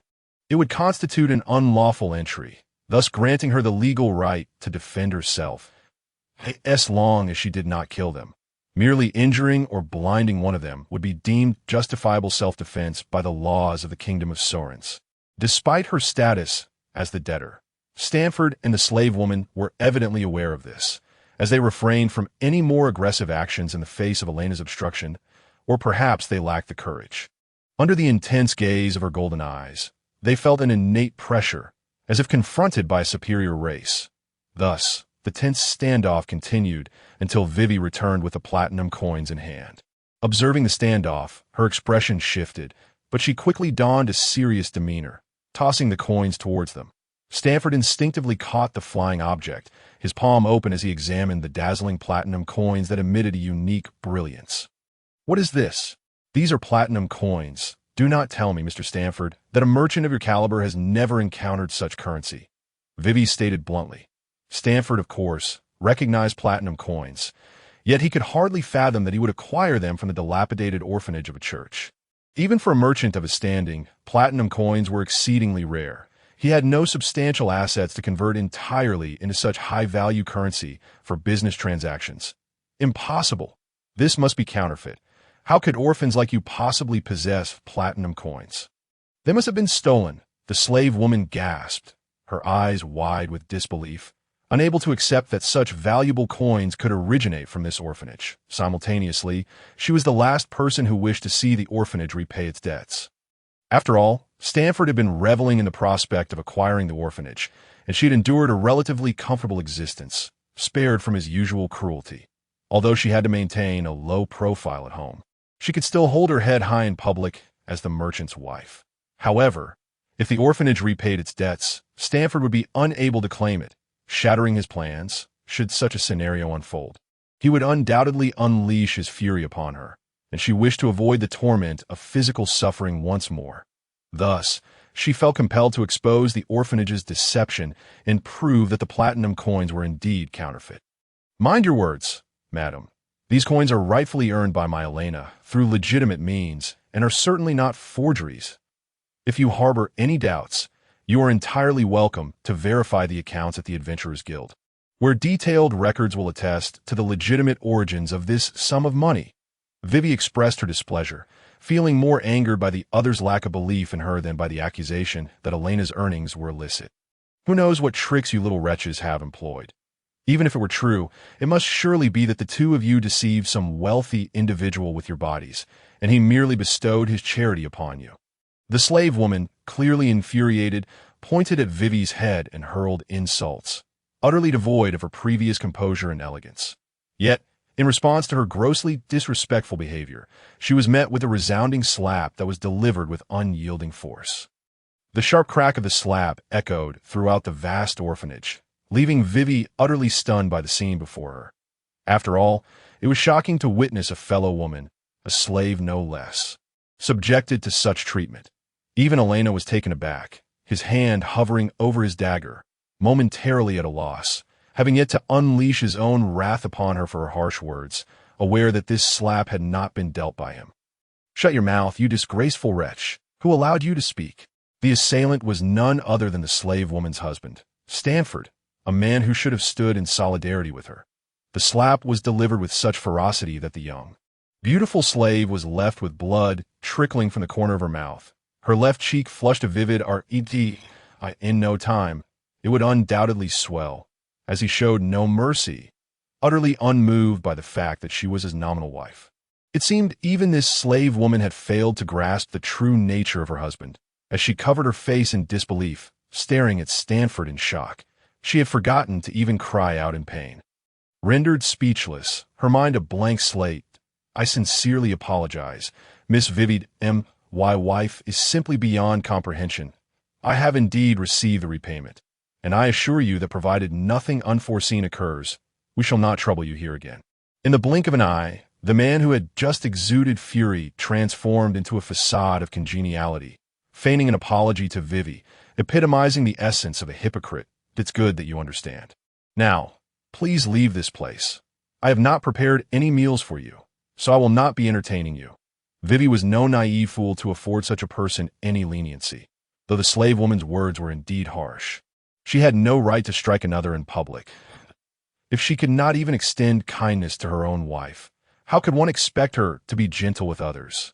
With the eviction order issued, Stanford had no intention of lingering, wrenching his wife's arm as he exited, his gaze suggesting he would not let the matter rest easily. Once their figures vanished from sight, Vivi finally exhaled, collapsing onto a nearby bench. Clutching her chest and closing her eyes as if she had just escaped a calamity, Stanford's slap had been delivered with such ferocity that even witnessing it from the sidelines was enough to instill fear in anyone. Do not underestimate him. That scoundrel will most likely not let us off so easily. He has even concocted a false debt. I doubt he will relinquish his pursuit so readily. Elaina patted Vivi's back, not intending to frighten her. Yet, years of discerning character had allowed him to see through Stanford's cold cunning at a glance, although he was uncertain about what secrets lay hidden within the orphanage. He knew that if he were in Stanford's position, he would not easily abandon something he coveted. "What shall we do?" Vivi hesitated, unsure whether it was Elena's touch or his words that had startled her.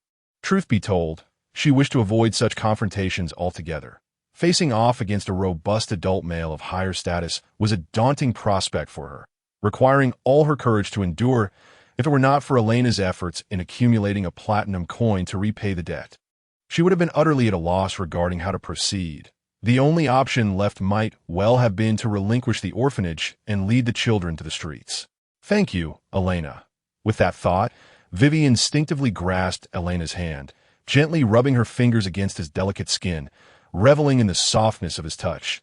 The unexpected gesture caught Elaina off guard, especially the sensation of her fingers gliding over his palm, leaving him feeling somewhat uneasy. What is there to thank? If anyone should express gratitude, it is I who must thank you, Sister Vivi, for raising us orphans to this age.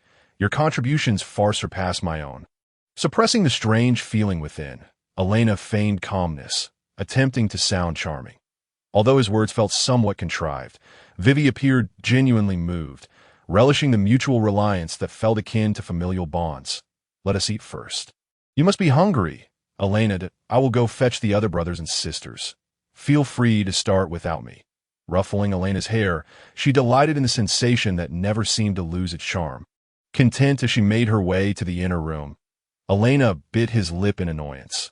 He had already told Sister Vivi that he was no longer a child, yet she still insisted on treating him as one. As a grown man, old enough to be called an uncle, he could not derive joy from being patted on the head by a younger girl. Perhaps it was the absence of debt's burden that made this evening's meal exceptionally delightful. With the rare absence of pressure, the atmosphere within the orphanage was more vibrant than ever before done on the surface. It appeared to be a respite from tension, yet Elaina remained unable to ease the anxiety that clung to his heart. Fearful that Stanford might employ some bizarre tactic to prey upon the orphanage, he had refrained from engaging in any adventurer activities over the past few days, after studying blacksmithing with Vivi and the smith in the morning. He returned to the orphanage at noon, occasionally assisting Sister Vivi with household chores and teaching the children arithmetic and literacy, that it was crucial to recognize that the literacy rate and cultural standards in this world were alarmingly low. If the children of the orphanage could learn arithmetic and reading, they would stand a better chance of finding work to support themselves as they grew.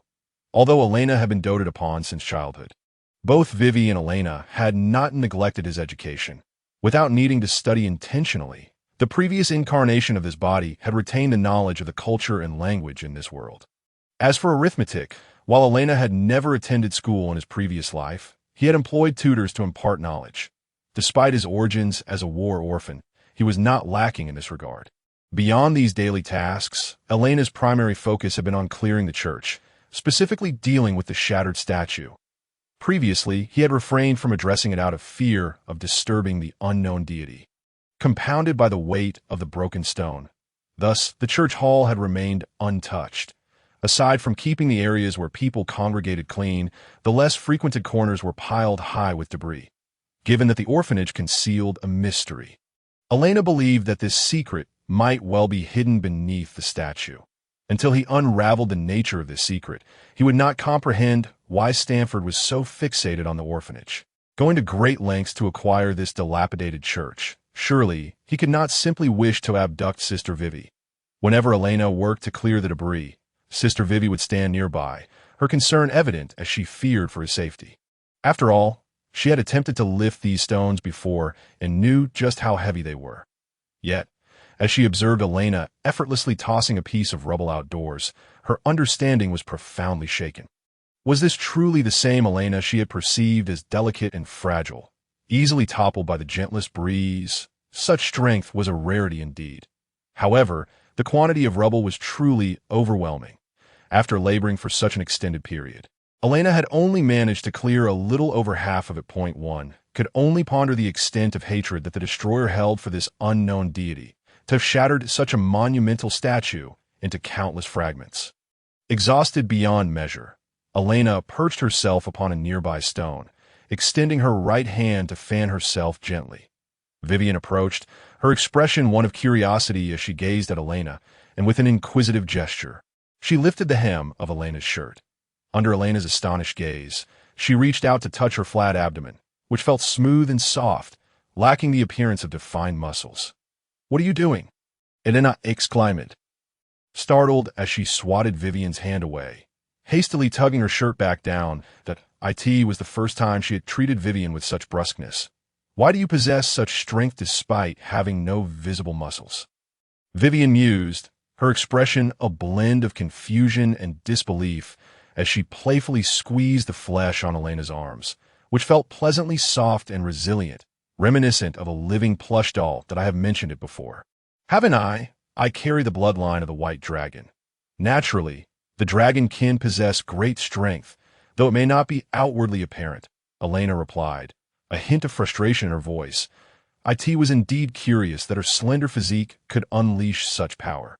Unbeknownst to Elaina, the White Dragon clan was rather unique. Had she inherited the bloodline of the Black Dragon, she would have manifested a notably robust physique. The White Dragon lineage appeared as if it had been blessed with aesthetic grace, both in beauty and slenderness. After a brief respite to regain some strength, Elaina, with Vivian's assistance, wiped away her sweat, rolled up her sleeves, and resumed her labor. After a long afternoon's toil, the last of the rubble was finally cleared outdoors, rendering the interior of the church spotless. "But there's nothing here," Elaina lamented, her disappointment palpable as she surveyed the now flat ground. Each time she transported a stone, she meticulously checked, fearing the possibility of overlooking any hidden treasures. Yet, now that the debris had been removed, no peculiar objects had emerged. Just stones, nothing that could be deemed a treasure. "Could it be that we were mistaken from the very beginning?" Vivian queried uneasily. Furrowing her brow, "Perhaps the so-called treasures do not exist at all. Stanford may have desired the orphanage for entirely different reasons." Elaina did not respond. Instead, she lay down on the ground, pressing her ear against the floor and occasionally tapping it with her hand. Thud! Thud! The muffled sounds reverberated. The majority of the ground felt solid, lacking any indication of hidden compartments. "Elaina, what are you doing?" "Don't lie on the ground. It's filthy," Vivian exclaimed, surprised by the sight. She stepped forward, intending to help Elaina up. but was met with a dismissive wave. Persisting in her unusual endeavor, Elaina continued to listen intently to the noises beneath the surface, engaging in this comical activity for nearly half an hour until she finally discerned another sound. Thump! Thump! The noise was deep and resonant, echoing as if in a vast expanse, suggesting that there was indeed something extraordinary hidden below. "I found it!" Elaina exclaimed joyfully, rising to her feet, while Vivian stood by, utterly bewildered, with no understanding of what had been discovered. Shortly thereafter, Elaina began to search for a mechanism to open the hidden door. However, perhaps due to ill fortune or her unfamiliarity with the methods of this world, perhaps a combination of both, she spent a considerable time without uncovering any means to activate the secret entrance. "Vivian, step back a little. I'm going to force the door open." With no other option, Elaina urged Vivian to retreat, her small, delicate fists clenched tightly as she stood defiantly before the hidden door. Although Vivian was unaware of Elena's intentions, she obediently stepped back, her left hand grasping her right wrist at her chest, concern etched across her face. With a resounding boom, Elaina swung her fist down against the ground, unleashing the formidable strength of her dragon bloodline, shattering the hidden door with a single blow. As the dust settled, an opening appeared before them, just wide enough for one person to pass through. Indeed, there was something beneath the statue. Elaina licked her lips in excitement as she gazed at the newly revealed entrance. Having previously lived as a mercenary, the allure of treasure intrigued her greatly. Vivian, however, did not share the same enthusiasm for the sudden opening. Instead, she approached with a look of concern, gently cradling Elena's injured fist. Together, they peered into the darkness of the subterranean space, devoid of any light. The illumination from above insufficient to reveal the terrain within. "Should we go in?" Vivian asked timidly, her apprehension evident.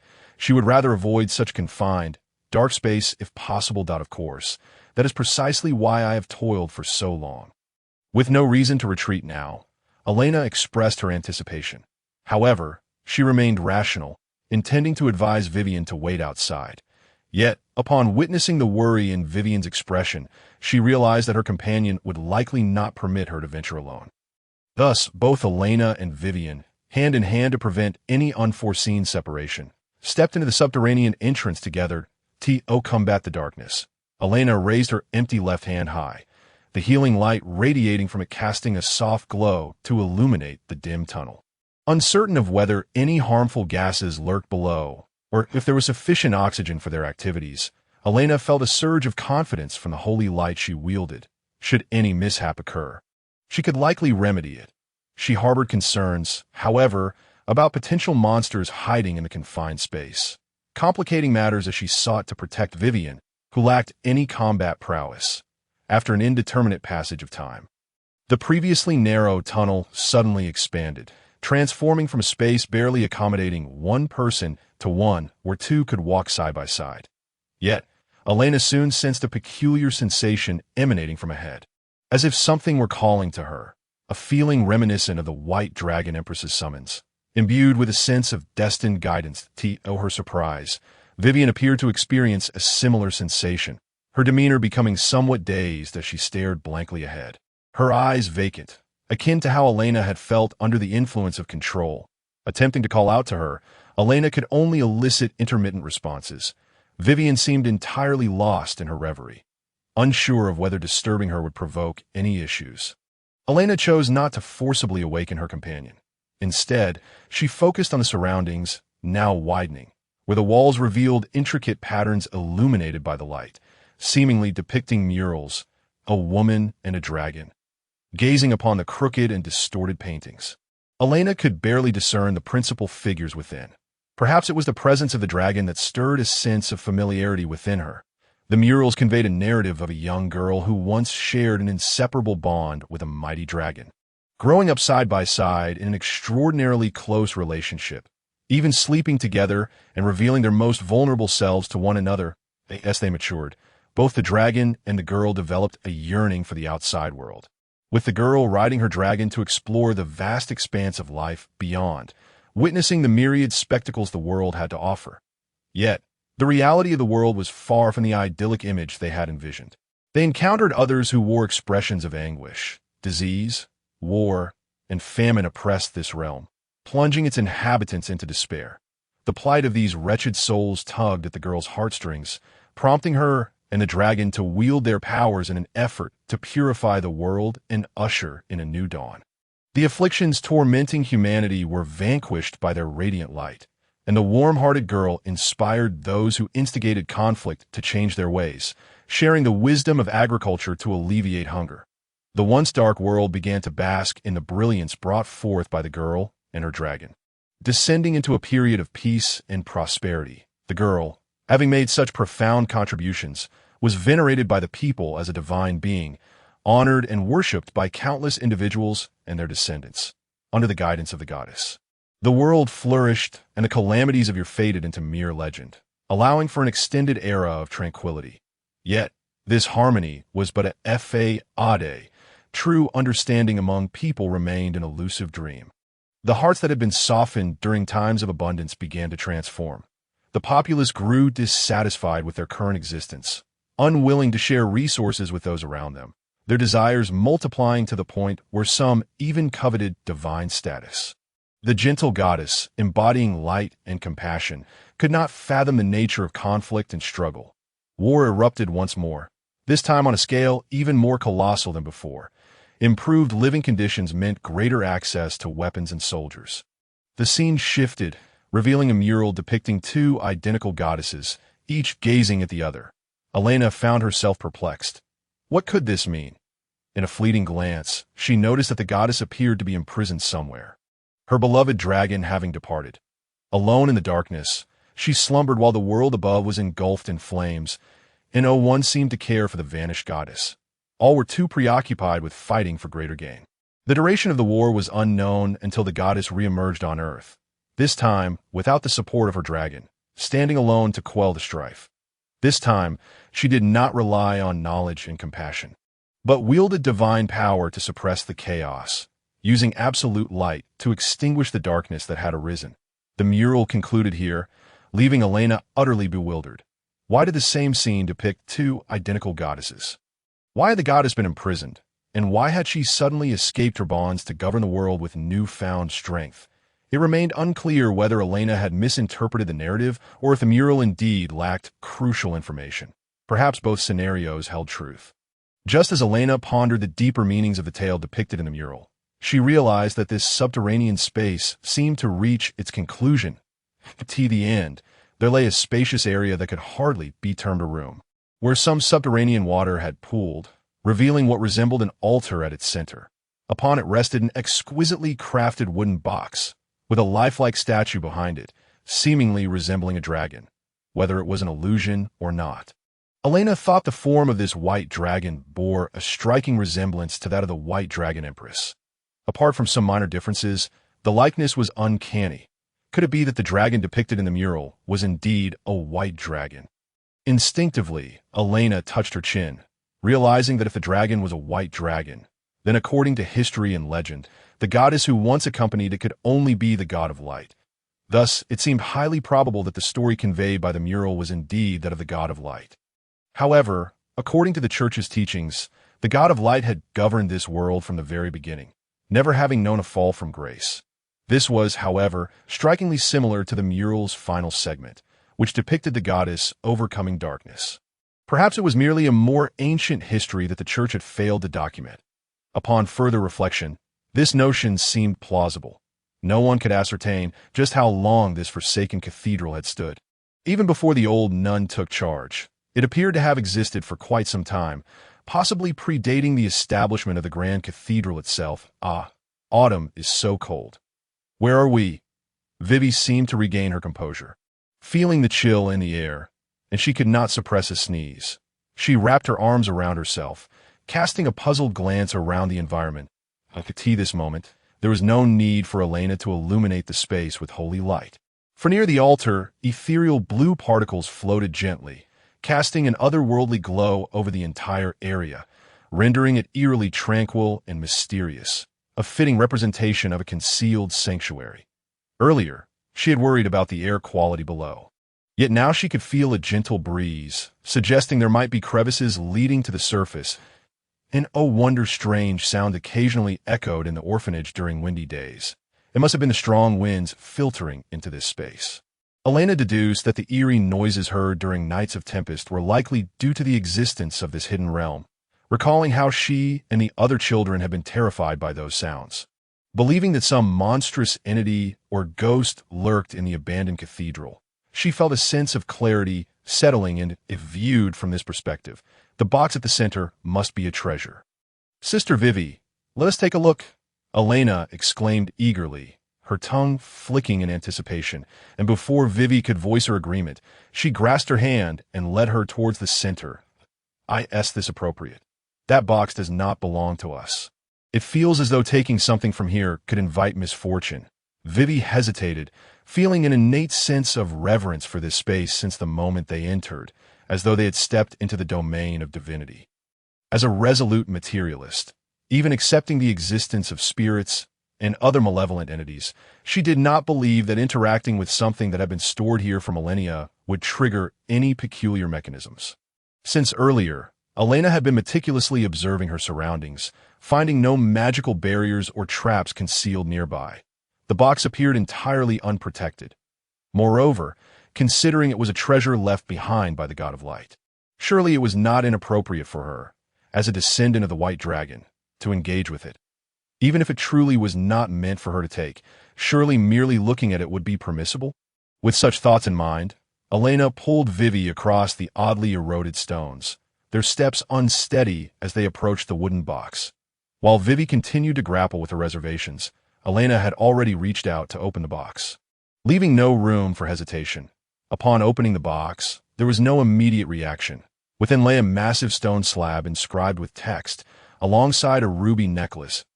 An antique, perhaps. Elaina raised an eyebrow, toying with the necklace in her hand. Yet apart from its superficial beauty, it seemed to lack any extraordinary qualities. Perhaps it could fetch a handsome price, considering how long it had likely rested here, untouched by time. "Sister Vivi, this is for you." Having little interest in such adornments, Elaina promptly thrust the necklace into Vivi's hands, redirecting her attention to the stone tablet, which bore inscriptions that might contain valuable records or perhaps elucidate the unique qualities of the ruby necklace. Gently accepting the necklace, Sister Vivi gazed at the exquisite ruby with a complex expression, her demeanor revealing a palpable reluctance in the face of such precious jewels. Coming from a modest background, she had never encountered such stunning gems. Holding it in her hand made her feel as though she would tarnish its beauty, as if she were unworthy to touch it. This sentiment could only be attributed to the inferiority complex instilled by her environment, a mindset that Vivi would likely struggle to change in the short term, requiring a prolonged period of guidance and transformation. Vivi could discern no particular significance about the necklace, merely instinctively recognizing its beauty, which stirred within her a desire to wear it. Shaking her head vigorously, she dismissed this dangerous thought and turned to observe the inscribed tablet. Much like Elaina, however, the strange and convoluted characters were entirely foreign to her, rendering her unable to comprehend them. In contrast, Elaina furrowed his brow, clearly scrutinizing the text with a level of understanding that Vivi lacked. "Can you read it, Elaina?" she inquired. "Sort of," Elaina replied somewhat absently, though in truth, he comprehended it well, finding no barriers to understanding. The inscriptions were in the ancient script of the dragons, a legacy of the White Dragon Empress's wisdom that Elaina had inherited. Thus, he could interpret these words, which were already archaic even for the dragons. Just how ancient they truly were was likely a mystery even to the dragons themselves, as per the knowledge bequeathed to Elaina by the White Dragon Empress. The origins of such script had long since faded into obscurity. Only the royal lineage among various dragon clans was compelled to study it by their elders, who had long forgotten the reasons for this necessity, merely instilling the concept that it must be learned. "You truly understand it? What does it say?" Vivi exclaimed, her surprise evident. Elaina's capabilities continuously astonished her. Not only did he exhibit remarkable talent as an adventurer, but his knowledge also far surpassed that of others. Yet, Vivi remained oblivious to the fact that Elena's understanding was merely coincidental. Without the legacy of the White Dragon Empress, he would likely appear as lost as anyone else. The tablet contained scant information, primarily stating that the necklace was called the Ruby Stone, a gift from the deity of light, Hesperus, awaiting the arrival of the future saintess of the light goddess church to accept the legacy, thereby reintroducing the light of the long-silent deity to the world. This revelation puzzled Elaina. According to the records within the Orthodox Church of the Light God, the deity's name should be Hesperus, not the Hesperli inscribed on the tablet. Could there have been an error during the recording? Yet that seemed implausible. The light god Hesperus had descended to bestow blessings upon her followers over a century ago. Consistently referring to herself as Hesperlis, it was unlikely that the engraver or the dragon had made a mistake. Not only was the deity's name incorrect, but the concept of a saintess did not exist within the teachings of the light god. If this truly was a necklace used for selecting a saintess, given its rare nature, it should be classified as a sacred artifact of the light goddess church, deserving of stringent protection. However, Hesperus had never mentioned possessing such an item, leaving it abandoned in this small, dilapidated chapel for so many years, without anyone inquiring about it. This struck Elaina as exceedingly odd. Surely, there could not be two light gods in this world. Elaina found himself thoroughly bewildered. Upon sharing the information he had deciphered with Vivi, she shook her head in confusion. Although raised by the elderly nun, she was entirely ignorant of matters pertaining to the light goddess church.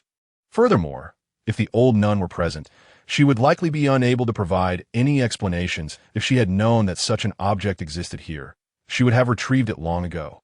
Not to mention, she could have either handed it over to the church or at least sold it, thereby avoiding the burden of leaving behind 100 gold coins in debts for her beloved children after her passing. The information was still too scant for Elaina to draw any substantial conclusions, so he decided to stow the tablet for the time being. The only certainty was that the merchant Stanford had somehow learned of the hidden treasure beneath the orphanage, and his target was undoubtedly this necklace, even if he might not realize that the treasure was indeed this very item.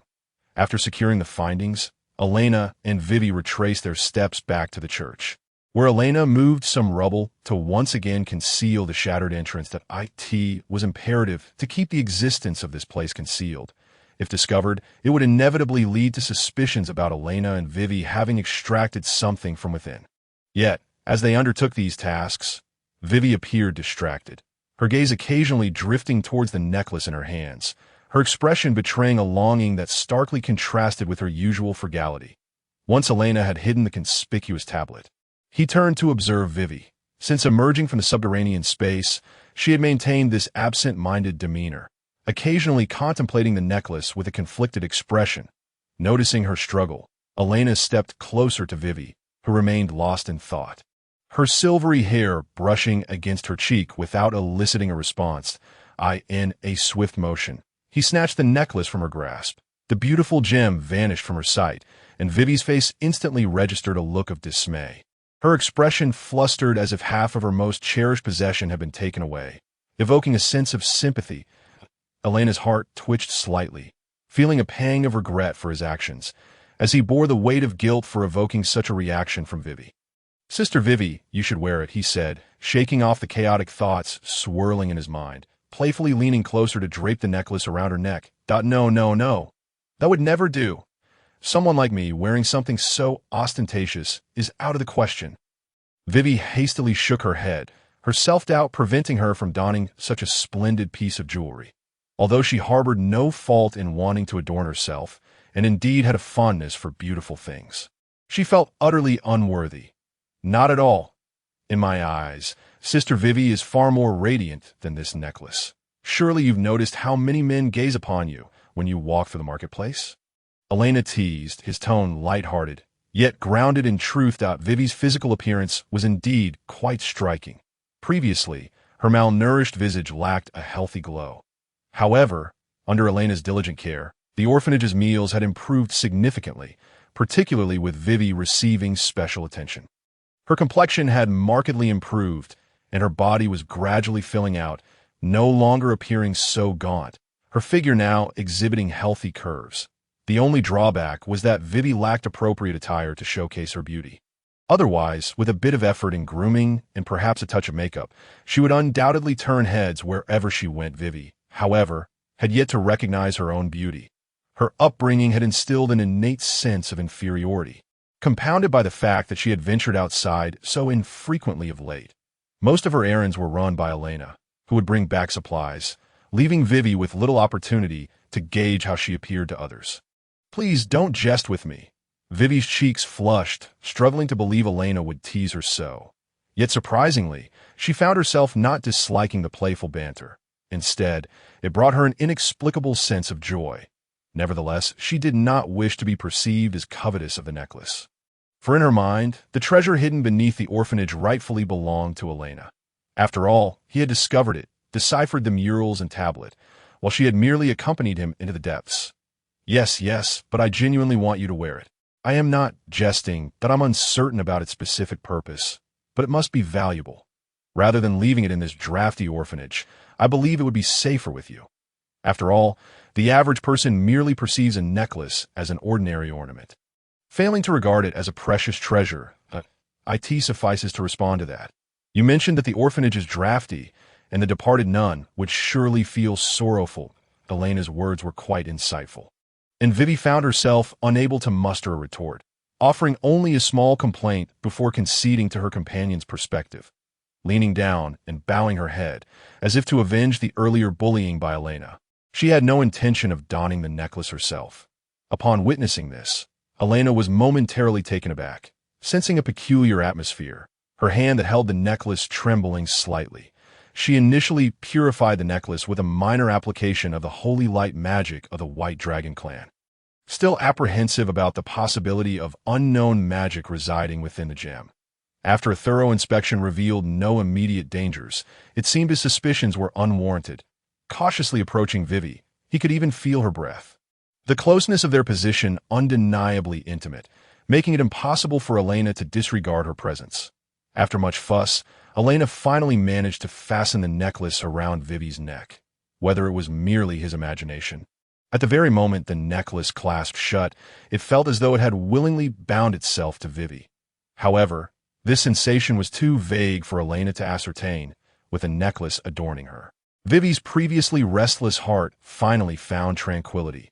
Devoid of any desire for ostentation or admiration, she felt a simple sense of security. It was as if losing the necklace would render her incomplete. A sentiment that puzzled Vivi, yet she chose not to discuss it with Elaina. The crimson gem resting against her chest felt excessively conspicuous, prompting her to grasp it and tuck it into the inner folds of her garment. Observing this scene, Elena's eyes widened, yet he turned his head away, a hint of envy surfacing within him. It must be said that the necklace suited Vivi remarkably well, as if it were destined for her. This realization spurred Elena's urgency. He truly ought to procure a beautiful outfit for Vivi, for it was decidedly inappropriate for such a young and charming girl to don tattered rags every day. Sensing Elena's gaze upon her, Vivi smiled and began to twirl slowly, unabashedly showcasing herself. Vivi did not relish the notion of flaunting herself. Rather, she simply cherished being observed by Elaina, just as she enjoyed spending time with him. She also relished the feeling of his gaze upon her. She could not fully comprehend why she felt this way. Perhaps it was due to Elena's adorable appearance, or perhaps some unknown emotion was budding within her. Much like a sprouting seed, the two continued their playful antics until mealtime, only halting their somewhat embarrassing display when the other children, clutching their growling stomachs, approached, drawn by the commotion, their faces flushed. It must be admitted that this was quite a joyful experience. Devoid of debt's burden and the threat of sinister individuals, they no longer had to worry for their safety and could fill their bellies every day. Such a life lacked tumult and was characterized solely by stability. Yet for the children of the orphanage, and even for Elaina, this existence was profoundly desirable, and they yearned for it to persist indefinitely. However, Elaina was acutely aware that such a life could not endure forever. Until the matters concerning the orphanage and the merchant Stanford were resolved, some threat would inevitably jeopardize this newfound peace. 3 days later, upon exiting the blacksmith's workshop, Elaina did not return home as he had before. Today, the Adventurers Guild had contacted him, announcing that his copper-tier adventurer status had finally been processed. the proof of his successful subjugation of the fighting bear. The investigation into the forest's anomalies and, most importantly, the numerous commissions Elaina had completed had all contributed to his ascension to copper-tier adventurer. From this moment forth, Elaina was now considered a pivotal member of the Adventurers Guild, fully integrating into the world of adventurers. Unlike when he had first entered as a stone-tier novice, Elaina now possessed the confidence to openly identify himself as an adventurer, and others would acknowledge his status, rather than viewing him as an unrecognized newcomer. Despite Elena's lack of tangible feelings about this transition, he felt as though he had become the leading adventurer of the somewhat impoverished South District. This was not to say that the South District had fallen to the point where even copper-tier adventurers were a rarity. Rather, the number of young, vibrant adventurers with promising futures like Elaina was exceedingly scarce. The representatives from the guild had come not only to inform him of his promotion, but also to request his assistance with a task. This was not the first time Elaina had encountered this particular commission. In fact, he had seen it on the day he met the White Dragon Empress, and had considered addressing it then that a small village outside of Brook City had been besieged by monsters, with strange sounds echoing at night, and villagers mysteriously disappearing upon waking.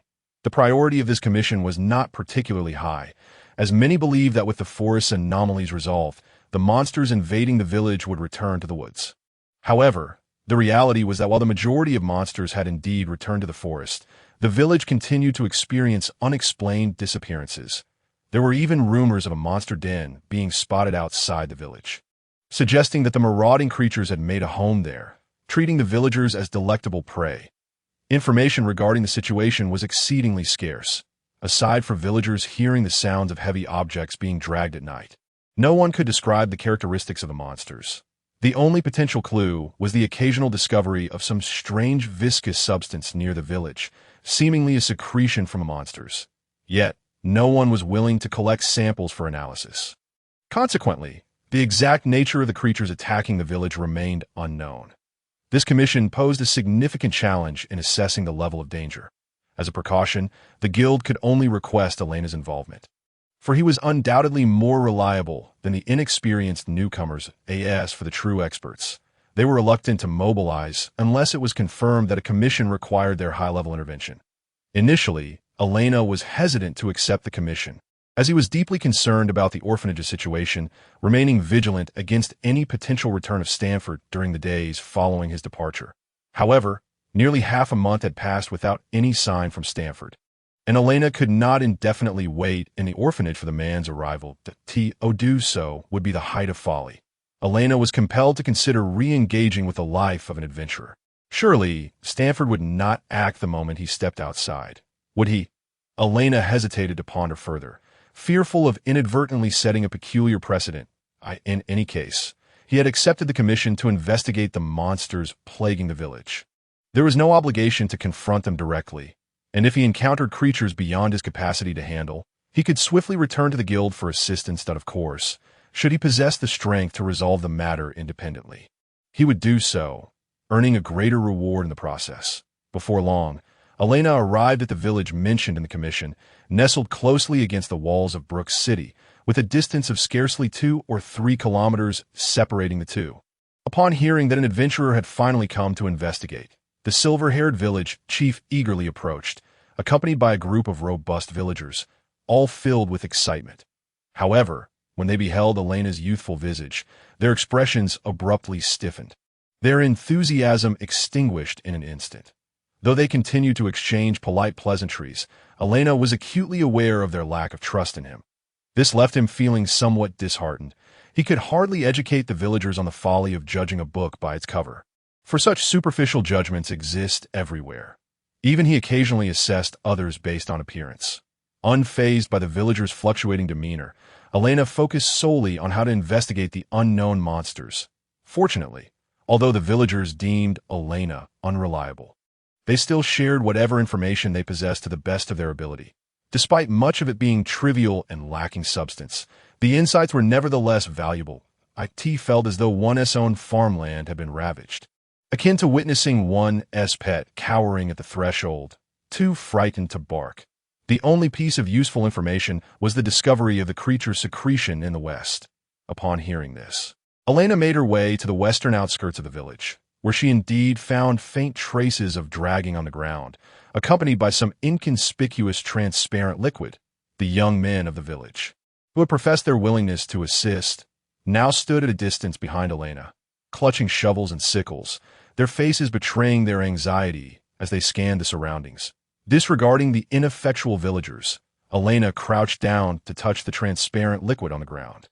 Its viscous texture was revolting, exuding a foul, fishy odor reminiscent of some plant secretion capable of repelling mosquitoes. An adverse reaction occurred in his body. At the very least, this liquid was not poisonous. However, if its density were too great, it could potentially hinder one's movements, ensnaring the feeble in its sticky embrace. As he searched for other traces nearby, he was uncertain whether the creature had intentionally concealed its tracks or if the recent rain outside the village had washed them away. The remnants left behind were scant, with only a faint line of dragging visible. This was not encouraging news. First, it complicated the task of locating the creature, and second, it implied that the target might possess a certain degree of intelligence.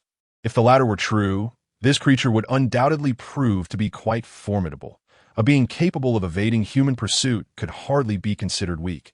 The dragging marks were faint and old, suggesting that the creature had not attacked the villagers recently. Upon inquiring with the men lingering behind him, Elaina learned that there had been no reports of missing persons in recent days. This deepened Elena's frown. He did not believe the creature had simply grown weary of hunting. For a creature driven by insatiable greed to cease its predation, aside from a seasonal hibernation, the most likely scenarios were either that it was in the midst of reproduction or undergoing evolution. Both possibilities were troubling for Elaina. He was unaware of the creature's identity, let alone its reproductive cycle. If he were to confront it, only to find himself facing an overwhelming number of creatures, the consequences could be dire. Even if it were merely evolving, he would have to contend with a significantly more powerful adversary. What if it had already been formidable to begin with, and its evolution made it even more troublesome? Regardless, he needed to investigate further, at least to ascertain the nature of the creature before returning to the Adventurers Guild for assistance. As an experienced mercenary, Elaina had long since outgrown the phase of reckless bravado. When faced with tasks beyond his capabilities, he would not jeopardize himself for the sake of pride. Life was singular, while reputation could be rebuilt. The distinction between the two was abundantly clear in Elena's eyes.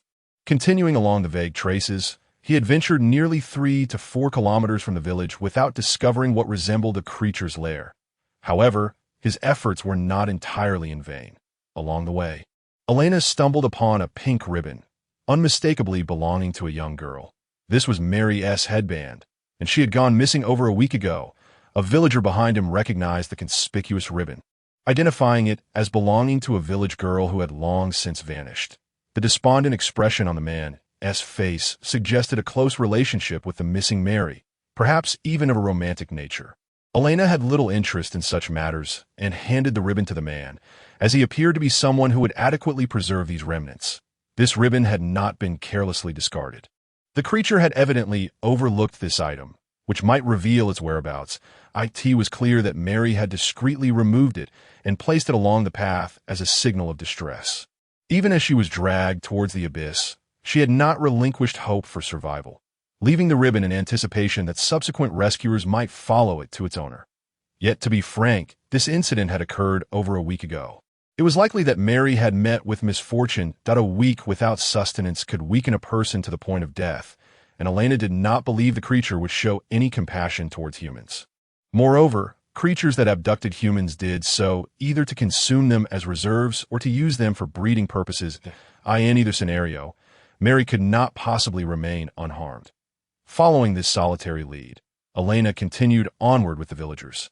Convinced that they were approaching their destination, he could already detect the foul stench lingering in the air. Furrowing his brow, he glanced back and realized that he seemed to be the only one able to perceive this odor.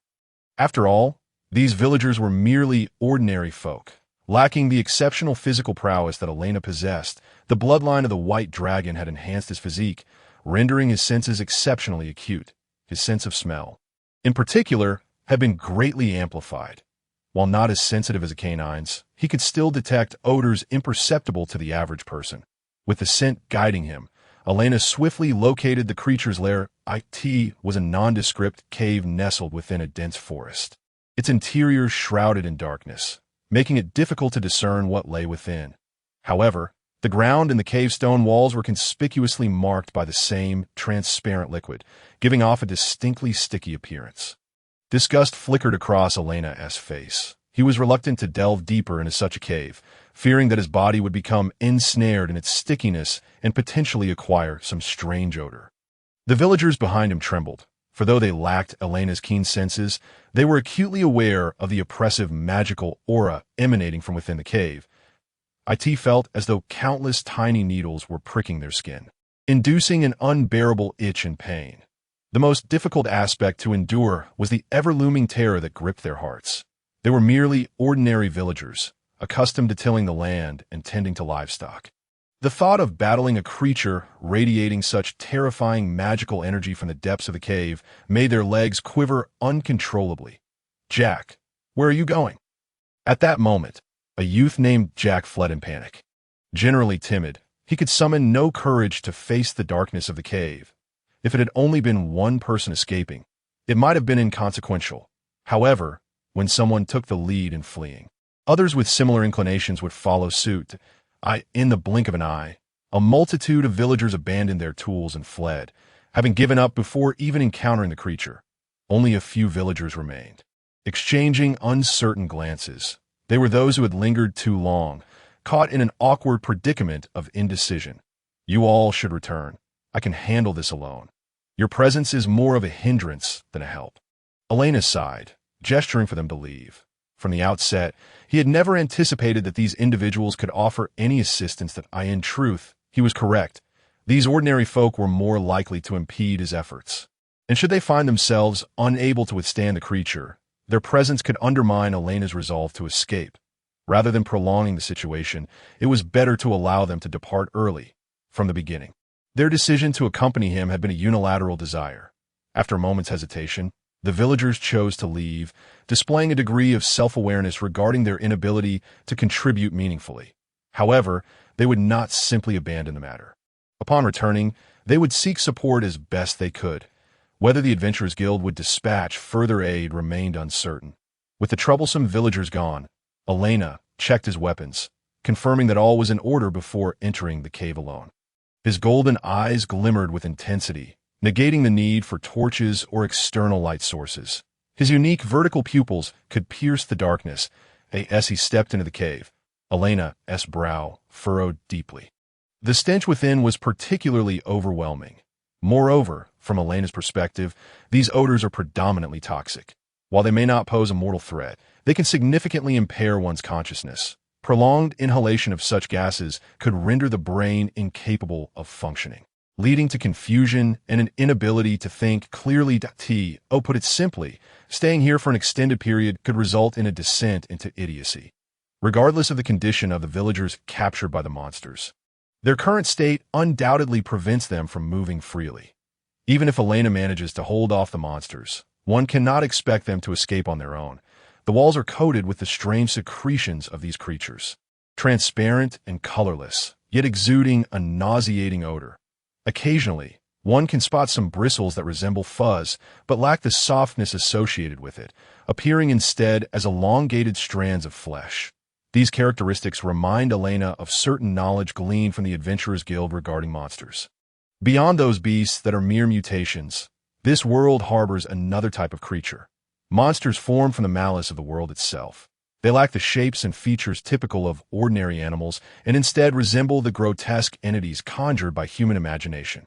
Tentacles, flesh, and decaying corpses fall within this category, all repulsive beings that no one wishes to encounter. Though reluctant to entertain such thoughts, it seems that the creatures dwelling in this cave belong to this very type, which is indeed a silver lining, considering Elaina has yet to witness one in the flesh.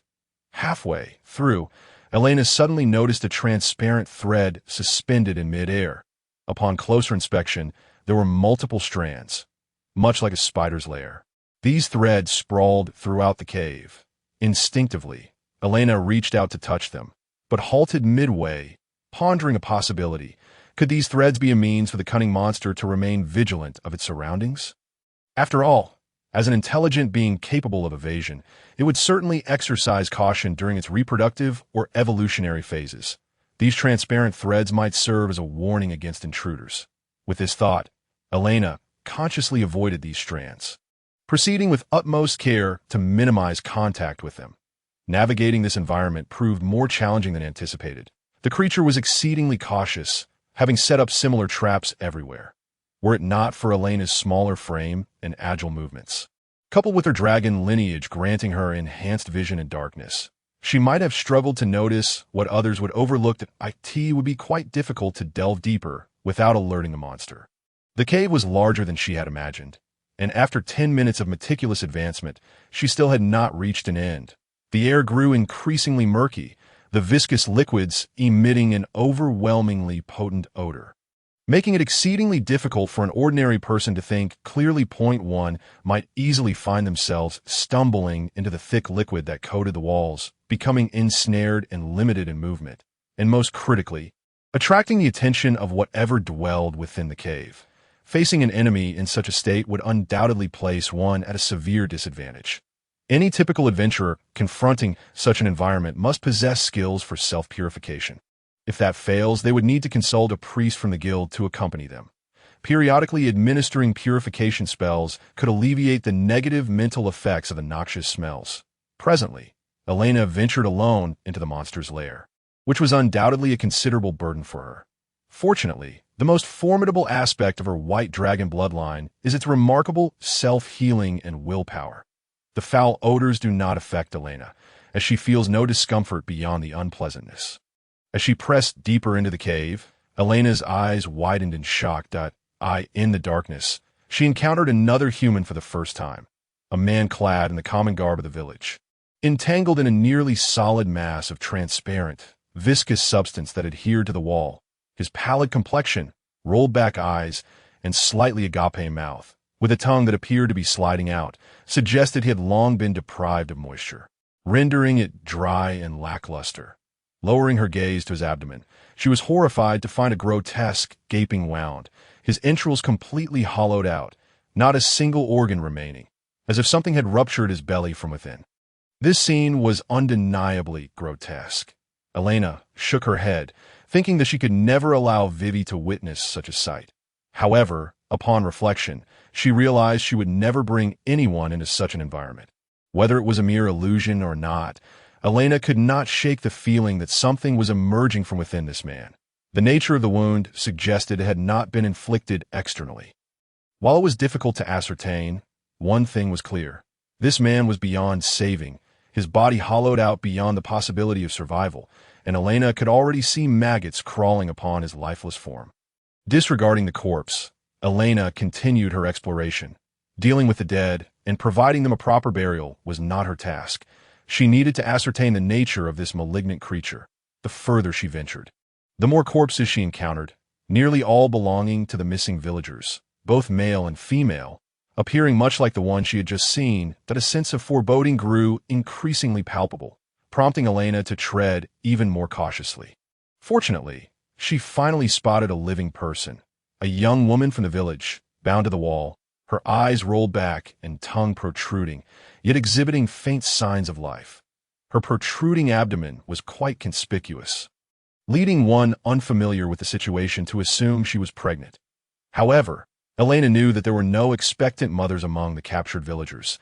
Something else must be growing within her in that moment.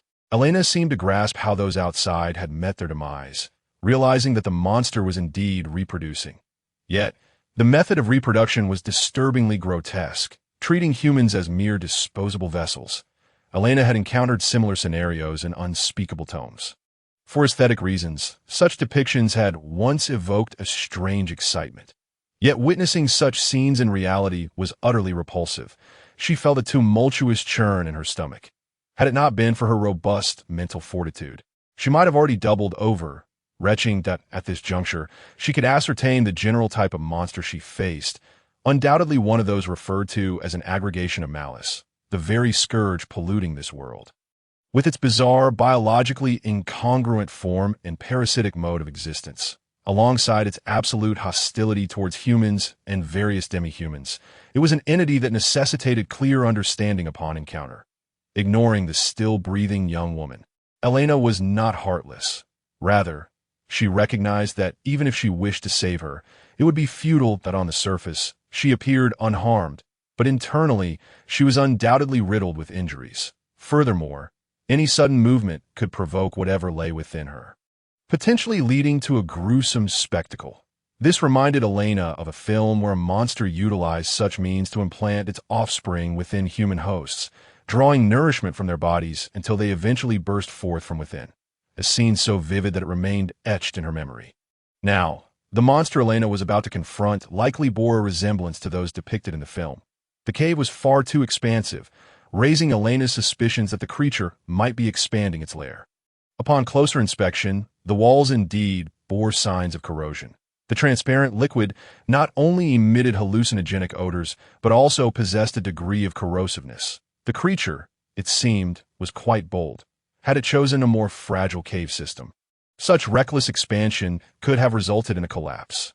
However, the monster was evidently unconcerned with such matters. For them, the ability to hunt and survive sufficed, rendering the stability of their environment and dwelling a secondary concern. As Elaina ventured further, she encountered yet another sight too grim to behold. Deceased individuals being devoured by a swarm of diminutive monsters. These creatures were translucent, reminiscent of slimes. However, their surroundings were entwined with a multitude of dense tentacles, the black surface appearing particularly repulsive, and the countless lumps upon the tentacles elicited a profound sense of discomfort. In response to Elena's arrival, these grotesque creatures exhibited no reaction, continuing to feast upon the very body that birthed them.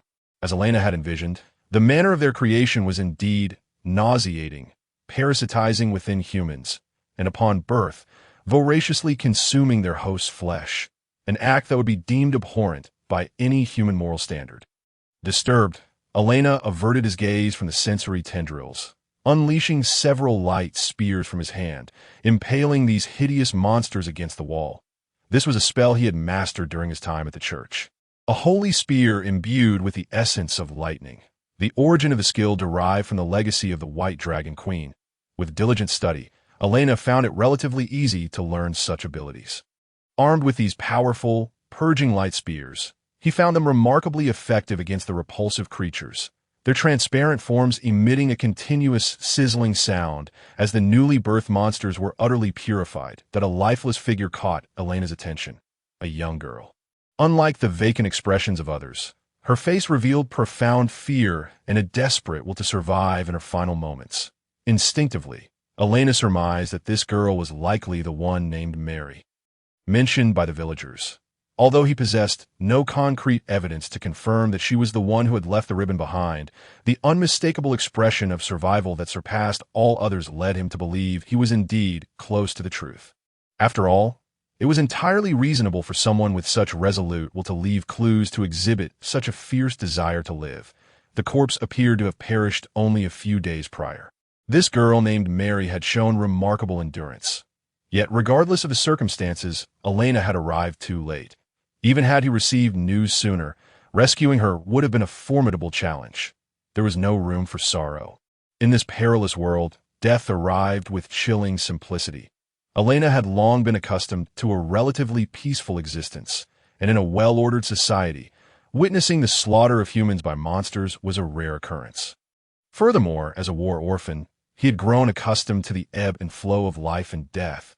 Just the day before, he had been stealing food with a companion, only to learn the next day that the same individual had been brutally beaten to death in an alley. Such occurrences were not new to Elaina. He had learned to accept them. The monstrous entity drew perilously close, and Elaina could sense the overwhelming malevolence emanating from the depths of the cave. Gripping his dagger tightly, he furrowed his brow and pressed forward, glancing back to observe the numerous tentacles tightly adhering to the walls. These appendages were far more robust than the newly birthed monstrosities, each roughly the width of a thigh. The sheer number of them was staggering, with at least a dozen or 20 visible at a glance. The thought of being ensnared by these tentacles sent a shiver down Elena's spine. Within this rather cramped cave, there was little room to evade their grasp. Soon, he finally laid eyes on the true form of the nameless creature. Much like its diminutive counterparts, this beast's body was also transparent. Resembling a massive slime, at its center, a fist-sized core of malevolence was conspicuously visible. Regardless of the type of monster, a core existed within, but in this case, the position of the core was strikingly evident. For a moment, it seemed that the creature had not yet sensed Elena's arrival. Its massive form pulsated as if it were breathing. However, it was impossible for it to overlook the sacred aura emanating from Elaina, accompanied by an overwhelming pressure akin to bloodline dominance. Struggling and writhing, the colossal creature opened its eyes, which were, in fact, a multitude of structures resembling suction cups. Those afflicted with a fear of dense clusters would likely faint at this sight. Even Elaina could not suppress his discomfort upon witnessing it. Without any preamble of combat etiquette, Elaina swiftly raised his left hand and fired an iron arrow. The arrow easily pierced the transparent body of the monster. Yet it struggled to penetrate deeply enough to strike the core. This wound appeared to have little effect on the grotesque creature. It emitted no cry of pain or hint of anger, showing no intention of dislodging the iron arrow. Instead, the tentacled monstrosity began to lash out with its free appendages. Elaina had long since noted the presence of these repugnant tentacles that were not anchored to the ground. Thus, at the first sign of movement, he had already assumed a defensive stance. The silvery figure darted through the cave, occasionally seizing opportunities to sever the sticky tentacles with his dagger. Occasionally, a tentacle would lash out, ejecting a translucent liquid. Although he knew it posed no threat, Elaina was keen to avoid becoming ensnared in the sticky substance. Gracefully evading, he reflected that his two younger adventurer companions had been correct. Elaina hardly resembled a priest. His agile movements were far more akin to those of an assassin. The damage inflicted by his dagger was negligible, akin to that of the crossbow arrows, and throughout the encounter, the transparent monstrosity displayed no signs of suffering. It was uncertain whether the creature was indifferent to pain or simply incapable of feeling any harm at all. Severing the tentacles yielded no benefit.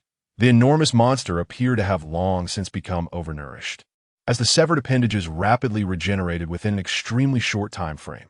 Elaina could even observe it employing other tentacles to consume the severed portions, accelerating their regrowth. Truly an indestructible creature. Elaina began to question whether the powerful individuals within the Adventurers Guild could effectively deal with such a monster. It seemed plausible that they might dispatch a relatively formidable character, only for that individual to strike for an extended period without inflicting any damage.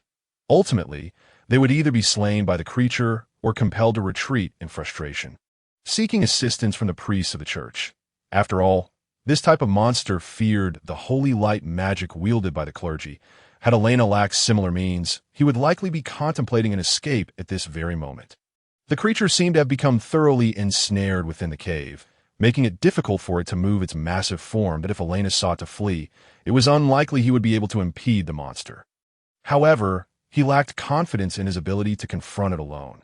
When it came to holy light magic, Elaina was quite adept, even bordering on expertise he had witnessed through the murals in the orphanage's underground chamber. The radiant goddess Hesari, accompanied by the white dragon, traversing the world to vanquish evil. One bearing the bloodline of the white dragon. Elaina theoretically possessed a formidable suppressive force against such creatures.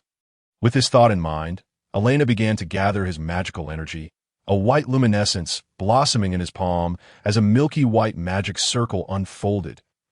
A purging lightning bolt shot forth from the magic circle, striking the monster with unerring precision. Roar! The hideous, piercing screams reverberated throughout the cavern, marking the first instance of pain experienced by the twisted monstrosity. A magic imbued with the sacred essence of the white dragon relentlessly ravaged the creature's translucent form, disrupting its incessant regeneration. The agony propelled the beast into a frenzy, as countless tendrils lashed out violently at Elaina, who nimbly evaded their grasp. Under Elena's deliberate guidance, these countless appendages, after a chaotic flurry, became entangled in a twisted mass. Unable to eradicate all the tendrils, Elaina devised a plan to ensnare them together, thereby restricting their mobility. Presently, This strategy appeared to be unfolding with remarkable success. The tendrils struggled to move, rendering the colossal beast as immobile as a statue. A series of peculiar, melodic roars echoed through the air, seemingly capable of unsettling the minds of those who heard it.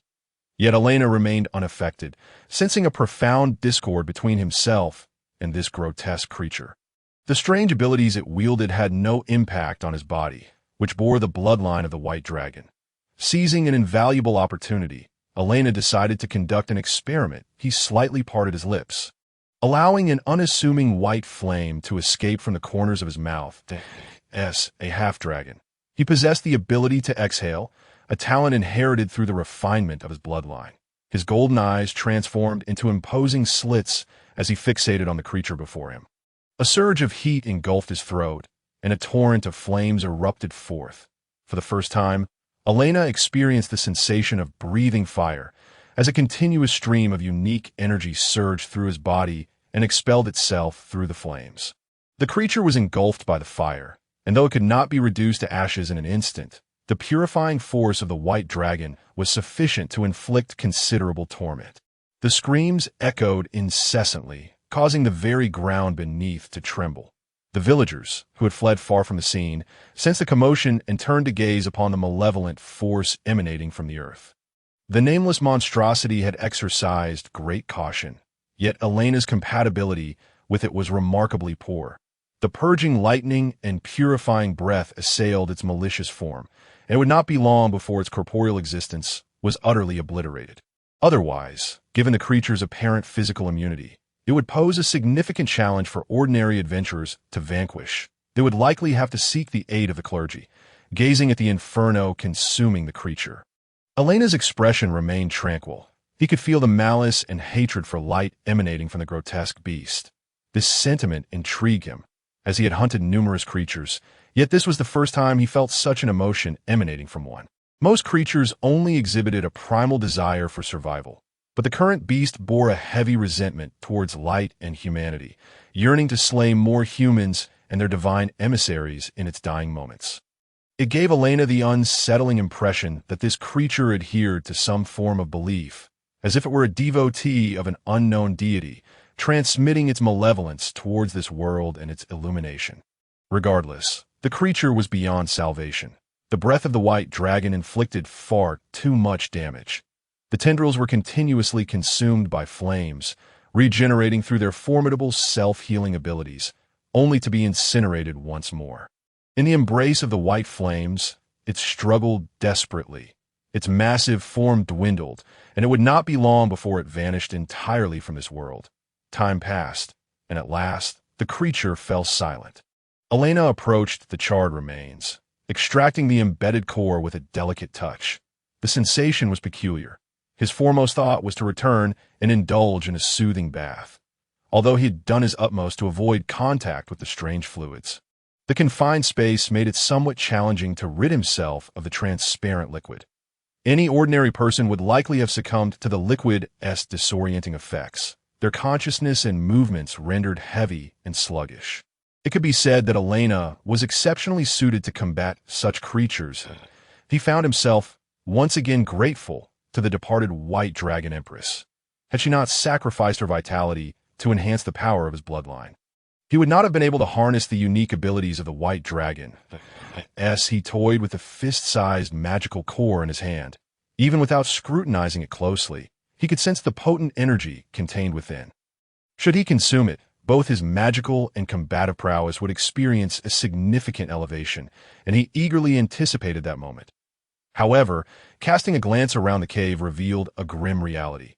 None of the abducted villagers had survived. Even if some breath remained in a villager, they were already beyond saving.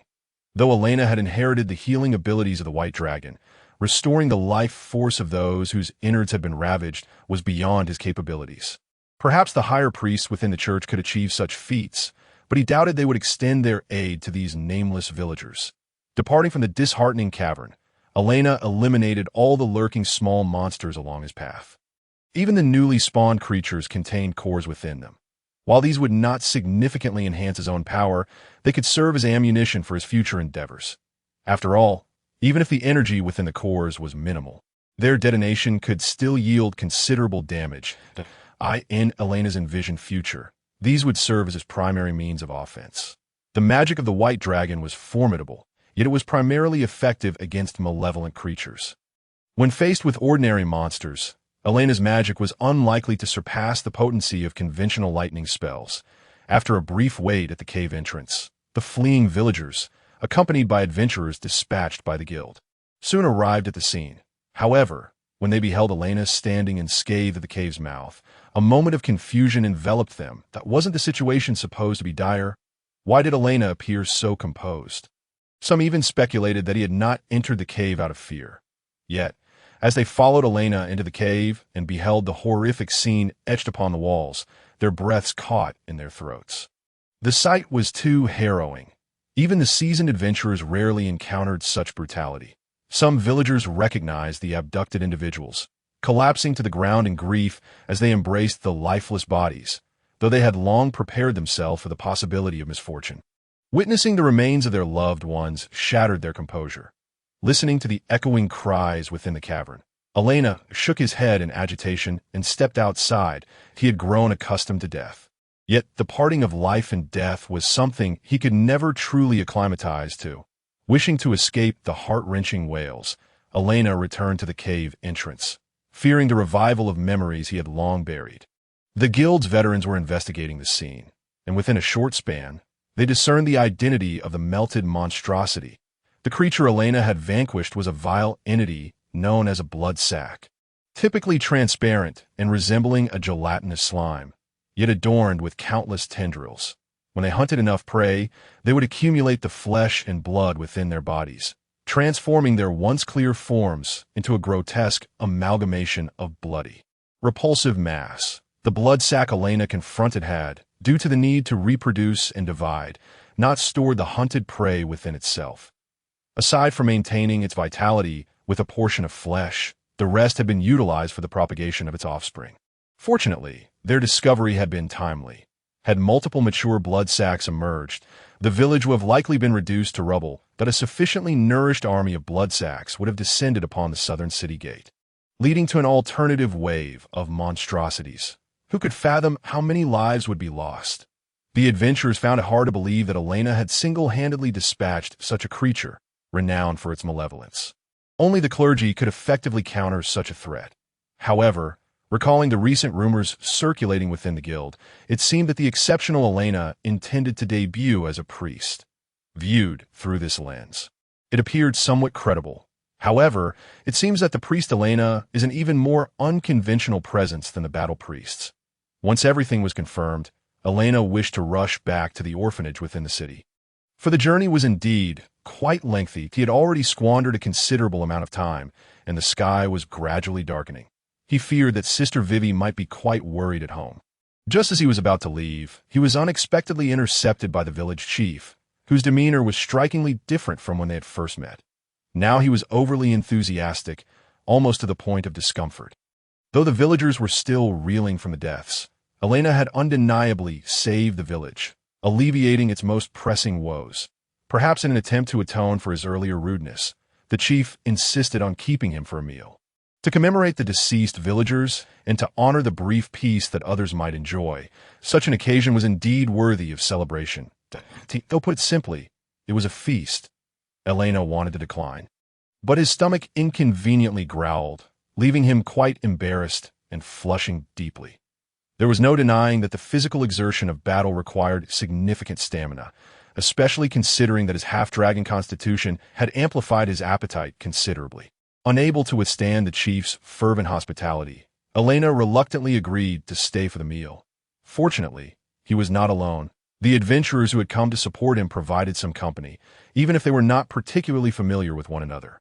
At this banquet, Elaina was undoubtedly the center of attention, with everyone eager to engage him in conversation, some even harboring ulterior motives that made his dining experience rather uneasy. This reminded him of a concept shared by a former client in his past life, an annoyance known as socializing. Although their relationships were merely transactional, one had to don a mask of civility, accompanied by the distasteful ritual of drinking that forced those unaccustomed to alcohol into discomfort. despite Elena's current situation not being entirely akin to socializing. Dining with these unfamiliar individuals was indeed mentally exhausting, especially as they sought to ingratiate themselves with him. Merely feigning interest in their conversations was already quite draining. This ordeal dragged on until the deep hours of the night. And by the time Elaina returned to the city with the guild's adventurer group, it was already past 9 o'clock, approaching 10. While this might not seem particularly late for modern night owls, it was quite late for the impoverished and nightlife-deficient city of Brooks. The magical street lamps dimmed to conserve mana, rendering the streets devoid of pedestrians, save for the occasional guard patrolling with a torch. Yet, even so, the entire street exuded an unsettling silence. Peering into the darker alleys, one could almost sense the presence of lurking figures. Unsavory individuals with ill intentions often favored such hours to wander, making the night decidedly perilous. Walking alone on the streets could easily lead to ambush. Fortunately, the orphanage was located on the outskirts of the southern district, not far from the city gate. Yet the downside of this area's remoteness meant that even patrolling guards rarely ventured close, rendering this secluded outskirts a frequent haunt for nefarious characters. Although the streets appeared deserted, Elaina felt an abundance of scrutinizing gazes upon him. Several individuals hesitating, seemingly caught in mutual restraint, refrained from openly challenging him. Sensing this unwelcome attention, Elaina silently vowed that he would not allow Vivi to traverse such perilous streets alone. Only he possessed the strength and confidence, armed with various weapons. A defenseless girl like Vivi would undoubtedly be the first target for such villains. Not long ago, Elaina had lamented the pervasive malevolence of monsters in this world. However, when it came to danger, regardless of the realm, it was humanity's presence that remained the most unsettling. These individuals were still somewhat rational, choosing not to confront someone armed. Even though Elena's appearance was striking, the aura of danger he exuded was unmistakably potent. Surviving in such a treacherous environment without being apprehended by the guards was undoubtedly linked to their caution and prudence. As he approached the orphanage, the unwelcome gazes finally dissipated. Yet, rather than feeling relieved, Elaina was taken aback. He hardly believed that the vicinity of the orphanage would serve as a paradise devoid of conflict or utopia free from strife. There was no reason for these ill-intentioned individuals to stay away. The only plausible explanation was that a more formidable presence lurked nearby, one that was even more troublesome than they. It seemed as though they were adhering to some unspoken code of the dark underworld, none daring to approach the vicinity of the orphanage. Similarly, Elaina did not entertain the notion that a hidden protector stood guard over the orphanage. Rather, he felt that someone was indeed eyeing the orphanage, intent on committing nefarious acts under the cover of night. The mere thought of this sent a wave of unease through him, causing his heart to race uncontrollably. He was more worried about the orphanage's fate than ever before. The vexing visage of Stanford surfaced in his mind. He had always suspected that the man would not so easily relinquish his pursuit of the orphanage, for the sake of Vivi and the treasure concealed beneath the orphanage. This greedy and cunning merchant would undoubtedly not rest. Coming back to his senses, Elaina quickened his pace, unable to assuage his anxiety until he laid eyes on Vivi's face. Before long, he arrived at the entrance of the orphanage. His heart racing to an extreme, that moment, he sensed the presence of strangers within the orphanage. Elaina longed to burst in immediately, fearing that these uninvited guests might pose a threat to Vivi. However, such an action would undoubtedly jeopardize his advantage. The enemy was in the open, while Elaina remained concealed. There was no need to alarm them prematurely. Despite his profound concern for Vivi, the first person in this world to show him such warmth, and the one he had grown to rely upon, he was determined not to witness her suffering. Yet, Elaina managed to maintain his composure, concealing the luminous anger radiating from his golden eyes, his slender figure shrouded in darkness. Utilizing his ability to see clearly in the shadows, he stood at the doorway, observing the interior of the chapel. Vivi was, as always, frugal, never considering lighting a lamp in the dead of night, even if it were not an expensive magical lamp, but merely an ordinary oil lamp. She was loath to waste even a little. Several tall, unfamiliar figures came into view, and upon witnessing this scene, Elaina felt a sense of relief. Their cautious demeanor suggested they were not eager to reveal themselves. Moving with utmost care, This was a reassuring indication that they had not yet harmed Vivi or the other children. If the situation had reached its conclusion, they would not be so prudent. At the very least, they would be more relaxed than they currently were. Their behavior resembled that of individuals fearful of startling their target into fleeing, cautious as if the mission had only just commenced. A few shadows meandered around the chapel, with some even entering the resting area at the back, where Elaina, Vivi, and the children slept. Elaina did not follow them, as he had already realized that there was no one in the back of the chapel. Neither Vivi nor the other children were present. This oversight left the intruders at a loss, akin to headless flies flitting around the chapel, fruitlessly rummaging through drawers and cabinets. Bang! One particularly towering man, frustrated and embarrassed, lifted a nearby dilapidated chair and smashed it to the ground, creating a jarring sound that echoed in the stillness of the night. Old 3. What are you doing? Do you want to alert those little brats? Another man, seemingly their leader, admonished in hushed tones. Regardless of how one viewed it, their task was to infiltrate or assassinate, yet one of their own was making such a racket, completely oblivious to the atmosphere. Boss, I reckon those little ones aren't even in the chapel. They've either already noticed us and fled to some unknown hiding place, or we're just wasting our time here. Having been reprimanded by a superior, the man known as Old 3 was filled with indignation. It was evident that he possessed a fiery temperament. The slightest inconvenience would send him into a rage, revealing him to be a rather thoughtless brute. Third brother, do not be hasty. Let us search thoroughly. Perhaps this dilapidated place harbors a basement or some hidden refuge. If someone is concealed within, we would find ourselves at a loss for an explanation. Amidst the suspicious figures clad in black coats, one woman stood out, her voice enchanting and imbued with an almost hypnotic allure. Upon hearing her, the irate Old 3 immediately cooled down, approaching her with a rather lewd demeanor. Extending his hand toward her, Sister 4, you speak so much. Let us continue our search. However, after this endeavor, I shall be quite fatigued, so do remember to visit my room for a massage. Won't you? How inappropriate. This is hardly the time for such talk. In response to Old 3's advances, the woman referred to as Sister 4 attempted to push him away, yet her actions were decidedly ambiguous, lacking any true sign of repulsion. She seemed all too accustomed to this sort of situation, skillfully leveraging her charms to keep men at bay. The others observed this exchange with little reaction, their expressions obscured by the shadows of their garments. Yet, Elaina sensed that they were likely growing weary of this man's obliviousness, having become accustomed to his temperament and indulging him somewhat excessively, although frivolity appeared out of place in such a serious context. Sister 4's remarks served as a reminder that this seemingly decrepit church might indeed conceal a basement-like space. After all, even within the Orthodox Church of the God of Light, there existed dungeons for housing death row inmates. Who could guarantee that this ancient yet crumbling edifice lacked such a feature? Observing this scene, Elaina furrowed her brow, realizing that they could no longer afford to allow their search to continue unchecked.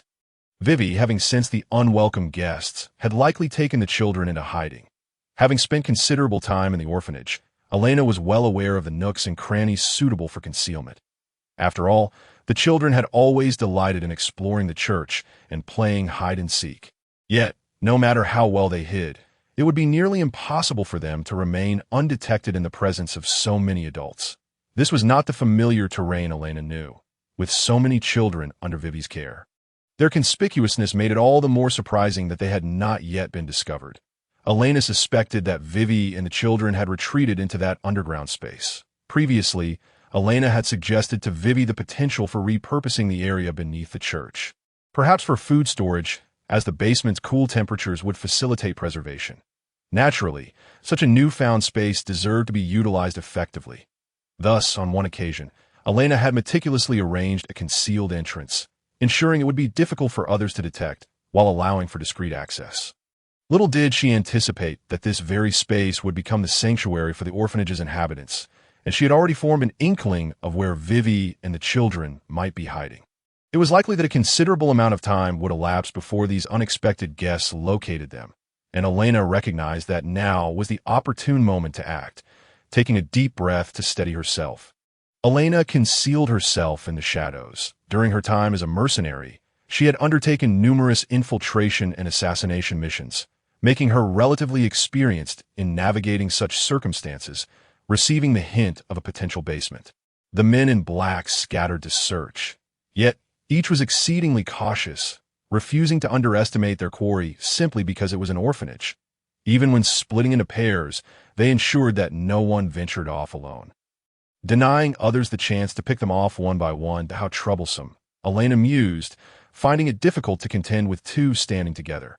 Assassinating one would surely alert the other. Thus, she had to take them both out simultaneously. Her gaze fell upon the frivolous man accompanying Sister 4. Based on his demeanor, he seemed the most likely candidate to falter. Stealthily trailing behind them, the man known as Old 3 meandered toward a secluded corner, all the while making inappropriate advances toward the woman beside him. Witnessing this, Elaina raised an eyebrow, wondering if this man truly intended to engage in such activities at this moment, though reluctant to believe it. His choice of a nearly deserted nook with Sister 4 suggested his intentions were indeed unsavory. Third brother, this is rather inappropriate, is it not? We are still in the midst of a mission. If Big Brother finds out, he will surely scold us? Oh, do not worry. Big Brother will never know. We shall simply claim we could not find them.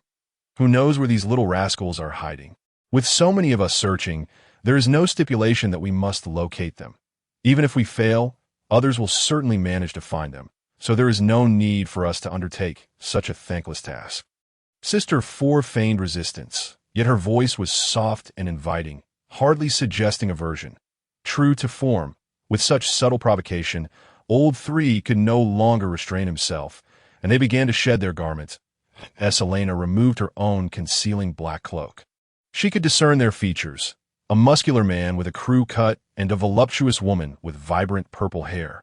From the outset, it seemed they had no intention of taking their task seriously. They likely spent much of their time entwined with one another. Observing this, Elaina crept closer, making every effort to mask her presence, her breath slow and controlled, nearly inaudible to anyone paying attention. Not that the couple, now engaged in their passionate encounter, had any awareness of her approach. When the moment was right, Elaina surged forward, one hand clasping Old 3's mouth while the other wielded her dagger, swiftly silencing him. The speed of her actions left him no room for reaction. His throat was slit, blood gushing forth as his body began to tremble. This man was far from the realm of surviving a throat wound. Elena's strike was deliberate and severe, and even the most skilled cleric would struggle to save him in time. Meanwhile, Sister 4, lost in the throes of her own pleasure, was startled by the unusual convulsions behind her. Instinctively turning to look, what awaited her was the glint of a sharp knife, its blade piercing her throat. The sudden chill enveloping her neck caused her to widen her eyes in shock. Ugh! The terror reflected in her gaze mirrored that of Elaina, who, in a moment of instinct, sought to scream. Yet with her vocal cords severed, she could only produce a faint sound of struggle. The distance between her and the others rendered it impossible for her to convey even the slightest noise to her companions. With no thought for mercy, Elaina forcefully withdrew her dagger, watching as blood poured forth like a fountain from the gaping wound. Sister 4 instinctively pressed her hand against the injury, but to no avail. Her pallor grew as she succumbed, collapsing to the ground in a heap alongside her lover. Elaina regarded her masterpiece with cold detachment. This was not her first act of murder, and it certainly would not be her last. After acquiring this body, she had hoped to lead a life of relative tranquility. In the previous life, despite being a mercenary out of necessity, he had unwittingly stained his hands with an excess of blood. Occasionally, in the stillness of the night, he would be haunted by the echoes of those whose lives he had extinguished, resulting in a restless night filled with troubled sleep. However, the current circumstances were markedly different. Those very individuals had now targeted him and the entire orphanage. Cloaked in darkness, they appeared ominous, fully armed and wielding deadly weapons. Elaina did not harbor any delusions that he and the other children of the orphanage would be treated with kindness if they fell into the hands of these intruders. If he did not eliminate these threats today, it was likely that he would not dare to even close his eyes for rest, let alone suffer through nightmares in the dead of night. Concealing the bodies nearby, Elaina wiped the blood from his fair face. It was time to seek his next target. He would show no mercy, for he had never expected compassion from his enemies. To be lenient towards foes was to be cruel to oneself. A simple truth that Elaina understood all too well. The white figure vanished once more, a descendant of the white dragon, which was meant to symbolize virtue and benevolence. Yet now, it had transformed into the harbinger of death, reaping lives in the shadows of the night. For those who dared to invade his territory, he would not hesitate to unleash his blade of retribution. For the sake of his peaceful and beautiful future, Elaina was more than willing to taint his hands with blood, turning the abandoned church into a river of crimson. Meanwhile, in the resting area behind the church, two men clad in black sauntered lazily along the pitch-black path, searching room after room for the elusive entrance to the basement. It was not the pair of doomed lovers who sought to shirk their duties. These two burly men also wore expressions of disinterest. What Elaina was unaware of was that this group of black-clad figures was not a highly skilled professional organization.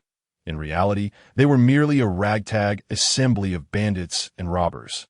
Acting on the orders of their leader and the directives of the merchant who shielded them, they had brazenly intruded in the dead of night. This was a time meant for rest.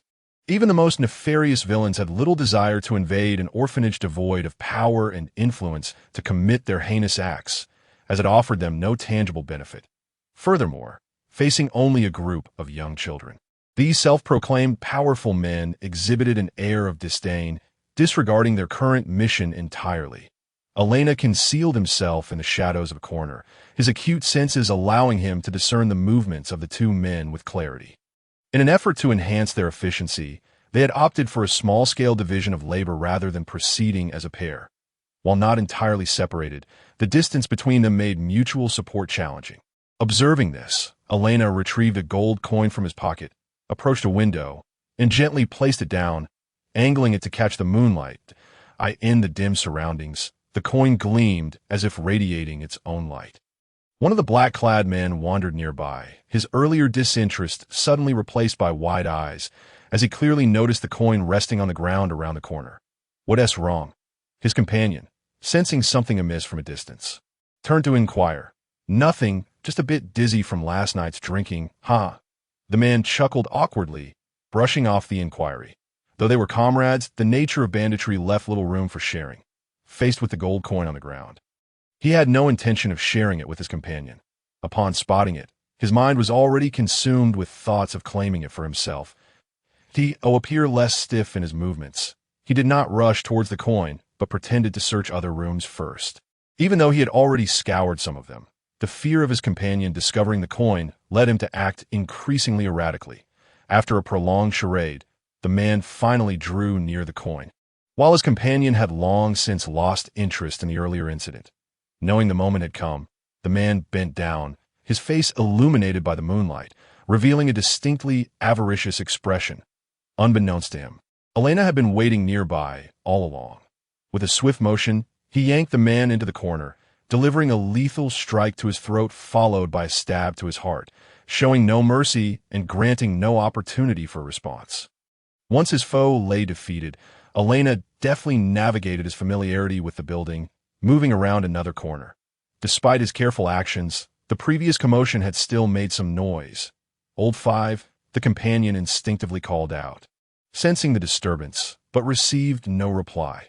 Growing increasingly anxious, the remaining black-clad man began to feel a sense of unease. Just as he hesitated, contemplating whether to shout for backup, Elaina had already circled around to his rear. With only one adversary left, he was emboldened. Elaina lunged from behind, his dagger swiftly piercing the man's throat while his other hand firmly restrained his movements. No sound was to escape him in this manner. The man met his demise without comprehending the circumstances that led to his end, his body disposed of by Elaina in a place where it would not be discovered for some time. Before he vanished once more into the darkness, most of the black-clad figures were of this caliber. Elaina did not need to employ his magic or additional skills. His years of experience sufficed to dispatch them all with ease. However, encountering a trio posed a momentary headache for Elaina. Fortunately, they did not seem inclined to stick together, providing him with an opening to eliminate them one by one in less than an hour. The vast majority of the black-clad men within the orphanage had been dealt with, leaving only a leader-like figure and his confidant in the main hall. The composed leader continued to meticulously search the vicinity, while the astute second-in-command diligently scoured the ground. "Leader, look here. These scattered stones show signs of being moved. The entire church has only been left unexamined beneath these stones. There may be a concealed entrance hidden here." Compared to their lazy subordinates, the second-in-command proved far more reliable, quickly uncovering a lead. As he began to clear the rubble with his hands, his certainty in his hypothesis grew stronger. "Wait, something feels off." At that moment, the leader raised a hand to halt his companion, his demeanor shifting to one of vigilance as he scanned the surroundings, occasionally straining to listen intently, fearful of missing even the slightest sound. "What's wrong?" The second-in-command, though perplexed, immediately ceased his actions. Watching his leader with concern, he understood his leader's temperament. Such a display of unease indicated that something was amiss. "Don't you think it's too quiet?" The leader furrowed his brow, his gaze sweeping the area as if searching for the source of his discomfort. "Isn't it supposed to be quiet at this hour? I doubt those kids would make any noise to expose themselves." The second-in-command, feeling exasperated, thought his leader overly anxious. "That is not what I mean. That we brought along a considerable number of men, at least a dozen brothers, even with the utmost caution in our search. There should be some noise, yet there's been none at all. No one has returned to report." With each passing moment, the leader's expression darkened. His ability to lead stemmed from his unique talents. His cautious nature had been key to his success, allowing him to evade numerous crises through sharp observation. "Are you suggesting that the others have met with misfortune?" The second-in-command finally grasped the implication. "What kind of individual wound team make a sound? Surely, only the dead remain silent. But in such a short span of time, how could the men he brought with him have been entirely wiped out? Where were the enemies? Who was it that posed a threat to them?" A torrent of questions swirled in his mind, prompting him to instinctively rise and press his back against his leaders. Only in this manner could he be afforded a modicum of security. Yet, akin to individuals gripped by overwhelming anxiety, the two men leaned upon one another for an extended period without perceiving even the slightest disturbance. Apart from the enveloping night and the suffocating silence, there was naught in their surroundings to provide companionship. Strangely, this silent environment imparted an immense sense of oppression, and cold sweat had already soaked the brothers' garments. Despite the absence of tangible evidence, they were beset by an illusion that a ferocious beast was fixated upon them, their bodies trembling uncontrollably and their brows slick with perspiration. It must be acknowledged that they were ruthless brigands. Having sought refuge in the city of Brooks after brutally massacring an entire village not long ago, their heinous deeds having drawn the ire of the kingdom of Sorens, it was peculiar that such cold-blooded killers would be so unnerved by an unseen presence they had yet to encounter. "Quickly dig! Find those children!" The elder brother, unable to endure the mounting tension any longer, shouted urgently to his companion. The younger brother paused, momentarily perplexed by his elder's command. However, the urgency in his gaze left no room for hesitation. He turned and bent down, fervently sifting through the debris on the ground in search of the anticipated entrance to the basement. There was an undeniable truth. They were already gripped by fear of an enemy, yet to reveal themselves. And the elder brother even felt an unsettling notion that he and his sibling could not prevail against one another. Yet, retreating was utterly out of the question, for they were bound by their task. To return empty-handed would be one thing, but should the true leader of their band of robbers learn that they had fled in fear of an unseen enemy, their fate would be no better than death in battle. To preserve their lives, their only recourse was to locate the children from the orphanage, whether as leverage or merely to report their findings. Securing those children was imperative. Whoosh! Just as the younger brother began to make a move, an arrow swiftly shot through the darkness. Fortunately, the elder brother reacted with remarkable speed, drawing forth a shield concealed beneath his dark cloak to protect the unsuspecting younger brother. The arrow struck the steel shield, the impact insufficient to breach its defenses, producing a sharp clang as it ricocheted away. Excellent. Though the exterior remained undisturbed, a strained smile emerged on the elder brother's face beneath his cloak. He understood that his command had struck at the younger brother's vulnerabilities, indirectly confirming the existence of a basement entrance beneath the rubble, and further indicating that this adversary indeed cared for the children of the orphanage, hence their hurried attack. Otherwise, they could have simply waited. Even without action, the psychological pressure would have driven the elder and younger brothers to collapse. The oppressive gaze that lingered unseen was truly terrifying. Whoosh!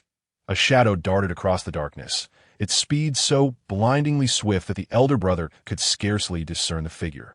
As if it were a specter, elusive and intangible, he held his shield aloft, alert and scanning the direction of the shadow's movement, only to realize he had turned in a full circle, bewildered. What a terrifying speed! To maintain such a light form, while muffling the sounds of movement, was profoundly disconcerting. That am I truly engaged in combat with a human? The elder brother could not help but ponder this question. For in his experience, he had never encountered a human capable of such agility. Even the true leader of their band was more warrior than Spectre. Aside from sheer strength and ferocity, he could not match this level of finesse. The prolonged tension had begun to wear on the elder brother's nerves, and the absence of an imminent attack threatened to shatter his resolve. In a fleeting moment of distraction, the figure in the darkness finally made its move, transitioning from a cautious approach to a full-on sprint, lunging towards him with the speed of an unleashed arrow. Reacting a beat too late, the elder brother instinctively raised his shield to defend himself. However, he could not have known that the true target was not him, but rather the younger brother, who had discovered the entrance to the basement not far behind him. Trouble. Realizing that the adversary had feigned an attack, the elder brother swiftly turned, his shield radiating a brilliant light in the darkness. Guardian, a skill exceedingly familiar to a shield-bearer, he invoked it just in time. The unremarkable steel shield seemed to possess a will of its own. Swiftly positioning itself in front of the younger brother, the shield directly intercepted the assailant's dagger, thwarting the rapid assault. However, the force of the impact left the elder brother's right hand numb, despite the assailant's slender form. The power unleashed was terrifying. In that instant, he felt as if he had been struck by a rampaging bull. Such force had only been felt during a handful of encounters with formidable monsters. Yet the Guardian skill was remarkably potent, not merely providing support to allies, but significantly enhancing the elder brother's own defenses. Without it, he would have undoubtedly paid a steep price to withstand such an onslaught. Brother! The commotion behind him jolted the younger brother back to reality, where he beheld his companion shielding him from the looming threat and the glint of fangs emerging from the shadows. The entity that sent shivers down their souls was revealed to be a striking youth with silver hair. Quickly, get inside. With no time to indulge in fraternal sentiments, the elder brother urged his companion with urgency. Now that the entrance had been located, there was no reason to linger. Locating the children was paramount for their survival. The silver-haired youth, having overheard their exchange, shot a menacing glare at the younger brother as he pried open the basement entrance. His demeanor reminiscent of a dragon fixating on a mere mortal. Raising his left hand, he loosed a crossbow bolt aimed at the younger brother's shoulder from an angle designed to confound. Taunt! Yet the arrow, seemingly drawn by an unseen force, abruptly altered its trajectory mid-flight, colliding with the elder brother's shield instead. The defiance of physics left the silver-haired youth wide-eyed, though he had anticipated the power of the skill. The audacity of such force correction was astonishing. With both Guardian and Taunt in play, it became evident that the figure before them was likely a shield warrior. It was truly ironic that among a band of brigands driven by greed and violence, one would emerge to absorb damage for their comrades. Yet, given the current predicament, this damage-absorbing role was indeed formidable, for it implied that without neutralizing him, the younger brother could not hope to confront the adversary behind him.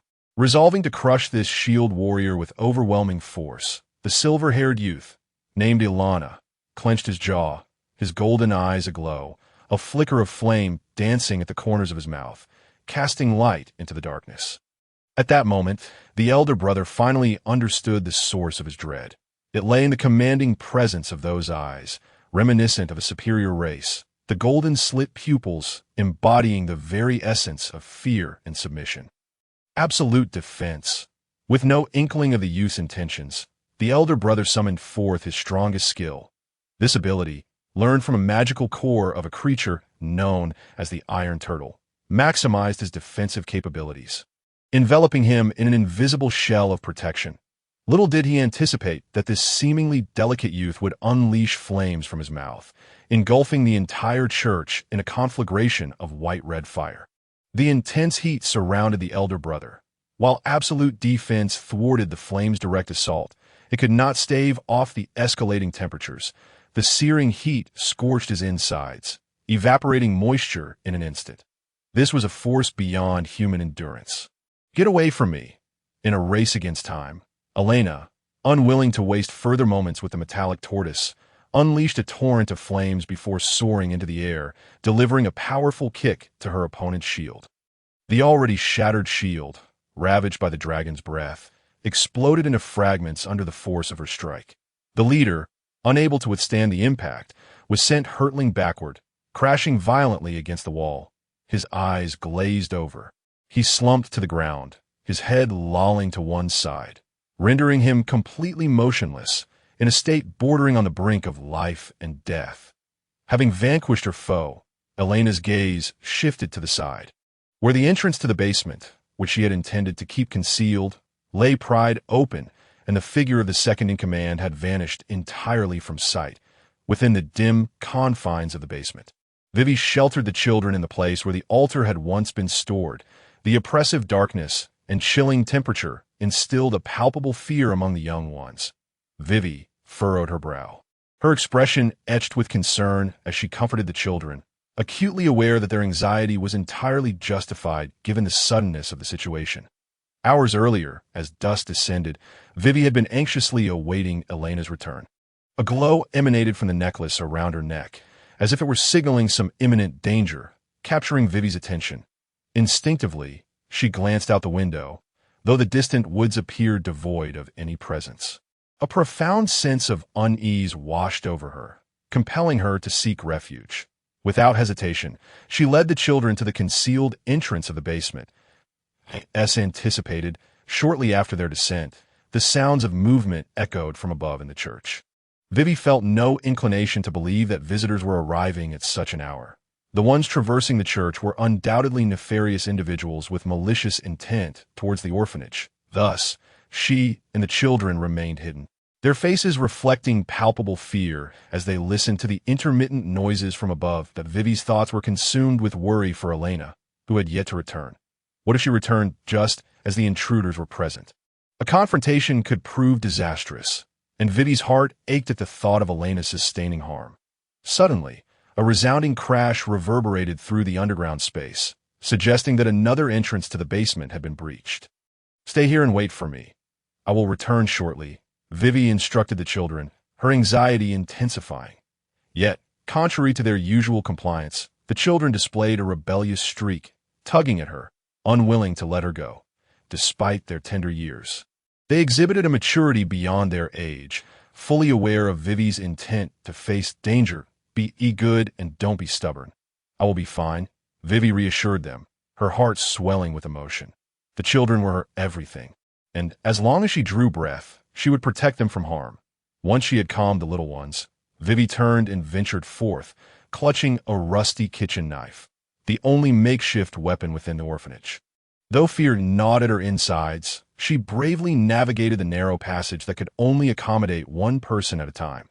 Should anyone seek to harm the children, they would first have to step over her lifeless body.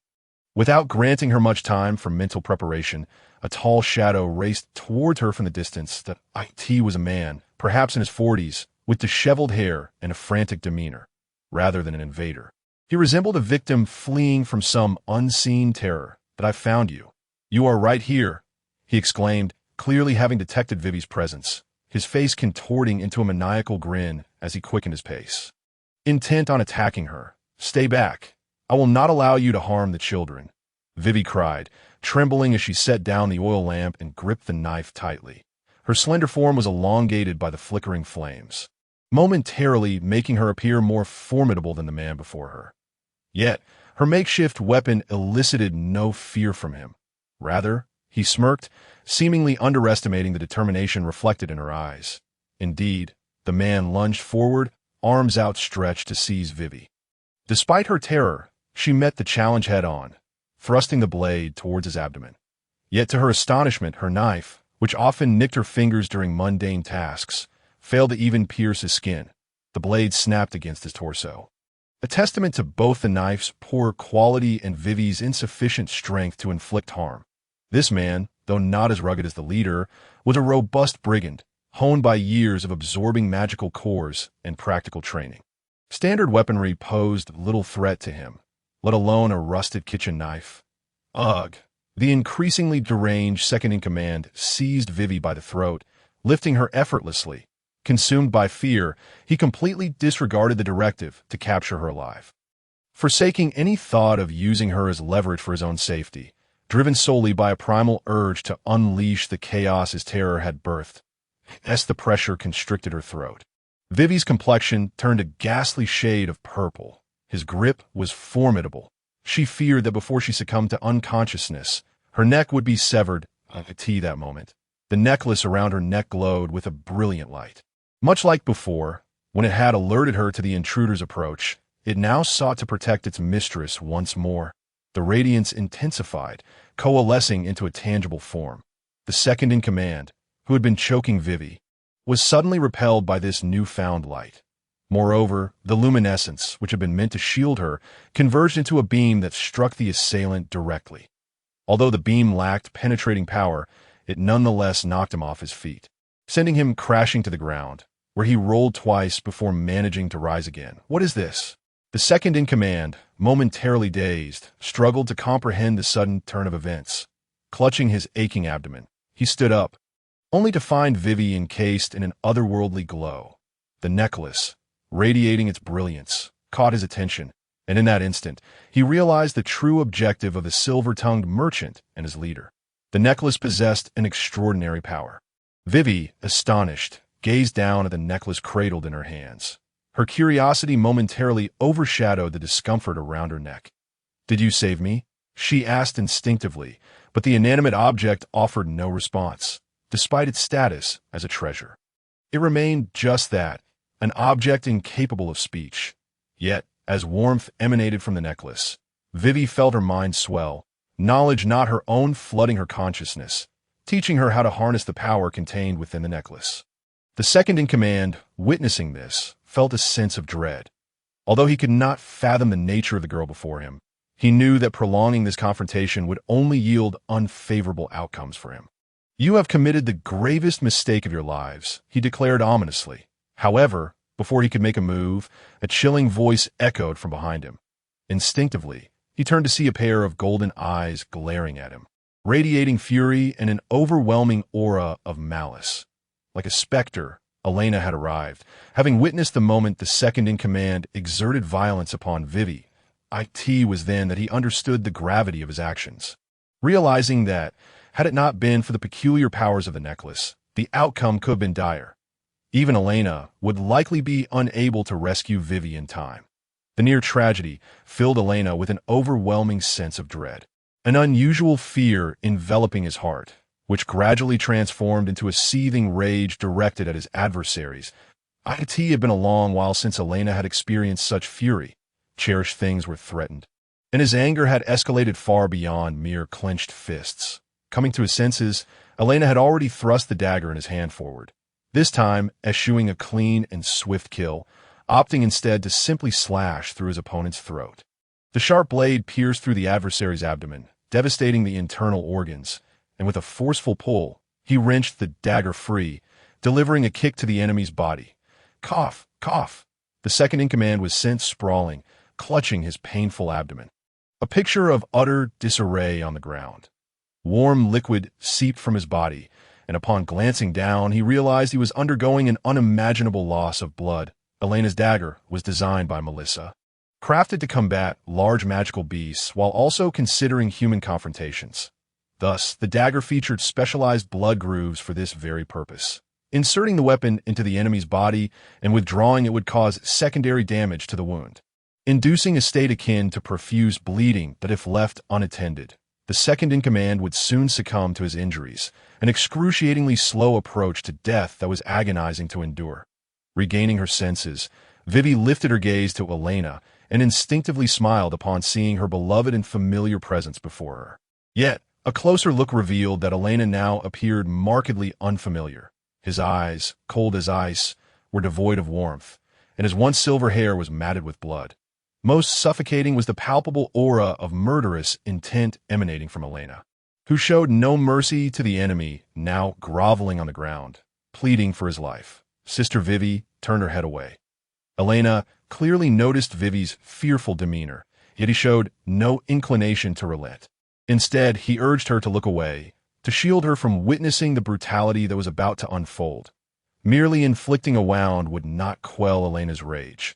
If given the chance, he would relish the opportunity to rend his foe into 1,000 pieces. Elaina, that's enough. Vivi did not heed his command, but approached to halt his uncontrolled actions. In a mere moment, Elaina had already inflicted multiple wounds upon the second-in-command, and blood no longer gushed forth as it had initially. Indeed, it seemed the man's lifeblood had long since drained away, in an effort to restore Elaina to his former self. Vivi embraced the boy, who was both reliable and somewhat terrifying, using her body heat to evoke the warmth of memories within him. It was astonishingly effective. The Elaina who had just moments ago appeared as a merciless demon transformed back into the obedient boy she once knew.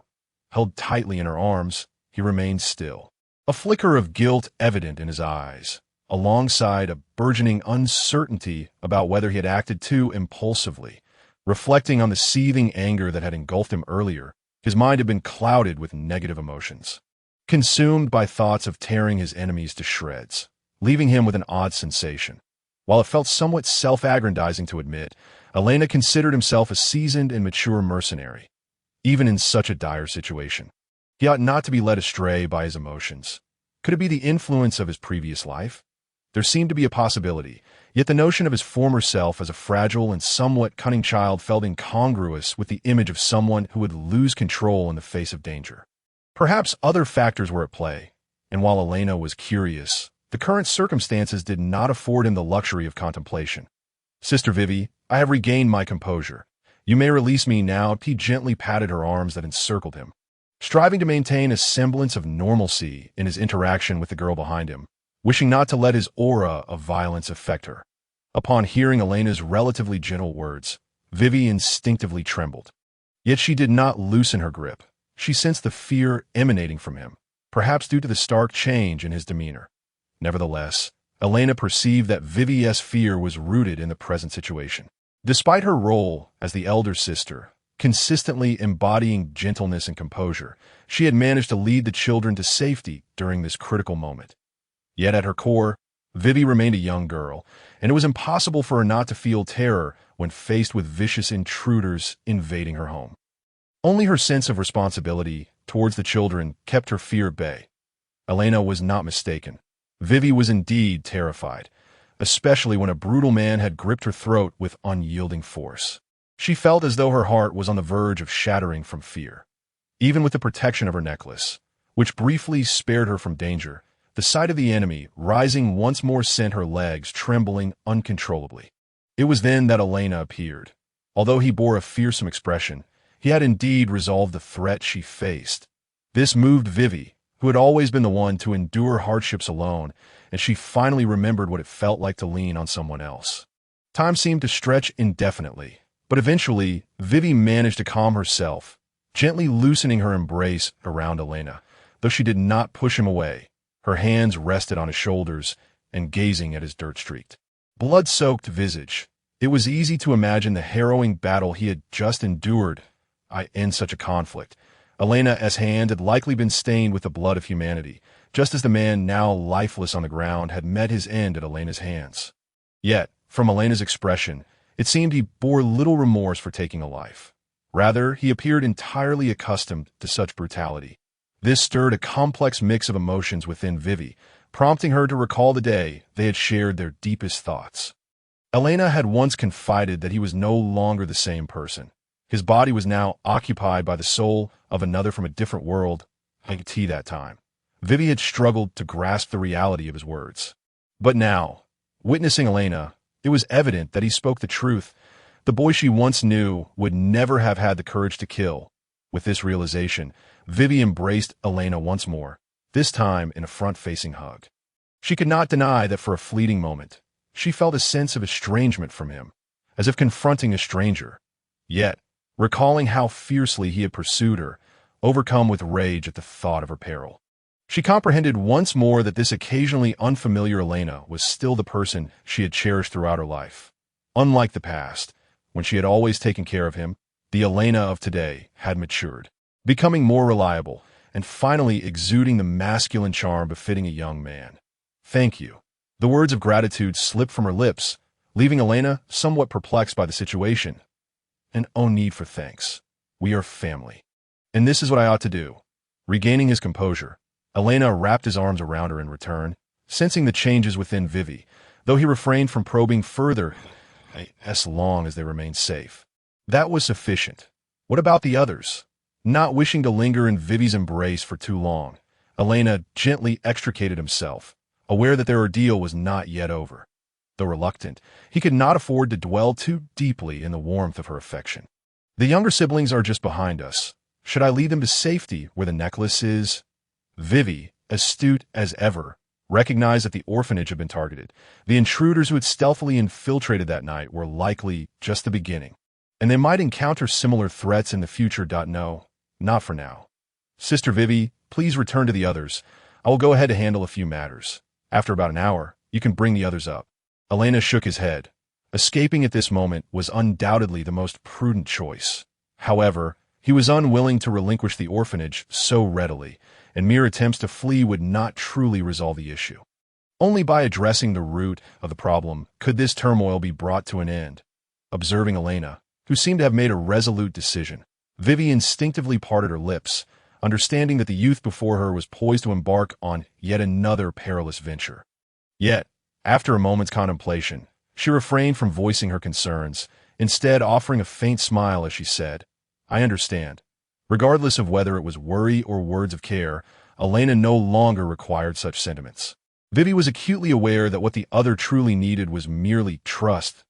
In response, Elaina did not utter a word, merely nodding as she dragged the lifeless body of the second victim towards the ground. Determined to shield the other children at the orphanage from the sight of these corpses, upon reaching the ground, Elaina swiftly sought the location of the leader, the man whom she had scorched with her dragon's breath, and subsequently kicked away. He now lay beneath the shattered remnants of a wall. The position had shifted somewhat, indicating that he had evidently attempted to escape during Elena's absence. However, her earlier kick had shown no mercy, shattering the majority of his bones in a single blow. Without receiving adequate medical attention, the leader was incapacitated, unable even to crawl, and could only sit upon the ground, awaiting the return of the Grim Reaper. "Ah, you have arrived."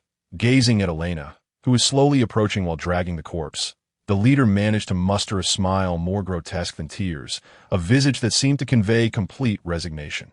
"You wish to ascertain who sent us, do you not?" Without Elaina needing to speak, the head of the black-clad figures immediately grasped her intent.